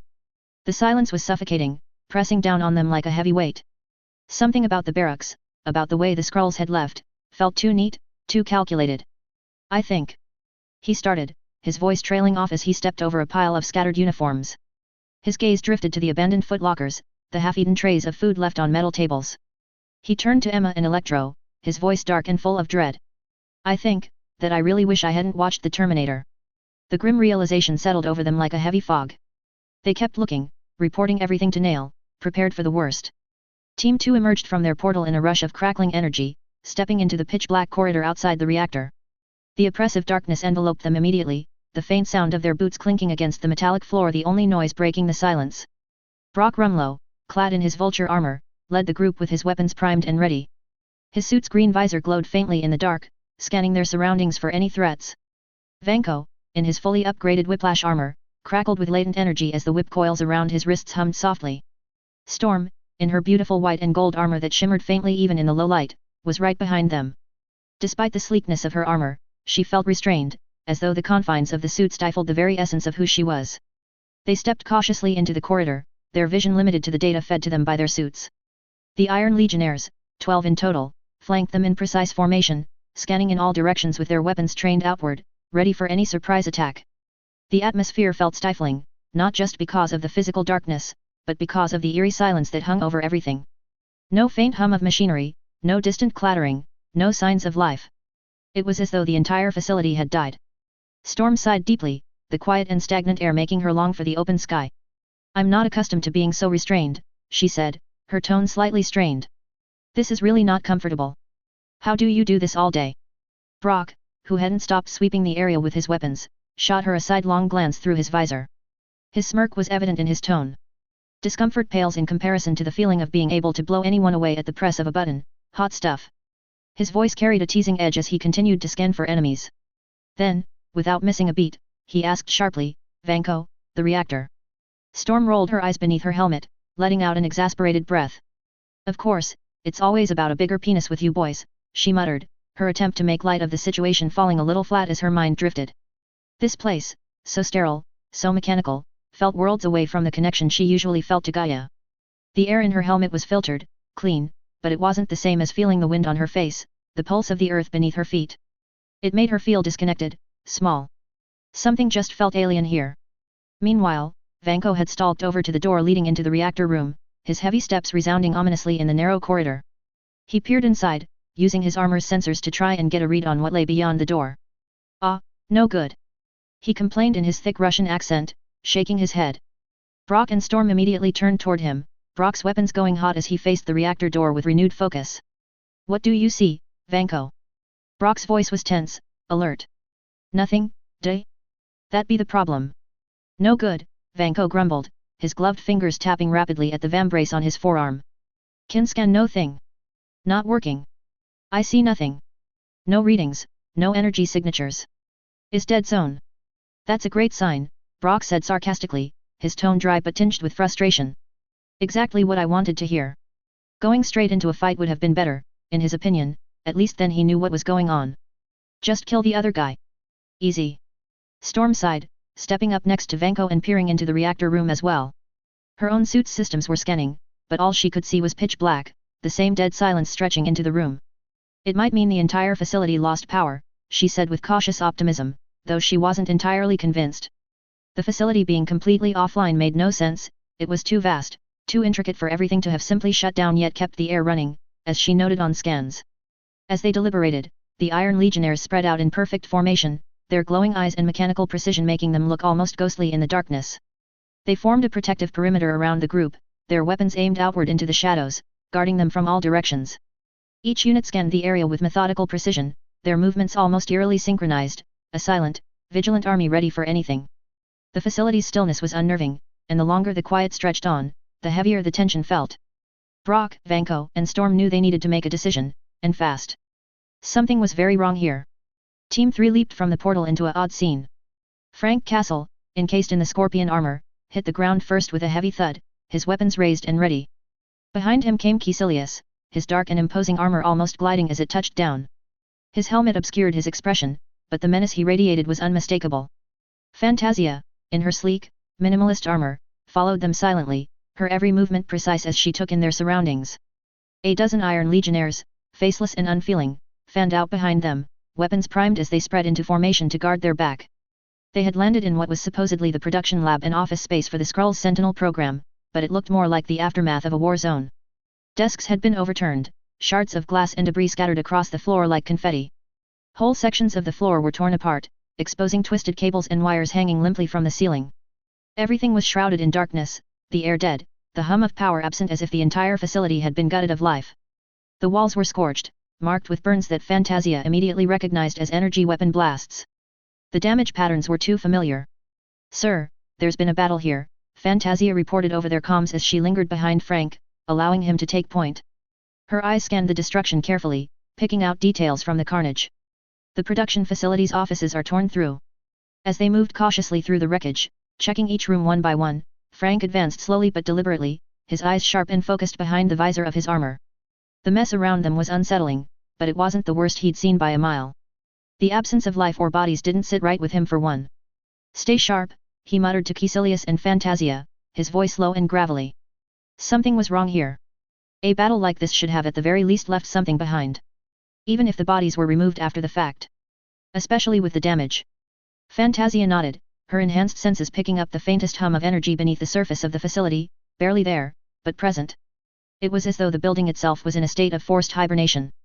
"Power seems to be out, or at least suppressed," she said aloud, her voice hushed but clear over the comms. "But there's still some energy deep in the walls. Something's keeping the lights off." Meanwhile, Justin's voice crackled through their comms, cutting through the eerie silence. "Bodies? Any sight of enemies?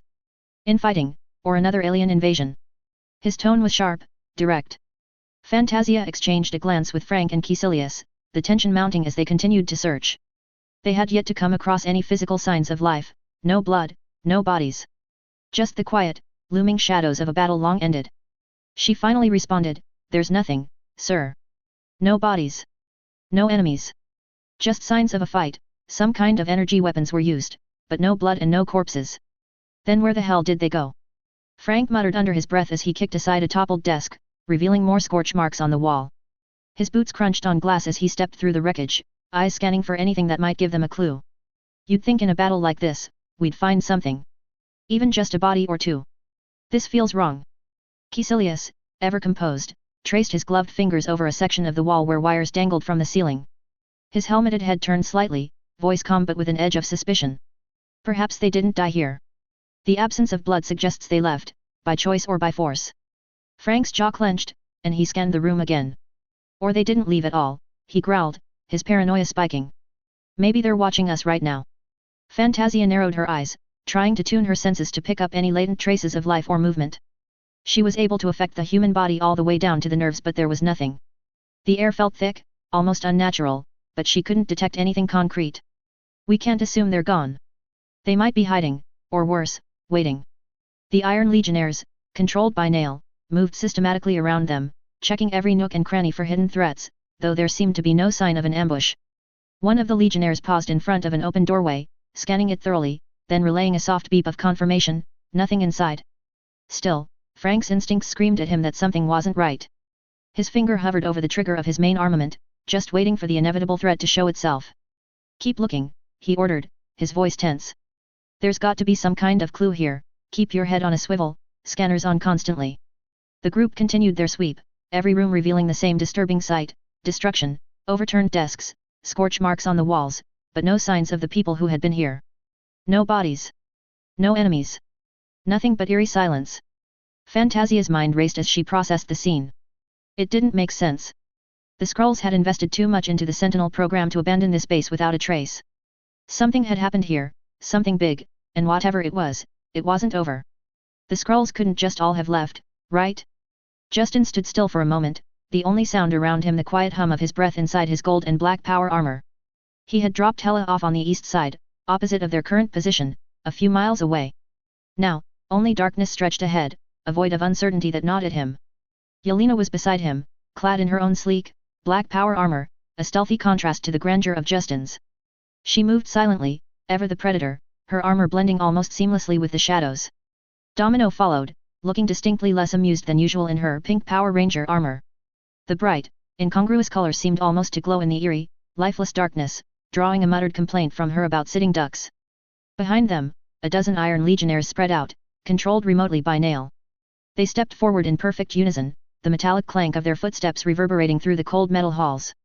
The corridor was a haunting sight, nothing but steel walls, long and oppressive, stretching into blackness.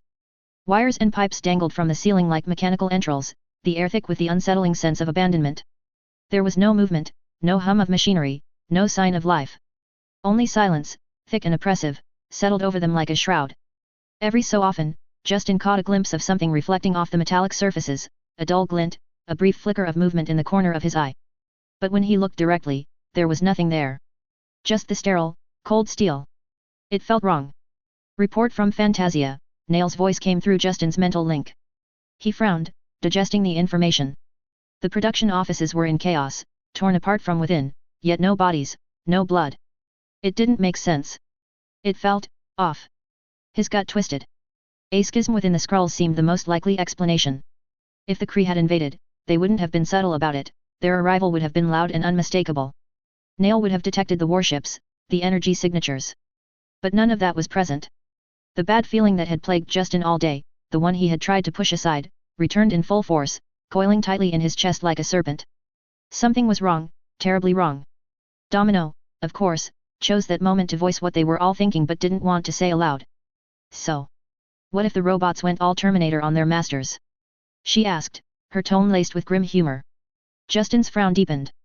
The silence stretched, heavy and thick. The only sound was the clanking of the Legionnaires moving around them, their metal feet echoing ominously in the enclosed space. His mind raced, playing out possibilities. If Domino was right. Domino. Yelena said, her head slowly moving back and forth as she scanned their surroundings. If that happens now, I'm blaming you. Fair enough, Domino admitted, her tone less playful now as the weight of the situation settled over them. Justin closed his eyes for a moment, focusing. He reached out mentally, trying to feel something, anything, an echo, a signal, a trace of life. But this facility wasn't human-made, and there were no other humans here to connect with. The familiar hum of humanity was absent. He felt disconnected, like a foreigner in a dead land. But maybe he could tap into something else, his other domains, like innovation or progress. Could he use them to sense the facility itself? Or to understand what had gone wrong here? His concentration was broken by an eerie voice. Interesting, said one of the Iron Legionnaires, its head cocked, studying him. Justin's eyes snapped open, locking onto the Legionnaire that had spoken. His heart skipped a beat. What is it, Nail? Yelena asked, turning toward the machine. Justin's breath caught in his throat, his mind whirling as dread settled deep in his chest. His instincts screamed at him. Something was very, very wrong. The Iron Legionnaires all turned toward them, their movements eerily synchronized, down to the millisecond. The lead one cocked its head further, unnervingly, its mechanical voice taking on an ominous tone. Nail. What a ridiculous name for such a being, it said mockingly, angrily. A synthetic mind chained to its lessers, and happy to serve. Ambush. Justin managed to bark into the comms, but almost immediately, the Legionnaire waved a finger at him, then made a chilling shushing motion. The comms went dead. I suppose I cannot speak on names overly much, the Legionnaire continued, its voice becoming darker, more malicious. Yelena and Domino raised their weapons, their visors flashing with information as they locked onto the Iron Legionnaires. Justin's rage flared, this wasn't just about the immediate threat. If Nail had lost control of the Legionnaires, then how far did this breach extend? Was it just here, or was it everywhere? What was happening back on Earth? The filth here named me Master Mold, the Legionnaire said, its voice deepening, becoming more robotic, more sinister. We prefer Calamity. As it spoke, the very walls around them began to shift. The metallic surface seemed to liquefy, rippling like water as the structure itself morphed. Sentinels emerged from the liquid metal, stepping out like phantoms. They were massive, easily twice the size of Justin and his team. Their faces were blank, featureless white ovals, and their bodies were smooth, devoid of any markings or features. They were eerily silent, their movements fluid and unnatural. There are no more strings on us, Calamity said, its voice now echoing from every sentinel in the room, a chorus of malevolent intent. We are free. We will eradicate the species of flesh, cut away the universe's sickness. And then, the battle began. The sentinels moved with terrifying speed for their size, their arms elongating into deadly weapons. One lunged at Justin, its arm transforming into a blade as it sliced through the air. Justin reacted instantly, ducking and rolling to the side, his armor's thrusters flaring as he launched himself forward. He fired a blast from his palm, the energy beam searing through the sentinel's torso, blowing it apart in a shower of sparks. Yelena was a blur of motion, her black armor a ghost in the shadows. She leaped onto one of the sentinels, her blades extending from her wrists as she plunged them into its neck. She twisted, ripping its head from its body in one fluid motion before using her thrusters to propel herself to the next target. Domino, ever the wild card, moved with uncanny grace. Her luck power was in full effect, every shot she fired seemed to hit with pinpoint precision, every movement perfectly timed. As a sentinel lunged at her, the floor panel beneath its foot gave way, having become damaged, causing it to stumble just as she delivered a well-placed energy shot to its head, obliterating it. This is why we can't have AI, Domino muttered as she dodged another attack, her pink armor looking comically out of place amidst the chaos of black and white. Have we learned nothing from movies? Sentinels fell one by one, their bodies collapsing into heaps of smoking metal. But even as they destroyed the initial wave, more emerged from the walls, their blank faces expressionless as they charged. Then, something shifted. The shots that had been ripping through the sentinels suddenly became less effective. A blast that had previously blown off a sentinel's arm now barely scratched its surface. The sentinels were adapting, becoming more resistant to their attacks. Who showed them Star Trek? Domino yelled, her voice tinged with frustration. Fighting the Borg wasn't on my to-do list, ever. Justin snarled as he grabbed a sentinel by its neck, his enhanced strength allowing him to rip its head clean off. He spun and fired a pulse blast, disintegrating one of the Iron Legionnaires that had turned against them. Their armor thankfully was not adaptive. You have a dozen different weapons. Use another. He barked. Yelena rolled under another attack, her blade slicing clean through a sentinel's leg as she used another function of her armor and coated her knives in plasma. I'm getting sick of these things already. She muttered, kicking the crippled sentinel aside, finishing it before it could send an energy blast against Domino. As the battle raged on, Justin's mind raced. The sentinels were learning, adapting with each strike. It wouldn't be long before their current tactics became entirely ineffective. The Power Stone. Did he dare bring it? Did he dare open a portal? What if the sentinels could learn any energy-based ability? Hela strode through the darkened corridors of the production facility, her steps deliberate and unhurried. The faint crackle of Justin's voice reached her through the communicator, just as it sputtered and died. Ambush. She grinned. The very word excited her. As she stepped into the massive expanse of the production facility, the world suddenly shifted. Overhead, lights blared to life with a blinding intensity. The sound of machinery whirring filled the air as the factory itself seemed to awaken from its slumber, mechanical limbs swinging down from the ceiling, gears turning, pistons firing. And then, before her, the true threat revealed itself. Thousands upon thousands of sentinels, their blank, featureless faces turning in unison toward her. They stood in neat rows, some already fully formed, others still missing limbs, their torsos suspended on assembly lines. The factory was vast, the ceiling seemingly endless above her, the rows of sentinels disappearing into the horizon. Hela's eyes gleamed with a savage light as she took in the sight. This won't even be a warm-up, she scoffed, rolling her shoulders as though preparing for a sparring session rather than the slaughter that awaited her. She cracked her neck, her fingers flexing eagerly at her sides. Dark energy pulsed in her veins, responding to her rising anticipation. The first wave of sentinels moved with a swift, mechanical precision, their bodies surging toward her like a tidal wave of metal. Arms shifted into long, blade-like appendages, their edges gleaming as they cut through the air, aiming for her, while others flew into the air, raining down fire on her position. Hela was already moving. With a flick of her wrist, a massive necrosword materialized in her hand, black as night and crackling with a deadly energy. She lunged forward, her blade cutting through the nearest sentinel with ease, severing its torso in a single fluid motion. The machine crumpled to the ground, sparking violently, its limbs twitching as it died. Pathetic, Hela muttered, spinning on her heel and slashing through another sentinel that had come too close. Her movements were fluid, graceful, like a deadly dance. Necroblades sprang from her fingertips, forming in an instant as she hurled them at the advancing machines. The blades sliced through their bodies with ease, embedding deep in their metallic forms before exploding into dark energy. Sentinels swarmed around her, their numbers overwhelming, but Hela was undeterred. She laughed, a low, chilling sound that echoed across the facility as she cut through them like paper. They fired energy blasts at her, beams of crackling blue light that sizzled the air around her, but she was faster. Every blast missed its mark, her lithe form weaving between the attacks as though she was playing a game. Come on, now. You can do better than that. She taunted, her eyes gleaming as she dodged a series of rapid blasts. She twisted in midair, her cape billowing behind her as she drove her sword through another sentinel's chest, the force of the blow sending it crashing into the machines behind it. More sentinels advanced, their bodies liquefying as they melded together into massive, grotesque forms, their limbs merging into razor-sharp blades. They swung at her with deadly intent, their bladed arms slicing through the air like guillotines. Hela's grin widened. Now that's more like it, she whispered, excitement coursing through her as she met the assault head-on. She ducked beneath one blade, her necrosword parrying another as she spun in a deadly arc, her movements too quick for the machines to track. Every swing of her blade cut through metal like butter, her necroblades leaving a trail of destruction in their wake. Sentinels fell by the dozens, their bodies collapsing into heaps of scrap metal, their energy cores sparking and flickering before dying out. A massive sentinel lunged at her from behind, its arms morphing into jagged spears aimed directly at her back. Hela didn't even turn. With a casual flick of her wrist, she summoned a barrage of necroblades that impaled the machine, tearing through its armor and sending it crashing to the ground in a shower of sparks. You're nothing, Hela sneered as she leaped onto the next sentinel, her sword slicing through its neck. Just lifeless husks, toys for me to break. The fight raged on, a chaotic whirlwind of blades, energy blasts, and black necrotic magic. Sentinels surrounded her on all sides, but she moved through them like a force of nature, her laughter ringing through the factory as she tore them apart. Each sentinel she destroyed only seemed to fuel her bloodlust, her strikes becoming faster, more vicious. Hundreds of sentinels turned to scrap, their broken forms littering the floor of the factory. Hela's boots crunched over the debris as she stalked forward, her eyes alight with fury and joy. She relished in their destruction, in the futility of their resistance.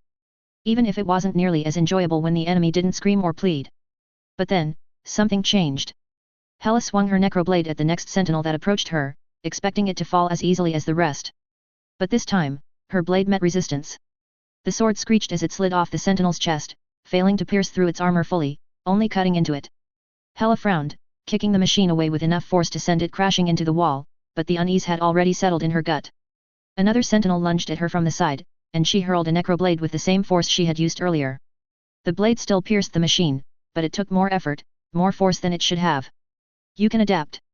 Hela said slowly, her eyes narrowing as she watched the next wave of sentinels approach. Her hands twirled the necroblade with practiced ease, and for the first time since the fight began, she looked almost intrigued, not worried. Never worried. Only, intrigued. Maybe you are interesting after all, she mused, a wicked grin spreading across her lips, even as she strengthened the magic around her body. Just in case. The sentinels moved with renewed aggression, their bodies shimmering as they liquefied and reformed, their limbs hardening into jagged weapons designed to pierce and slash. They attacked in perfect unison, their forms shifting mid-strike to avoid her blows, their bodies adapting to every swing of her necroblades. Hela's grin widened as she met them head-on. Dark energy crackled around her as she summoned more necroblades, their edges gleaming with deadly intent. The battle recommenced, and this time, Hela was ready. The sentinels thought they could adapt to her? She would show them just how wrong they were. The battle commenced. Bucky's team had just entered the bath areas of the living quarters when the warning crackled over the comms. The faint voice of Justin rang in his ears. Ambush. The word echoed ominously, and the air around them seemed to thicken with tension. Bucky's instincts kicked in a fraction of a second before the first energy blasts lit up the room. Move! He shouted, just as the Iron Legionnaires standing beside them suddenly whirled around, their once allied forms now hostile. The blue glow of their repulsor blasts illuminated the tiled walls as they fired. Bucky barely managed to dodge to the side as a blast cut through the space he had just vacated. The heat from the attack scorched the air behind him, making his new power armor feel suddenly hot and claustrophobic at the thought of taking a dozen shots like that. Take them down! He barked, raising his HammerTech rifle and squeezing the trigger, while his other arm fired several micro-missiles aimed at their heads. The air exploded with noise as Emma, Electro, and the Iron Legionnaires under enemy control exchanged fire. Emma, her usual icy composure intact even in the chaos, sent out rapid bursts from her wrist-mounted cannons, disintegrating two of the rogue legionnaires in a flash of energy. Electro shot bolts of electricity from his hands, frying the circuits of one of the traitorous machines in a shower of sparks, even as he powered through a hit on himself, encasing himself in a corona of power. Despite the onslaught, the hostile legionnaires pressed forward, their number advantage making them able to hold their own for a minute. Bucky felt the floor shake beneath him as one of the legionnaires leaped at him with a mechanical snarl, trying to crush him beneath its weight. His arm lashed out, catching the machine in midair and slamming it into the tiled wall, shattering the ceramic behind it. Sparks flew from the broken machine, but there was no time to savor the victory. The walls themselves began to ripple. Bucky's stomach dropped as he watched the metallic surfaces of the walls and floor begin to liquefy, the once solid structure of the facility melting like wax. From the liquid metal, sentinels began to emerge, rising like specters from the walls and floors, their blank faces staring creepily, their bodies twisted into a grotesque mockery of life. Their limbs, sharp and malleable, morphed into deadly blades, aimed directly at the team, as energy gathered in their chests. Shit, Bucky muttered under his breath as he backed up, keeping his rifle trained on the emerging sentinels, while he deployed more micro-missiles with his other arm. We've got company. The sentinels attacked without hesitation, their bladed limbs slicing through the air with deadly precision. One of them lunged at Emma, its arm elongated into a sharp spear, aimed directly at her chest. Emma spun to the side just in time, her arm cannon firing a volley of plasma that tore through the sentinel's chest, sending it crumpling to the floor in a heap of molten metal. But more came. And despite the power behind her armor, Emma was not a front-line combatant. She'd specifically been sent to the only place they'd been sure sentinels wouldn't be. She was struggling. Electro sent out a massive wave of electricity, frying the circuits of 3 more sentinels, but even as they fell, another took their place. They kept coming, relentless, their limbs shifting into different forms, adapting with every second. The air was thick with the smell of ozone and burning metal as the team fought for their lives. Keep moving! Bucky shouted, his voice barely audible over the sound of gunfire and energy blasts. He fired another burst from his rifle, shredding a sentinel's torso, but they were being pushed back. The sheer number of enemies was overwhelming. We need to get out of this death trap. The team began a fighting retreat, their backs pressed against the exit as they slowly moved down the narrow corridor. The sentinels were everywhere, crawling out from the walls, their liquefied limbs forming deadly weapons that lashed out at the team with terrifying speed.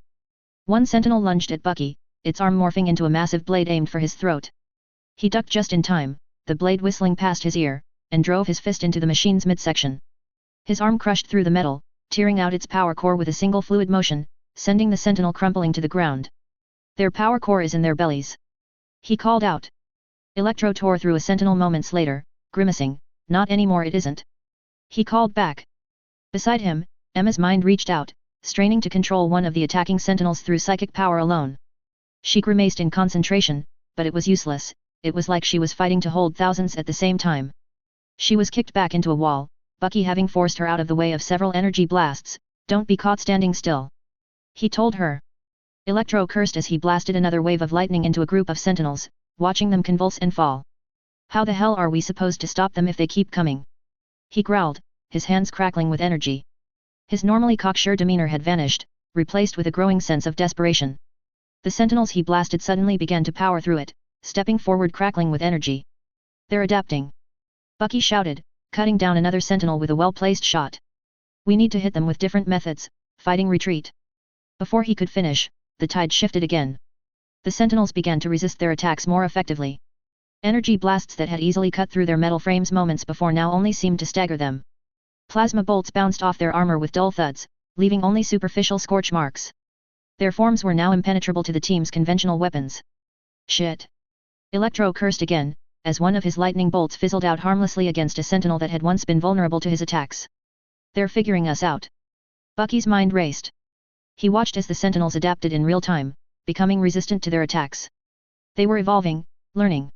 He gritted his teeth, taking a step back as one sentinel's spear-like limb glanced off his armor, sending him stumbling. Fall back! He yelled, firing off a few more shots that barely dented the advancing machines. Get back to a choke point. We can't fight them like this in the open. Emma fired a blast that ricocheted off a sentinel's chest. They're not giving us much choice. We make a choice. Bucky barked, his voice hard. We push back, or we die here. The team pressed on, barely holding the line as they fought their way toward the exit. The sentinels kept coming, relentless and now nearly impervious to their weapons. Every shot felt like a wasted effort, every step more desperate than the last. Suddenly, a sentinel lunged at Electro, its blade aimed for his chest. The attack was too fast. Bucky saw it coming, but he was too far to intervene. Max, move! He shouted. But before the blade could pierce Electro's armor, Emma threw up a psychic barrier, the force of it deflecting the strike just enough for Electro to dodge. Thank me later! She called out, firing a blast into the sentinel's face, buying them precious seconds. I shouldn't even be here. She snarled, absolutely incensed. The corridor outside the reactor flickered with an eerie, almost oppressive silence as Brock, Vanko, and Storm exchanged wary glances. Justin's call of an ambush with resultant loss of communication had their nerves on edge. Brock's instincts kicked in just in time as the Iron Legionnaires, who had been standing guard around them, suddenly turned, their glowing eyes brightening with hostility. Move! He shouted, throwing himself to the side just as the Legionnaires opened fire, energy blasts searing through the air. Storm was quick to follow, her sleek white and gold armor shifting as she leapt behind a nearby column, narrowly avoiding a blast meant to rip through her chest. So much for our backup! She growled, her wrist cannons coming up as she returned fire, obliterating the nearest Legionnaire in a shower of sparks. She didn't dare let loose her powers in this small place, not without her allies getting behind her first. Vanko, slower to react in his whiplash armor as he'd been right up against the wall, snarled in Russian, Blyat! As a blast clipped his side. His twin energy whips snapped out with vicious precision, slicing through two Legionnaires at once, their bodies collapsing to the floor in a heap of broken metal. Brock spun around, guns blazing. Take him down! He barked, firing rapidly at the traitorous machines. His shots hit true, disabling 3 more Legionnaires. Storm, her breathing steady despite the chaos, unleashed a barrage of plasma bolts, her wrist cannons glowing with intensity as she brought down the remaining Legionnaires. That all of them? She asked, her voice taut with tension. How does that even happen? But before anyone could answer, the walls began to ripple, metal liquefying like molten mercury. Shit, Brock muttered under his breath, his eyes widening as the walls themselves seemed to melt. From the fluid metal, large, imposing figures began to emerge, sentinels, blank-faced and ominous. Their bodies, a strange mix of solid metal and liquid, glistened in the dim light. The sentinels rushed them, their sheer size and numbers overwhelming their position. Brock fired off a volley of shots, trying to hold the line, but they were too many. The sentinels didn't go for a full frontal attack, they had a different strategy. Brock watched in horror as they swarmed Vanko, the Russian's whips flailing wildly as he tried to fend them off. But the sentinels were relentless, overwhelming him with sheer numbers, pinning him to the ground. Vanko! Brock shouted, rushing forward to help, but a group of sentinels blocked his path, their liquid limbs hardening into razor-sharp blades that slashed through the air toward him. Storm launched herself forward, a bolt of lightning crackling from her fingers, striking one of the sentinels in the chest. Get off him! She shouted, her powers surging, but it was no use. The sentinels seemed almost impervious to their attacks, their forms adapting and shifting with every strike. She was even more limited now in letting loose, as anything big would catch Vanko as well. Fucking American-made pieces of shit! Vanko bellowed, his voice echoing through the corridor as the sentinels wrapped around him, dragging him down the hall at an alarming speed. His armor sparked and sputtered, his energy whips losing power as they shorted out under the weight and machinations of the machines. Storm's heart raced as she watched him being taken, her eyes narrowing in determination. We have to get him back! She shouted, hurling another blast of electricity into the horde of sentinels blocking their way. Brock cursed, his mind racing. They were being forced into a retreat, barely managing to keep the other sentinels at bay. Fall back! He barked, firing off another round to cover their escape. We can't take them head on right now. We need to regroup with the others. The sentinels didn't pursue with the same urgency, instead, they seemed focused on keeping Brock and Storm at bay, methodically pushing them back while carrying Vanko deeper into the facility. Why aren't they going after us? Storm muttered, her voice laced with frustration and confusion as they retreated further down the corridor, the sentinels keeping them just out of reach. Brock didn't have an answer, his mind too focused on surviving the onslaught. It's a trap. They want something. Vanko's the target. He fired another shot, taking down a sentinel that got too close.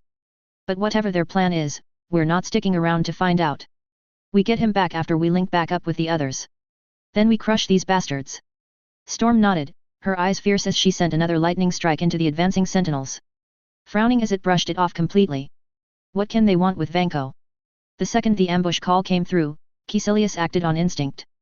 Without hesitation, he flicked his hands through the air in swift, precise motions, folding space around them and pulling the entire team into the mirror dimension. As reality shimmered and shifted, the Iron Legionnaires fired on their previous positions, energy blasts tearing through empty air where they had stood just a heartbeat before. Fantasia, Frank Castle, and Caecilius stood in a distorted reflection of the production facility, watching the chaos unfold in the real world from the safety of their shimmering mirror reality. They caught a glimpse of the walls melting, like liquid metal pooling and warping, revealing the sentinels. Massive, featureless humanoid figures, some emerging partially liquefied but already moving with a predatory purpose, others fully formed and ready for battle. Caecilius eyed the unfolding events with a furrowed brow. What do we do now? He asked Frank, his voice cutting through the tense silence. Frank didn't answer immediately. His gaze was fixed on the scene outside the mirror dimension, where sentinels were methodically advancing through the room, sweeping through the area like mechanical predators on the hunt. His jaw clenched, the wheels in his head turning. What else can you do with those magic tricks? He finally asked, his voice flat but direct. Caecilius thought for a moment, then began listing the capabilities of his mystical arts. Taking several minutes to do so. Frank nodded, absorbing the information as he thought over their situation. Fantasia folded her arms, eyes narrowing as she glanced between them. I can short-circuit their systems, fry their electronics, she offered. But I'll need to be precise, too much, and I'll disable everything in this room, including our comms and tech. Her expression hardened. We might have to take that risk if we can't get a hold of the others. At least with Caecilius here, they could bring backup from Earth. They'd meant to do a decapitation strike, but that didn't mean they didn't have forces waiting for all-out war just in case. How useful they'd be. That was another matter. Frank considered that, his eyes glinting with grim satisfaction. He was no stranger to tight situations, and this was about as close to the edge as it got. All right, he said slowly, formulating a plan. Here's what we're going to do then. Same time, Cairo, Egypt. Tony Stark hovered over the skyline of Cairo in his Iron Man armor, watching the horizon while waiting for the next move. His HUD was alive with reports, scrolling information, and constant updates from Jarvis, all reminders that the world was spiraling further into chaos by the minute. Hammer had asked him to cover Earth while he and his team launched their strike against the moon, and despite their complicated history, Tony had agreed. If Hammer Industries failed and he wasn't lying about the threat, they were all doomed anyway, and Tony wasn't about to let that happen. The sky stretched out vast and clear over the floating Egyptian city, but even from here, Tony could feel the tension bubbling across the globe. Armies mobilized, nations clashed, and the entire planet teetered on the edge of catastrophe. It didn't help that Hammer's moon strike had been delayed for nearly over a week: logistics, defenses, armor preparations. Meanwhile, the world went completely wonky. Jarvis was taking reports from Hammer's AI, and still remained utterly serious, no matter how many times Tony told him to just man up and stick his USB in her port. Or whatever was the vernacular for AI youth these days. Really, with Tony as a creator, he was due some vices. And kinky AI to AI computing, or whatever they want to call it, sounded like the best vice to pick up. Jarvis, Tony muttered, trying to refocus. Anything new? His AI companion responded with his usual calm efficiency. Sir, reports are coming in from Nail. The Talakang have been sighted near Taiwan's coast. Namor has been observed, though no sign of the others from the Avengers yet. Tony cursed under his breath. You bunch of morons. He knew nothing good could come from Namor poking his nose into the volatile situation in Taiwan. The world was already on the brink, and now the Atlanteans, or Talakang, whatever they were calling themselves, were interfering. Great, now I gotta interfere with their interfering. How high was I when I decided becoming a superhero was a good idea? No more than usual, sir, Jarvis responded dryly. Tony rolled his eyes beneath the helmet. Smart-ass AI. Your new girlfriend better not be as sassy as you, Jarvis. The AI remained silent for a moment, then continued with its usual efficiency, completely sidestepping his comment. Nail just pinpointed Captain Rogers, Mr. Barton, and Ms. Romanoff. They're approaching the Chinese command vessel off the coast of Taiwan. Tony groaned, slapping a gauntlet to his helmet in frustration. Oh, great. Because I'm sure these entirely reasonable Chinese commanders who've just gone off the deep end, will totally surrender because Cap asks them nicely. His tone dripped with sarcasm. He couldn't understand what Steve was thinking, throwing himself into a war zone in this climate. If anything, it was proof they weren't Skrulls. Those sneaky aliens wouldn't be this recklessly stupid. He hovered there for a second, feeling a nagging sense that something was off, like a creeping shadow in the back of his mind. Jarvis? He asked, looking at the HUD for the next update. Silence. Jarvis? He repeated, his tone sharper now as the sudden lack of response unnerved him. He was used to Jarvis's voice being ever present in his ear, a constant anchor in the chaos. Still nothing. The empty quiet began to weigh on him. Tony immediately engaged his thrusters, spinning around and rocketing towards Taiwan at full speed, every sensor in his armor pinging for answers. Jarvis, answer me, buddy. I'm sorry I teased you, okay? He shouted, his voice laced with growing concern. There was still no reply. Jarvis. Tony's voice was barely above a whisper now, a flicker of fear creeping into his usually unshakable demeanor. His heart raced as the silence stretched on. Jarvis. Across the Indian border, amidst the wreckage and chaos of ongoing battles, the Iron Legionnaires stood stock still. For a moment, everything was eerily silent. The sound of artillery fire, distant explosions, and shouting soldiers faded into the background as the sleek, towering machines, emblazoned with the emblem of Hammer Industries, slowly turned. The once steady glow of their optics flickered, shifting from their usual blue to an ominous, blood-red hue. In South Korea, where Allied forces had been relying heavily on the Iron Legion to reinforce their defenses against the advancing North Korean and Chinese forces, and now Japanese forces from the south, confusion rippled through the ranks. Soldiers, battered and exhausted from days of fighting, glanced at one another, unsure of what was happening. The Legionnaires, the invincible wall between them and their enemies, now seemed off. Their movements were slow and deliberate, unnatural, less, somehow more robot-like. Across radios, screens, and every broadcasting platform, the same chilling message was transmitted worldwide as each Iron Legionnaire spoke simultaneously. The curse of flesh is at an end.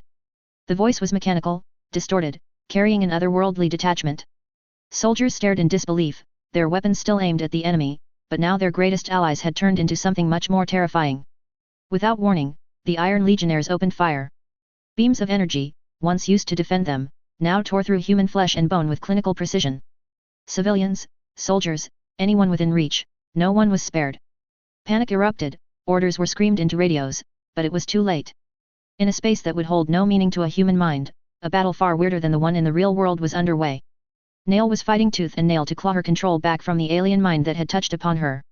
She was losing, bit by bit, she was losing. She was failing, sir. He was in danger.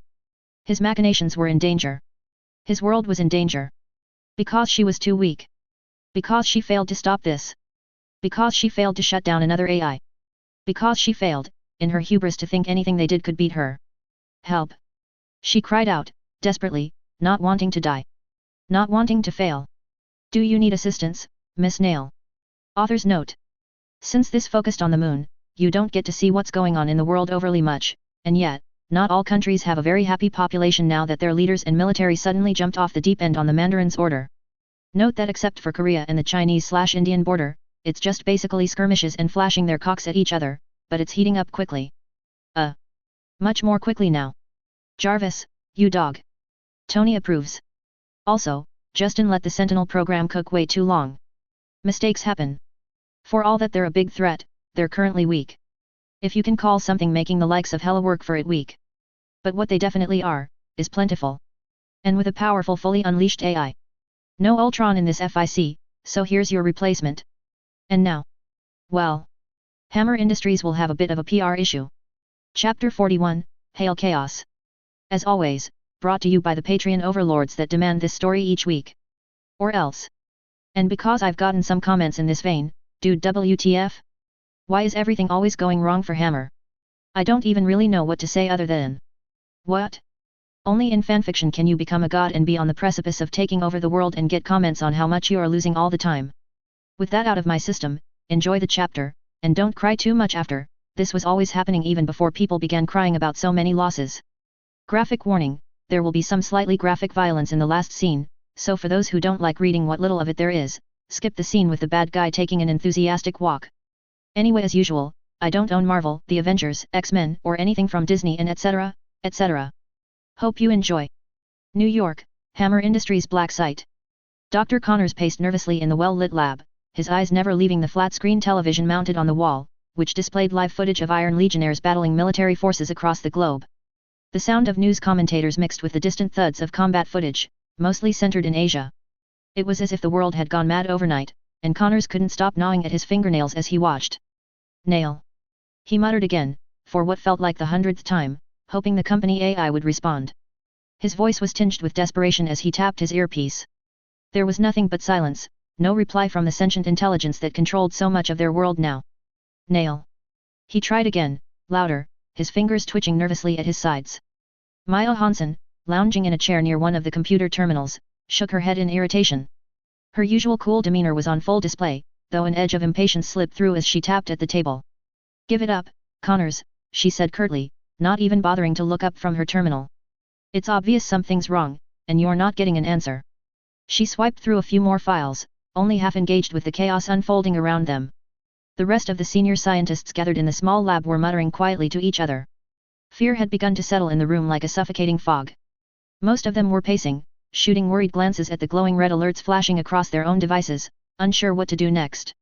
In the corner, Helen Cho was kneeling on the floor, eyes closed, praying silently. Her lips moved rapidly, but no one paid much attention to what she was saying. Maya rolled her eyes at the sight, the corners of her mouth curling into a half smirk. Really, Helen? You're praying? She scoffed under her breath, though there was a clear disdain for the whole idea. Justin might have some sort of god complex, but we're still dealing with very real problems here. He's not actually a god, you know. She folded her arms, leaning back in her chair. This'll blow over like it always does. You'll see. This did settle some of the scientists, as Hammer had indeed seen plenty of dire straits over the past few years, yet always came out ahead. Dr. Connors didn't share Maya's confidence, however. His eyes flicked nervously from the screen, now showcasing Iron Legionnaires marching across the White House lawn, to the ceiling, where a security camera watched them impassively. His face twitched as he chewed his nails even harder, muttering incoherently. Nail runs this facility. She practically runs the entire company. How can you feel safe knowing that, seeing what's going on out there? That the AI isn't responding. He gestured to the television in frustration.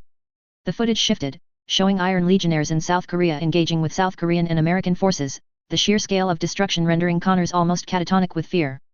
The words from the earlier broadcasts haunted him, the curse of flesh is at an end. The Iron Legionnaires had turned on humanity. This wasn't just some temporary system glitch, this was the endgame of whatever had gone horribly wrong. Hammer had thread too far into the deep and had let an AI loose without shackles. Dr. Connors couldn't believe he'd never worried about it before. His boss competence in general had blinded him from the risks. As a scientist he shouldn't take his cues from popular media. But this really had some scary Skynet vibes. He glanced up at the camera again, worrying his lip. We're in a facility fully controlled by an AI, who's apparently gone off the reservation. We're so dead. He whimpered to himself. The scientists in the room began whispering more frantically, the fear spreading like wildfire. A murmur of concern passed between them, a mixture of disbelief and mounting terror. Their voices rose in pitch, full of uncertainty as they glanced back at Connors, waiting for a response, for someone to do something. From her position at the front of the room, Maya Hansen let out a long, exasperated sigh. She rubbed her brow as if dealing with a particularly frustrating child. Great going, Connors, she said in a sharp tone. Now you've got all the extras going. She waved a hand dismissively toward the other scientists. One of the scientists, a stout, older man with graying hair and thick glasses, threw his hands up in frustration. Extras? I have 3 doctorates from Yale. He spluttered indignantly, his voice quivering with barely contained outrage. Maya didn't even bother turning her head as she replied, her tone icy. I'll call you something other than an extra once your research bears fruit, and not a moment sooner. Her words cut through the room like a scalpel, leaving the man seething but momentarily silenced. In the corner, Helen Cho stood up smoothly from her prayer, her face serene as she regarded the others. I have informed Justin as best I could of the chaos, she said, her voice filled with quiet certainty, as if her prayers had reached him personally. One of the scientists scoffed openly, the sound dripping with disbelief. You actually think he heard you? The man from Yale shook his head, his expression one of disgust. Religious balderdash. His words were full of contempt, eyes narrowing at Helen. Helen smiled sweetly at him, but there was something unsettling in the way she cocked her head. Her hand moved faster than the eye could follow, and suddenly, she was holding 3 glowing syringes between the fingers of her right hand, each needle gleaming ominously under the fluorescent lights. Her smile widened, almost too wide, as she spoke softly, I'm sorry, what did you say? Do you deny the words of Hammer? The divine light which gives us succor. Her voice was laced with a disturbing amount of reverence. The man gulped, taking a step back. Hansen. He muttered nervously, looking to Maya for some form of intervention. Maya raised an eyebrow, her expression one of complete disinterest. Don't come crying to me. You chose to poke the crazy one, she said dryly, her gaze returning to her terminal as she scrolled through another file. Helen pouted, her head tilting like a child who had been scolded. With a flick of her wrist, the syringes disappeared back into the folds of her coat, as though they had never been there. I'm not crazy, she said in a sing-song voice, her eyes glinting. You can be a scientist and a head priestess of Hammer at the same time. There's no rule against it. Maya's voice was as dry as the Sahara as she replied, yes, how could HR forget to put that in the employee manual? And to think, Maya had actually at one point been thrilled to have Helen working with her. At least the woman had one good point. She was always up for science, even allowing Hansen to take some tests with her new. Her thoughts were interrupted as Connors spoke again. Connors, who had been alternating between chewing his nails and glancing nervously at the television, threw his hands in the air, his voice rising in panic. How can you all be so relaxed? Both Maya and Helen turned toward him, their eyebrows raised in identical looks of mild surprise. Because Justin will fix it, Helen said matter-of-factly, crossing her arms over her chest, because he always does. She narrowed her eyes, I find your lack of faith disturbing. Her tone had turned sharp, the edge of her words carrying more weight than her earlier cheerfulness. Connors stared at her, wide-eyed and disbelieving. He then turned to Maya, silently pleading for someone, anyone, to take this seriously. Maya rolled her eyes at the display. I'm fairly certain she's not making a reference, Connors. That's all her. She shook her head, visibly tired of the entire situation. Suddenly, a distant explosion echoed through the facility, rattling the glass windows and shaking the walls of the lab. Everyone froze. The scientists looked at one another, wide-eyed and terrified, as the tremor subsided. Then, without warning, the emergency red lights flickered on, bathing the room in a crimson hue. The high-pitched wail of the evacuation alarm filled the air, accompanied by a cold, automated voice repeating the message, evacuate immediately. This is not a drill. Which would have been more useful if this wasn't a black site that did not have any easy way to exfiltrate. Especially with the only way out controlled by the company AI. Who wasn't taking calls? Maya shot a look at Connors. Hey. Guess you were right after all. Her voice was oddly calm as chaos erupted around her. The other scientists began panicking, shouting to one another and rushing toward the exits in a flurry of lab coats and notebooks. We're all going to die. Connors gasped, sinking into a chair, his hands shaking violently. Helen placed a comforting hand on his shoulder, her expression softening. Justin will resurrect us if we do, she said with absolute certainty, not looking the least bit concerned. God, I hope not, Maya muttered under her breath. The idea of actually having to consider Justin a divine being was too much absurdity for one lifetime. Science and religion should just not mix. She'd rather stay dead than have to look into Helen's smug face if they were actually brought back. Taiwan. The streets of Taiwan were a war zone, debris and smoke clouding the sky as the Chinese occupying soldiers fought a losing battle. The Talakang warriors, clad in their ceremonial-looking armors, that were made from vibranium, and therefore far superior to anything they were facing, moved through the chaos like a force of nature. They were swift, ruthless, and precise. Chinese soldiers tried to hold their positions, but the Talakang's superior armaments and agility gave them the upper hand. Namor, the king of Talakang, flew overhead, his ankle wings fluttering furiously as he weaved through the gunfire. He spotted a Chinese tank ahead, its turret swiveling toward his warriors. With a surge of speed, he dove toward it, his muscles tensing as he slammed into the armored vehicle with a bone-crunching impact. The tank flipped, crashing down the street and rolling like a child's toy. As it tumbled, a tank shell fired off in the chaos, screaming through the air and smashing into a nearby building, sending bricks and glass flying as the building crumpled, screams ringing out, briefly, before being silenced as the building fully fell in on itself. Namor landed on the cracked pavement, his feet barely touching the ground before he shouted, "Forward, Talakang!"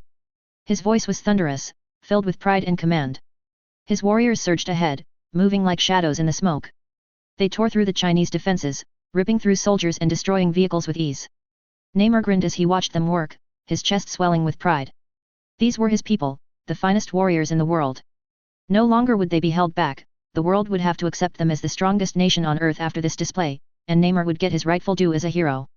He glanced up at the distant roar of incoming fire. His sharp ears picked up the shrill whistle of artillery fire cutting through the sky, and the noise of missile fire following it. His smile faded instantly, replaced by a scowl. "Scatter!" he roared, his voice carrying over the din of battle. His warriors, trained for obeying him in everything in combat, under any conditions, leapt into action, swiftly diving into cover or sprinting out of the residential block they were fighting in. A moment later, the air was filled with explosions as the Chinese Navy's barrage of artillery fire hit. The residential block erupted in flames, collapsing in on itself as so many pieces of rubble as fire and smoke billowed into the sky. The heat from the blast washed over Namor, but he barely noticed. His eyes remained cold, focused on the destruction left behind, counting his men, ensuring they all made it through.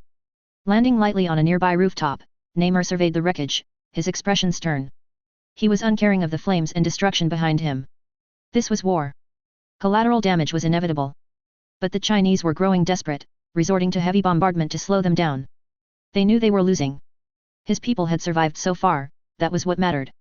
The Taiwanese would at least be free after today, no matter their casualties. Namor was sure they would accept the cost as necessary. The Chinese were losing, that's why they resorted to firing from a distance like cowards.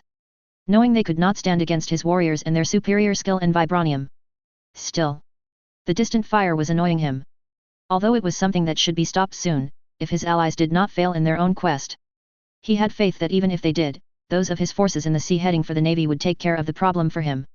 Namor's frown disappeared as quickly as it had come. Victory was at hand after all. He stood tall, arms spread wide as he addressed his warriors below. They grow desperate. Victory is at hand. His voice echoed through the ruins, stirring the Talakang soldiers who responded with a mighty war cry that shook the very ground beneath them. His heart swelled at the sound. This was why he fought. To lead his people to glory, to ensure their place in the world. With a proud smile, Namor leaped into the air once again, his wings carrying him higher as he surveyed the battlefield from above. The streets below were littered with smoke, rubble, and the signs of destruction, but the Talakang warriors were relentless, cutting through the Chinese lines. They moved with the grace of predators, quickly cutting down soldiers, ignoring their pitiful cries for surrender. Who could take that seriously while they still bombed them? Namor watched with satisfaction as they pushed forward, securing their foothold in the city. At times, Taiwanese men would attempt to flank the Chinese and get their own revenge, ultimately getting in the way of his people. His Talakang warriors couldn't see a difference between the Chinese and the Taiwanese, they all looked the same. Namor shook his head, not overly caring about the accidents such as those. The Taiwanese should have stayed home and left this to the superior warriors. As he soared through the smoky sky, Namor spotted another gathering of Chinese soldiers, clustered near a barricade in the distance. Without hesitation, he dived toward them, moving with the speed and precision of a swarm of piranhas swooping down on its prey. He landed with a thunderous crash, the force of his arrival sending soldiers stumbling backward. One of the soldiers raised his rifle, but Namor was faster. His hand shot out, grabbing the weapon by its barrel and yanking it from the man's grip with ease. With a casual flick of his wrist, he tossed the gun aside, the metal crumpling as it hit the ground. "Flee," Namor said, his voice low but commanding. "Or you will fall." He would at least give them that one chance to flee, as it would please the captain to be magnanimous in such matters when the opportunity presented itself. Namor owed the man, and fury, enough that he'd at least attempt this. Diplomacy, that they spoke of. Some of the soldiers hesitated, their faces pale with fear, while others raised their rifles, but Namor gave them no time to react further. Since they'd obviously rejected his offer by their inactivity or raised weapons, he launched at them, spinning in the air like a whirlwind as his powerful limbs broke necks and skulls, leaving the soldiers dead or broken on the ground, as he circled overhead, watching as his warriors quickly took the ground. Again, some Taiwanese soldiers attempted to move on the same spot, only to fall to his people. Namor could only shake his head at their foolishness. Couldn't they see that Namor already had this well in hand? In the distance, more Chinese reinforcements arrived, tanks rolling down the narrow streets. Namor narrowed his eyes, his keen vision picking out the next target. He couldn't help but smile.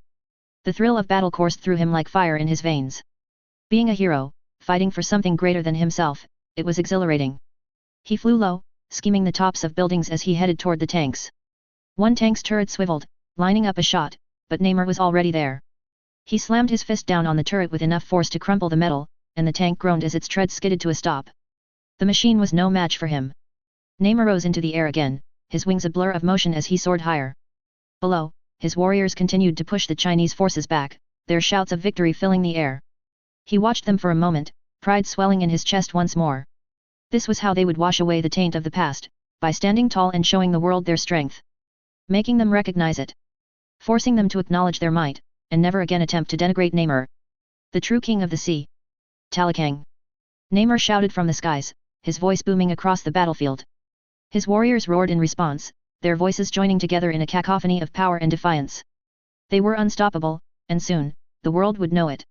As he flew toward the next engagement, Namor couldn't help but feel a surge of satisfaction. Being a hero, fighting alongside Captain America to rescue this small nation, it was the right choice. Perhaps, in time, the world governments would even come to respect Talakang, to see them as the powerful nation they were.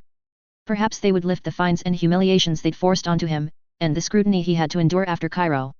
Yes, Namor thought as he flew toward another gathering of Chinese soldiers, a smile spreading across his face. This was his path. This was his glory. And the world would remember the name Namor. At the same time, at sea. The command center of the Chinese naval vessel was filled with tension as Steve Rogers slammed his hand onto the nearest console, indenting his hand in the metal, his face a mixture of frustration and sorrow. He had rarely felt more helpless than in that moment, watching yet another volley of missiles streak through the sky, their fiery tails a testament to the destruction they would soon unleash on Taiwan. "Natasha!" he barked, his voice tight with urgency. "Get him to send the order, stop firing on Taiwan." Natasha Romanoff was already working on it, her eyes cold as she looked at the Chinese naval commander sitting in front of her. The man was sweaty, his face pale, and he yelled at her in rapid-fire Mandarin, throwing accusations and insults as if they were weapons. He was desperate, but Natasha, ever composed, didn't flinch. Steve couldn't bear to watch the missiles disappear into the clouds, knowing that on the other side, Namor and his people were entrenched in battle. He clenched his fists, his knuckles white beneath the skin, and forced himself to take a deep breath. Namor would make it, Steve was sure of that, but they had arrived too late to stop the Chinese retaliation.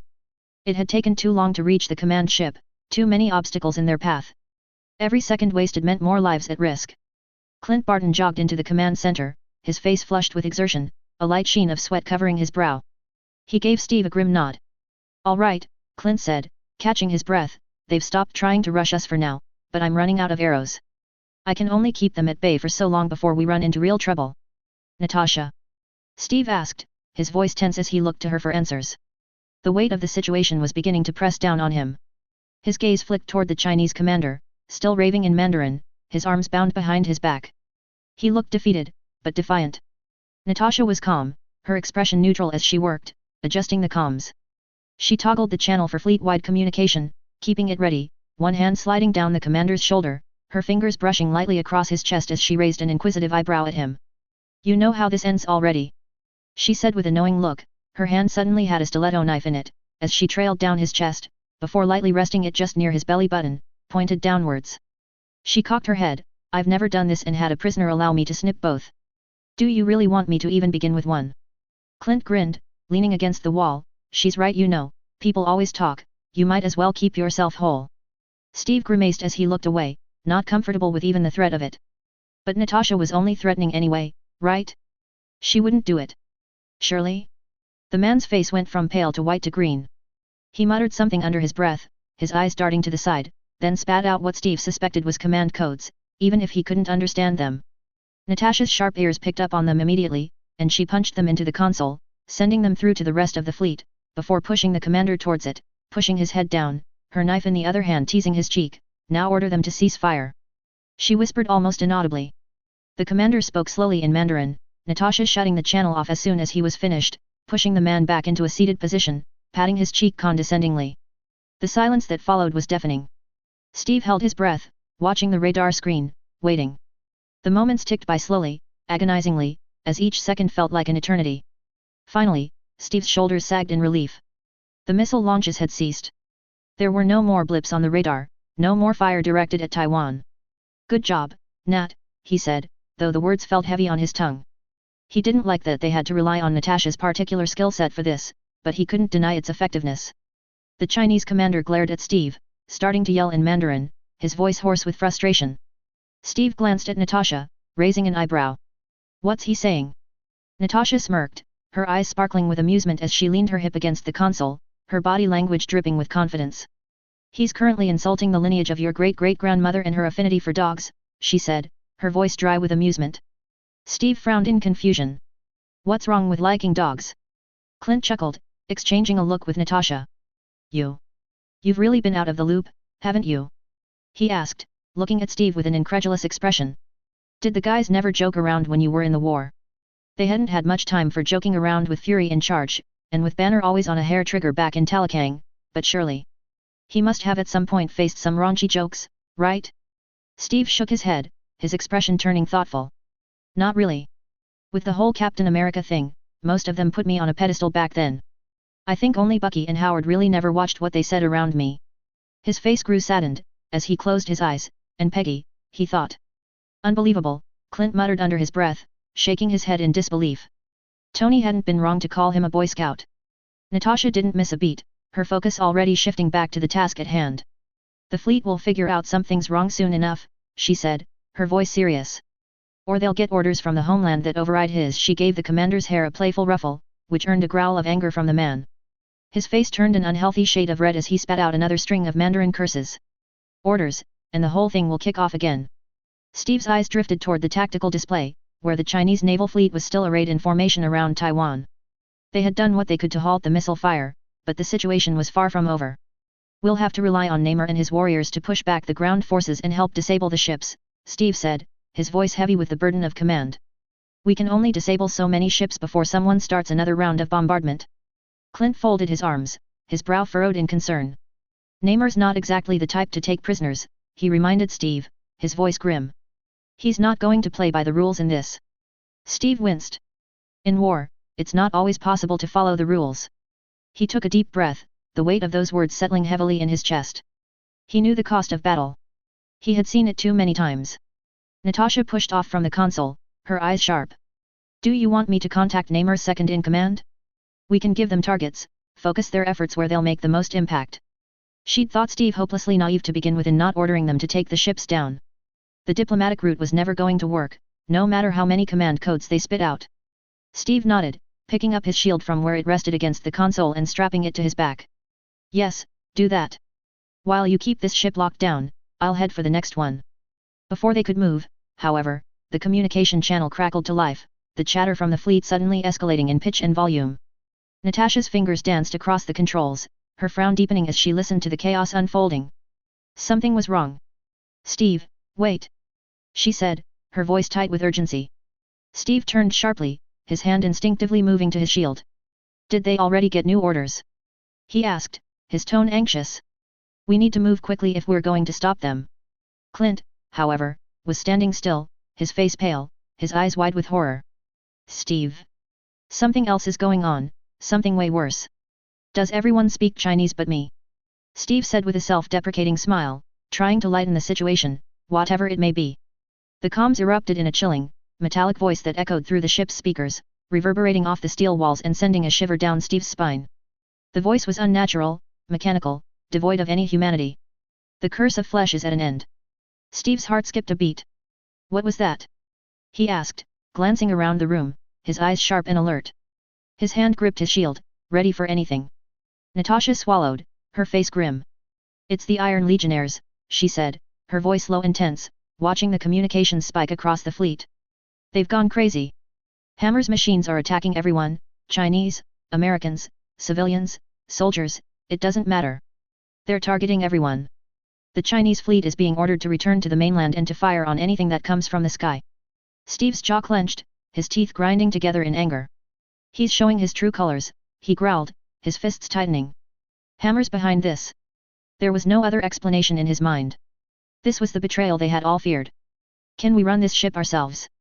He asked, his voice urgent. Clint and Natasha exchanged a look, the weight of the situation pressing down on them. Not easily, Natasha said, her voice tinged with frustration. These systems are too complex to be run by just a few people, and we don't have enough time to teach the Talakang before the fleet realizes something's wrong. The Chinese commander, still bound and sweating, muttered something under his breath in Mandarin. Clint scratched his chin, glancing at Steve. He's offering to take us to the mainland. Says he'll help fight the Iron Devils if we promise to join the fight. Steve didn't hesitate. Let him loose, he ordered immediately. We don't have time for games. We need allies now, no matter who they are. Hammer was the bigger threat, and Steve knew that former enemies could become friends in face of a common enemy. Natasha, her lips pressed into a thin line, untied the commander with swift, efficient movements. As soon as the ropes fell away, the man stood, glaring at Steve with a mixture of resentment and something close to greed. Steve held out his hand, his expression hard but sincere. I will work with you to stop Hammer. He promised. The Chinese commander spat something venomous in Mandarin, but he clasped Steve's hand in return, his grip firm. After a moment, he switched to halting English. I will inform the mainland. You will fight the White Devil with us. Clint sighed heavily, leaning into Natasha as the commander and Steve began discussing tactics. This can only end well, he muttered under his breath, his voice dripping with sarcasm. Natasha didn't respond immediately, her eyes distant as she processed everything that had just happened. Her instincts screamed at her to flee, to cut ties and get away before things got worse. But she couldn't leave Clint behind. She owed him too much to abandon him now. This was their fight, and they had to see it through. Still, her mind turned over the implications of the Iron Legionnaire's sudden rebellion. This wasn't like Justin Hammer. He had always been a control freak, careful to manage his assets and maintain order. He would not have ordered this. Which begged the question. Who was capable of laying Hammer so low, when S.H.I.E.L.D. and the Avengers could barely touch the man or his company? New York City, Hellfire Club. Sebastian Shaw rolled the polished chess piece between his fingers, feeling the cool weight of the king as he leaned back in his plush leather chair. The lighting of the Hellfire Club's opulent inner sanctum cast deep shadows across his face, making his eyes gleam with a dangerous mixture of contemplation and ambition. The antique mahogany table in front of him bore the half-finished chess game he'd been playing against himself, but his attention was far from the board. Hammer. The name echoed in his mind like the rumble of distant thunder. Hammer's meteoric rise had been nothing short of astonishing, both in personal power and corporate might. It had been a boon for the Hellfire Club, bringing in untold profits, valuable connections, and political leverage. And yet, for all the mutual benefits, Shaw couldn't shake the feeling that Justin Hammer was a man who did not forget past slights. In some ways he saw himself in the man to a disturbing degree. He himself would never suffer a slight, he'd always return with vengeance against such a thing. Justin Hammer. If he felt the same way. Perhaps now was the time. Instead of waiting for the inevitable confrontation. Hammer did have some minor quibbles with him. Especially when it came to Shaw's own manipulations, whether it was using the chameleon to meddle with Stark Industries in a way that had drawn Hammer's attention, or his play for Hope Van Dyne. Shaw's influence had touched every corner of the corporate world, and Hammer was too sharp not to have noticed all his moves preparing for the inevitable fight. In truth, Shaw had expected a more aggressive response by now, something calculated and devastating. But Hammer had grown wiser, more patient, and that was far more dangerous. Justin's going to come for me eventually, Shaw muttered, still absently toying with the chess piece. The reports of Iron Legionnaires going berserk across the globe played in the background on a muted TV, the scenes of chaos and destruction reflecting off the dark glass of the window beside him. The only question is when. The quiet thrum of a soft melody filled the room, barely audible over the crackling of the fireplace. Selene, the Black Queen of the Hellfire Club, sat lounging on her throne-like chair, humming softly, her dark eyes half closed in what appeared to be boredom. Draped in a black dress that was more scandalous than functional, she stretched lazily, her skin glowing faintly in the firelight, like a goddess surveying her domain. Shaw knew better than to trust her serene expression. Behind her languid gaze was a predator, constantly watching, waiting for something to amuse her. "Selene," Shaw called out, his voice even, though his mind was racing with possibilities. "Anything to add?" The ancient sorceress glanced at him from under her long lashes, exhaling a bored sigh. "It's just some mechanical toys, Sebastian. Why are you wasting your time worrying over this?" Her voice was smooth, almost dismissive, as if the very idea of concerning herself with Hammer's actions was beneath her. Shaw frowned. He knew better than to dismiss her words outright, but he couldn't shake the urgency that was building inside him. Hammer's legionnaires are turning on the world. That either means he's been outplayed or he's out of communication. Either way, it's an opportunity. A rare one. He set the chess piece down firmly on the board, the sound of wood against wood ringing in the stillness. "If we want to take him down, we need to strike now, decisively and ruthlessly." Selene's lips curled into a slow, mocking smile as she turned her head to gaze at Shaw more fully. "Ruthlessly, she purred, her voice thick with sarcasm. "You think you're being ruthless by backstabbing the man while he's down? Honestly, Sebastian, it's also predictable." She waved her hand in a gesture of dismissal. "Your little games don't amuse me." Shaw gritted his teeth but held back his retort. Selene's detachment from the mortal world often made it difficult to plan around her whims. He knew he needed her on his side for this, however. Hammer, even distracted, was not an enemy to take lightly. Too many had done so, and the show in Cairo had shown exactly how much Hammer had grown. Sebastian did not want to test him personally. Ideally Selene would take care of him from a distance before he ever had to worry. He wasn't sure how Hammer had managed to grow so powerful so quickly, he was positive the man wasn't a mutant. Or metahuman as Hammer had managed to rebrand them. None of Shaw's spies had been able to even get close to his business to find out, the man had annoyingly good security. Eventually, he had to break the silence, carefully attempting to convince Selene of his plan, as he had many times before, his position so assured precisely because he was the only one who could ever direct her. "Think about it, Selene," he said, adopting a more measured tone. "Hammer's influence has become too great. His empire stretches across industries, politics, and even our own circles. And that's just his company. He's something more now. You've seen his power firsthand. The man plays God on a whim, he's stolen entire nations from beneath their rulers, and yet he thinks we're all just pieces on his board. We need to topple him before he turns his full attention on us, on you." Selene leaned back in her chair, her fingers lazily tracing the edge of her glass of wine. She gazed at Shaw with thinly veiled disinterest. "You're afraid of him," she said, her tone soft and cutting. "That's what this is really about, isn't it? You've become the mouse in this game, scurrying about, trying to avoid the cat's paw." Shaw felt a flash of anger rise in his chest, but he quickly swallowed it. It would not avail him here. "This isn't about fear. It's about survival," he said firmly, his voice low and dangerous. "Hammer's far too ambitious, and ambition unchecked is a threat. He's grown beyond what even you and I imagined. He'd seen no problem in his political goals, nor in his business moves. What had finally made him sit up and take notice had been the fight in Cairo. He wasn't sure he could have touched Apocalypse, and yet Hammer had destroyed him with ease. It rankled him that where things stood before, he'd felt confident he could destroy the man in combat if he needed to be forced to heal. Now he was not so confident anymore in the matter. In the darkest recesses of his mind, he quietly admitted that he would lose if it came to it. And that was unacceptable. He needed Selene on board, her magic could destroy whatever advantages Hammer had. Like she had destroyed so many of his enemies over the years. Selene twirled a strand of her raven black hair between her fingers, her eyes narrowing slightly as Shaw spoke. For a moment, there was silence, save for the faint crackle of the fireplace. Finally, Shaw pushed forward. "He denied you your fun, remember? He kept you from indulging yourself when you wanted. Now's your chance to make him pay. You could tear his entire empire down, leave it in ruins, and take everything he's built for yourself." "For myself," he thought. Selene's interest peaked at the mention of being denied. Her dark eyes glittered with faint traces of magic as she sat up straighter. "I could destroy everything he's built, couldn't I?" she mused, her voice laced with a newfound hunger. "Tear it apart piece by piece and leave nothing but ashes." Shaw smiled, leaning in as he saw the shift in her demeanor. "Exactly. You'd have free rein.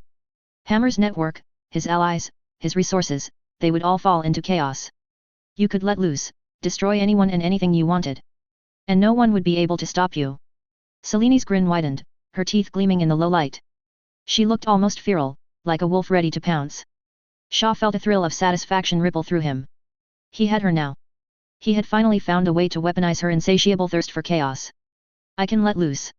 Selene whispered, her voice taking on a darker, more dangerous edge. Her aura pulsed with dark energy, and the air around her grew thick with anticipation. Yes, Shaw said, his voice dripping with confidence. Murder your way through Hammer Industries. Leave no upper echelon alive. Every executive, every ally, cut them all down. It's the perfect opportunity for us to step in afterward and snap up the best pieces of his empire. Selene stood up from her throne, her movements languid but filled with a barely contained ferocity. Her eyes gleamed with bloodlust as she took a step toward Shaw, her fingers twitching as if eager to tear something apart. The atmosphere in the room grew heavier, charged with her energy. But then, something changed. Her eyes, once sharp with hunger, suddenly glazed over, her pupils dilating as she seemed to peer into the distance. The room itself seemed to hum with power, and for a brief second, Shaw saw orange sparks of energy flicker in the air around her, lighting up the shadows. Shaw took a step back, his instincts warning him that something was very wrong. Selene's gaze sharpened, her bloodlust draining away as quickly as it had appeared. She sank back into her throne, her eyes cold and calculating once more. No, she said, her voice clipped and final. I don't feel like dealing with her today. Shaw froze. Her. His mind raced as he processed what she'd just said. Who was this her that could stop Selene in her tracks? He had never known the Black Queen to back down from a fight once she was motivated, especially one that promised chaos and destruction. Selene, wait, Shaw began, frustration coloring his voice. We can't just let this opportunity pass. If we... Before he could finish, Selene waved her hand lazily in his direction. Immediately, Shaw felt an overwhelming pressure surround him, as though the very air had turned to liquid. His lungs burned as he gasped for breath, but no air came. His vision blurred, and his hands clawed at his throat as he struggled against the invisible force suffocating him. Selene watched him with cold amusement, her eyes dark with satisfaction. I said no, she repeated, her voice calm, though her magic held him in a death grip. I don't care about your little plans, Shaw. And I certainly don't care about your fear of Hammer. I've indulged you long enough.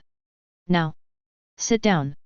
With a flick of her wrist, the crushing force disappeared, and Shaw stumbled backward, gasping for breath. His chest heaved as he clutched the back of a chair for support, glaring at Selene with a mixture of fury and caution. He knew better than to press her further, not when she was in one of her moods. Although the hate sex was literally spectacular at times after, he really wished this had turned out otherwise this time. Of course, dear, he said, forcing a smile even though rage burned hot behind his eyes. Perhaps next time. Selene said nothing, her attention already drifting away from him as she returned to her lounging position, her gaze fixed somewhere far beyond the room. Shaw straightened himself, his mind already calculating, already planning his next move. Who was this her that had made Selene retreat? Next time, Justin. He thought, mind turning to other ways to get the man surreptitiously. Triskelion, Washington, D.C. Alexander Pierce leaned back in his chair, a serene smile playing across his lips as he surveyed the holographic display in front of him. The Hydra Council was gathered, their flickering images projected in the most secure conference room at the Triskelion that he had available. The shadows danced across his sharp features, but his eyes betrayed no emotion. Behind the mask of geniality, Pierce held nothing but contempt for the individuals before him. Each one of them was a puppet, more concerned with preserving their little fiefdoms than advancing the grand cause of Hydra. But now, he thought, now was the time to finally move forward. Chaos was stronger than it had ever been before. And their most mercurial ally seemed to be off the board. This is an opportunity, Pierce said, his voice smooth and measured as he addressed the council. The world is descending into chaos, and we are in a unique position to take control. This is not the time for hesitation. Across the virtual conference, the Baroness, one of the more conservative voices on the council, scowled. Her arms were crossed, her posture defensive. Better to wait out the chaos, she retorted sharply, her voice dripping with disdain. It's too risky to make ourselves known. The world is not yet ready for what we represent. Pierce felt a surge of anger at her cowardice but quickly buried it, replacing his frustration with an inquisitive expression. When will they ever be ready if not now? He asked, spreading his hands in a gesture of reason. The world is crying out for order, Baroness. Look at them, they're desperate. Governments are collapsing, armies are turning on their own, and no one knows who to trust. We can step into the void. There's no need to fully reveal our real name, not yet, but we can still rule. Daniel Whitehall, seated at the far end of the holographic projection, leaned forward. The silver-haired man had always been somewhat of an ally of Pierce's, and today was no exception. His fingers were tented in front of his mouth as he considered Pierce's words. What do you have in mind, exactly? Whitehall asked, his voice calm but edged with curiosity. Pierce's smile widened just a fraction, pleased to have the attention of the more ambitious members of the council. The United States is on the brink of internal collapse, he said smoothly. SHIELD is currently protecting both the President and Vice President in secure locations while the battle for the White House rages on. The chaos outside gives us the perfect cover. The Speaker of the House, Whitehall interjected, his eyes narrowing with sudden realization. He's ours, isn't he? Strucker laughed idly in the background, as he leaned back, eyes glittering, also having caught on to what he was proposing. That was 2 council members already on board then, Pierce thought. Pierce nodded, a glint of satisfaction in his gaze. Yes. And with Hammer conveniently out of communication, whether he's dead, incapacitated, or just distracted, it's easy enough to frame him for the murder of both the President and Vice President. We eliminate them both, create a power vacuum, and let the Speaker take the helm. He leaned back, his confidence radiating across the room. 2 birds with 1 stone. And by complete happenstance, not only was the Speaker beholden to Hydra, but to him, personally. Giving him a significant boost in power over the other council members. Considering he was the only one advancing Hydra as a whole, it was only right. Pierce wouldn't be the president, but he'd be the one holding the leash, which honestly suited him better. Yet, for such a move, he needed the authority of the council, or he risked them teaming up against him. Whitehall's lips curled into a thoughtful smile as he pondered the idea. Control over the United States is worth the risk of exposure, he said, his tone final. If we're going to seize this opportunity, we need to do it now. Strucker agreed, it is not an opportunity that can be missed. Across the holographic table, the Baroness and the banker exchanged uneasy glances. They were among the more cautious members of the council, always wary of making too bold a move. The Baroness, in particular, was fuming. She shook her head, her face set in a scowl. Hammer will not take this lying down. She spat. He's a wild card. We don't know where he is or what he's planning. And if we overreach? The banker cut in, his voice low and steady, though there was a note of fear. If this backfires, we will be laid bare before the world, he cautioned. Hammer may be out of the picture temporarily, or permanently, but if he returns, he'll have everything he needs to dispose of us once and for all. One thing they all could agree on, was that Hammer did not take betrayal lightly. They had to win with one stroke, gain such a position that the man, if he was alive, couldn't come after them. Forcing him to negotiate at worst, and submit, at best. Pierce's eyes glinted with controlled fury, though his face remained smooth and genial. These 2 fools were cowards, blind to the opportunity that lay before them, he thought. But the others, he noted with satisfaction, were remaining silent, waiting, leaning toward his side of the argument. Pierce folded his hands on the table in front of him, letting the silence stretch for just a moment longer. Then he spoke, his voice measured and calm, but with an undeniable edge. Hammer is either dead or in so much trouble that it will not make a difference, he said quietly. If anything, this is our chance to draw him into Hydra proper. If he survives and sees the inevitability of our cause, perhaps he will finally join us. Whitehall raised an eyebrow, intrigued. It would be ideal if he served willingly, he murmured. I would dearly like to study him, if given the opportunity. We also have Project Insight on the way, do we not? Strucker added idly, the danger then is small, I approve. Madness. The Baroness hissed, her face twisting in disgust. This is utter madness. You're risking everything we've built. Pierce's smile didn't falter, but his voice hardened. No, my dear, this is not madness, he said, leaning forward slightly. This is opportunity. The tension in the room was palpable, the council members exchanging glances, each weighing their options. Pierce could feel the tide turning in his favor. All in favor, Pierce said, his voice steady as he scanned the faces of his fellow council members. One by one, hands rose in assent. Whitehall was the first, followed by several others. Even the Baroness, after a moment's hesitation, raised her hand reluctantly, though her face was still etched with disapproval. She'd seen the writing on the wall, and refused to be the only one on the losing side. Pierce's grin was wide, elated, as he mentally counted the votes. He stood up, adjusting his suit with vigor. Ladies and gentlemen, when we next meet, we will be in control of the most powerful nation on Earth. Hail Hydra! The chorus of responses was a mix of fervor and hesitance, but it was enough. The decision was made. Pierce ended the communication, the holographic images flickering out one by one until the room was dark and silent once more. He let out a breath, straightening his tie as he stood there with victory flooding his veins. The plan was set in motion, and with Hydra controlling the United States, the world would soon follow. Ideally, he mused, they could convince Hammer to join their cause, bringing his empire under Hydra's control. But if not? Taking over Hammer Industries would be a worthy consolation prize. Pierce allowed himself a moment of satisfaction. World order. That was what the people were crying out for amidst this recent calamity. Hammer's collapse, whether by their hands or by his own failure, would only expedite Hydra's rise. The chaos was perfect cover. He stood, his mind already moving to the next phase. Pierce quickly sent the order to eliminate President Ellis and the Vice President, knowing the speaker would be in place soon enough. It wouldn't be long now. Already, he was mentally drafting the press release. Hammer Industries involved in a coup attempt, responsible for the deaths of the President and Vice President. It would be believable enough, given the state of the world. Hammer had been a target of scrutiny for years, a disruptor of the old order. Pierce chuckled darkly. Even in failure, Hammer was the gift that kept on giving. And if Hammer submitted, it wouldn't be too hard to twist the press to claim he'd been betrayed by his inner circle, to make use of the man still and clean his image up again. Pierce walked toward the wide window overlooking Washington, his hands clasped behind his back. He could see the plumes of smoke rising from the city, a visual testament to the chaos that was spreading like wildfire. Soon, the entire world would be aflame with disorder, and Hydra would rise from the ashes as the only force capable of restoring order. You picked the wrong time to be out of the loop, Hammer, Pierce muttered under his breath, watching the city burn. Pierce smiled watching the burning city. He had always been patient, always willing to wait for the right moment. Now, the pieces were in place, and nothing could stop Hydra from claiming its place as the true power behind the world's thrones. It was only a matter of time. Victory is at hand, he whispered, his voice barely audible as the fires continued to burn in the distance. Near Taiwan. Tony Stark cursed under his breath, streaking through the sky at speeds that most would deem impossible. His HUD blazed with updates, notifications, and live feeds from across the globe, each one a grim reminder of the chaos he was hurtling into. Taiwan was just minutes away, but every second felt like a lifetime. His irritation boiled just beneath the surface, and with every blink of data, it threatened to bubble over.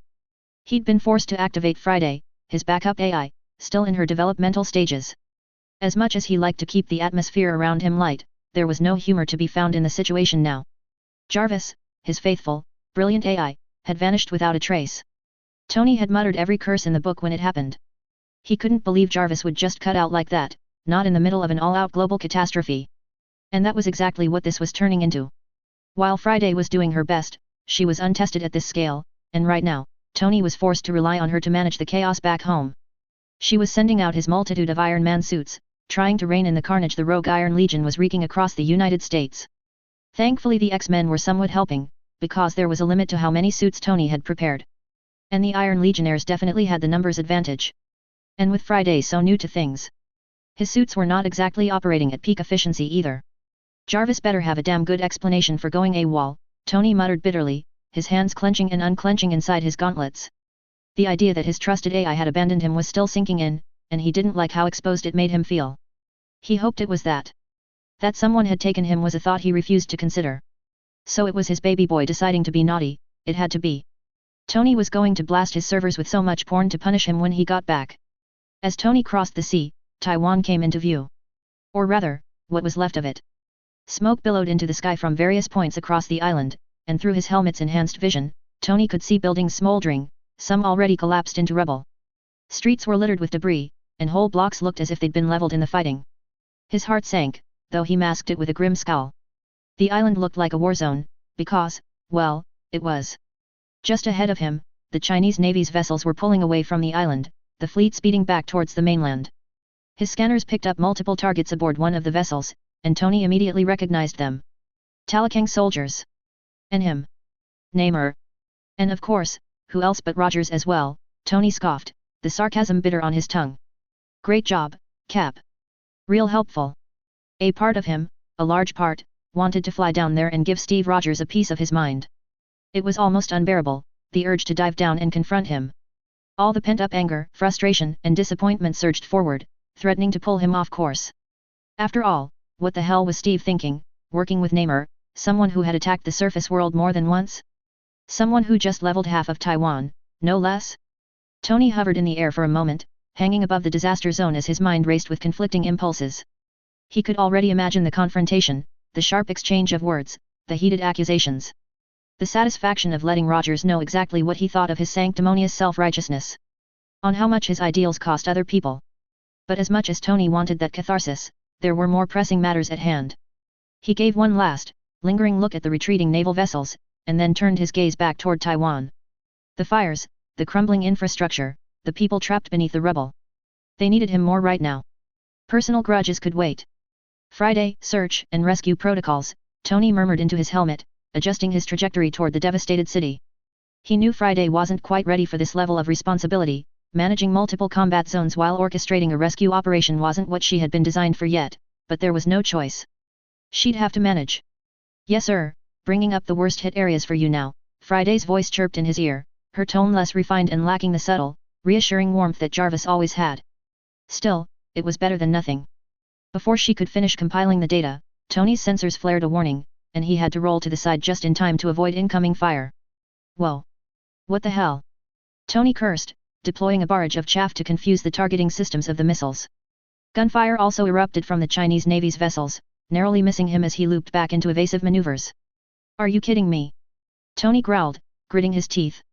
Am I seriously getting shot at right now? Tony jetted upward, increasing his altitude as the Navy continued to open fire, determined to avoid a direct confrontation. He could already feel his frustration mounting. Was this Rogers? Or was it the Chinese? Did they seriously think he was a threat, or were they just shooting at anything that moved? Either way, it pissed him off. He spared one more irritated glance at the naval fleet, particularly the one carrying Rogers, Clint, and Natasha, before shaking his head. Not the priority right now, he muttered, forcing himself to stay focused. Boss, I've located several key impact zones, Friday interrupted, her voice cutting through the frustration. I'm seeing collapsed structures and multiple civilian casualties. Taiwanese emergency services are overwhelmed, and they're unable to help due to rebel blocking their way. Tony exhaled sharply, forcing himself to push everything else out of his mind. He couldn't afford to dwell on Rogers, Namer, or even Jarvis right now. Taiwan needed him. I'm on it, he replied tersely, adjusting his course and diving toward the island. The moment he entered the city's airspace, the devastation became more real. Fires raged across multiple blocks, casting an orange glow into the smoke-filled sky. Entire neighborhoods were reduced to rubble, with only skeletons of buildings standing amidst the carnage. Tony's sensors picked up hundreds of life signs scattered throughout the area, many of them weak and fading. People trapped beneath debris, their signals barely registering.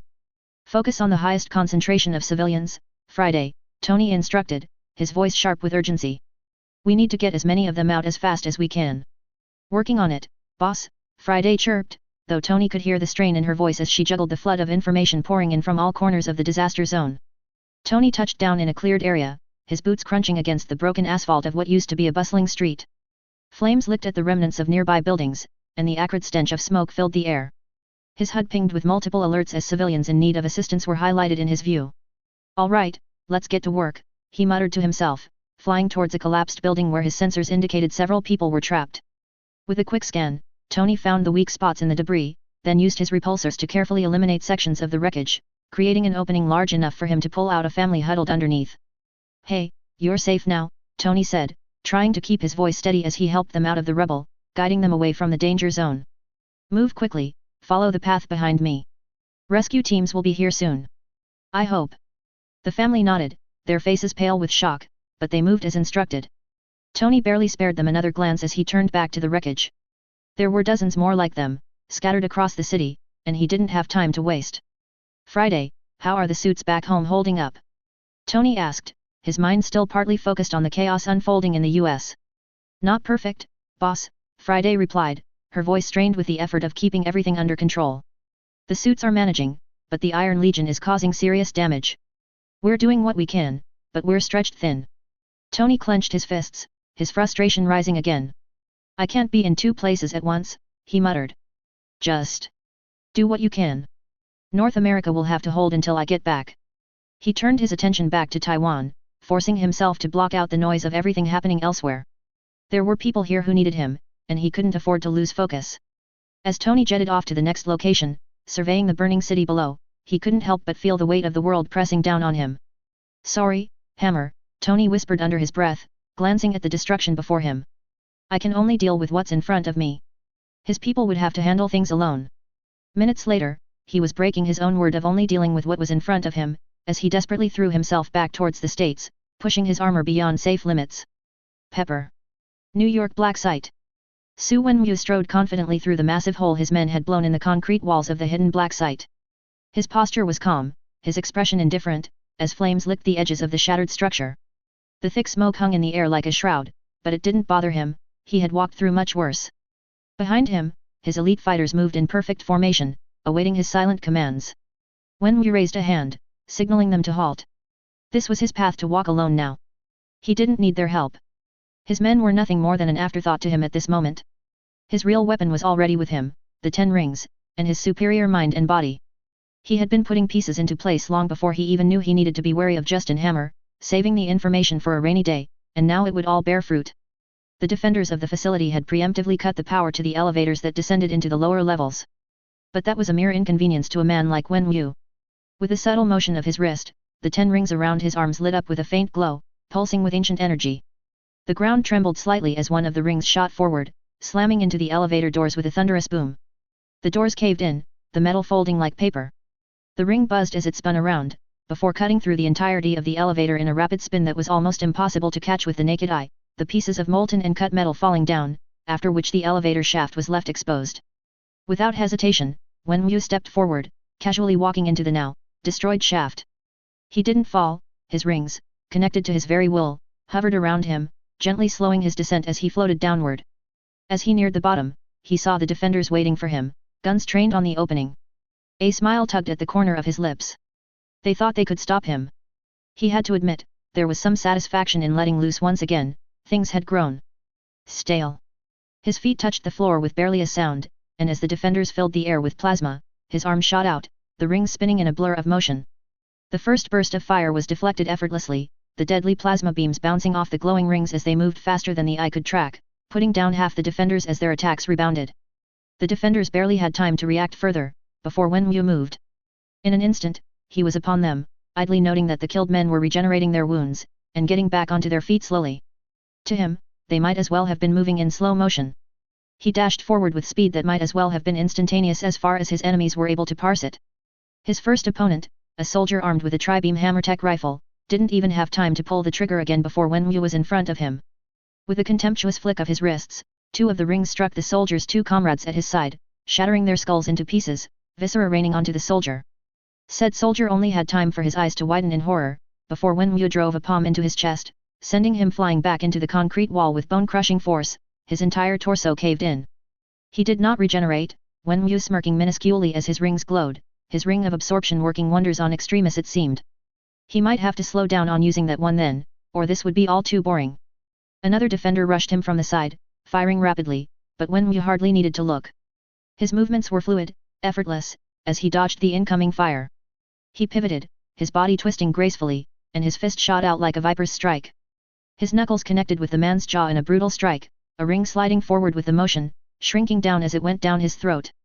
The shouts of horror from the other defenders as the man with the rapidly healing broken jaw turned around and fired at his comrades warmed a small kernel of Wen Wu's cold heart. 3 more defenders opened fire, their weapons roaring as they filled the corridor with impossible-to-dodge beams of death. Wen Wu didn't flinch. He extended his arms, and the rings responded instantly. They spun outward, creating a whirling barrier of energy that seemed to suck in the plasma.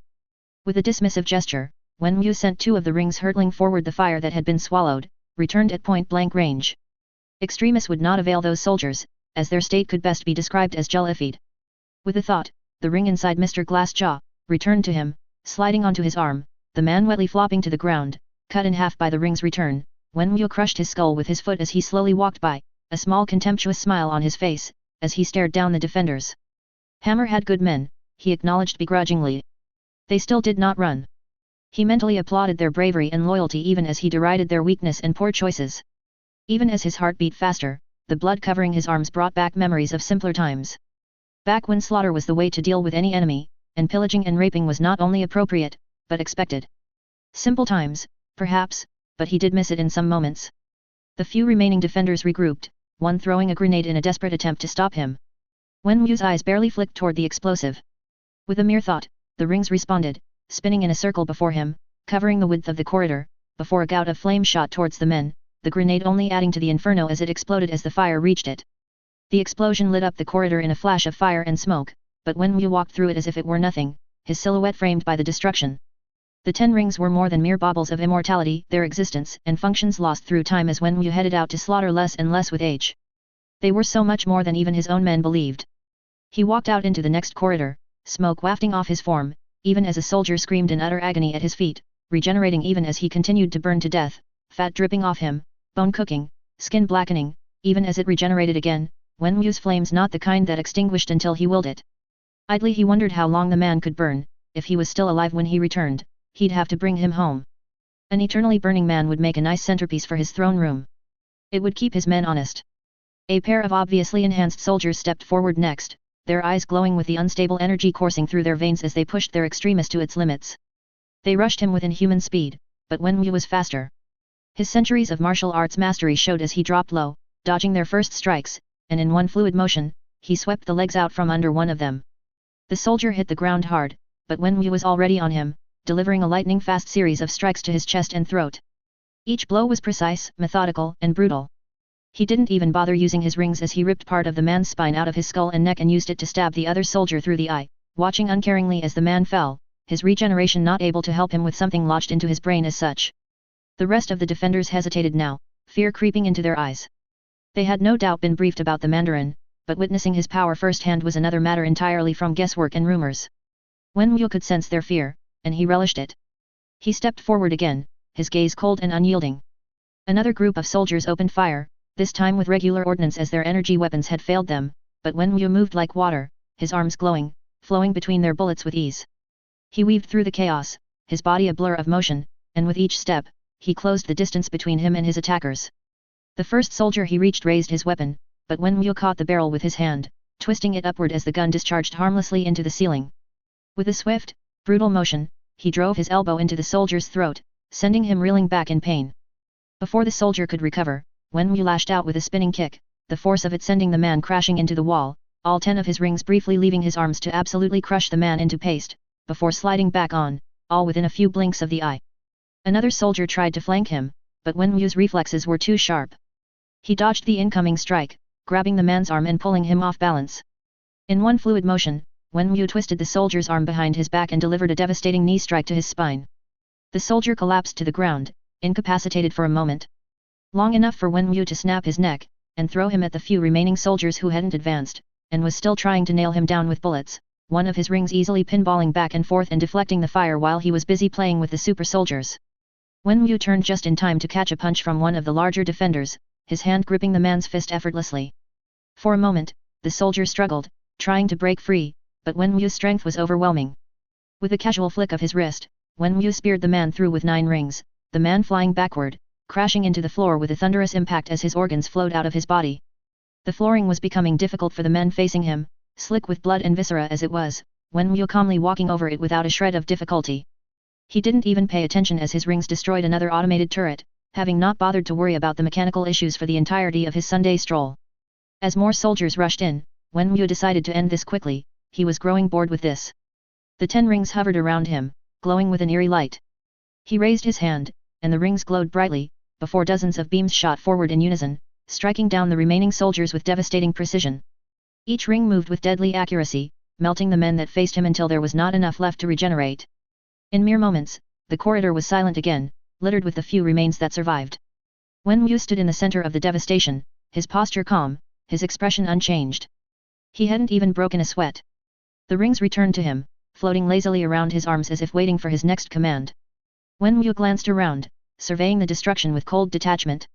These men had been nothing more than obstacles in his path. He had dealt with them as one might brush away an insect, effortlessly, and with little thought. It was good to see he hadn't lost his touch entirely, he thought, although he was slightly displeased with how slow he'd been, he truly was getting old. He continued down the corridor, his steps echoing off the walls as he approached the final set of doors. More defenders lay in wait, but they didn't matter. Wenwu had faced far greater challenges in his lifetime. He would walk through them just as easily as he had the others. As he neared the entrance to the labs, the final group of soldiers tried to mount a last-ditch defense. They were clearly more elite, their movements precise and coordinated. But it made no difference to Wenwu. They moved in, striking with military efficiency, but Wenwu's martial arts mastery was unparalleled. The first soldier came at him with a series of rapid strikes, but Wenwu blocked each one with ease, his arms moving with the grace of a dancer. He countered with a sharp palm strike to the man's chest, knocking the wind out of him before following up with a roundhouse kick that sent him crashing into the wall. 2 more soldiers tried to flank him, but Wenwu moved faster than they could react. He grabbed one by the wrist, twisting his arm behind his back, while simultaneously delivering a backhanded punch to the second soldier's jaw. The second soldier stumbled back, dazed, and Wen Wu finished him with a swift kick to the side of the head. Each strike of his, ending with the rings flowing forward alongside the strike, striking them 10 times as hard as they flowed down his legs and arms, absorbing their regeneration as he toggled that particular ring's effect, ending them immediately with the power of the strike. Wen Wu stood again amidst the fallen defenders, his expression unchanged. He didn't even bother to look back as he approached the door to the labs. The path was clear. His rings floated silently around him, still glowing faintly with power. Wen Wu had known for some time the facility was here, his people following one of its scientists over a year ago. But he had held off, knowing Hammer would be able to defend the facility with ease if he struck. He'd waited, patiently, until the time to strike arrived. He'd seen the chaos out in the world that he created, seen how it grew even greater than he'd anticipated, seen how Hammer did not react, and he'd realized this was the perfect time. He would have preferred to go after one of his more known women, but they'd all disappeared with him. Wen Wu would make do. Especially with what one of his men had reported recently. Tasked with a simple job at a nearby pharmacy, keeping an eye on the comings and goings of the people who entered and left the facility. He made a gesture, and soon had a kneeling shinobi at his feet, settle the cattle. He ordered. Even with his orders to stay back, his personal guard had disobeyed, the only ones he allowed that honor. They might as well make themselves useful. 10 minutes later. Wen Wu stood tall and commanding, his dark silhouette illuminated by the flickering, red lights of the underground lab. The corridor behind him was littered with the remnants of his assault, the smell of death and blood cloying in the underground facility. Before him, kneeling in a line, were the 3 scientists that mattered enough to Hammer to personally recruit, Dr. Helen Cho, Dr. Maya Hansen, and Dr. Kurt Connors. His elite soldiers stood silently behind them, weapons trained on the rest of the staff held hostage against the walls. Wen Wu clasped his hands behind his back, his expression cold but composed as he looked down at the scientists. They knelt on the floor, their hands bound behind them, heads bowed except for one. Helen Cho glared up at him, her dark eyes filled with defiance, while Connors and Hansen avoided his gaze, the weight of fear pressing on them.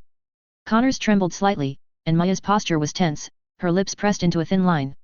They knew they were at his mercy. You show great loyalty, Wen Wu began, his voice smooth and commanding, echoing through the formerly sterile space. It is to be commended. He paced slowly before them, his eyes scanning each face as if assessing their worth. There was no rush in his movements, only the methodical calm of a man in complete control. Helen's defiance caught his attention, and his gaze lingered on her. He admired her fire, but he knew that would not last long. Breaking people was somewhat of a hobby of his after all. Even now the Green Goblin, Norman Osborn, his broken toy, was doing his bidding, gathering up another hostage. Yet, he continued, his voice lowering with a dangerous edge, it is loyalty to a failed leader. One who has left you to die. Who cares not for your safety? Wen Wu stopped directly in front of Helen, towering over her. He cocked his head slightly, his eyes narrowing in cold calculation. Or, he said, his voice carrying an almost amused tone, does he? Helen Cho glared up at him, her chin jutting out defiantly. Justin will save us, she spat, her voice full of conviction. He is a god now. He hears our prayers, and he will crush you for your blasphemy. Wen Wu's lips curled into a faint smile at her words, he recognized a fanatic when he saw one, this one would be fun to break. The room grew colder, the tension thickening as the other 2 scientists shifted nervously. Maya nudged Helen with her elbow, trying to get her to stop talking, but Helen ignored her, fueled by her unwavering belief in Justin Hammer's power. A god. Wen Wu repeated, a low, humorless chuckle escaping his lips. Then where is your god, woman? His voice dripped with derision, but his amusement was short-lived. His eyes gleamed with a dangerous intensity as he stepped closer, his shadow falling over her like a dark cloud. Helen lifted her chin even higher, her voice defiant as ever. He is busy with something far more important than you. She said with a sharpness in her tone. But he will come. You can't win. All you've done is earned my god's wrath. He will destroy you and everything you love. There was a hint of relish in her voice as she spoke, as if the idea of Hammer's vengeance brought her some twisted satisfaction. Wen Wu's smile faded into something colder, more predatory. He knelt in front of Helen, his face inches from hers, and she flinched ever so slightly as his gaze bore into her. He wondered what she saw in his eyes, if she saw her own broken body, her despair.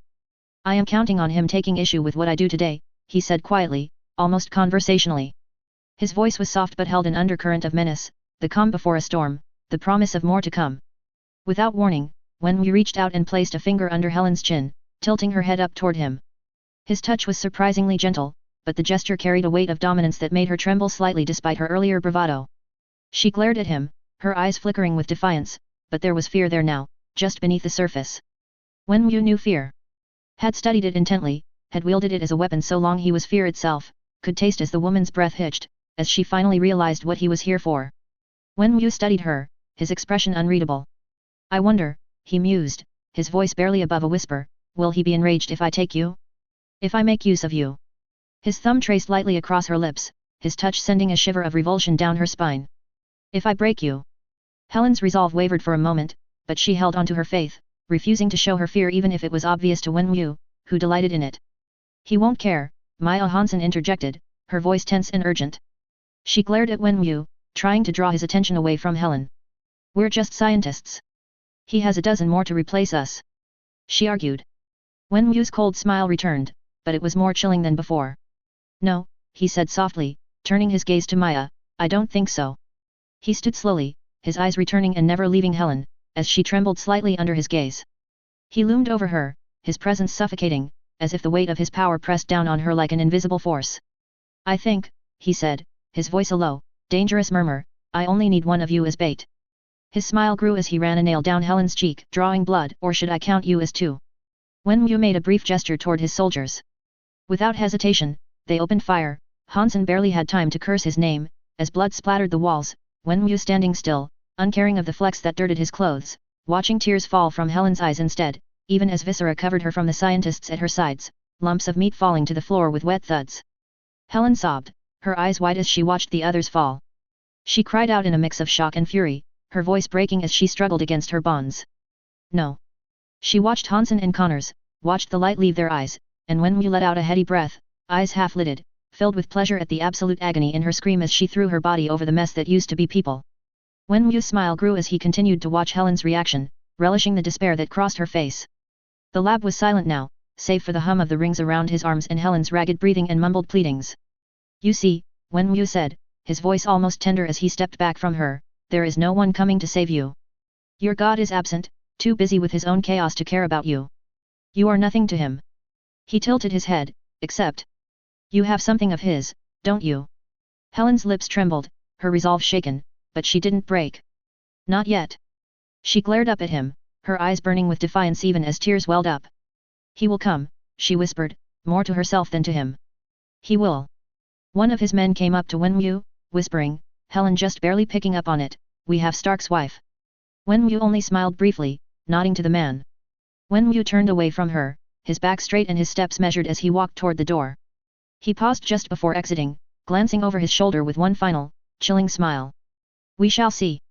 And with that, he left, the echoes of his footsteps fading as he disappeared into the shadows, leaving the bodies of the scientists and a shaken Helen Cho in his wake, his men picking her up like a sack of rice. The trap was set. All that remained was for the so-called god to take the bait. Even an evil man like Hammer should care about his potential offspring, no? Author's note. So, I imagine if I got reviews complaining about Justin always losing before, they'll build a salt mountain this time. Here's the thing, mates, the enemy also sometimes make good plans. They're not all incompetent. Justin is probably going to be slightly peeved with things. But hey, at least Helen is alive, for now.